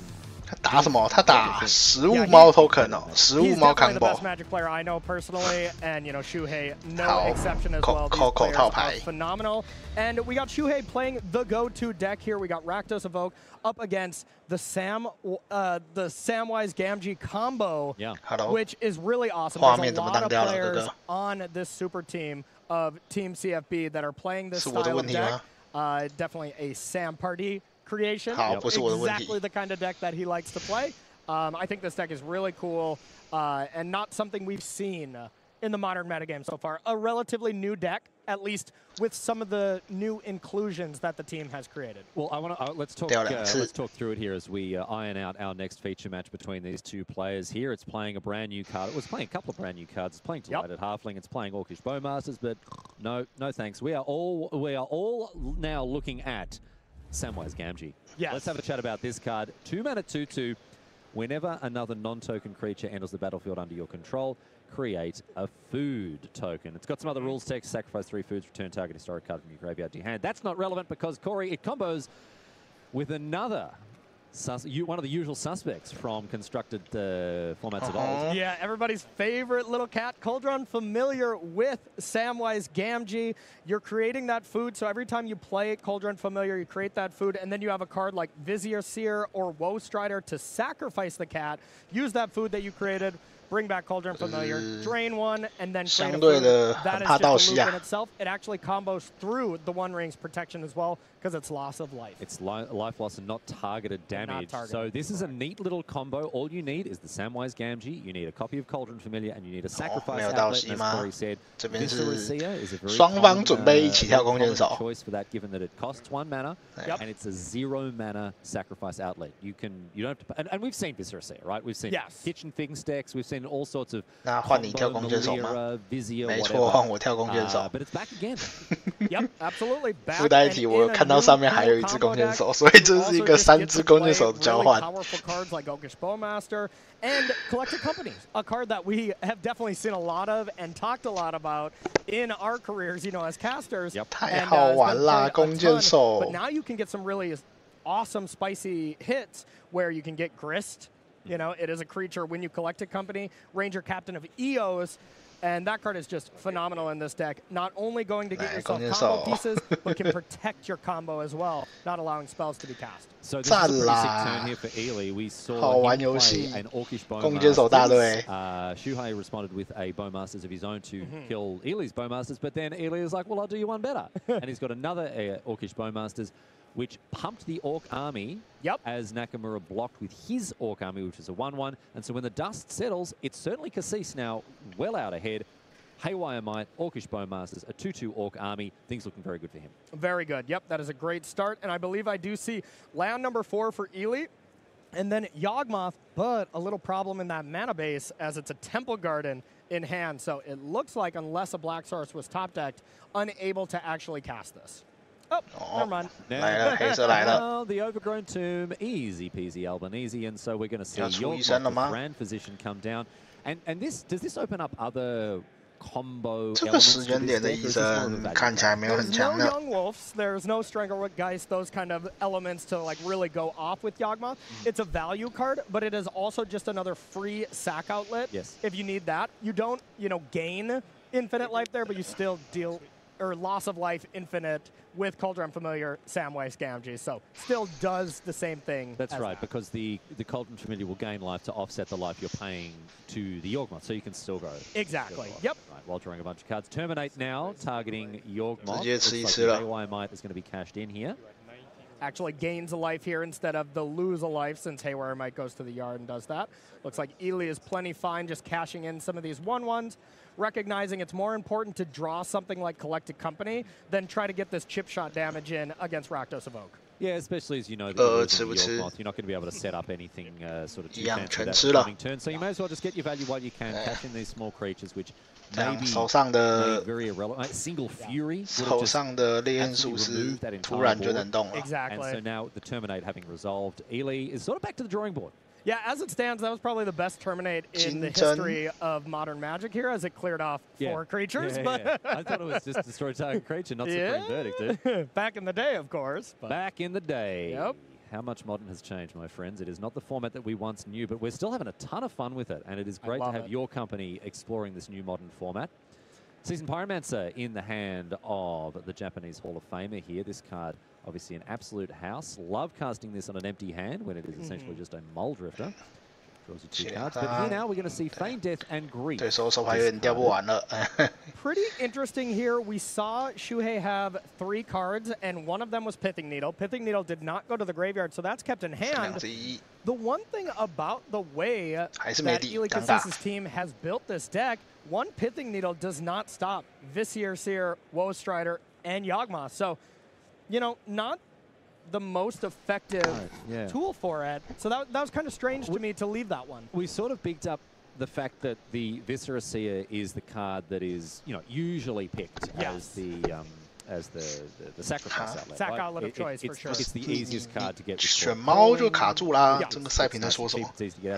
他说有很多种牺牲员，所以没有办法锁住。不，你选猫就锁住了。 至少你不会被无限玩死。And then again, no mana used to activate Yawgmoth as well. So the pithing needle not as surgical as it would be otherwise. And I mean, I don't want to say unplayable because it'll definitely do things, but it is relatively close to that. That is Samwise Gamgee there. Samwise Gamgee, and there's the Woe Strider. Okay, so we got that. Now you're still just missing the cat. Now there is only 2 of this card. Okay. You know, so it is not necessarily a card you top deck on its own very well, but if you think about it, there's kind of 10 ways to draw it as you do. Excuse me, there's 14. You have Ranger Captain of Eos, Quarter Calling, the 2 Cauldron Familiars, and then 4 collected companies that help get it as well. So this whole deck kind of circles back to itself and is just a really fine, efficient toolbox deck. All right, it looks like we're going to see Fury here cast by Shuhei Nakamura. He's considering it, but while he hits the tank on this one, I want to come back to the card you mentioned. Yes. Talking to LSV about this card and its role in the deck as we see Fury evoked here to take care of most of the decks on this battlefield. This is a card that attacks the format, not just decks, the format on so many angles, right? Yes. The activated ability, sacrifice Ranger Captain of Eos, your opponent's can't cast non-creature spells this turn. Living Ant. Yeah. Crashing Footfalls. There are so many other decks and cards that Ranger Captain just absolutely hoses. Yep, absolutely. And, you know, what Riley means by that is you can leave that in play, your opponent can cast Shardless Agent, Violent Outburst, and you're like, yes, that's fine, so you don't have to sack it preemptively on their turn. You wait till they cast that, and then you sacrifice it. The Cascade cannot come on the stack. So, yeah, incredibly versatile when it comes to that. But then also from I guess, a defensive standpoint, you can play a Ranger Captain of Eos, sacrifice it, and then just go off, knowing that you're not going to be taken apart by counterspells. Yeah, totally agree, but wow. But continue, sorry. Yeah, sorry, this is a huge attack here. We had the Fury plus Undying Malice to just completely deal and decimate Ely Cassis's board, and now this is just a gigantic attack, putting Ely to the test here, and hoping to find something to maybe just survive. It looks like we're getting Woe Strider to get that 0-1 GOAT token to maybe just jump in front of Fury and, you know, hope it lives. But if Shuhei does have the ability of clearing out these 2 blockers, this game's just over. Yeah. End match. Yeah, the Fury here was a huge play. The fact that there was the Undying Malice to bring it back. So, Woe Strider, which was just escaped, correct? Yep, escaped, so it does get those 2 +1/+1 counters, as well as still comes with the GOAT. Voidwalker, and in comes the Fury. Now, doesn't have trample, it's got double strike, doesn't have trample here, so we're going to see that poor GOAT. That poor GOAT, dude. Yeah, and this is a matchup. I was talking to Ely at the player party here yesterday, and he was like, this is our one bad matchup. And, you know, the metagame was out by then. I was like, well, that's, you know, a little unfortunate. But it's like 20%. That means you'll play it 2 times out of 10 rounds. And he's like, we're probably 40% to play against it. I hope to go 1-1. It was his quote. And, you know, in a rough spot here. And I believe Shuhei even mulled to 5 this game, too. So really showcasing maybe the difficulty of this matchup, especially Fury and one of the undying ways to bring it back. The fact that it's just so, I don't want to say vulnerable, but it does get hit by hand disruption, by creature disruption. Both of these disruptive elements are very effective against the Samwise Gamgee combo deck. And even Dothy right now, that Dothy takes care of the combo. You know, you can't Cauldron Familiar it back, so. He's got exiled with a Void counter. Now, one thing, we are going to see that extra text that we kind of glossed over with Samwise Gamgee, the sacrifice 3 food, which are in play, you can return target historic card from your graveyard. This is, you know, artifact, legendary, things of that matter. 没事，这边努力的吃食物。 Bring back Haywire Might, it's okay, but yeah, we need this to be a good collected company. We need a good collected company here for Ely Cassis if he's going to stay in this. This 有什么 Fury is Coco certainly 这时 living 候 up 会 to 赢 its 的吗？ name. 不会吧 Shuhei Nakamura turning the screws on Ely Cassis. And now if we do hit, okay, Cauldron Familiar plus Vizier Seer. 再生2个 Let's see, so you get food. I believe this is it. I believe Ely's got this. So you go up to 5 food, you sack 3 to get Haywire Might back. Oh, no. Sorry, the Voidwalker is the problem card, not the not the Pithing Needle. No, the Pithing Needle's not doing a whole lot at this stage, but that Voidwalker is preventing this combo from going off. So our Neon Dynasty champion winner here, with his back against the wall. Well, something you can get back is Yawgmoth to then sack 2 creatures. Like if Ely goes to get Yawgmoth back right now, then you can block something with Fury. You could sack to put counters on Dothy Voidwalker. Decides to not go for that. So the Gilded Goose is exiled with a Void counter on it. It's unlikely. 不过这个血量5颗15，跟你说我血超多。 One card in hand here. Okay, now we're going for Yawgmoth. I was wondering if I'm missing something if this does not allow the combo. Okay, of course. It puts it into your hand, not into play. Yes, yeah. That would be pretty good. That would be an extremely potent magic card, yes, for 2 mana. Especially with how easily, how abundant it is with making food. All right, so Orcish Bowmasters. Yep, it's going to deal 1 damage to Dothy and then sack that army immediately to Yawgmoth. Put another negative counter on Dothy Voidwalker. Very good. Kill you in your upkeep. Very good. Yeah. Okay, so removing the, putting a -1/-1 counter on the Yawgmoth, sorry, from the Yawgmoth onto the 3/2 Dothy Voidwalker meant that because of the damage that had been done by the Orcish Bowmasters, he was able to get across the line. We didn't see him go off, but from there it's largely 直接这个省略太多了吧？ 不 Yeah, 过刚刚对，确实所有的碎片都在场上了， 就是把那个道系杀掉就结束了。 Familiar comes back. You then Samwise Gamgee puts a food into play since it came into play. Rinse and repeat until there's no life total from Shuhei. So a big game number 3 here on these players' hands because the big difference. 5-1 versus 4-2. Really big spot with 2 rounds left to go. Yeah, both of these players will be looking to defend their records as best as possible here. Dothy Voidwalker on turn 2, exactly where you want to be against this deck. A nice disruptive element that also provides a clock when needs be. Delighted Halfling on the other side. Are we going to see a Grist on turn 2? I think that looks to be what it is, and not only that. Okay, no, it's Ranger the Ranger Captain. It's the Ranger Captain of EOS. This is the card that we mentioned before. A fantastic card, a sort of callback to the Ranger of EOS, which goes and gets 2 1-drops. 觉得道系就死了，也不用投就死了，直接打爆。 Ranger Captain of EOS. Get the 2 1-drops. 对，长途切画面。 Ranger of EOS. That I believe that was an invitational card as well. I am not sure about that. I'm pretty sure it was. Yeah. So there is 我这边把那个杀了之后，道系抓过来，我还可以丢一个猴子上手。 that Ely Cassis has is a giant killer in the board. 没有打算要这么 to be 做， able to 这么做才有 search 点 out a way 蠢。 to kill, well, bigger creatures, but the 3 power does not allow for that. Decides to get Haywire Might to preemptively deal with some tricky artifacts or enchantments.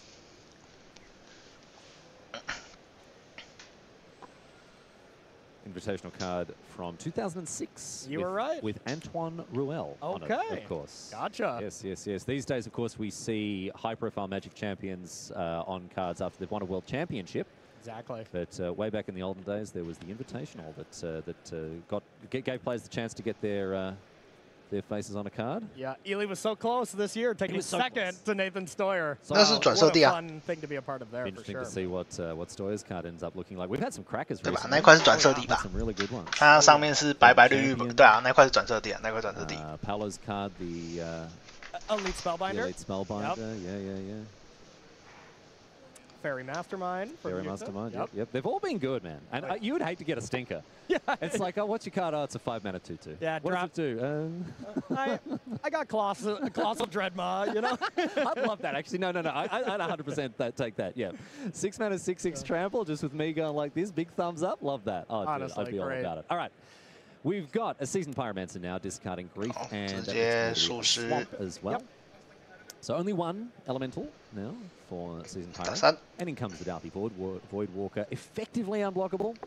Yeah, not Shadow. Yeah, maybe other Dothys can block it. Yeah. That's about it. But yeah, we'll see. Now Ely is really looking for that Collected Company. You know, Delighted Halfling is able to have that uncounterable amount of mana here to make your creatures uncounterable. Can still just tap for colorless to be able to cast things like Collected Company. Such a good card. It's been a long time since we've got a mana dork that's really changed the game. And Yeah, really pleased with Delighted Halfling. Teferi on turn 2, Omnath on turn 3. I've been enjoying that. Yeah, and I don't think my opponents have, but I have been. Probably not. Yeah, I mean the main thing is the 2 toughness. These mana creatures, Land of War, birds, noble hierarchs, all the ignoble hierarch, all these things are a lot rougher in the face of Ren, Orcish Bowmasters, and Furies. Alrighty, well, we've got another new card here from the Lord of the Rings, Tales of Middle-earth. This is Boromir, Warden of the Tower. You can see it on your screen now. Let's remind ourselves of what it does. 3 mana, 3/3 Vigilance. And whenever an opponent casts a spell, if no mana was spent to cast it, counter that spell. Now, Corey, in a format filled with free spells, is that a good ability? I'm going to go with yes. Yeah. Yeah, sure is. And the other ability to just sacrifice it to give your creatures indestructible ends up being very strong as well. 我记得他只有2只猫，如果我这时候把这2只猫都想办法给掉掉，那我是不是 now with a Thoughtseize taking out Orcish Bowmasters? Yep. Be exiled with a void counter on it, same as that Ranger Captain was. Yep, and Ely's hand, not great. Similar to watching Mark play Jeskai Breach earlier, you never really want to draw Thassa's Oracle. It's the same with never wanting to draw a Cauldron Familiar. You know, like, it's fine to get it when you have the combo, but otherwise it's a very low impact card. Yeah, that's putting it diplomatically. Oh yeah, it's bad. It's bad. Oh, it's bad. Oh, it's a real stinker. It's a real stinker. Yeah, no, it's not the sort of card you want in your hands. Particularly, you don't want 2 copies here if you're not ready to kind of go off. In comes the Doughty Voidwalker once again with Shadow. It's not going to get blocked by anything that's on the battlefield right now. Yep, and you do have the option if you want to sack Doughty Voidwalker. Now, timing rules do apply, which means you cannot instant speed out creatures. But, you know, Shuhei did have the option of playing Ranger Captain, getting something like that. Search up a Regavan, kind of cute, but... All right, terminates on the Boromir. It's going to be exiled with a void counter as well. Yep, looks like at upkeep, and the ring is tempting. Not necessarily relevant things that are going to be happening, but... Well, you never know. Look, we're bringing out all the equipment here. 没有想到这里会有戒指诱惑。有吧，会有吧，蓝黑那么多，一定会有吧。 The Delighted Halfling picks up the 1 ring.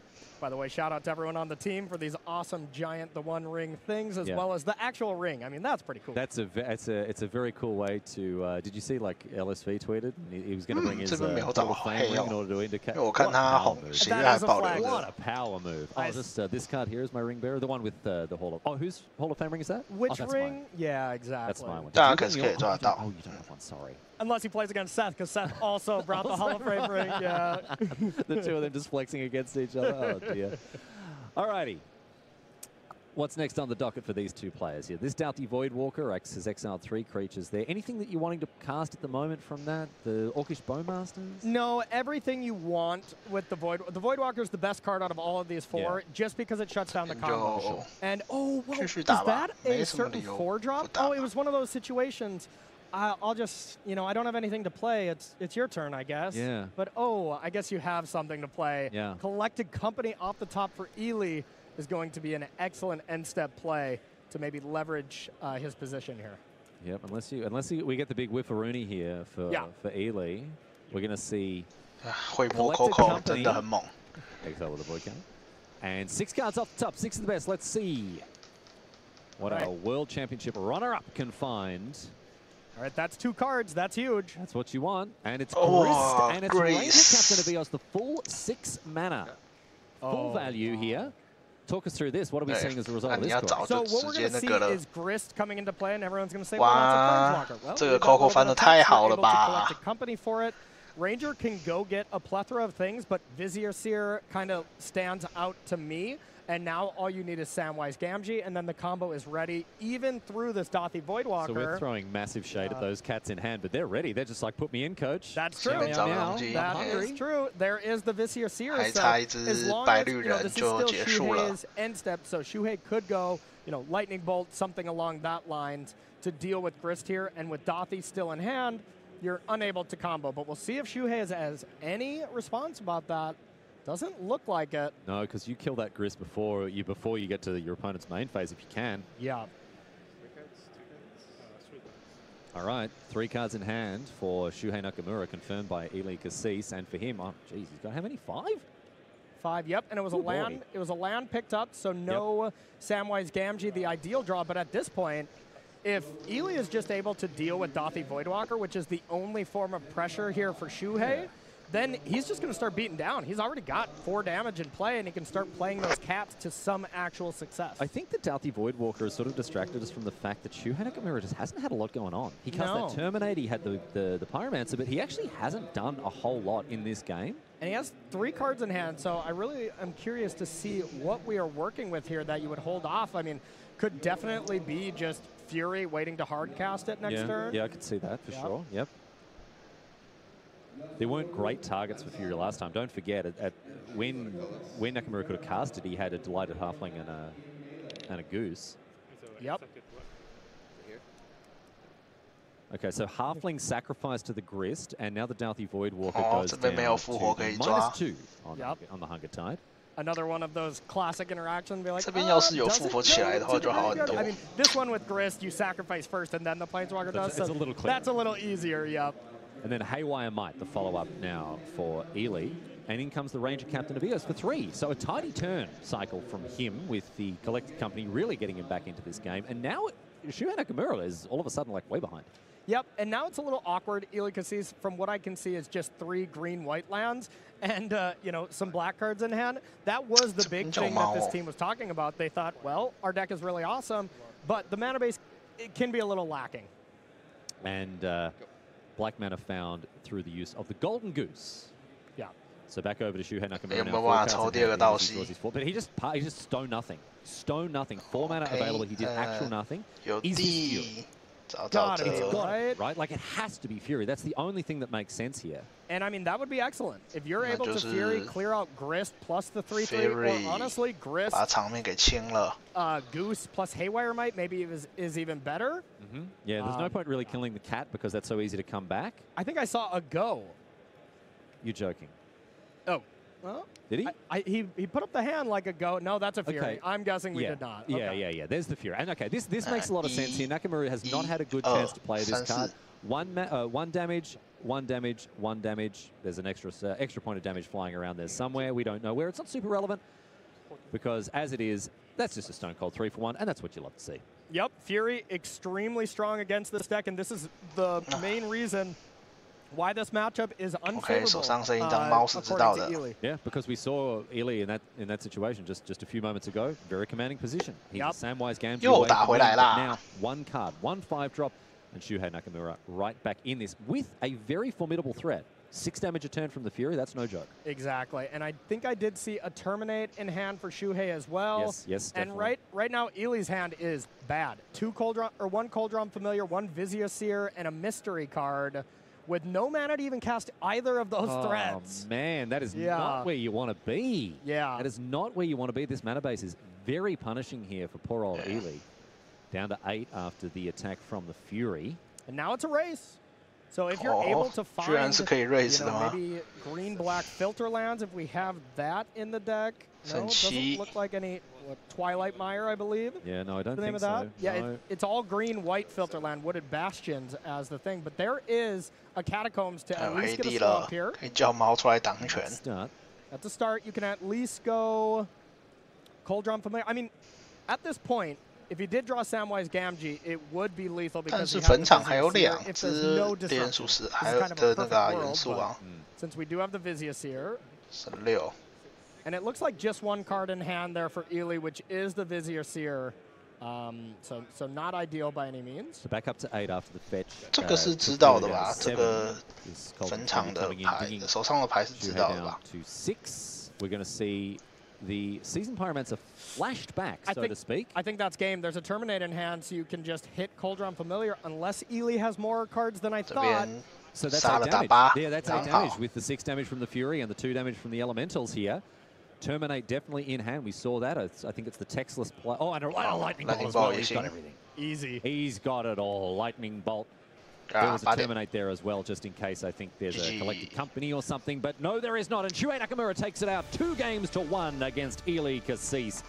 the Samwise Gamgee combo deck not doing its best work 道西确实前面真的是卡了 We talked about this, Corey. You said that Ely identified this as 卡 a 了 bad 很大的 matchup, 一 and 个 that's 回 certainly 合 how。things panned out here. Exactly. 挺好 Any 的 deck that can just deal with all your creatures when you're that creature combo deck, really going to be a tough one, and no deck, really does it better than Rakdos Evoke. So, yeah, tough matchup, but two superstars going at it. That was still a lot of fun to watch. All right, well, my friends, it's been great to have you for this round. We're going to take a quick break, and of course, on the other side of it, we're going to check in with what's going on next. Corey, what do we got coming up next, my friend? That is El Starry. What? Oh, geez, Corey's having a bit of trouble with that. We're trying to adopt that local flavor. Coming up next, 回报了吗？ the news desk. 还没。哦，回报了。现在剩下3个60的，是2个绿塔，跟1个医生。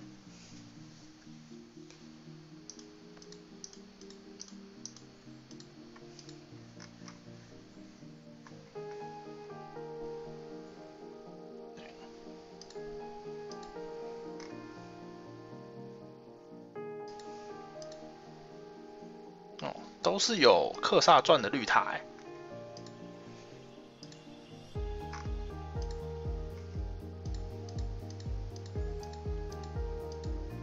差别在哪里？他们的差别在少一张主神兽遗宝，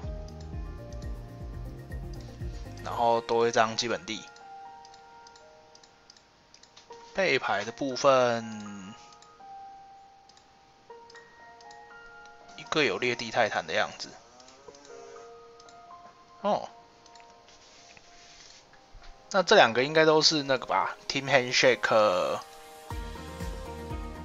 应该是吧，那个 Simon Nelson。Welcome back to Barcelona, Spain, and Pro Tour, the Lord of the Rings.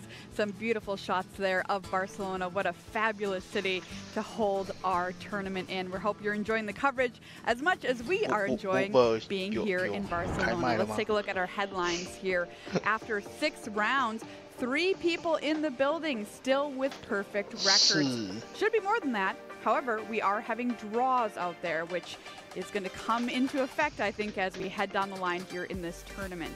We've got Zachary Keeney, Ji Hao Ji, and Simon Nielsen leading the field here. And that is 3 countries, yes, but also 3 different continents for 3 top players here in the field. Magic truly is such a global game as we work our way towards our World Championship this fall. Ren in 6, the card of last round, Monty. Yeah, absolutely. The low planeswalker that could card advantage with the first ability, removal with the second ability, and when the game goes long and your opponent isn't able to answer it, what other card really lets you send 5 lightning bolts to the face? It was pretty awesome. 没有想过的5颗闪电击往脸上砸，笑死。Just day 1 here in Modern. Welcome everybody, Marie Bertholdi and Monty Devooti here at the news desk.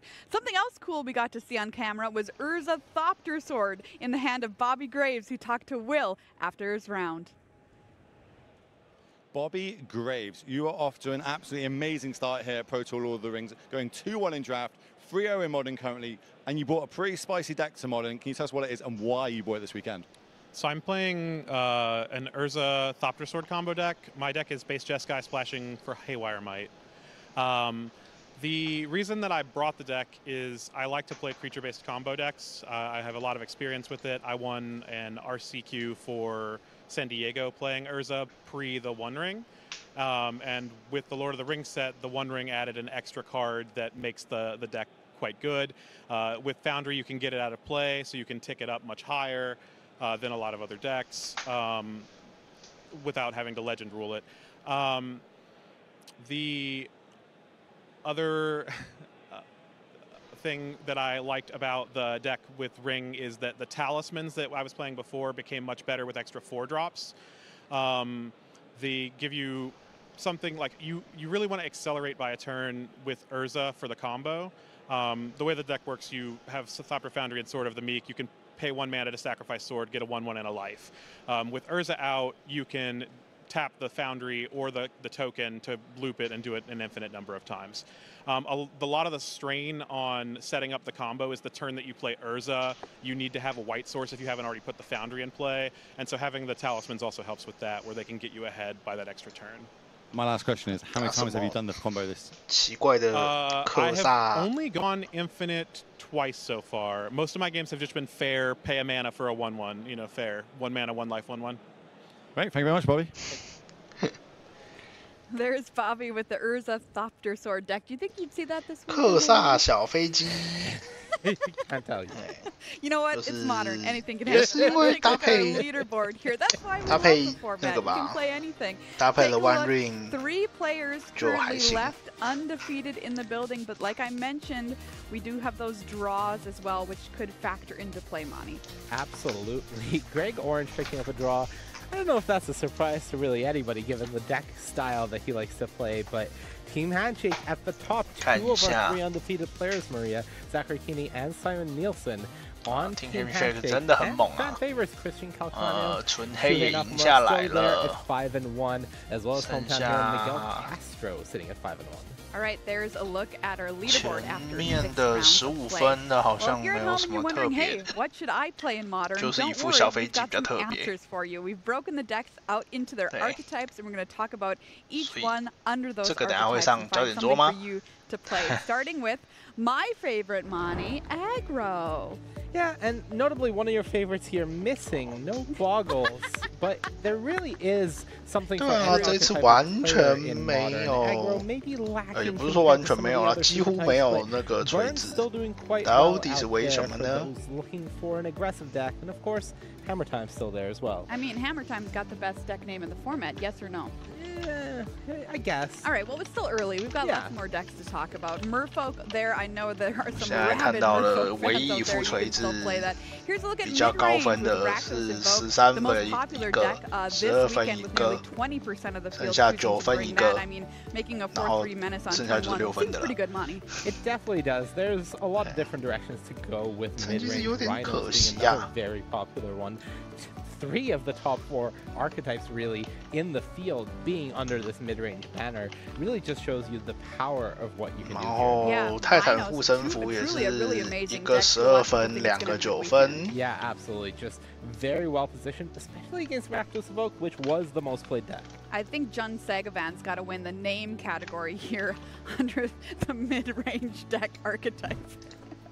Let's take a look at Ramp. Here we go. This is where you're going to find Mono Green Tron for me, the 菜鸟 emblematic 现 deck. 在3杠 Yeah, 3 absolutely. One of the top played decks, and Tron has always been there. 还要 A 再 deck 一 that 把 doesn't 才 evolve 能进 too Day often, though 2 we've definitely seen a recent evolution from Tron of old. Amulet Amulet Titan. Perhaps not the Titan that it was in the format previously, but definitely still playable. Very nice. See what you did there. I did There's that. a look at some ramp That was for me. you. Did it on my own.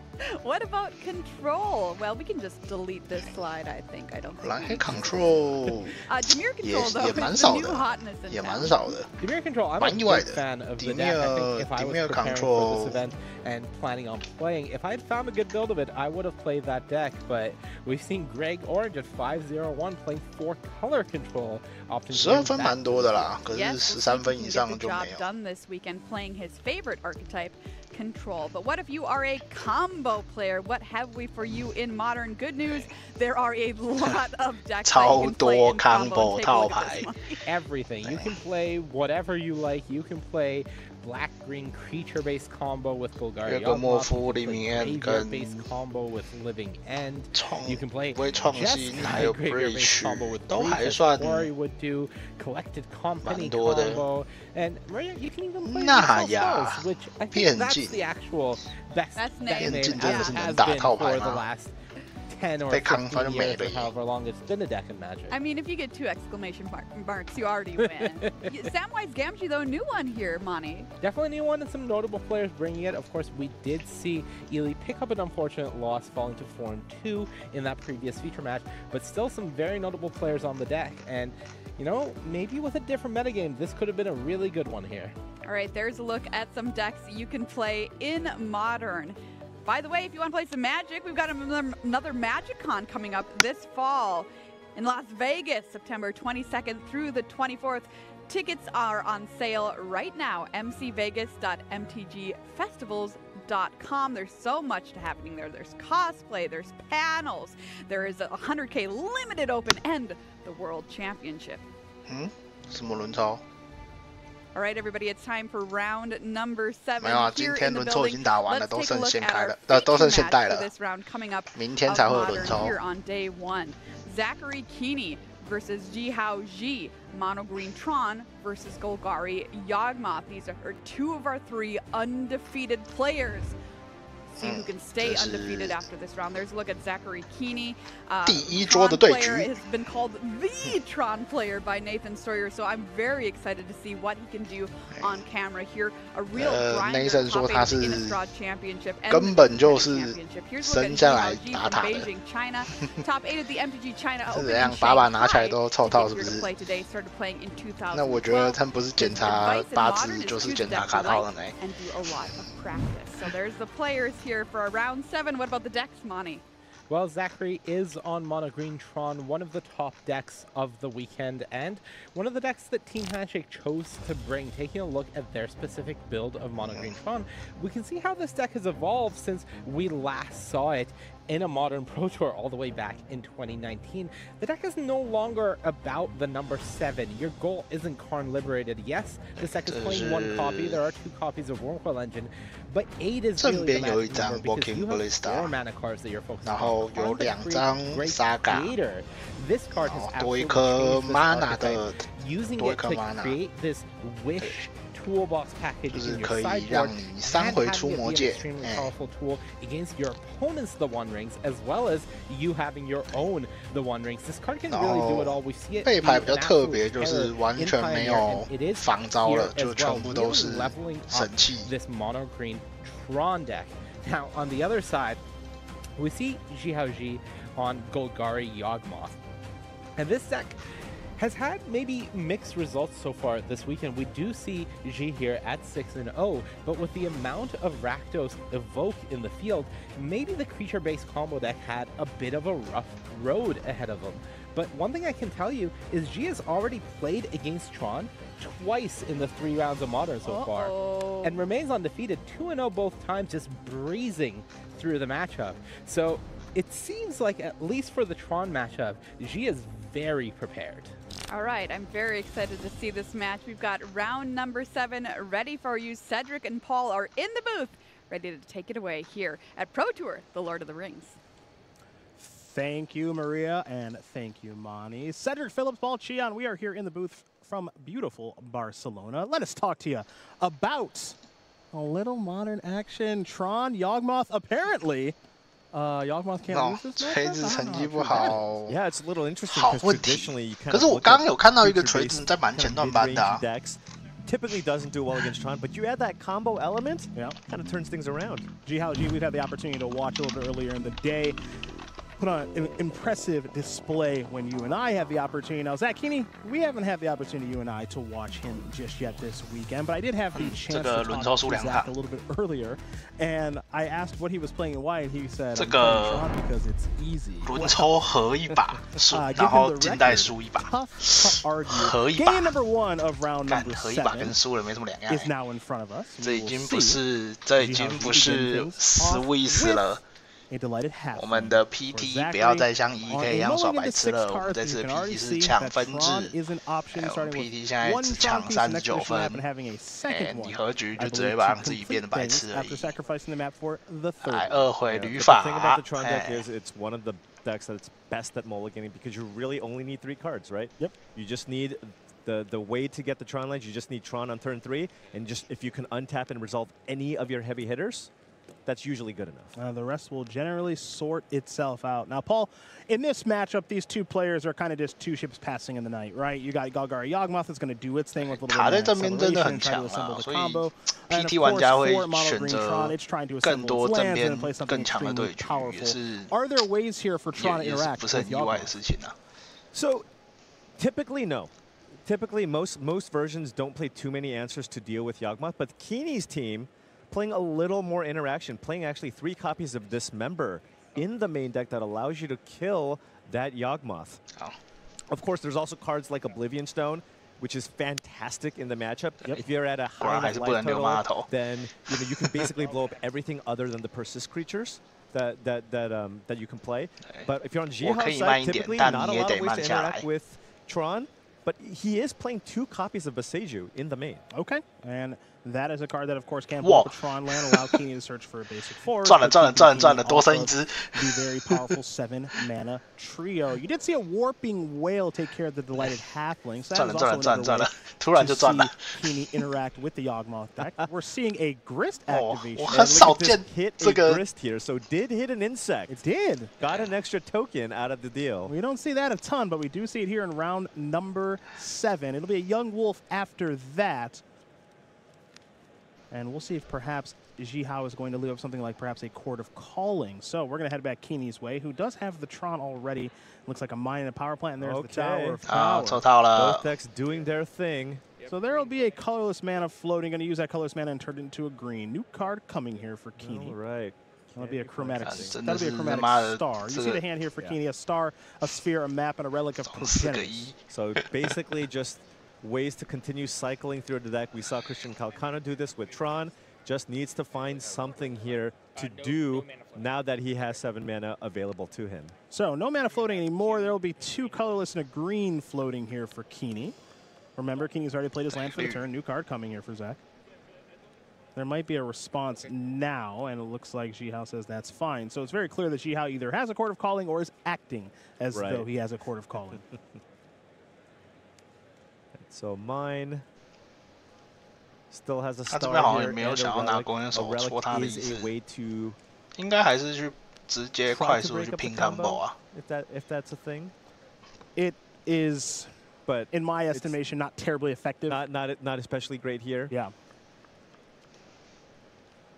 And Keeney again still does have that 2 colors and a green floating here, and now just trying to figure out exactly what to do with it. This will be a star, so now there'll be 1 colorless and 1 green mana floating. Yeah, and I mean, Jihao has double Court of Calling here, right? So he can go Court of Calling into Court of Calling. Right? And get Yawgmoth plus another Persist creature and go off with the Yawgmoth, right? So here's a relic and a map, and so that's going to be possible. Now, the smart thing that Keeney has done here is he's left up mana to be able to activate the relic, sacrifice to exile itself and all of the graveyard. So we're going to see if Jihao has a way to work around this, which, given the record, I wouldn't be surprised if Jihao had to work around active relic at some point in this tournament. Now, we mentioned the Court of Calling. It's going to be played here right now for 2. Yeah, I mean, we've already seen Jihao play some pretty impressive Magic with this deck in a previous round, utilizing every single ability that Yawgmoth has available to. That's right. Not super often are you actually using the proliferate mode, because oftentimes you're just using Yawgmoth to combo off, draw a bunch of cards. Yeah, but it's not nothing. It is definitely relevant. So now if you count the 5 creatures in the battlefield plus the 2 lands that are on the battlefield as well, that's actually going to be 7 mana for a Court of Calling. And of course it does cost GGGX, so that is enough mana to search for a Yawgmoth if Jihao so chooses to do so. Kind of kick things off with... Also as a land, can also make a token, right? So here we go. This is going to be Court for 4. It does look like it's going to be Court for 4 here. The Blooming Marsh was the land, of course, and now the creatures are already being tapped. So Keeney has one real option here in any meaningful way, which is a Relic of Progenitus activation. That is his only form of interaction here, but Jihao's going to draw a ton of cards here.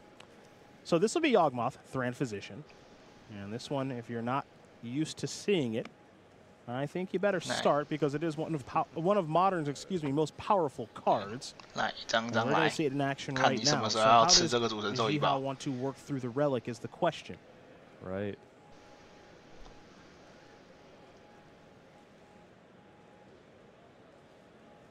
So Zach can, if Zach starts things off by trying to get one of the persist creatures into the graveyard, Zach could respond when it's in the graveyard with a relic activation. With no target. And this is So- Undying is on stack. Yeah, so the Undying Yeah. Jury is on the stack, and Zach, Zach Right. is going to stop him there. This too. is the So only thing Zach can do. That is correct. So, Right. so now the Strangleroot Geist is going to bite the dust. That's gone for good. Okay, so there's your response. There is a mana floating in case you were to draw a Dismember. He did not. Right. Obviously, Jiahao doesn't know that. So effectively, Zach is passing priority here and saying, Yeah. I don't have anything. Again, he could be bluffing a Dismember, but I don't think Jiao's going to play around that. Right. There's going to be a mill there of Grist to make a 1/1 insect.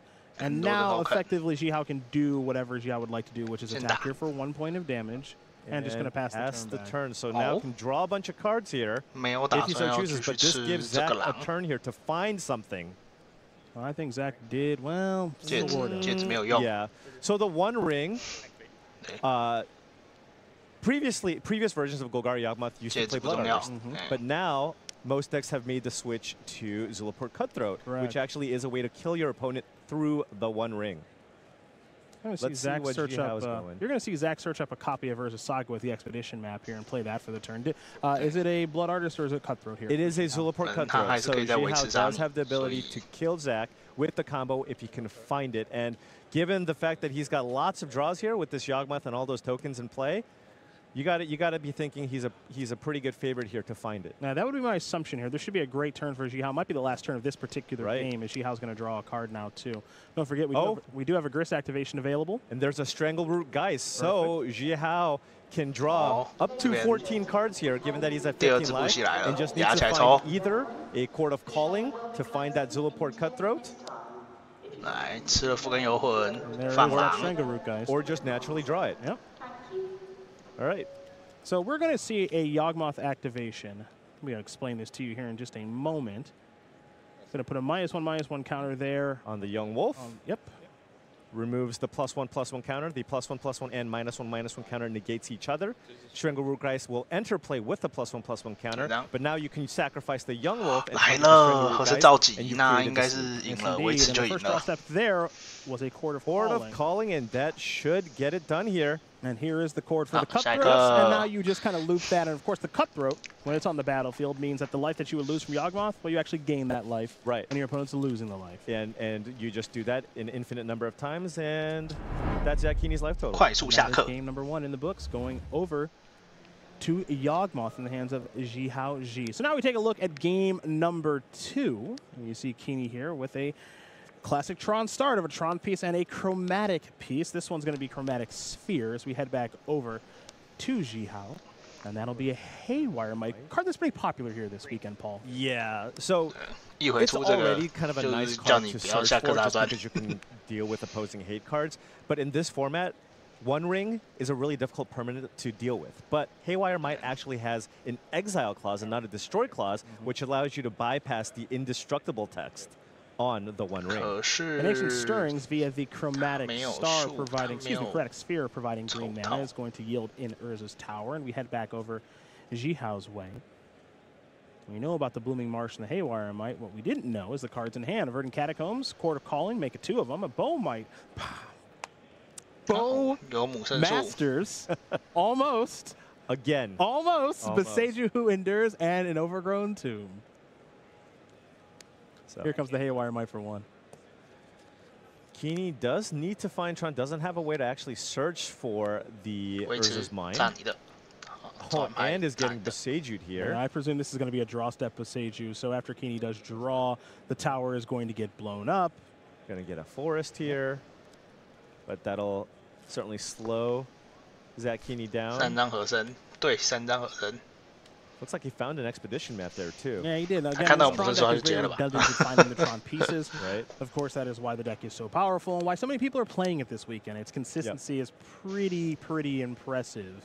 But you know, Keeney's hand got a bunch of just good 4 drops in his hand, so doesn't necessarily need Tron right now. He can just go fetch for a Tron land, play One Ring, and use that perhaps to find Tron. And unlike in the last game that we saw, where Jihao was able to very quickly assemble Yawgmoth plus other pieces, this one a little bit slower out of the gate. Yeah, and excuse me, given that Haywire Might is in play, might see a Karn get played first, which actually nullifies the ability of the Haywire Might. Sure. And then you follow that是不是怪怪的啊 Keeney going to search for a second Urza's Tower here. First one, of course, in the graveyard via the Boseiju. So getting one step closer to assembling the Tron is Zachary Keeney. Remember, he is an accomplished player in the tournament, not only 6-0, but a couple of top 8s on the resume as well. Yeah, actually just had a phenomenal year last year. With multiple top 8s. 这边是出哪一个？应该是先出魔戒吧。Okay. 只是大概不敢抽。 So yeah, with the Haywire Might on the board, One Ring is probably not something that you want to run out. 等到抽套再去做卡恩就好了。 Okay, well he's got the backup, I guess. Well, you know, it looks like just I can play the One Ring here because I have another one if I'm Zachary, right? And it also forces your hand to spend some mana doing that potentially. You are going to see in response a card we're seeing a ton of here this weekend in the Bowmasters. 不能抽。 Just trying to fight through it here. 我这边不抽，你这边不找。 And Keeney not even going to activate the One Ring, so very interesting play here. Going to wait here. 对。Oh, yep, that's heads up. In response to the fetch, so that you can't activate the Haywire Might. 对，至少抽到一张牌。 Bowmaster 我以为他不会找，我以为他会回到自己回合再找就好了。 will become a little bit larger, but Keeney does get a new card. Again, as things currently stand, Zachary is a Tron piece away from going from 4 mana to 9 mana. Right, needs to find it here. Won't get additional draws, most likely, given that the Haywire Might is in play. But as you take a look at our card reader there on the left-hand side, you can see that Zachary does actually, in one way, have Tron already rolled up with the Sylvan Scrying in hand. Now, 找塔对他被切掉，不是啊？你找塔如果吃什么手术摘土之类的，不就爆开了？ Yeah, because if you go with the Sylvan Scrying here, will be 1 mana short of playing the O-Stone and cracking it on the same turn. 找克萨传。 So Dryad Arbor was a selection there off of the Verdant Catacombs. Okay, just trying to get aggressive. Of course, can't get in this turn, as Keeney did play the One Ring, has protection from everything. Yep. So no damage is going to be dealt because of the One Ring protection. But what Jihao is doing a nice job of is the same thing you saw in the first game, which is just building a wide battlefield, making the Court of Callings plural once again much, much better. 组合放逐掉那个戒指。 Jihao with multiple Court of Callings here, but doesn't really have all the pieces to combo up just yet. Jihao's going to sacrifice another Verdant Catacombs. He's going to dig through the deck here for a basic forest. And I'm curious if we're going to see a Court of Calling right now, and if we are, what it would be for. Of course, the ability to court for up to 4 看卡表，开卡表的其实 but there could be something different. 其实无所谓，因为反正 I was looking to see if there was a Phyrexian Metamorph or something. Sure, yeah, something spicy. One Ring. Yeah, okay. All right, I like what you're thinking. But he doesn't have it. Oh, well, okay. Well, ruin our fun then, won't you? You'll also notice that Jihao last game had to search for the Zillipoor Cutthroat. This game already has it. So is there a way to go off right away this turn, even through the protection? So you're going to see 4 mana. Well, not just Well, you're going to need a Yawgmoth plus an Undying Creature, right? So here's the Cutthroat. Okay. Potentially. Yep, unwinding a little bit. 他如果出歌喉客 All right, let's just get this off the board. Gonna make this turn a little bit different. This is the Haywire interaction that you were speaking of with the One Ring. I'm just gonna pass the turn back. Okay. So now has a cord for 2 potentially. 他绿不够。 I don't know how many Haywire 场上全都是黑生物。 How it has. Did he have 1 main by any chance? Doesn't look like it. It's just the 1 Haywire Might in the board, so can't get a second one for the potential second One Ring that Keeney might run out, but we have Tron. Yep. The question is it too little too late, which is a crazy thing to say about something that generates 来 7 了 mana, but it very well may be the 这边 case. 右手 Keeney's 一 gonna 张 dig through the deck, gonna find a copy of Urza's Mine to get the 7 mana engine online. 7 It is entirely possible that Keeney does die next turn. 7费这样子。 Yeah, so Zhihao can go what? Chord for 2 here, perhaps get a Strangleroot Geist, something like that. Untap chord for the Yawgmoth. I think there's the potential. That's 2 there, and then there'll be 1, 2, 3, 4, 5, 6. I think if it's chord for Hapetra into play Zulaport Cutthroat plus chord for Yawgmoth in the same turn, I think the game may end. 卡恩这个背牌有能够处理的吗？ But Zach, you also have to be thinking with the Karn, 就只 can look 有 for some kind of disruptive element here, right? Correct, and 15 cards to choose from. Kini does have, I believe, a Needle. Grafdigger's Cage in the sideboard. I'm 如果要的话 not sure if that's listed here. 金针不错啦。 I've seen lists with Grafdigger's Cage. Not so good against stopping living end, but against this specific combo. And I mean, it might be something as simple as just say I'm going to get a Right. Now, it looks like it's going to be Phyrexian Metamorph. That's the selection. Interesting. 哦，不是，它是 Are we just getting a 菲瑞西亚蜕变妖，它变了什么？ Shoot the Dryad Arbor potentially. Yeah. All right. Okay. 变弓箭手，然后把树林乔木点掉。 The Bowmasters, and of course, when Bowmasters enters the battlefield. Yeah, and so we're gonna chord in response here. Indeed. So this will be for 2. X 2，那我再找一只弓箭手把你点掉。 Let's see what this is going to be.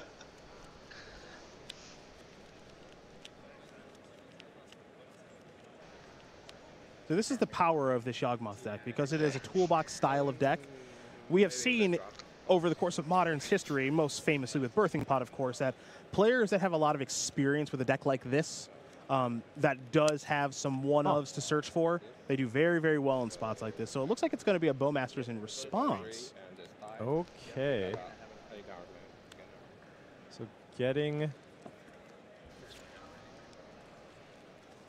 aggressive here, just trying to win the game with some Bowmasters. Yeah, this is kind of interesting. Basically, get your Bowmasters off the battlefield. I have Bowmasters. I can amass it a pretty meaningful way. Right. And also control your Karn a little bit. Yeah. Right, because I can bring it down to 1. Right. So you can't use the minus ability to go fetch for, you know, one of the big cards that you have in the sideboard here. Now, there is always that fear that, okay, well, my opponent has access to 9 mana at the minimum next turn. It is not looking good here for Not G. right now. Not right now. Absolutely not. This will be a chord for, it looks like it's going to be 2 again.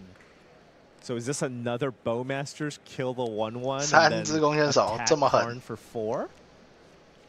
Are we just on Bowmasters? Yeah. All right. 真的是3只 Bowmasters all 弓箭 day. 手。 Kill your This Karn. is it. But I mean, now Kini just gets to untap and just slam 我 in 觉得 O-Stone and just destroy the entire 是 board 那 here. 个 and She just has to 不惜 reset. And if you're 不 a 惜 Tron 你的 deck, 战 this is 也 exactly 也 what 还 you 可以 want to 接 do in this 受。 matchup. Yeah. It's been a little bit of a 就是把 slower 卡恩 start 打 here 到 for 深 Z. 刻。 You're going to see Kini start the turn off with an Ancient Stirrings. I like this play here from Zachary because you're going to make it so that you're working with 裂地 very 泰 good 坦 information on how you want to take your turn. Absolutely. 裂 Absolutely. 地泰坦是 Like, 一 pretty 张 likely 实 to 用的 O-Stone, 牌 but hey, I 吗？ could find something better. You're right. 好 Let's 像还好 make 欸。 sure. Right. Let's just make sure that's what we want to do. So Kini's going to take 那 an 这边 Urza's 直 Tower. 接遗忘石 Remember, 炸 land 一 has 炸 not been 应 played 该 yet for the 就 turn. 差不多了 So。it'll be another Ancient Stirrings here for Zachary. So take a look at the top 5, taking a colorless one with them. Chromatic Star among them, but he's just going to take more mana here with the Urza's Mind. Yep. Yep. Makes sense. 这边出遗忘石就 O-Stone, will he 就 crack 结 it 束了。 now? Yeah, I crack think it so. right away. Yeah. Don't want to give G access to Court of Calling mana there. Even though 2 have been played 啊，被 for 扫 the 过 best, 这一 just get these 波， things out of 人 the 就 battle. 要没了，救命 Yeah, 啊！ and now, I mean, I just don't see how G can come back from that. Well, how about that, Paul? 1/1, not so much. What do you think about Zulaport 来 Cutthroat? 重获自由的卡恩， It's important. It's a combo piece. 1 game 1. That's right.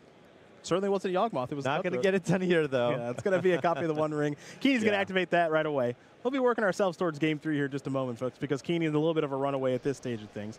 Going to tap a whole bunch of mana, will Zachary, and that will be a card liberated. A card that has, weirdly enough, exited this deck 讲你的手牌 in mass numbers. Right. Yeah. It's given the fact that the metagame shifted a bunch, people are actually choosing to play more Wormcoil engines and 8-drops instead of something like a Karn Liberated, because Wormcoil engine is a very, very powerful creature against the most popular deck in the format, which is, of course, the Rakdos Evoke deck. Well, the Karn Father are going to get the job done that game. On to game number 3 between G and Keeney. 哇，这个起手是又抽到了，是不是 7-0 natural.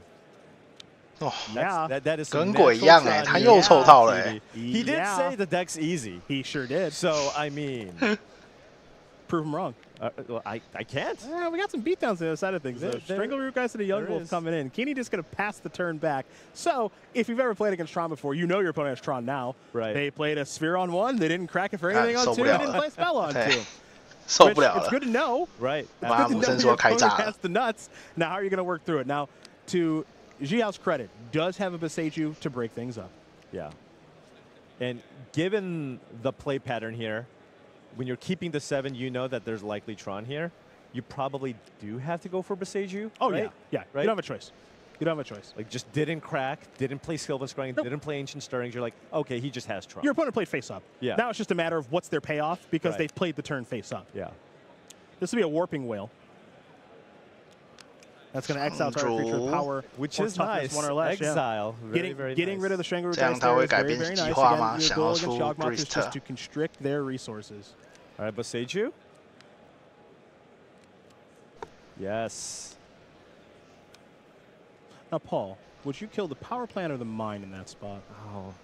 Which one are you? You're asking the real questions here, the hard-hitting ones. 但2回有事做，就也不一定是抽到 Well, we know somebody prefers killing the mine here, as you can see that it's on the screen. 那可能是2回选择去做这个。 Okay, all right. So you're in Team Key. There you go. There you go. Or excuse me, Team G here. Gotcha. We'll head back over to Zachary now. He's picked up a copy of Ancient Stirrings to go along with the Sundering Titan, the Karn Liberated, a Talisman of Resilience, and another Stirring. So take a look at the top 5. Carlos card coming. No. 他抽套啦，他干嘛做什么太玄古物 But a One Ring's not a bad consolation prize. Definitely. There's the tower. And I think there was a talisman. This is the sure one of talisman in their deck. They've mathed it out. And there's a copy of Dismember. And Ancient Stirrings. Okay, could still find the last piece here. 3、4、5，好像是错的。 It's just going to be another copy of Urza's Mine. So mines and towers, no power plants. So G made the right decision there, it looks like. 没有 power plant. We're going to head back G's way. 然后他就是要尽可能保留自己的生命 Not a 值 whole lot of offense here. No, the hand not particularly good either. You see Young Wolf's come across here for 1. Wall of Root, Shieldred, and Grist the Hunger Tide in hand. Yeah, so probably just going to run out the Grist here, probably. 这边出跟强，下回合才有办法出修蕊。 Just try to put some 但是这边出跟强就不能出 Well, this is interesting if you're supposed to play Grist or 好烦哦。 not this turn, because you can make an argument for playing Wall of Roots so that you can cast Shieldred next turn. You could. Also, Wall of Roots with its mana generation and its converting as well. If you were to pick up a copy of Cord. Calling off the top. Okay, so he's going for the wall here instead. Akini does have a Dismember in hand for the Shieldred. Yes. Now there's the mine, and now this. It's One Ring time. Yep, this will be the One Ring that was found off the Stirrings. Keeney can activate that right away to draw a card. 人家是有2点法力的。 And G House says 给 that's 尊重 fine. 好吗？ Power the draw here. We're going to get a Talisman activation. And will it be time for maybe that Dismember? It will, and that'll take care of the Wall of Roots. Okay. It's like, it's Keeney just trying to identify, how can I lose this game? Yep. Right? It's like, I'm pretty far ahead, I feel, and it's with Cord calling into maybe something like a Yawgmoth. Force of Vigor the draw. Ooh, okay. Now that is a destroy effect, so it would not kill the One Ring. That is correct. 还是选择出 Grist. So it looks like we're going to go towards Grist now. Yep. Or at least G is thinking about it. Well, he doesn't have any other play unless he's interested in using Force of Vigor to kill the Talisman, which seems like a weak line. Seems like a low power play. So it'll be Grist the Hunger Tide. Hit some insects? Just a swamp this time around. So 1 insect going to join the fray, and Young Wolf will come and play. And no damage dealt. The One Ring, very powerful. 我们的字卡已经跟不上。All right, can Kenny find the Tron piece here? The missing Tron piece has 2 draws here. I'm at 11, and then I paid a life. So now it's 10. Yeah, so these players are going to confirm life totals here really quickly. It looks like Keeney's going to fall down to 10 life. Right, because of course Keeney took 4 from the dismember. Yeah. So a slight life total discrepancy that these players have worked out, and now here are the draws. 2颗石头。 Yeah, that's 没有抽到都是假的。 Doesn't have another 1 ring, so actually 这边是不是要卡恩拿金针了啊？ Looks like Keeney's going to take a look at the sideboard. Does have a copy of Karn the Great Creator. Let's actually make 他只能出 Grist， 他可以选择不出 Grist 保留 Force 啊。但是有点蠢就是了。 Assuming that a land does get played, and it's not another, it's not the missing Tron piece. Access to 6 mana this turn. -4 for the card means that it can search for something and play it for 2 or less right away. Yep, absolutely. And Keeney does play a land right there. So now here's the Karn. Here's the minus. All right, so what does he fetch? 选择这个 just 也 gonna 可 start 以 killing some lands 维 here. 持锁掉 Grist。 Yeah, I mean, Karn is safe next turn, right? It's going to take maybe 2 damage here. You can use the coding to kill a land in conjunction with the Karn that's in play. And one thing you can also do here is you can shut down one of the permanents by making an 接下来就只有担心自己会不会死而 shutting 已。 down the Grist. That's right. Got it. So Grist will become an artifact, and Karn is going to shut that down, at least while it's on the battlefield. Yeah. 哦，母圣树。 Now, the Seiju Who Endures is the draw. No real meaningful way to blow up Tron. No. Right? Because there's 2 towers and 2 Right. mines. So Xi can't keep 下 Keeney off 地 of that force anymore. 掉 Children's 2个 very 东 good 西 here, right? Yes. 打 And 掉 Zach 卡 used the 恩 dismember. 好像也可以接 So 受。 if you can run out the Shieldred, all of a sudden Keeney's not going to be interested in activating that 1 ring. Yeah, the hope now for Xi is that as he brings this Karn down to 1, I play Shield. It's actually going to be Force of Vigor. I thought it was actually going to be Shieldred this turn. You're going to see Force of Vigor take care of the Talisman and the coding, and now Karn can't go active and search for something. Right. So now, but Zach does get some 然 draws 后 here. 卡恩加1把魔戒站起来，把 Grist 打 With 掉。 the 1 ring. Indeed. Probably activating it first to see if he maybe just naturally can find Tron here. Well, it's a little risky. It's a little risky. It's 1 extra damage, right? It's just 1 extra damage that you're going to be taking. Yeah. But now you go from 8 to 5. Shoulder hits the battlefield, then all of a sudden it's down to 3. Right. That but, sort of thing. I mean, but it's a 哦， difference 他抽到 between 地 going 图 from 8 了， to 5 or 8 to 6. 所以他是有办法凑套的。那应该赢了啊。 Now, 这 again, 边 remember, 凑套 Keeney 之 did 后 draw a tradition map this 出 turn, 遗 so 忘 the 石。 ability to activate that. Beat down Grist. Map crack. Yep. I'm going to do that. Okay, and then has the ability to O-Stone and crack it. Or can just run out the Sundering Titan. So a lot of good options here for 这 Zach. 边巴菲想干什么就干什么。 So it's going to be okay. So this is going to be O-Stone. Because this is an interesting little play here by Zach. So he's going to play O-Stone, blow this up, 就 right? 直接全炸 Lose 了。 Karn. Yeah, lose Karn, but everything else dies. The Young Wolf comes back into play as a 2/2. Correct. And I think what might be most important here potentially is the fact that the 1 ring is indestructible as a 4/4 right now. So it's just a blocker. I don't think Keeney has any interest in attacking. The longer the game goes, the better it is here for Zachary. So that's going to be his turn. He's going to pass the turn back. Right. So you have a blocker in 哇， play. 被控住 Did the Young 了 Wolf。not come back? It doesn't look like it. Did it have a counter on it, or? Not to my recollection. I'm not sure if that game state is correct or not. As Shieldred is going to be coming back. Huh. Interesting. 维持胜 Okay. 6。 There's going to be a Shieldred trigger here. So Shieldred he's still going to fall down to 场 6. 上有 But Zach does have an answer. 太多 Now that he does have Tron, he can just go 7、 Karn, 8、9、10、11、12、exile 13。 the Shieldred.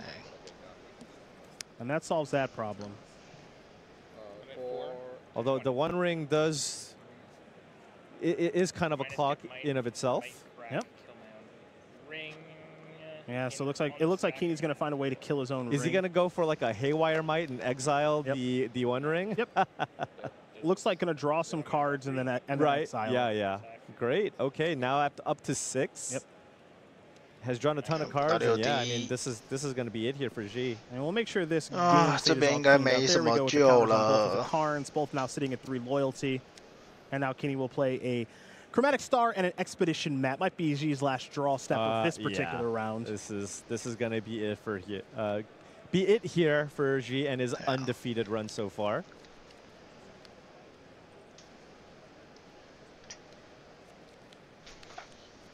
I'm going to sacrifice this Nurturing Peatland, Delighted Halfling, and a Verdant Catacombs, and that is going to do it. Zachary Keeney going to win this game and match here over G Hao G.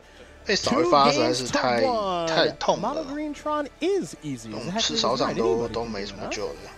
yeah, one thing that I do want to talk about this Tron deck is, first of all, just it's extremely resilient, right? He got Boseiju, didn't matter, and the addition of the One Ring has just completely changed the way that this deck can play out now, right? You can survive. You have extra time, whereas before, if your opponents have some pressure and manage to disrupt your Tron land, all of a sudden you just have nothing you can do. But now you can go One Ring, dig deeper, you get to fog the one turn that you played a One Ring, and it just buys you so much more time, and it's just the perfect addition to this type of deck. Yeah, it's a beautiful, beautiful card in this deck that generates so much colorless mana anyway. Buy you some time, draw you some cards, and then let you do some very explosive stuff with all of that mana. Good news, we got more Magic coming. Bad news, we got to take a short break before we get to it. But as you see the names on the screen, I think one of them is someone everybody likes to watch play Magic. It's Kai in the feature match right after this.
Welcome back to beautiful Barcelona, where some folks are enjoying a wonderful Magic Con, and we are enjoying a fantastic Pro Tour. We hope you are at home as well. Cedric Phillips, Paul Cheon, bringing you more of round number 7 of Pro Tour, the Lord of the Rings. More modern action on the way, and the German juggernaut has come to play. Rhinos. Rhinos. Back in his day, you couldn't make 10 power for 3 mana. Oh, yeah. Creatures were a little weaker back then. Just a scotch. 11 top finishes for Kai. That's a lot. That is a whole bunch of those. 5 wins as well this weekend. You see Team of Rhinos going up against Rakdos Evoke, and people kind of late in the game, Paul, did elect to move towards Rhinos because, for what we've been told, the Rakdos Evoke matchup is pretty good.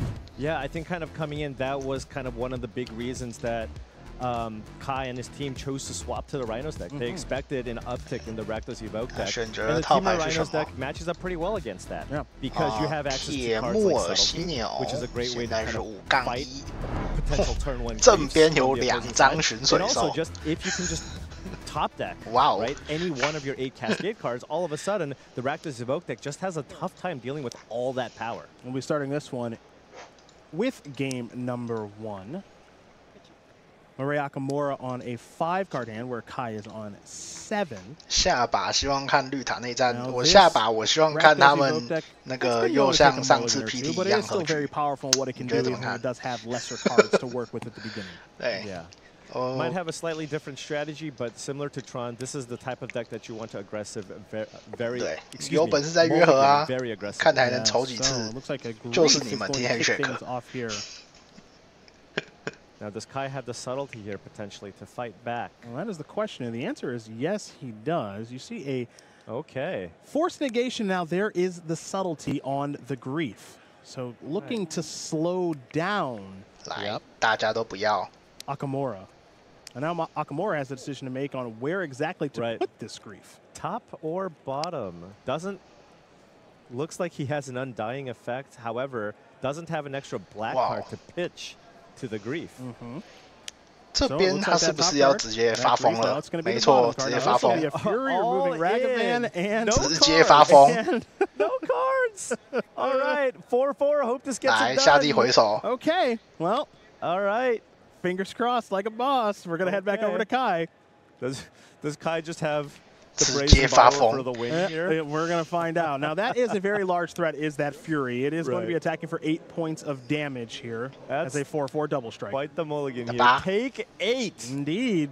So Kai is going to fall down to 12. Now remember, Kai next turn can just go Violent Outburst, Shardless Agent, gone. On the Fury here potentially. So a lot of great and very scary plays here on turn 3 for Kai. Yeah, Kai has a bevy of answers. That's certainly one of them, which is generating Rhinos. You can, of course, cast the Gone, half of Dead Gone to just make Akamura pick up that Fury. Just bounce it. Oh, 他有回手。 Ice, although he probably would have used that on turn 2. Sure. Tap it down, buy some time. But any ice in this situation is welcome. Oh, right. Even if it were to show up right now, wouldn't mind tapping that down and drawing a card. So Akamura is going to think about things on this turn. Not a ton of decisions on our Rakdos Evoke player's side. Right. And I mean, but if Kai just bounces this, Murray just has nothing. 不打了，他怎么不打了？ Passing of the turn and no attack. So Kai's playing around Outburst. Yeah, playing around Outburst into Rhino. So Kai's going to sacrifice this Misty Rainforest. 怎么不打？ Right. I just gonna fetch a basic here because, of course, the Rakdos Evoke deck typically plays 2 copies of Blood Moon. It does indeed. So if you can afford to start fetching some basics, you want to. 不打就是回家了呢。 Kai is going to play the Gone. And there it is. Yep. And aptly named. Going to return that Fury back to Akamura's hand. So has solved that problem, at least for right now. All right, so Kai just now wants to find some way to get some Rhinos on the board. Give me one of those Cascade spells. Well, that's the missing piece of the puzzle. Excuse me. This will be a Thoughtseize, and we'll see if Kai has a response or not, because there is a Violent Outburst in hand. Also has access to a Mystical Dispute. Could just choose to Mystical Dispute here, but it looks like Kai's just going, all right, I'm just going to put some Rhinos in play. You can just go ahead and take the Dispute if you want. Well, not the best tapping of mana there from Kai with 2 blue and a Stomping Grounds, but it works all the same. You are correct. Yes, it does work all the same. So Kai should have an island up instead. Yes, indeed. But the Crashing Footfalls will resolve. Can't do anything with a green mana anyways, I don't believe. Indeed. So, the land cycle that wants to draw a couple of cards. It's getting a little bit popular here. 要丢那个抽3张找海盗了吗？不然对手抽到第1就可以直接抽3张了，有点爽。 Okay. Oh, it actually looks like Lauren Revealed is going to stay. Okay. So Murray gonna really be looking for a Feign Death here, right? There is a Fury, and I believe the other card is a Seasoned Pyromancer. So if you can find a Feign Death or another Undying Effect here. I can promise you that Dauthi Voidwalker is not what the Doctor Dauthi Voidwalker is not. This is simply just a way to get one of the Rhinos off the battlefield here. Indeed, and now there is the Voidwalker. Okay. We're going to head back Kai's way. Kai will draw a card. This is a 2-turn clock there. Murray's down to 4. Yes, indeed. And now... Draw 3? 抽3吗？抽3会不会队友抽3呢？不要吧。 What's Kai working with here? What is that last card then? Yeah, Lauren Revealed is the. That's the one we know. Is it a subtlety maybe? Yeah, we'll have to see. Feels like that's what it likely would be here. 有没有杀？ Kai just thinking, well, you know, Murray just has to find an answer. Does not have it. There is no answer to 对啊，没有必要这里抽3张啊，等下被队友抽3张抽杀。Kai is going to win game number 1 here. The Rhinos crashed on over, so we head to game number 2. And these games in this matchup, they are generally OK， 我们这边我看到 Simon Nelson 的绿塔也是赢了，所以下一局一定会是2个绿塔内战。 For Akamura to choose from. Yeah, some redundancy built in here. So the Charlotte's Agent is typically, looking to get the outburst instead. Charlotte's Agent does produce 1 extra permanent when you're trying to go for the Rhinos. And I'm trying to, is that a? That's a Fires of Amor. Okay. 我这手牌有点 Flame of Nor， 哦，不是，这不是1节卡面，这是什么 ？Flame of Nor， 这是那个 deal 5 damage, you can kill a creature. 打5点新魔戒牌，打5点抽2张，或者是相位拆神器。The ultra value there. 挺不错的，可以拿来拆虚空圣杯，可以杀修蕊。Yeah. So this is just, you know, a little spice that can sometimes be quite nice. Yeah. 扣1。 But players were saying they were playing that because 抽到犀牛了吗 takes care of Chalice of the Void. Yep. The 5 damage, of course, takes care of most creatures. That could be problematic. There's a 4/4 Fury in play. Yep. 没错，抽到犀牛了。Oh, look at this, the old-fashioned way. The turn 1 suspend. Times are tough. Yeah, you do what you got to do. It'll be a Ragavan 勒格文，哦，没有冲。 For Akamura, so we'll see if the very powerful monkey does live to get into the red zone. Get some 没有 triggers 冲，这么看不起，套牌这么多点杀。We'll at least get 1 in, unless Kai's found a removal spell. Yep, we'll have to see. As Kai's going to play a Wooded Foothills and simply pass the turn back. The Crashing Footfalls does fall down to 3 counters on suspend. So we head back Akamura's way for his 3rd turn of the game. The simple part is playing the land. So there's the Bloodstained Mire. Here comes the monkey, and it is through. All right, so a treasure here for Murray. Can you find a playable spell? The answer is yeah. Yeah, but not really interested in using a dead on your own tokens. Not the best. Yeah. Not the best. All right. 可不可以翻能用的？翻能用的，那你要用吗？不要。 Could maybe cast the Grief now if he has one. 直接振作了吗？还是要保留回那个复活。Okay. 再一张 Sauces。 Not a ton. Well, I was going to say not much has changed, but that's 跟但好像跟我们一开始看到的完全没有任何的变化呢。Alongside that Charlotte's Agent. 笑死！那我刚刚不是也看这个骑手？ Yeah, you saw the exasperation there. You heard. 抽完3张牌好像没有变呢。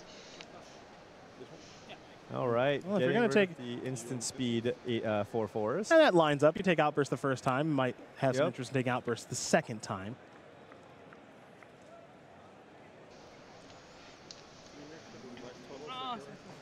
These players will make sure their life totals are appropriate. Sauces 要付钱。 That'd be a little too good if it wasn't. Oh my goodness! I can't imagine. Just so don't ask. Just black take anything. Don't ask. Pretty good magic card. Yeah, they're going to square up here real quick. It looks like 2, 4, 5. I believe that Akamura should be at 15, but they'll confirm here in just a moment. Yeah. 2 Thoughtseizes and a fetch. Speaking of fetches, Pluto Delta might be headed towards the graveyard. Akamura is going to think things through, and there's a Croxa in hand that Akamura is thinking we're about. getting close then, right? Indeed. 他居然有克罗萨 in the graveyard here. 好有趣哦。 Unless that was a Culligan's command. Looks like it's going to be fetch plus shock. So down to 12 goes Akamura. Okay. Going to be a Blood Crypt to go alongside that Black Cleave Cliffs and a Swamp. A lot of damage here. Kai has dealt 0 damage to Murray. And there's all right, Croxa. there is the Croxa. So what if Kai discards a land, he will take 3 damage.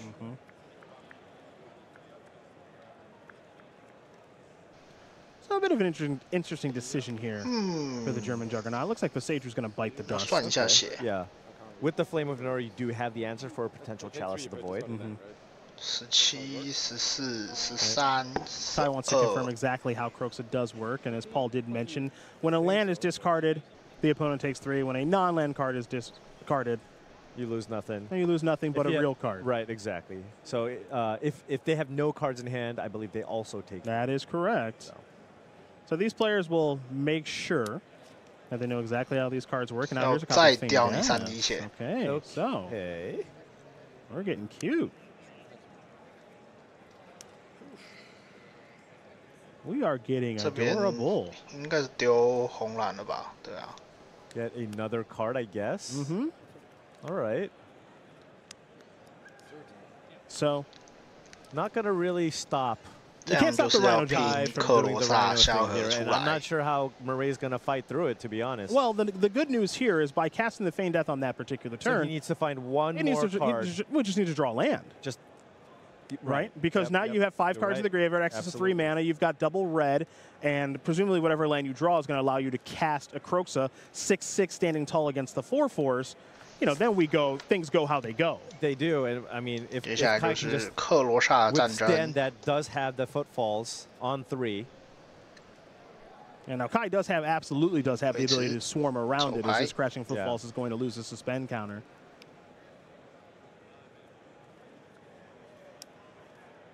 All right. There's the Mr. Rainforest we've seen for a while. Can you imagine just Kai passes? It's just another violent outburst.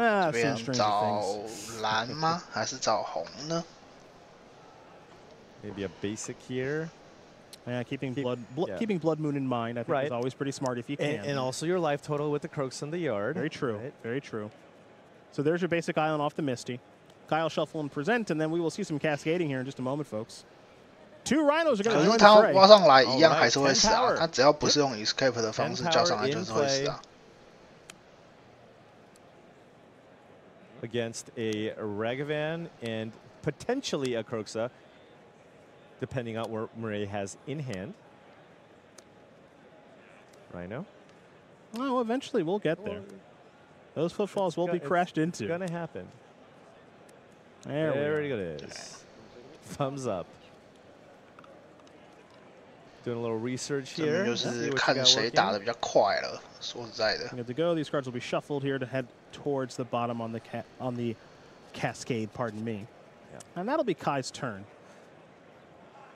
And it won't take much for Kai to be able to finish off Murray here. Murray's dealt 8 damage to himself with all the Thought Seizes and Fetches. 2张也爽，对手自己弃2张，实在不是很开心。那就是个心之衰而已。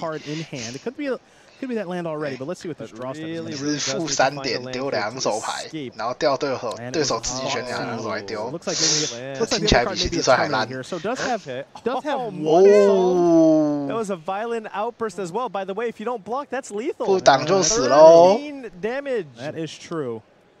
好，下一只。 Now there is a terminate. 好啊。 Okay. I mean, might as well just cast it here, right? Get in for some more damage. Get your extra damage here. All of the Rhinos here. More Rhinos coming in next turn as well. And this is what people really do enjoy about this deck is the reason that you're pretty good against Evoke is a couple of Foxies have been cast this game, a Kroxa has been cast this game, and Kai's hand has been shredded apart, and his draw steps have yielded the appropriate things. Can't stop the top of the deck. Right, absolutely.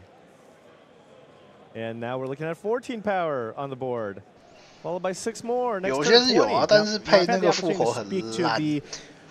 Rhinos players here this weekend, when they found out that Evoke was a very large part of the game, they were thrilled about it. Very happy? They were very, very happy. Very happy. Yep. Yeah. And understandably so. 对， Makes 那 a 个 lot 用 of 法就 sense. 跟你会把它用奇奇把它丢掉一样。 Kai Budde is going to win this game and match. Clean 太 sweep, 神啦 2 games to 6-1 0. The German Juggernaut using some Rhinos to kind of tally up the resume here at day number 1 from Barcelona. Could he add potentially another top finish? I think that would be number 12. Impressive. By the way, 11 top Yeah. finishes, 7 wins. That's ridiculous. Yeah. Yeah.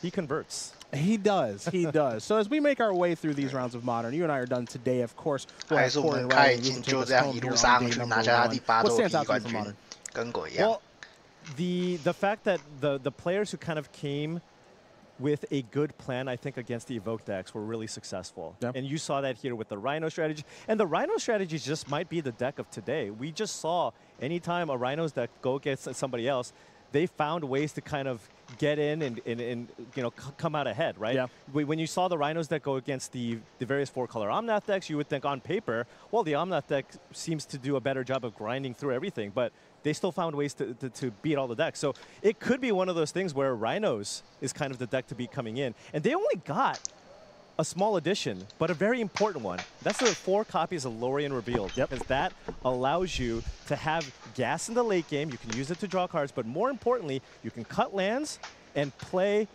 and have additional blue cards to play all of your free spells. For your subtleties and your force of negations. Right. 2 cards that have been very popular and powerful this weekend. We're taking a break. Paul and I are done for the day. It'll be Riley Knight and Corey Baumeister to take you home. But before you get to them, you're hanging out with Maria and Monty at the news desk.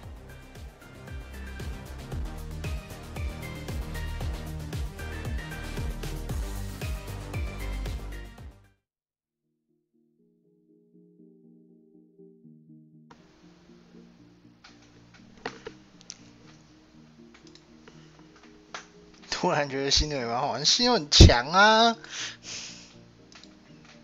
而且犀牛打元素这种套牌真的是闭着眼睛打。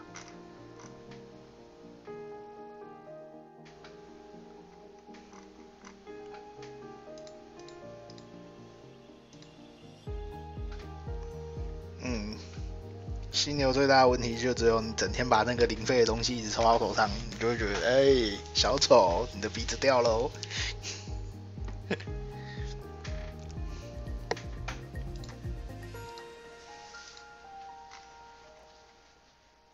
哦，不过凯的套牌是真的很有趣诶。正边有2张寻水兽，一只龙猴，2张肢解。真的是潮到世界尽头啦！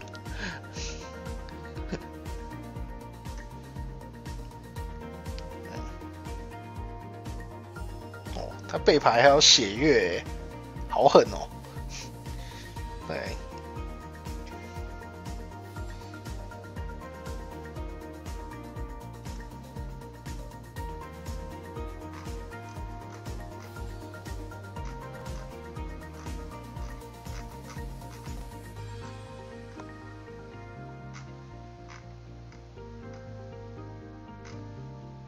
哦，第4轮也出来了，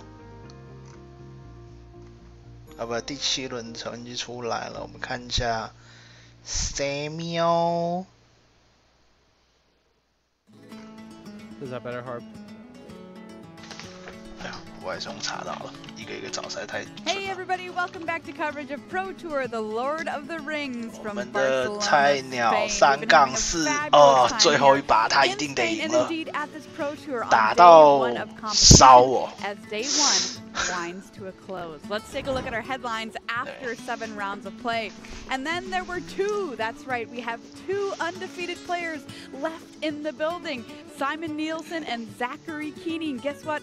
They are teammates. They are on Team Handshake, which seems to be doing it again. They were half of the top 8 at Pro Tour March of the Machine, and they are both undefeated here, heading into the final round of play on day number 1. 对不对？像你们上次啊一样这么有种，对不对？ As I said in the opening, they work harder, they work smarter. Simon said this is his relaxed event, considering he's already got the top 8 at Pro Tour March of the Machine. He's got his World Championship invite locked up. Nathan told us Zach is the Tron player, the one to watch. Just got the job done in a matchup where the opponent had not lost the Tron matchup a single game so far today. Just, it's really impressive stuff. Really, really impressive. All right, everybody, it's time to head to Will Hall with some interviewers. Simon Nielsen among one of them who did well in the feature match area last round. I'm here with Kai Buddha, 2007 Hall of Fame inductee. You're playing Team of Rhinos this weekend. You've got some spicy ones that you don't traditionally see in the Rhinos list. Talk to me about them, Questing Beast and Dismember. So Questing Beast is mainly for the One Ring. We expected the One Ring to be the most played card in the tournament. Okay, it lines up really well. 放正边就是因为打你们这群该死的小王八蛋戒指。Usually we have 2 Rhinos in play. We play the Questing Beast, and that puts them in a really tight spot. Often they have to play the next ring already, but they don't really do anything else, and then our questing beast also overrules the next ring, and usually they're just too far behind at that point already. Sweet. And the next question I've got for you is for newer players. People want to try and get onto the Pro Tour. What advice would you give people trying to come through the ranks and get themselves here at a Pro Tour? Play a lot and play against better players. It is difficult to play for these things. There's only like 260 players in this. A lot of people play a lot and you play just need to against. improve, you need to grind, and eventually, hopefully you get there. 多打而且多跟强的对手打。不要再关在家里闭门造车了，就在说你才会。不是。I mean, I'm playing with a Sorino who has like a way better list for the Miro domain, and I just open my hand and I have like turn 3 Tron with my one-off Karn liberated. He Bosages me, I just like play stirrings and hit the land I need, and then win with the Karn liberated anyway. 这个就是现在的七杠 Very good. I mean, I wish I could like play this deck well, but I'm compensating with sheer luck. Like, well, thank you very much for that. Appreciate it. Magic's easy. 127, Monty. Magic easy. 127. Absolutely. Let's take a look at our leaderboard, everybody, as we head into the final round of play here on day number 1. Like we mentioned, 2 players left undefeated in the room. Simon Nielsen, Zachary Keeney, both sitting at 7-0, both members of Team Handshake, the team that has been so incredibly dominant at our past few events. Greg Orange in 3rd there, Monty. Greg Orange technically 也是要看啦，说真的，因为如果真的有点强过头的话， Greg picking 搞不好 with his 4-color control deck. Fan favorite Christian Calcano still at 6-1. 有时候我觉得魔风的进卡表应该也要多样化一点，比如说现一之类的啦，对不对？魔戒嘛，你只能放一颗，我就觉得一颗就还好，对不对？ After such an incredibly stellar career, he keeps it rolling. Well, it's deck tech time, everybody, and this time we're going to turn to Kane Reinhardt for 4-color Omnath. Hey, you like doing really, really powerful things with really, really powerful cards? This might be the deck for you.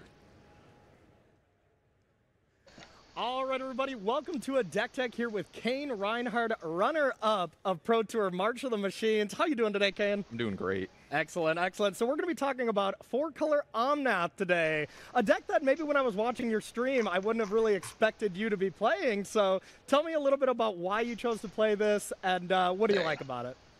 Well, 这个人实况完全没有打过任何一把。 That card really just pairs so well 然后 with the One Ring. 我打这一套啦。 Just like the life gain and the mana both kind of really juice the card up a bit.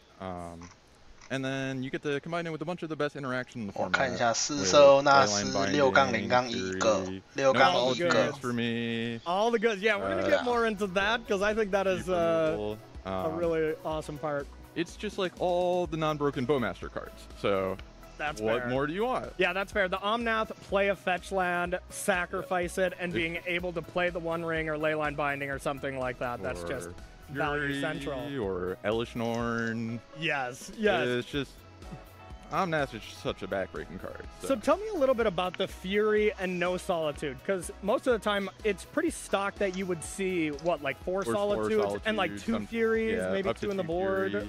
Yeah. So the deck has so much pointed spot removal already that the effect of Solitude is less necessary, especially with Hammer kind of trending down in the meta and Murktide trending down. So the super large creatures aren't as prevalent.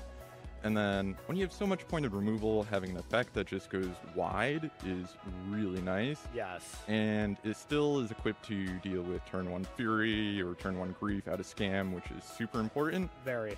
And then it's castable through Blood Moon is another big benefit. Yeah, and you didn't really want to play any like go wide answers like Supreme Verdict or anything. No, like those end up just kind of clashing with your own creatures.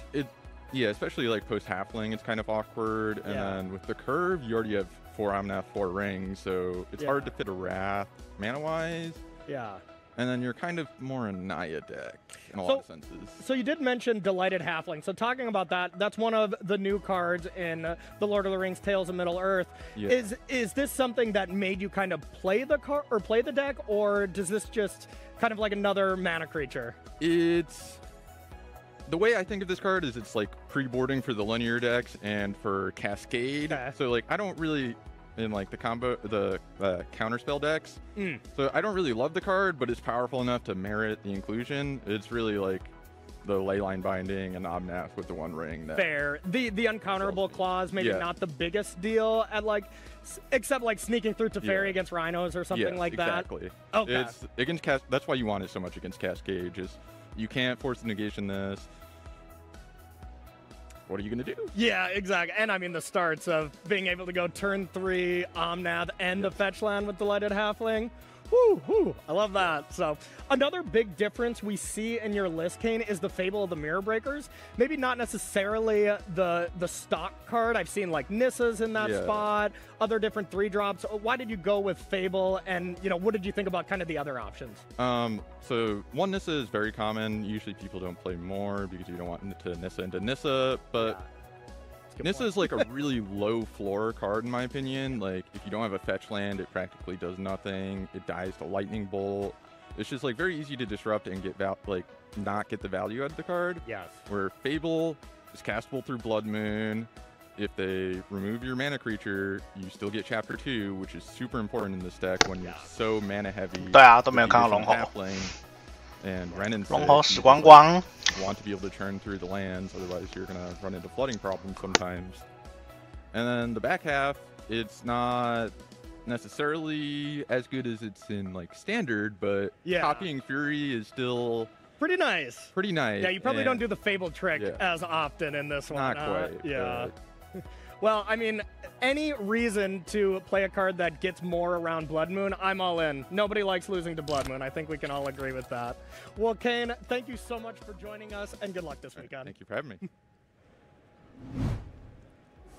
All right, everybody, remember to tune in tomorrow. It might be the final round of today coming up, but you can come back tomorrow for rounds 9 through 16, starting at 5 a.m. Eastern time. We're going to have draft in the morning. You're not going to want to miss that. And then we transition into modern later in the afternoon tomorrow.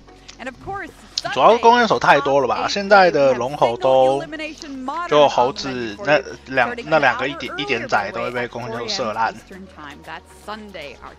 啊，龙猴都去加入别人的阵营了。 Get ready for the final round today. Let's take a look at who will be watching in the feature match area. Now, this is going to be one heck of a battle. We've got teammates Simon Nielsen and Zachary Keeney are in the building, both playing mono green Tron, both with plenty of accomplishments to their name. There's a look at Simon Nielsen.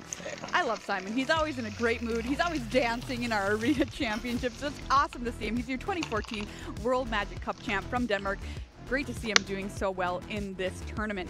Teammate here in Zach Keeney, called the Tron Guy by Team Handshake, said we have to watch him play on camera because he just plays it so differently. Look at those top 8s down there. Innistrad Championship, New Capenna Championship in 2021, started playing in 2008.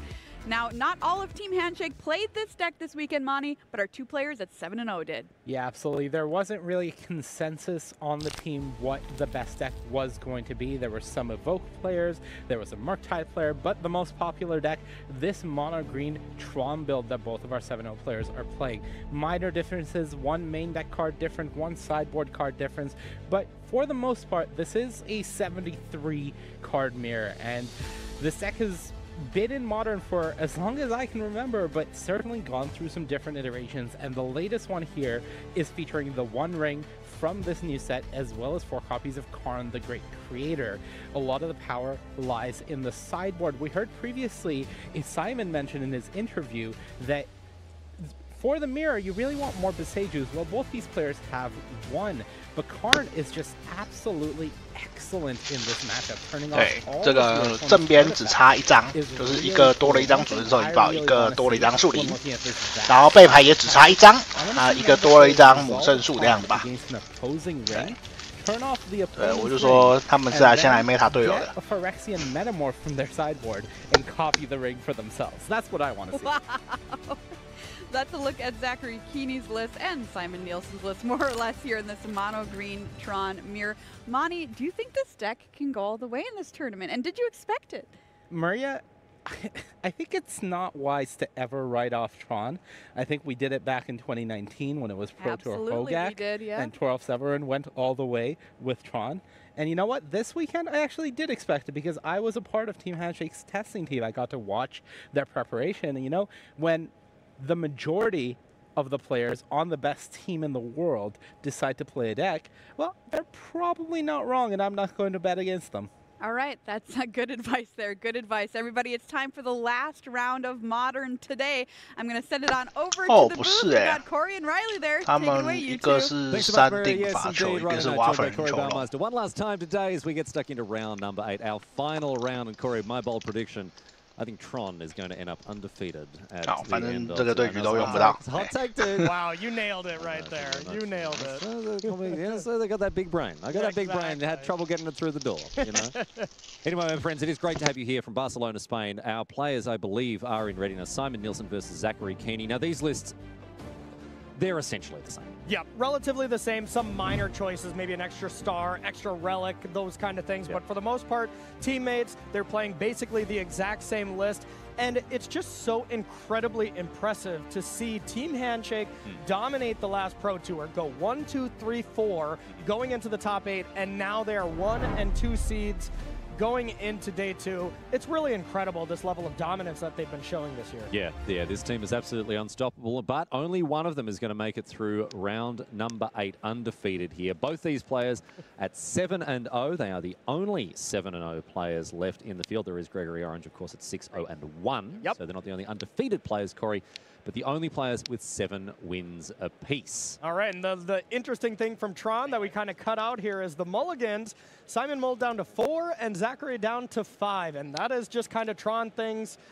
It's a deck where you have to very much power mulligan to set up the combination of your Kenny here paying homage to the fact that the Lord of the Rings has taken over Standard by playing 2 towers. Exactly, nailed it. And but I think this is the deck probably if you have to take mulligans. Yeah. Tron is one of the mulligans Tron is one of the decks that mulligans the best. I would say the best. Yeah, absolutely. I mean, even if you see double lands that are the same, that's obviously not ideal. Or even Urza Saga and Power Plant.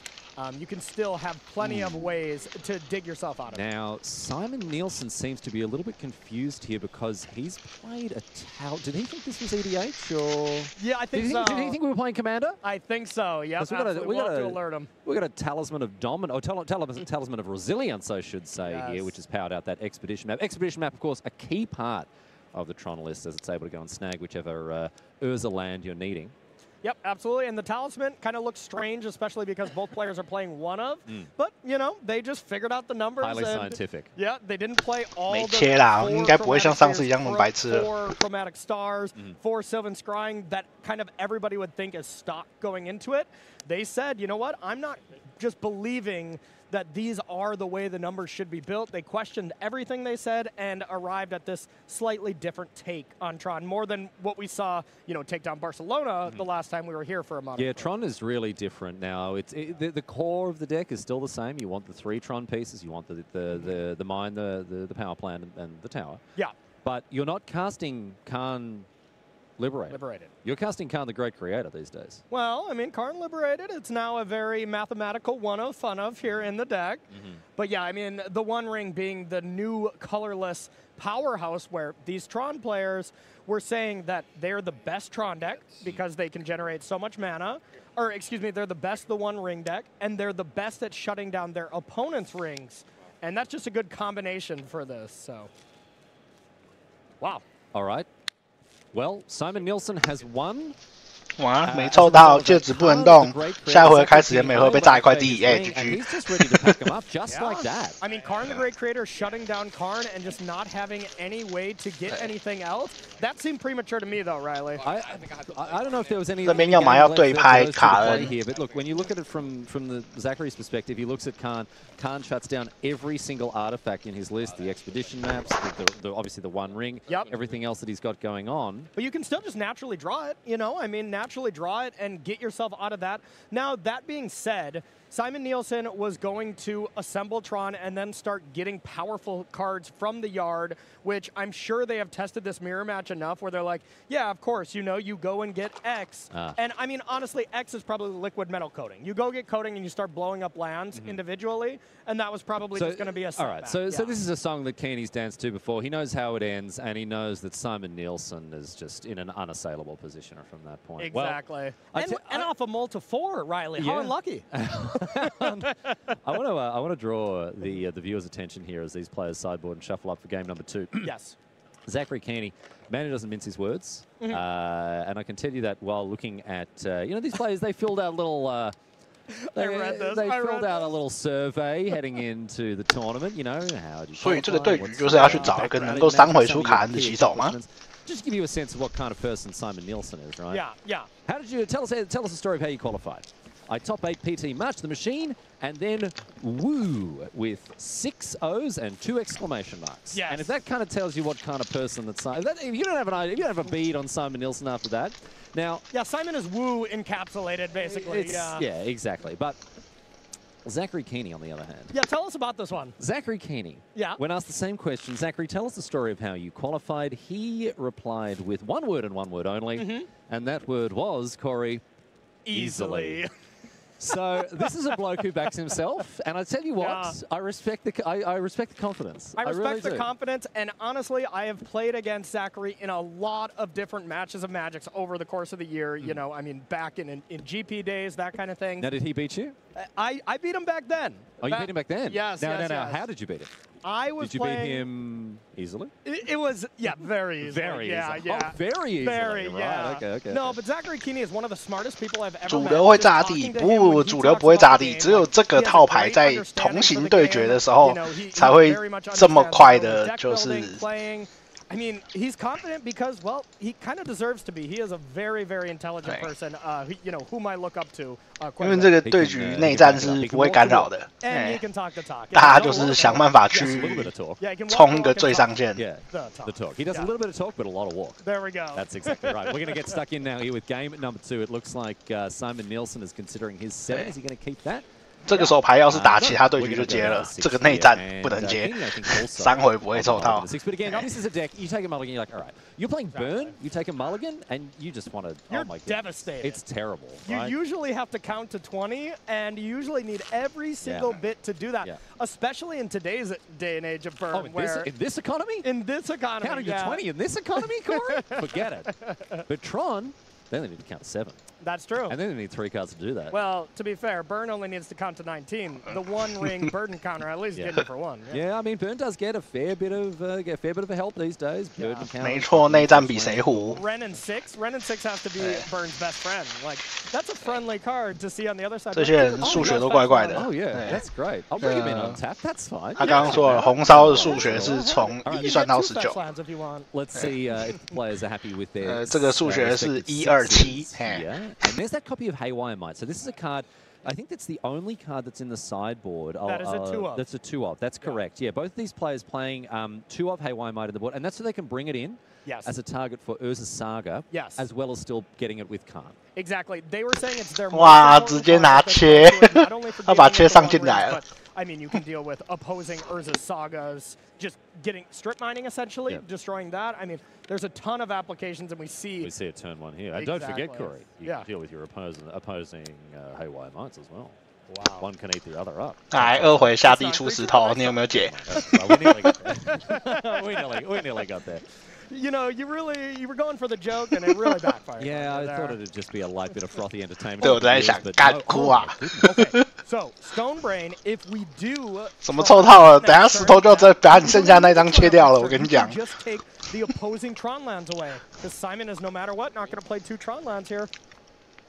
This is huge. This is huge. This is huge. And this is sideboarded in naturally. Turn 2 Stone Brain on the play, naturally drawn. Yes. Right? A massive thing here for Keeney. And of course, the Stone Brain, because it exiles itself, you can fetch it again with Khan. Not that he's going to need to, I don't think, at this stage. Exactly, a little trick, you know, from Pioneer mono green decks where that's just a win con. Yep. Just take every card from him and keep getting it back. So Yes. So Stone Brain leading to some big brain plays here for sure. Simon Nielsen in a world of brain pain. Brain pain, exactly. Yeah, and I mean, what do you do when you don't have the ability to play your Tron lands when your opponent does? And we do what? We see Tower Mine, and in hand is Tower Mine, so not ideal for Zach, but at least you're stripping your opponent. Yeah, he's not complaining about this situation whatsoever. No, he's just going to name the Tron piece that's missing here for Nielsen, and this brain is going to deliver a whole lot of pain to Simon Nielsen. In with the Haywire Might. Yeah, I don't see any reason not to get the towers out of the deck, but we'll see if Zachary agrees. There is a pause here, leading me to believe that maybe it's not as, clear-cut as this. Here we go. Stone Brain. It's either tower, tower or? And he's talking through the options, but he names, did he name Khan the Great Creator? Yeah, he said either Tower or Karn the Great Creator, and there's both, and that's just going to scoop it up. 啊，他喊错了吗？ Karn liberated. 他喊卡恩哦。 And it's going to be too much to come back from. Zachary Keeney is not here to muck around. He plays games of Magic, and that's it. He's out.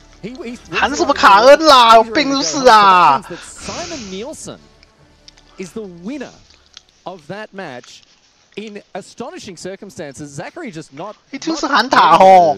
妈的，召唤针跟救人猫是不会喊呐。 I'm really interested. He 前月5年前就教过你了。 Cards here. It's either Tower or Karn the Great Creator. It turns out Simon had both in hand, so no matter what was going to be left with one or the other. But I'm interested why you just don't take away the possibility to Tron. The game changes so much; it's so much slower. And Zachary's hand didn't really have that much gas. You had redundant copies of Urza Land, so you weren't really doing anything. But that was still very strange. I think there's an element of the team dynamic coming in there as well. Yeah. Like taking an L against someone that you're not affiliated with or whatever, like that stings, right? Yeah. But when you're losing to a teammate who is like either outdrawn you or outplayed you or is like in a situation where you just know you're not up against it, maybe you're ready to let the losses come your way because that win is going to Simon Nielsen. Maybe just looks like I'm not going to contest this. I don't know. I don't know. I think Zachary is a competitor to its core. It doesn't matter if it's Zachary Keeney, a random across the table from maybe his own grandmother. I think I'm sure that was what he thought was correct in the time, and it easily could have been. It just didn't work out that way. All right. Well done to Simon Nielsen, our lone 8-0 player at the end of day number 1. We'll be seeing more of him tomorrow, don't doubt it. Anyway, right now we're going to check back in with Maria to have a look at where we're going to head next. We've got more Modern Magic coming your way, my friends, so let's get stuck. Hey everybody, you're not going to want to go anywhere for this next match that makes you ask, what year is it? Kai Buddha versus Shuhei Nakamura, 2 Hall of Famers, Team of Rhinos versus Rakdos Evoke. Team of Rhinos, one of the hot decks of this tournament, a Cascade deck, using Violent Outbursts and Shardless Agent to cascade into crashing footfalls, as well as being able to have a whole host of interaction with Mystical Dispute, Force from Negation, and Subtlety, all being there to help slow down what your opponent is trying to do. On the other side of the battlefield, we have Shuhei Nakamura playing the most popular deck in the room. That's Rakdos Evoke. Now, if this deck has one bad matchup, it very much is Team of Rhinos. The Rakdos Evoke deck is trying to use the power of the elemental incarnations like Grief or Fury, evoke them on turn 1, and then use an Undying effect like Undying Malice or Feigned Death to return the creature onto the battlefield, doubling the ability and keeping the creature permanently. This deck is very powerful when it does its thing, but it can be a little rough dealing with the multiple 4/4s from the Rhinos deck through all that interaction. 2 greats of the game battling it out up next. 到底是哪里想不开在那边喊那个啊？天哪！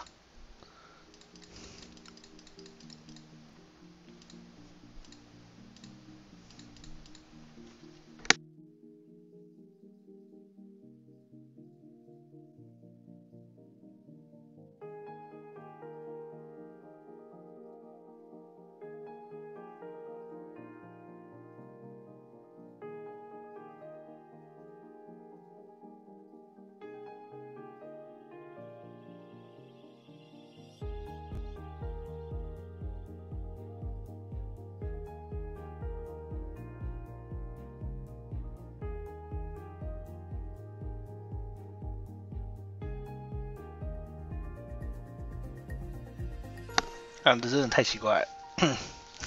聊天室开嘴有没有交易？干，真的干，是我他妈裁判就介入调查了，操！对我了不起啊！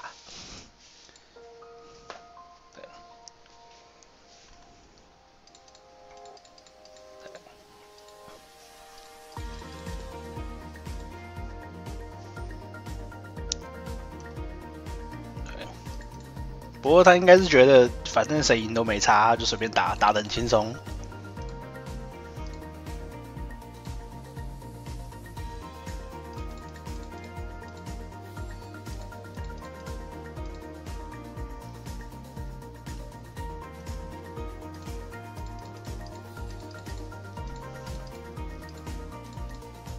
那第一把输是没有办法的，对，因为对手就比你先抽到卡恩，对。但是第二把那个，他下一回合3块地又没有办法出卡恩，你到底是在怕很小？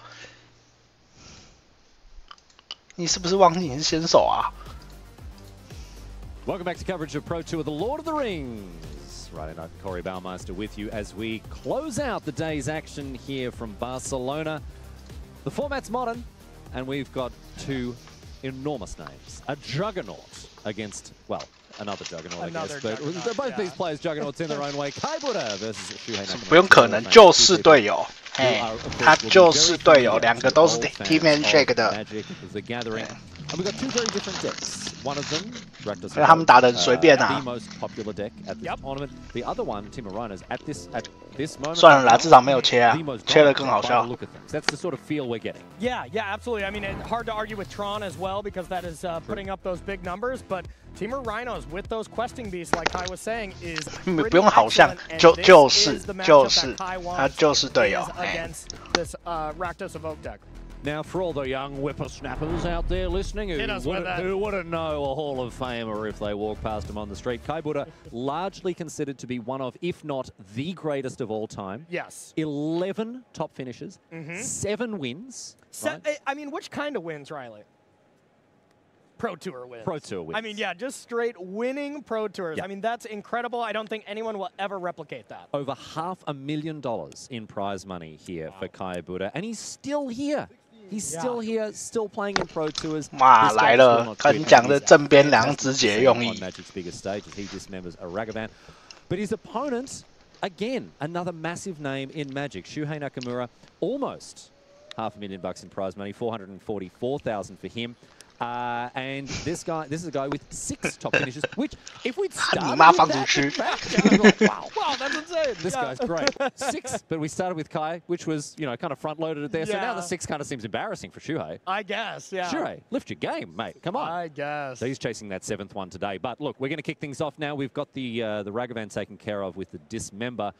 And continuing now, we have the Douthie Voidwalker, I think. And is this in response? This must be in response to the Thoughtseize here. This is, yep. So this is kind of interesting because there's very clearly a card you're trying to protect in hand from Kai because the Thoughtseize deals with 1 card. Force and negationing it is 2 for 1ing yourself. So that being said, Douthie Voidwalker can just say go. And this isn't one of the matchups that we've been seeing all weekend where Douthie Voidwalker just is only attacking and it's more important to keep on the battlefield. You do have the option of force and negation back if Shuhei wanted to. Recognizing the pressure. So with Douthie Voidwalker now having that negation in the exile zone, have we just got a tap counter-target spell situation, or counter-target just tap for a negate, basically? Exactly. That's why I was kind of wondering why, you know, if Douthie Voidwalker would stay on tap to counter a possible crashing footfalls, but decides the pressure is more important. All right. Rhinos really has got a huge shot in the arm recently, just with the way that the format has played out. We've seen Cascade decks really pick up some extra percentage points, and, you know, part of that is Lorien revealed, for sure. Yeah. That's definitely a big piece of the puzzle here. But just the enormous advantage you get from playing a bunch of disruptive free spells. Subtlety, Force of Negation.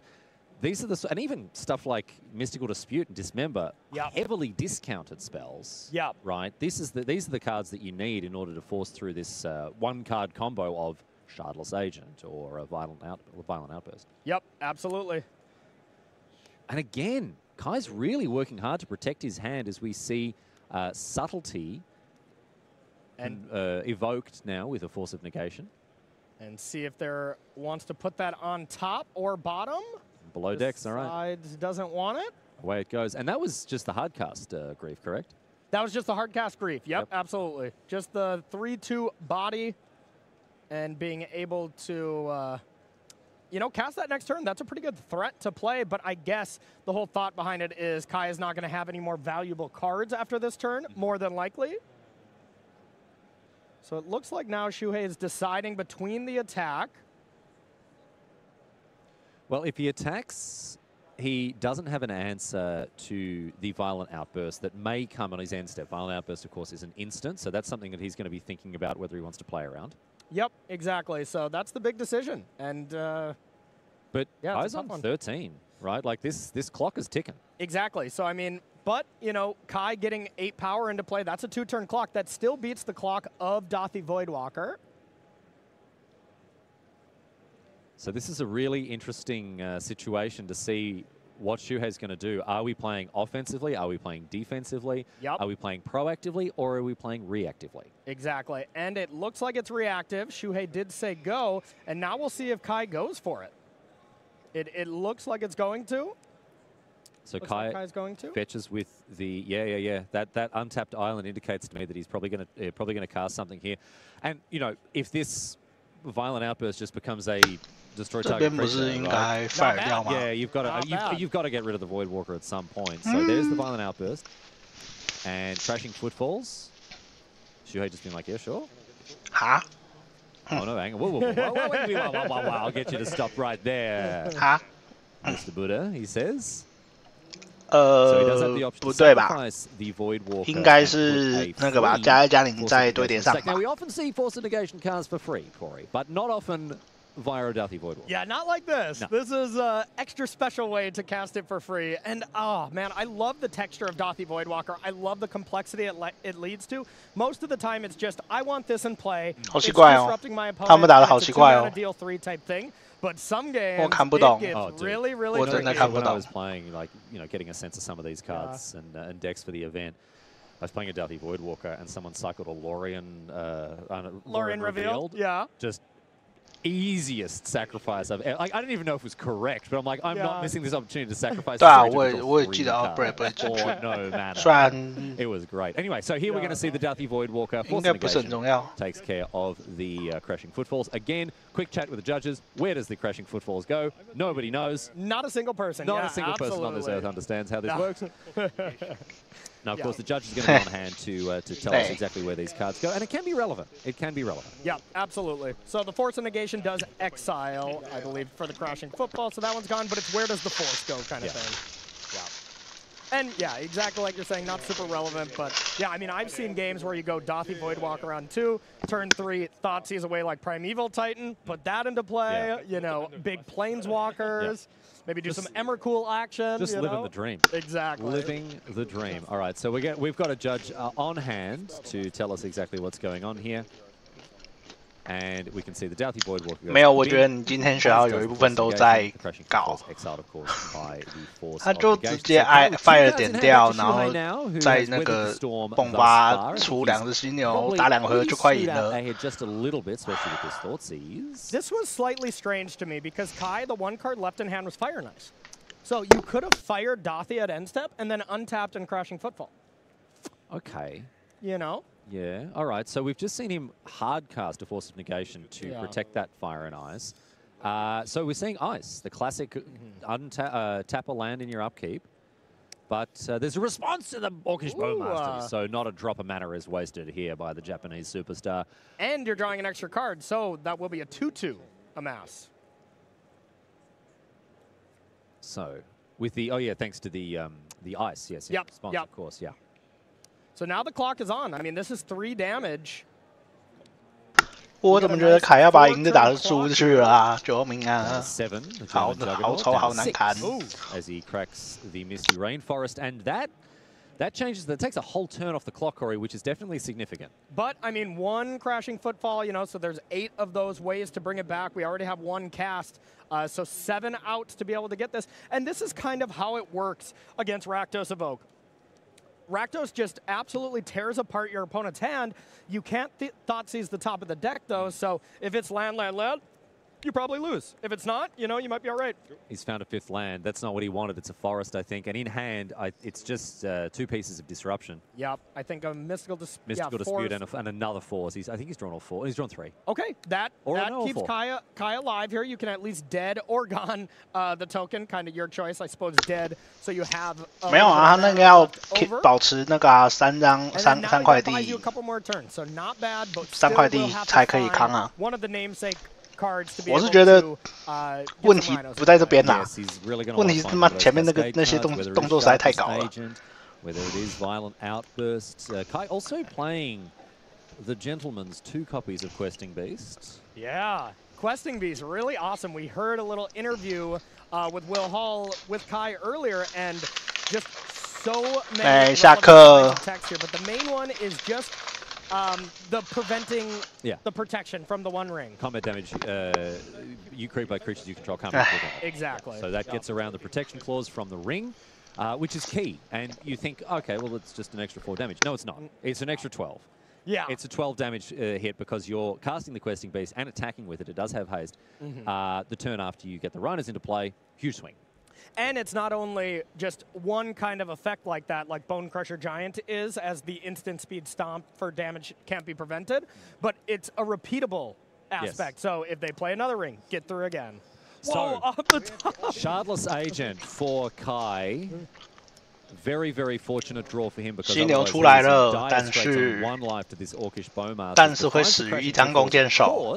他手上有复活的，你就爆开了。For Kai Buddha, and that's 2 big old rhinos coming into play. Yep, and I mean there's Orcish Bowmasters, Lightning Bolt, Bone Crusher Giant. There's about 6 outs for Shuhei to just win on the spot. 不止6 out 哦，他妈超级无敌多 out。But this is how it starts. Oh, that is how it starts. 但是他没有抽到，哎。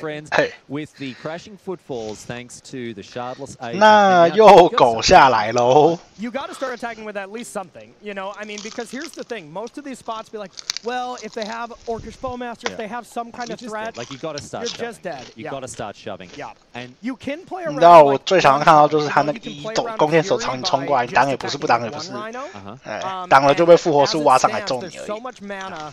Yeah, I love this. I honestly love this. You got to play to win, right? You play to win. You don't play to not lose.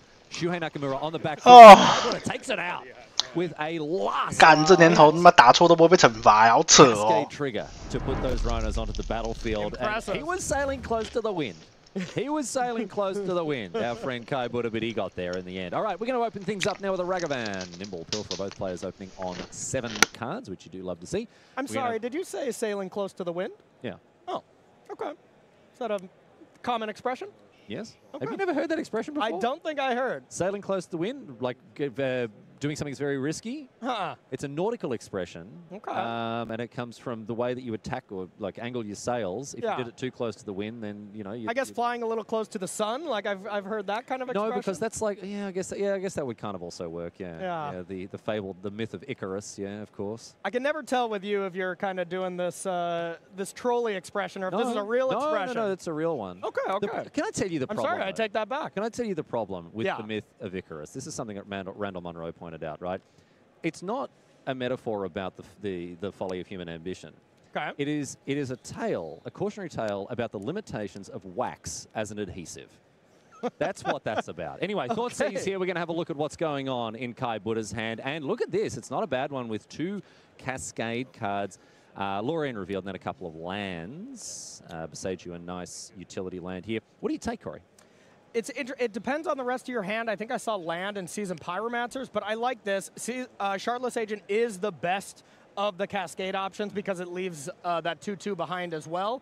But now I think Shuhei is just saying, all right, I need to find one more hand disruption spell to get Violent Outburst, but then it is that case where you can't Thoughtseize the top of the deck. You have Lauren's revealed at some point to restock some cards. Like, this is a really rough matchup for the Rakdos Evoke side.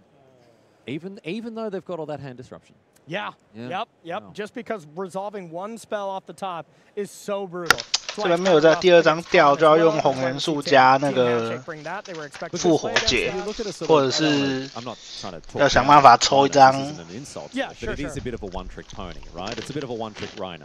Slightly, I do think it is a little bit more play to it than Living End. I think Living End has to kind of do the straightforward thing. It's not so much that; it's just it only has one angle of attack. It's got a lot more disruption, but it's trying to do one thing and one thing only. It doesn't really have a plan B. And so, a deck full of Thought Seizers and Thought Seizers on sticks, you would think, okay, well, obviously they're favored, but the redundancy, the 4 Cascade cards, or sorry, the 8 Cascade cards, it kind of shores up that weakness quite nicely. They do actually have a nice plan B. It's a plan beast, questing beast. Plan questing beast. a plan QB. Yeah, there you Send go. in the quarterback, dude. Okay, so another Thought Seize now. And Shardless Agent off the top. Dude, this is, oh man, poor Shuhei can't catch a break here because he's thinking, okay, well I've got a Thought Seize now, get rid of one of the Cascaders. I'll have another Thought Seize next turn, get rid of the other one, but no. 他在想，妈，我刚刚不是把那个密探给丢了吗？妈，真气死！ You know there's a smirk from Kai, like, yeah, that was the best possible. Can I be honest with you? I think these expressions that the players are making in their photos is roughly exactly how that that would have looked when that card resolved. I think you're right. Shuhei just looking at him like, really? Really? And Kai's like, yeah, of course. Had it. I'm the German juggernaut. What do you want? I had it. 7 Pro Tours. Check them out. 7 Pro Tour wins. Exactly. Yeah, it's all right. 7 Pro Tour wins. So Violent Outburst still left in the hand of Kai Buddha here. Shuhei Nakamura searches up a Blood Crypt. And I think we saw Seasoned Pyromancer, I want to say Fury, and a land in hand. So, I mean, Shuhei's going to have to find something quick. And here's the thing, like, normally Fury is a pretty strong draw. Maybe you can pair it with one of the Undying abilities, Fang Death or Undying Malice. Yeah. But Kai gets to go end step, make some Rhinos. So even if you find that, you still get to hit for 8. Yep. And, you know, at some point, Shuhei cannot take that many hits. You're still just copping its weight from these Rhinos no matter what because of the instant speed nature of Violent Outburst. And we do see Fury and Murktide that were brought in or, you know, left in from Kai. So Kai really is just Haymaker creature after Haymaker creatures in this matchup. Actually, yeah, the more that I think about it now, I think I retract my statement about the Team of Rhinos list not having a plan B. I think traditionally it hasn't had a plan B. It was sort of all in on the Cascade. But no, more recent builds, you're right. It's not just questing Bs. Murktide Region is the one of, right? Like we see a little more play to it. So I think it's probably worth pointing that out. And to be fair, I mean, I've been on testing team with Kai before, and that's not the style of deck that he likes to play, the one trick pony style decks, the all-in, the burns kind of decks. You know, he really likes to be able to have some play to it to you know, naturally try to outplay opponents. So Crashing Footfalls resolves. We see Terminate get rid of one of the 4/4s here. I think that was an Endurance off the top. Yep. And 2 Lorens revealed as well, plus land 4. So a nice hand for Kai. You can play that, play an Endurance as another threat, cycle Lorens revealed for even just a basic land, and next turn, draw 3 cards off of what would have been a land in that deck. Just an island, right? Very good inclusion from the newest set. Yeah, Lorien revealed, and for that matter, Oliphant and Generous Ant. Like, these are cards that you sort of look at, yeah, they'd be pretty good in Limited. I'll probably enjoy cycling these away or casting, whatever. Yeah. But the fact that in the past, you know, the Plane Cyclers, the Island Cyclers, whatever, they've all cost 2. Yeah. Right? Like some old Living Ends used to play them. Pale Recluse or whatever it was, the big spider. Yeah. They used to play these cards and they were happy to pay 2 for that effect. Now, half the mana. 被真叫红元素打，想都没想到。 These cards are really good. Yeah, the 1 mana cyclers in any kind of regard have really helped out a lot of different decks in Modern. Living End being kind of the main one. Fury, the play now, is going to take care of that last Rhino that Cycle. was left standing. And just as you drew it up, Corey, Lorien revealed is cycled away for a Steam Vents. Gets the red source there to cast possible Fury. If that was top deck, that would be an excellent draw for Kai. And we're probably still going to see that Endurance cast. And, you know, one thing Kai was kind of hoping is, I hope you do the whole Undying trick with Fury, where you can Endurance it while it's in the graveyard before it comes back. Plays the Endurance. Now, Endurance can attack through Fury, and it'll be interesting to see if Nakamura decides to... Ooh, target self. Interesting. It'll be interesting to see if Shuhei decides to block this Endurance because, well, it's a little unfortunate to block a 3-power attacker when you're attacking back for 6 thanks to Double Strike. Breeding pull off the top here for Kai. Interesting to see that he shuffled away his spin. I wonder what he wanted back in his library. More rhinos in case you actually, because that's the only way they can really beat you is if they run through all your rhinos. Okay. So being able to just put crashing footballs somewhere back in the deck ends up being Lorian revealed Hardcast. The old 5-mana draw 3 at sorcery speed. We never thought we'd see the day in modern, but here we are. 没有想过摩登会有5费抽3张的巫术。 Gotta love it. Hey, when I started playing Magic, I played Tidings, 5-mana draw 4. I mean, yeah, but you started playing Magic in the 19th century. Back then, those cards were actually good. There we go. There it is, our fellow Yellow Tiding 5点抽4张。那你等下要不要那个4点抽3张？ 也一起来。 That card was unbeatable. All right, so here's the Seasoned Pyromancer and the special mode of not having any cards in hand, able to just draw 2. These are the card draw spells in this generation that are much more powerful. Back in my day, we played Muldrifter for 5 mana and we were grateful for it. Zoomers these days don't know how easy they've got it. I want a Chalice now. Ooh, here we go. That's a nice from the season. 赞哦。 Yeah, Chalice is excellent. 这个0就差蛮多的。 The amount of crashing footballs that are going to resolve, and honestly, I don't see a huge amount of artifact removal. There is the new card. Yeah, Flame of Anor here. Flame of Anor has the modal ability 继续下地，有多少地可以下 ？Destroy target artifact, draw 2 cards, or deal 5 to a creature. I actually caught up with Kai about this card, and he said he didn't want to play Shatter. Right? Shatter, okay. He just didn't want to play destroy target artifact effects in his deck because it's just too narrow, and if you draw it at the wrong time, you just feel like the biggest clown on planet Earth, right? Yeah, and I guess a Braid is the other option, right? Like Shatter with 3 damage, but maybe this is just a little better. Drawing 2 ends up being more valuable. It's never dead. Yeah. It's never, ever dead. Like Archmage's Charm, right? You could, doesn't matter what the board state is, you're getting some advantage out of it. So Flame of Anor is the same in that you get 2 cards. It's an instant speed divination at the worst. Yeah, and there is no wizards in this deck, so you can't really do multiple modes, but still, awesome card, awesome inclusion to this deck. Okay, so I believe this is a big think about whether or not to attack with Fury. That leads me to believe that the hand is not good. And I mean, if Shuhei is forced to block with Fury on one of these Endurance, that's not really how you're winning this game, you know? 不用吧，就站起来就好了吧。有特别想要做什么事情吗？对啊，站起来就好了吧。站起来2只打。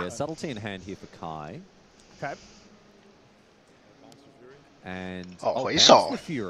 哎，回手也行，只要不是杀都行。对，杀等下被一发复活术就倒了。 Taking it down, we saw Kai on camera the last couple matches here, and he's been making this Team of Rhinos deck look really, really strong, especially against these Rakdos strategies. So yeah, we're in for Kai on Saturday, and most of the time when we see Kai on Saturday, we see Kai on Sunday. Oh, it's great to see. 菜鸟4-4进 Day2 了。 It's good to see the fresh young blood, the Nathan Stoyers come and make this game their own, but.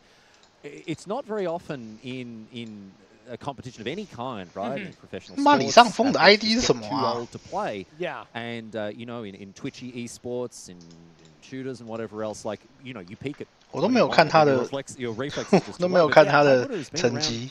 Basically, as long as competitive Magic has, and he's still here, still winning games, still crushing it at the Pro Tour. And looking for his 8th Pro Tour win here. And, you know, I mean, he said it himself, Pro Tours are a lot harder these days. You know, in the new day and age, your average player, what he was saying, is much better than the average player back in the day when he was as dominant. So, you know, to win another one like this, and, I mean, he's top-8'd. He's had top finishes in the new era. But to win another one like this, you know deep down he really wants to do. And I think we all want to see it. So well done, Kai Buddha. And well done, Shuhei as well. A very respectable record at the end of his day 1. We're looking forward to seeing him back. But now we move on. We've got Robert Smith playing off against Kazune Kasaka here. And I think we're heading into game number 2. Okay. Corey, as we get stuck in and see how these 2 players go. Mono Green Tron, Rakdos evoke the matchup. Decks that we've seen already in this round. 2 decks that, I mean, Tron's certainly going very well. Yep. There's no doubt about the fact that Tron is doing an excellent job. Rakdos Evoke, maybe just a numbers game. There's just so many of them in the tournament. We're likely to see some at this stage, but it's a good deck. Exactly. Yeah, and I want to say it was just Rakdos against Tron last round, and Tron ended up being victorious. You know, of course, every match is different, and we do see those big mulligans down to 6 and down to 4. You can take a guess which one is mulling down to 4. Oh yeah, Robert Smith is happy to go down to 4. That's fine. 掉到剩4张啊，不过无所谓啦，他是塔，他只要有3块地加一个7就够了。吉人0-5的样子吧。In a matchup like this, the pressure has to start very early if you want to get one over Tron. Yeah, and most of the time when you start off with Ragavan, either on the play or the draw, some matchups where if you have it on you have a Ragavan on the draw, it's going to get destroyed pretty easily with certain 2-drops. Play or draw against Tron, you usually get to connect at least once. Robert Smith, at the regional championship up there in Canada. Okay. A child of the true north from Calgary, but he headed over to Edmonton in Alberta to take down. Well, not quite. He didn't go all the way, but second place was enough to lock to a slot. He's been around the traps. Well, this was brief to take a card from the hand and play exactly the card that, you know, myself and every other Tron player doesn't want to see. Blood Moon. Yeah, this is going to make things very difficult here for Robert Smith. Blood Moon has been disrupting mana bases and throwing spanners in the work of Tron for a long time. And it's been forcing the turn 3 pay of Purchase Giganta to happen quite often in the Tron deck. We didn't even see the map sacrificed for a forest, it looks like. At end step, I believe this is main phase, but I could be wrong. Okay, that's at least going to unlock green spells, of course. Yeah, but now even if you have Forest and you're able to find something like Boseiju a way to deal with Blood Moon, now you still have to find Tron again. So no matter what, even if Blood Moon gets dealt with, which Robert Smith doesn't have any way to do so far, then you also still have to assemble the other Urzaland, which ends up being a tall order. Blood Moon's a real pain in the bum. Oh yeah. It's a real pain in the bum for any deck that is trying to maybe just get away with something with its mana base, and of course Tron or anything that, you know, heavily relies on non-basic lands. And now the follow-up here, the 3-4 and you can see with the swamp, because吉人也4-4进了。 He would like a second swamp to be able to hardcast those Furies. Oh, sorry, the Griefs, excuse me. But look, he's fine with his position. He's fine. Especially with Shaman and Ragavan, these are the cards you usually play against Blood Moon. 结果吉人打他妈医生，干！他这个控制玩家居然去打医生， Ragavan and Ragavan at home essentially being able to just now be able to cast anything. 太扯了，我不信，这一定不是吉人，你是谁？ Now, one thing I will say is Robert didn't buy Giganta, so that leads me to believe there's something at end step, maybe like a Boseiju. That would make sense. There's only one in Smith's deck.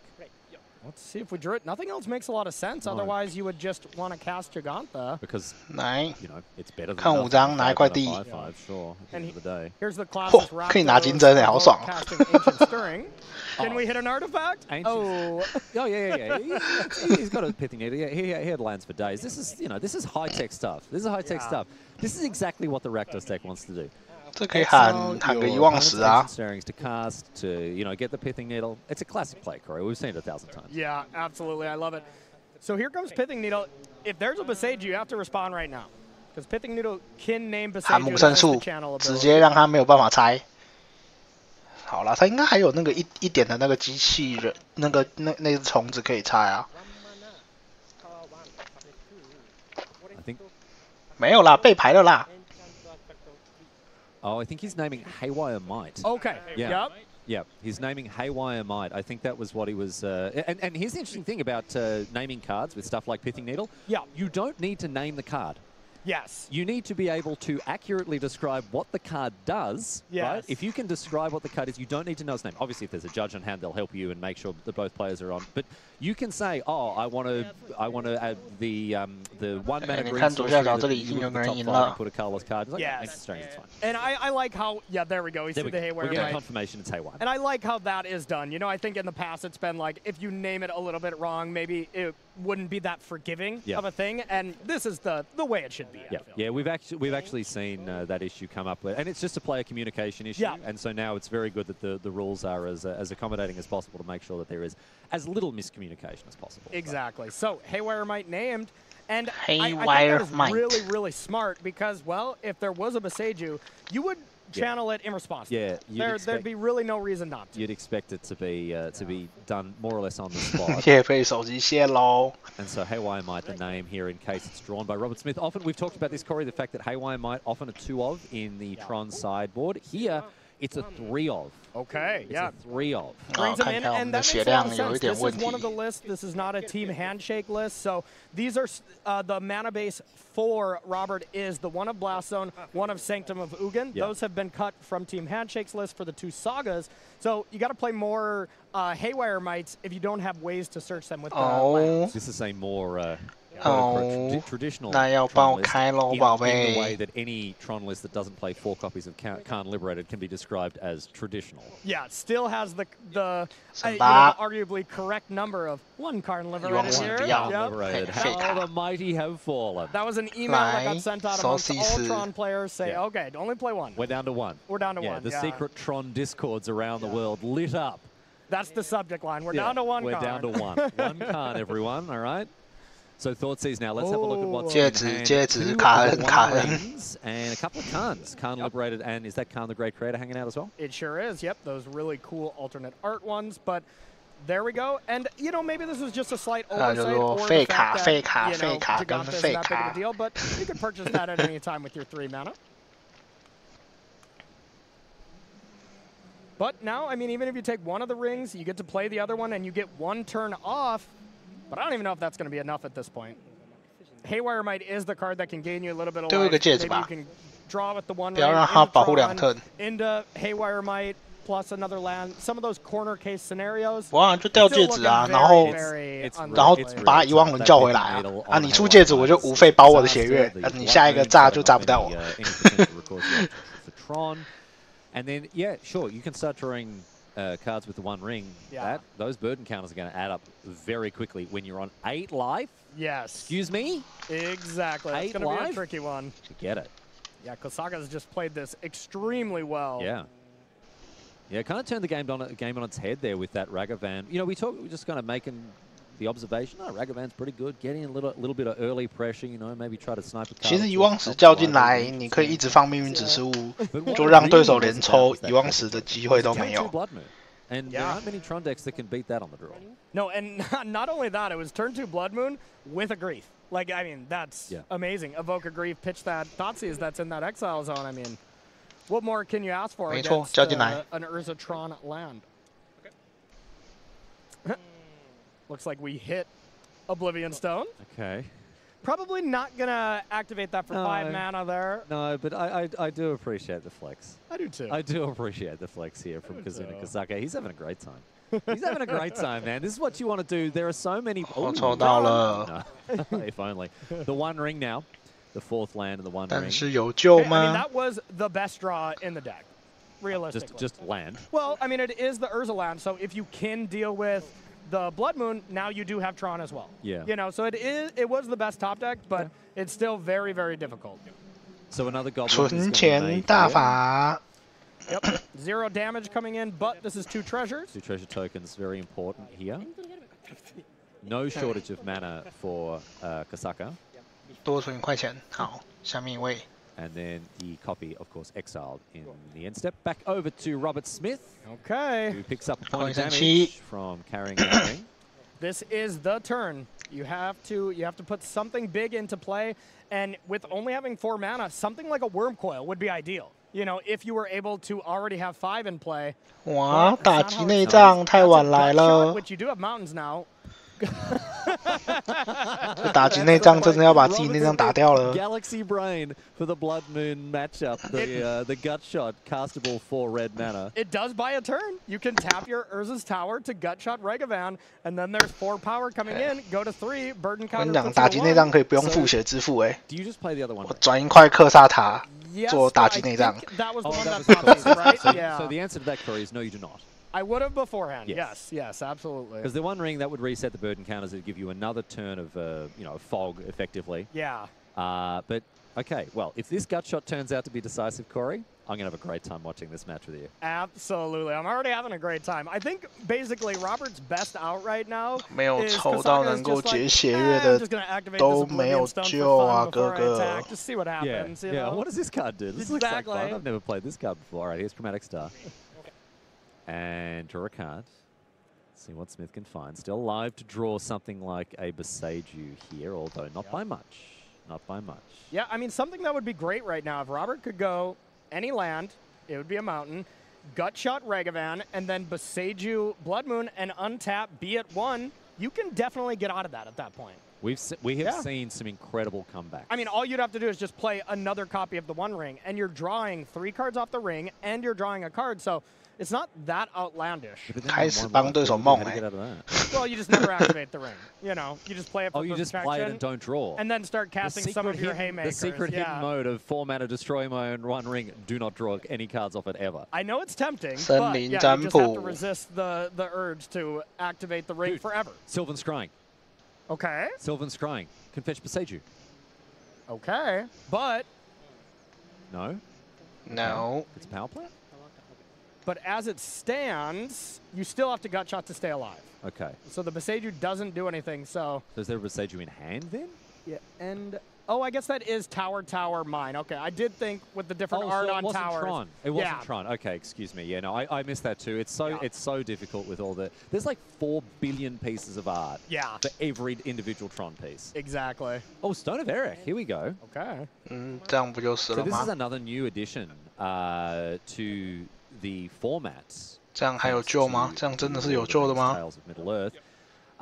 It's cut from the same cloth as kind of Grafdigger's Cage, Rest in Peace, that kind of Relic of Progenitus kind of zone. Yep. You can see it on the screen now. If a creature an opponent controls would die, exile it instead, and you can sacrifice it to exile your opponent, or exile anyone's graveyard, but usually your opponent's to draw a card.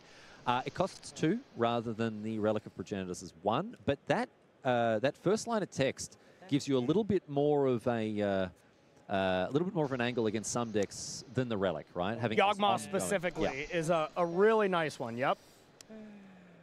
So here is the Gutshot to just stay alive, and we have a way to just keep it alive, you know, it'll come back, so... Feign death. Robert will be able to go to 1, draw some cards off the ring, and now does have Tron. We, of course, didn't see the different arts there to not assemble Tron earlier. Now has Tron, 那颗石头会让猴子爬回来吗？ ton of mana available. Okay. Maybe we can do something. Here we go. Robert Smith, huge turn for him. The One Ring with 2 burden counters takes him down to 1. He needs to find Beseiju, who endures, but he does not. And Kazuna Kasaka continues this onslaught at Pro Tour, the Lord of the Rings. 7-1 for him. A masterful game against Tron there. Turn 1 Ragavan, turn 2 Blood Moon.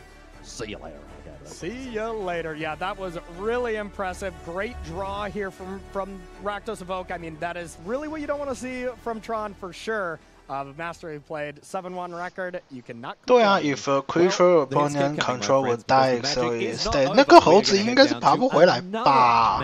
Here before we wrap things up, and it is more the Citrus Assassin himself, Gregory Orange, playing off against Andre Santos. We were talking about Greg's list, 4-color control, we've called it, because it's just the casual core Azorius control deck, splashing Ren and 6. Yeah, it's basically Azorius control in a hat, you know, like it is Azorius control splashing for Omnath and splashing for Ren and 6. You know, that ability to be able to play all the best blue-white control cards. You get Counterspell, Spell Pierce, Force of Negation, all that stuff. 第3把 You're basically splashing for Domain, so Leyline Binding is a 1-mana spell as well. 欧纳斯控制打红黑 than a card like Ren and 6. The fact that playing all these colors, I mean, I think that there are even swamps in this deck, this Zagoth Shrine, enables you to play arguably the best removal spell in Modern at the moment in the form of Leyline. Yeah, exactly. And one of the most popular play patterns is 好强，每张都想丢。 2 different triomes. You start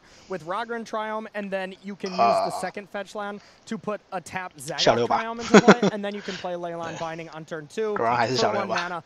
One of the powerful play patterns for that, if you're not using Counterspell or if you're not casting Ren. Now, I will point out that these players have not gone to the Shota Yasuoka Play Speed Academy. Yes. We've just sped this up a little bit as the close of play rapidly approaches here so we can wrap things up for the day.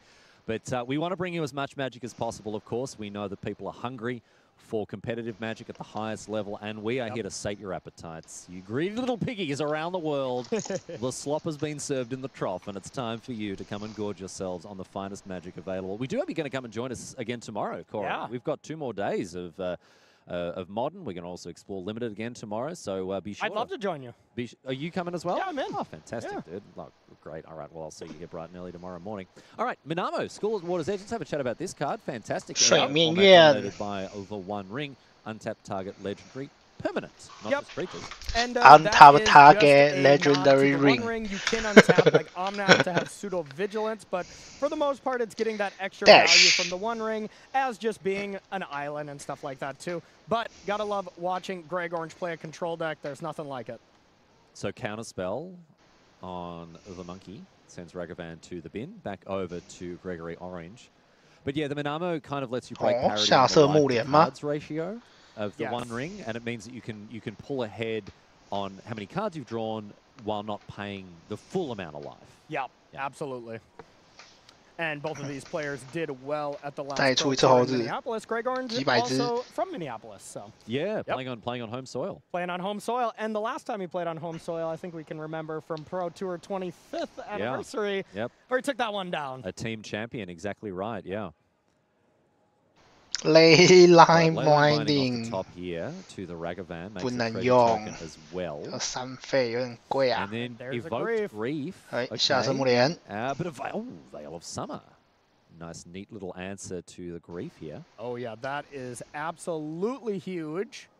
And I believe this was just an evoked one. That is a huge swing. That's a beating, right? Because not only do you 2 for 1 yourself, yeah. They also draw a card, right? So you cast the you evoke 3 for 1 yourself. You evoke the grief. They cast a Veil of Summer. It's like, oh, okay, sure, I don't get to Thoughtseize you, but you're down a card because you've pitched a black card. 这被下生木莲差很多哎。 Yeah. Really brutal. And I mean, I get why we did it for 这边又可以出戒指。 Right now, there's really no answer to it. But it ended up working not ideally, or the One Ring. I mean, the 4 drops here from Greg Orange's deck are really where it's at. 这边戒指开始抽起来，差就这哦。 The more traditional 4-color Omnath lists, right, with the Furies and with the Teferis and what have you. But here, Greg Orange just gets to 4 mana, plays one of these huge 4 drops, the One Ring, and now he's off to the races. Yeah, I don't know if Greg Orange has ever played a mana creature like Birds of Paradise in his entire life. You reckon? Yeah, no. I mean, you can't play Supreme Verdict if you're playing accelerants like that, you know. He'd find a way. Yeah, he'd find a way. Phase out all my creatures, cast Supreme Verdict, something like that. There you go. He'd do it. All right, here's a Pyromancer now, Seasoned Pyromancer. Discard. 他把那个丢了哦。 And nothing else. Okay, just the 1 card in hand. And that was grief off the top and a Thoughtseize, I think. 节奏没有办法。 And the Torok in the graveyard is one of the better cards against these control decks, but the whole texture of the One Ring making it so, yeah, if you have to 哦，这边又可以小6点 token， 好爽哦！又可以水命愿战魔戒。 Next turn I'll untap and draw 4. You know? I discarded 2 cards at random. Oh no, I'll now draw 2 cards at random off the top of my deck. Exactly. And I mean, it is nice. The protection from White Line is not nothing. You know, it cannot be solituded, but here is everybody's favorite creature. You love to see it. Omnath, Locus of Creation for 4 mana here from Gregory Orange. And a fetch land to follow it up. Textbook. Textbook. Gains 4. We haven't seen a lot of Omnaths, at least me and you, in the booth of Omnath, fetch, get 5 mana, and then do something with it. But this is really what Modern is all about, and a lot of decks have come prepared to deal with Omnath. Like, you can either, with the draw trigger on the stack, kill it, and then this won't happen, or with the fetch land going to the yard, you can then deal with it as well. But when it works, you do wow. Look at that. 来 token 弹回手 Gruul 2 drop and an 抽一 Azorius 张 3 drop 换人 easy as anything after the Omnath generates that. 干这个太爽了吧！这个4回5回哦，怎么输？就问你怎么输？哎，手牌都给你，反正我下回抽5张，抽3加4加，抽3加4加1。对，压起来闭着眼睛抽。All right, Thoughtsy is going to take care of Solitude here. And I mean, Thoughtsy's in the face of a ring is you know as close as to embarrassing as it can get. 这哪有什么难受？这就直接投了，还在那边浪费时间。You know, I don't think it's possible to draw that amount of cards and not find a second ring or a Teferi to bounce it. Or any of the plethora of removal spells, prismatic ending, anything. Yeah, we're just seeing the power of the One Ring really just let off the leash here as we're going to see Orange draw another 3 cards here. And he's not worried about that life loss. He's got an Omnath. He's going to keep finding and playing fetches. Or, better yet, just pick him up out of the bin. This is what Greg lives for, too. The kind of time that we would kind of call, you know, garbage time of these matches where, you know, the game is over. The game is over, but there's... 到底是要大小哦 he just has to put the finishing touches on. 下回要抽9张哎 Gregory Orange taking out game and set a match. So well done to the Citrus Assassin, and well done to all the players we've seen crush their enemies and see them driven before them this round. We saw a lot of magic this round, Corey. We saw a lot of magic this round. You know, we have Tron at the #1 spot there with Simon Nielsen. Greg's going to be in second with that draw, and then Zachary Keeney in third. So, you know, Greg Orange is sandwiched between 2 Tron decks. Not exactly the matchup he usually wants to play against from the control side, but the deck has changed its texture a little bit, and he might have a little bit better matchup against those Urza lands. Well, on behalf of Corey and myself, thank you for joining us in the booth today. We're going to wrap things up over at the news desk right now, but we'll see you back here tomorrow. Looking forward to it. So, over to Maria, Marnie, and Will. Let's close things out for the day. Hey, thank you so much, Riley. Welcome to the news desk, everybody, as we wrap up 8 rounds of play today. What an amazing day it was. Let's take a look at our leaderboard here at the end of day 1 of competition. Check this out. 1 player left undefeated. That is Simon Nielsen with a perfect record. I guess you could say Greg Orange was undefeated too, Monty. He really was. 7-0-1 is still undefeated, and those are a lot of amazing names. Zachary Keeney, Christian Calcano, Kai Buddha, Nico Boni, all on the first page of this leaderboard. Maria, special shout out and a happy birthday to Jake Beardsley. First Pro Tour, 3-0 in draft, loses the first round of Modern, brings it back to finish the day 7-1. Happy birthday, Jake. Awesome stuff. Kai Buddha as well. 那个7-1的第6名，今天生日，今天我生日哦。 The old guard here at the top of our standings after 1 day of competition. Well, everybody, at the end of the day, it's time to name our card of the day. Monty, what is it? Our card of the day has to go to Karn, the Great Creator. This card has completely changed the build of the Mono Ring Tron. Karn, the Great Creator. The One Ring, but it really does do it all. 还是你其实会是下一张进卡？ This card is 不会吧，不会吧。 absolutely incredible. Karn, the Great Creator, your card of the day. Now I turn to Will for our player of the day. 真的，这颗火花标记好烦 Well, 哦。 none other than our 8-0 Simon Nielsen. A lot of players started this weekend thinking they came in with a great modern deck. A lot of them went 1-2, 0-3 in draft. Not Simon though. He said, no, I'm not losing today. He started off against none other than David, 5 back-to-back top 16 teamers. The captain of Team Handshake managed to dispatch him quite easily, moving across up to Hall of Famer Li Shitang. And if he's not enough to get past, how about another Hall of Famer, Olivier Ruel, taking it down to finish the pod 3-0. Our player of the day is Simon Nielsen, but he won the day this morning. There's your player of the day, 8-0, Simon Nielsen. But what of the match of the day, Monty? All right, Maria, for match of the day, we are actually going to go all the way back to draft and round 2, where we saw a great match between Tyler Hatchell and Mark Corral. And Tyler stabilized the game at 3 life in game 2, brought it back. Then in game 3, stabilized again at 1 life, both times thanks to Mouth of Sauron, and was able to clutch a very important draw out of the hands of defeat. Really cool match, definitely worth it to go back and check it out. And our second place player with a draw to his name as well. 俊廷，我问你哦， here 所以那个猴子杯是不用付报名费的吗？ Back tomorrow, 5 a.m. Eastern. We're going to start the day with draft in the morning and transition into modern before we find out who our top 8 is. As day 1 comes to a close here in beautiful Barcelona, Spain, we take a look back on day 1 of competition with 269 players who sat down to draft the Lord of the Rings, Tales of Middle-earth, finding plenty of flavor as they opened their packs, full of hope for a fantastic tournament start. The beginning of the Pro Tour is always so exciting. The possibilities for the players are endless. And then, of course, it was on to Modern, which hasn't been seen on the big stage in 4 years. And it blasted back into the spotlight in spectacular fashion with a wide-open metagame featuring almost every deck under the sun.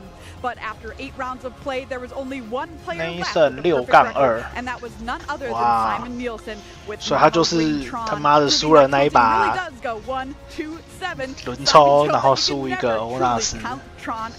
Can he keep ramping to victory tomorrow? 不要接，怎么一地起手 tomorrow, friends, at 5 a.m. Eastern for more draft and modern as we work our way towards a coveted spot in our top 8. See you then for more Magic: The Gathering.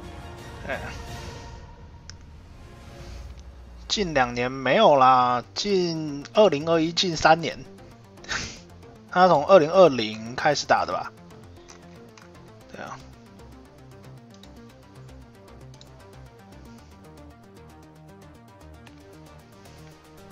对啊，2020 4月6号，这边都可以找到他的比赛资讯了。OK， 那今天就是这个样子啦。明天一样，下午5点。中间大家该吃饭吃饭，该干嘛干嘛。那礼拜天会提早1个小时，下午4点。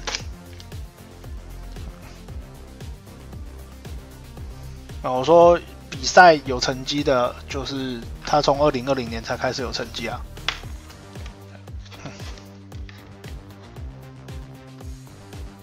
他应该是近期最佳的牌手了啦。近期就是以世代来分的话，就是2020疫情前那时候，对。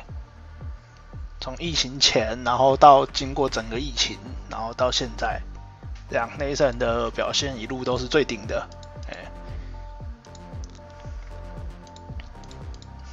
对，好了，那就这样啦，我喉咙快不行了，明天下午5点，我妈知道明天早上10点还要起来帮我妈用冷气，好了，先这样呢，大家晚安，拜拜。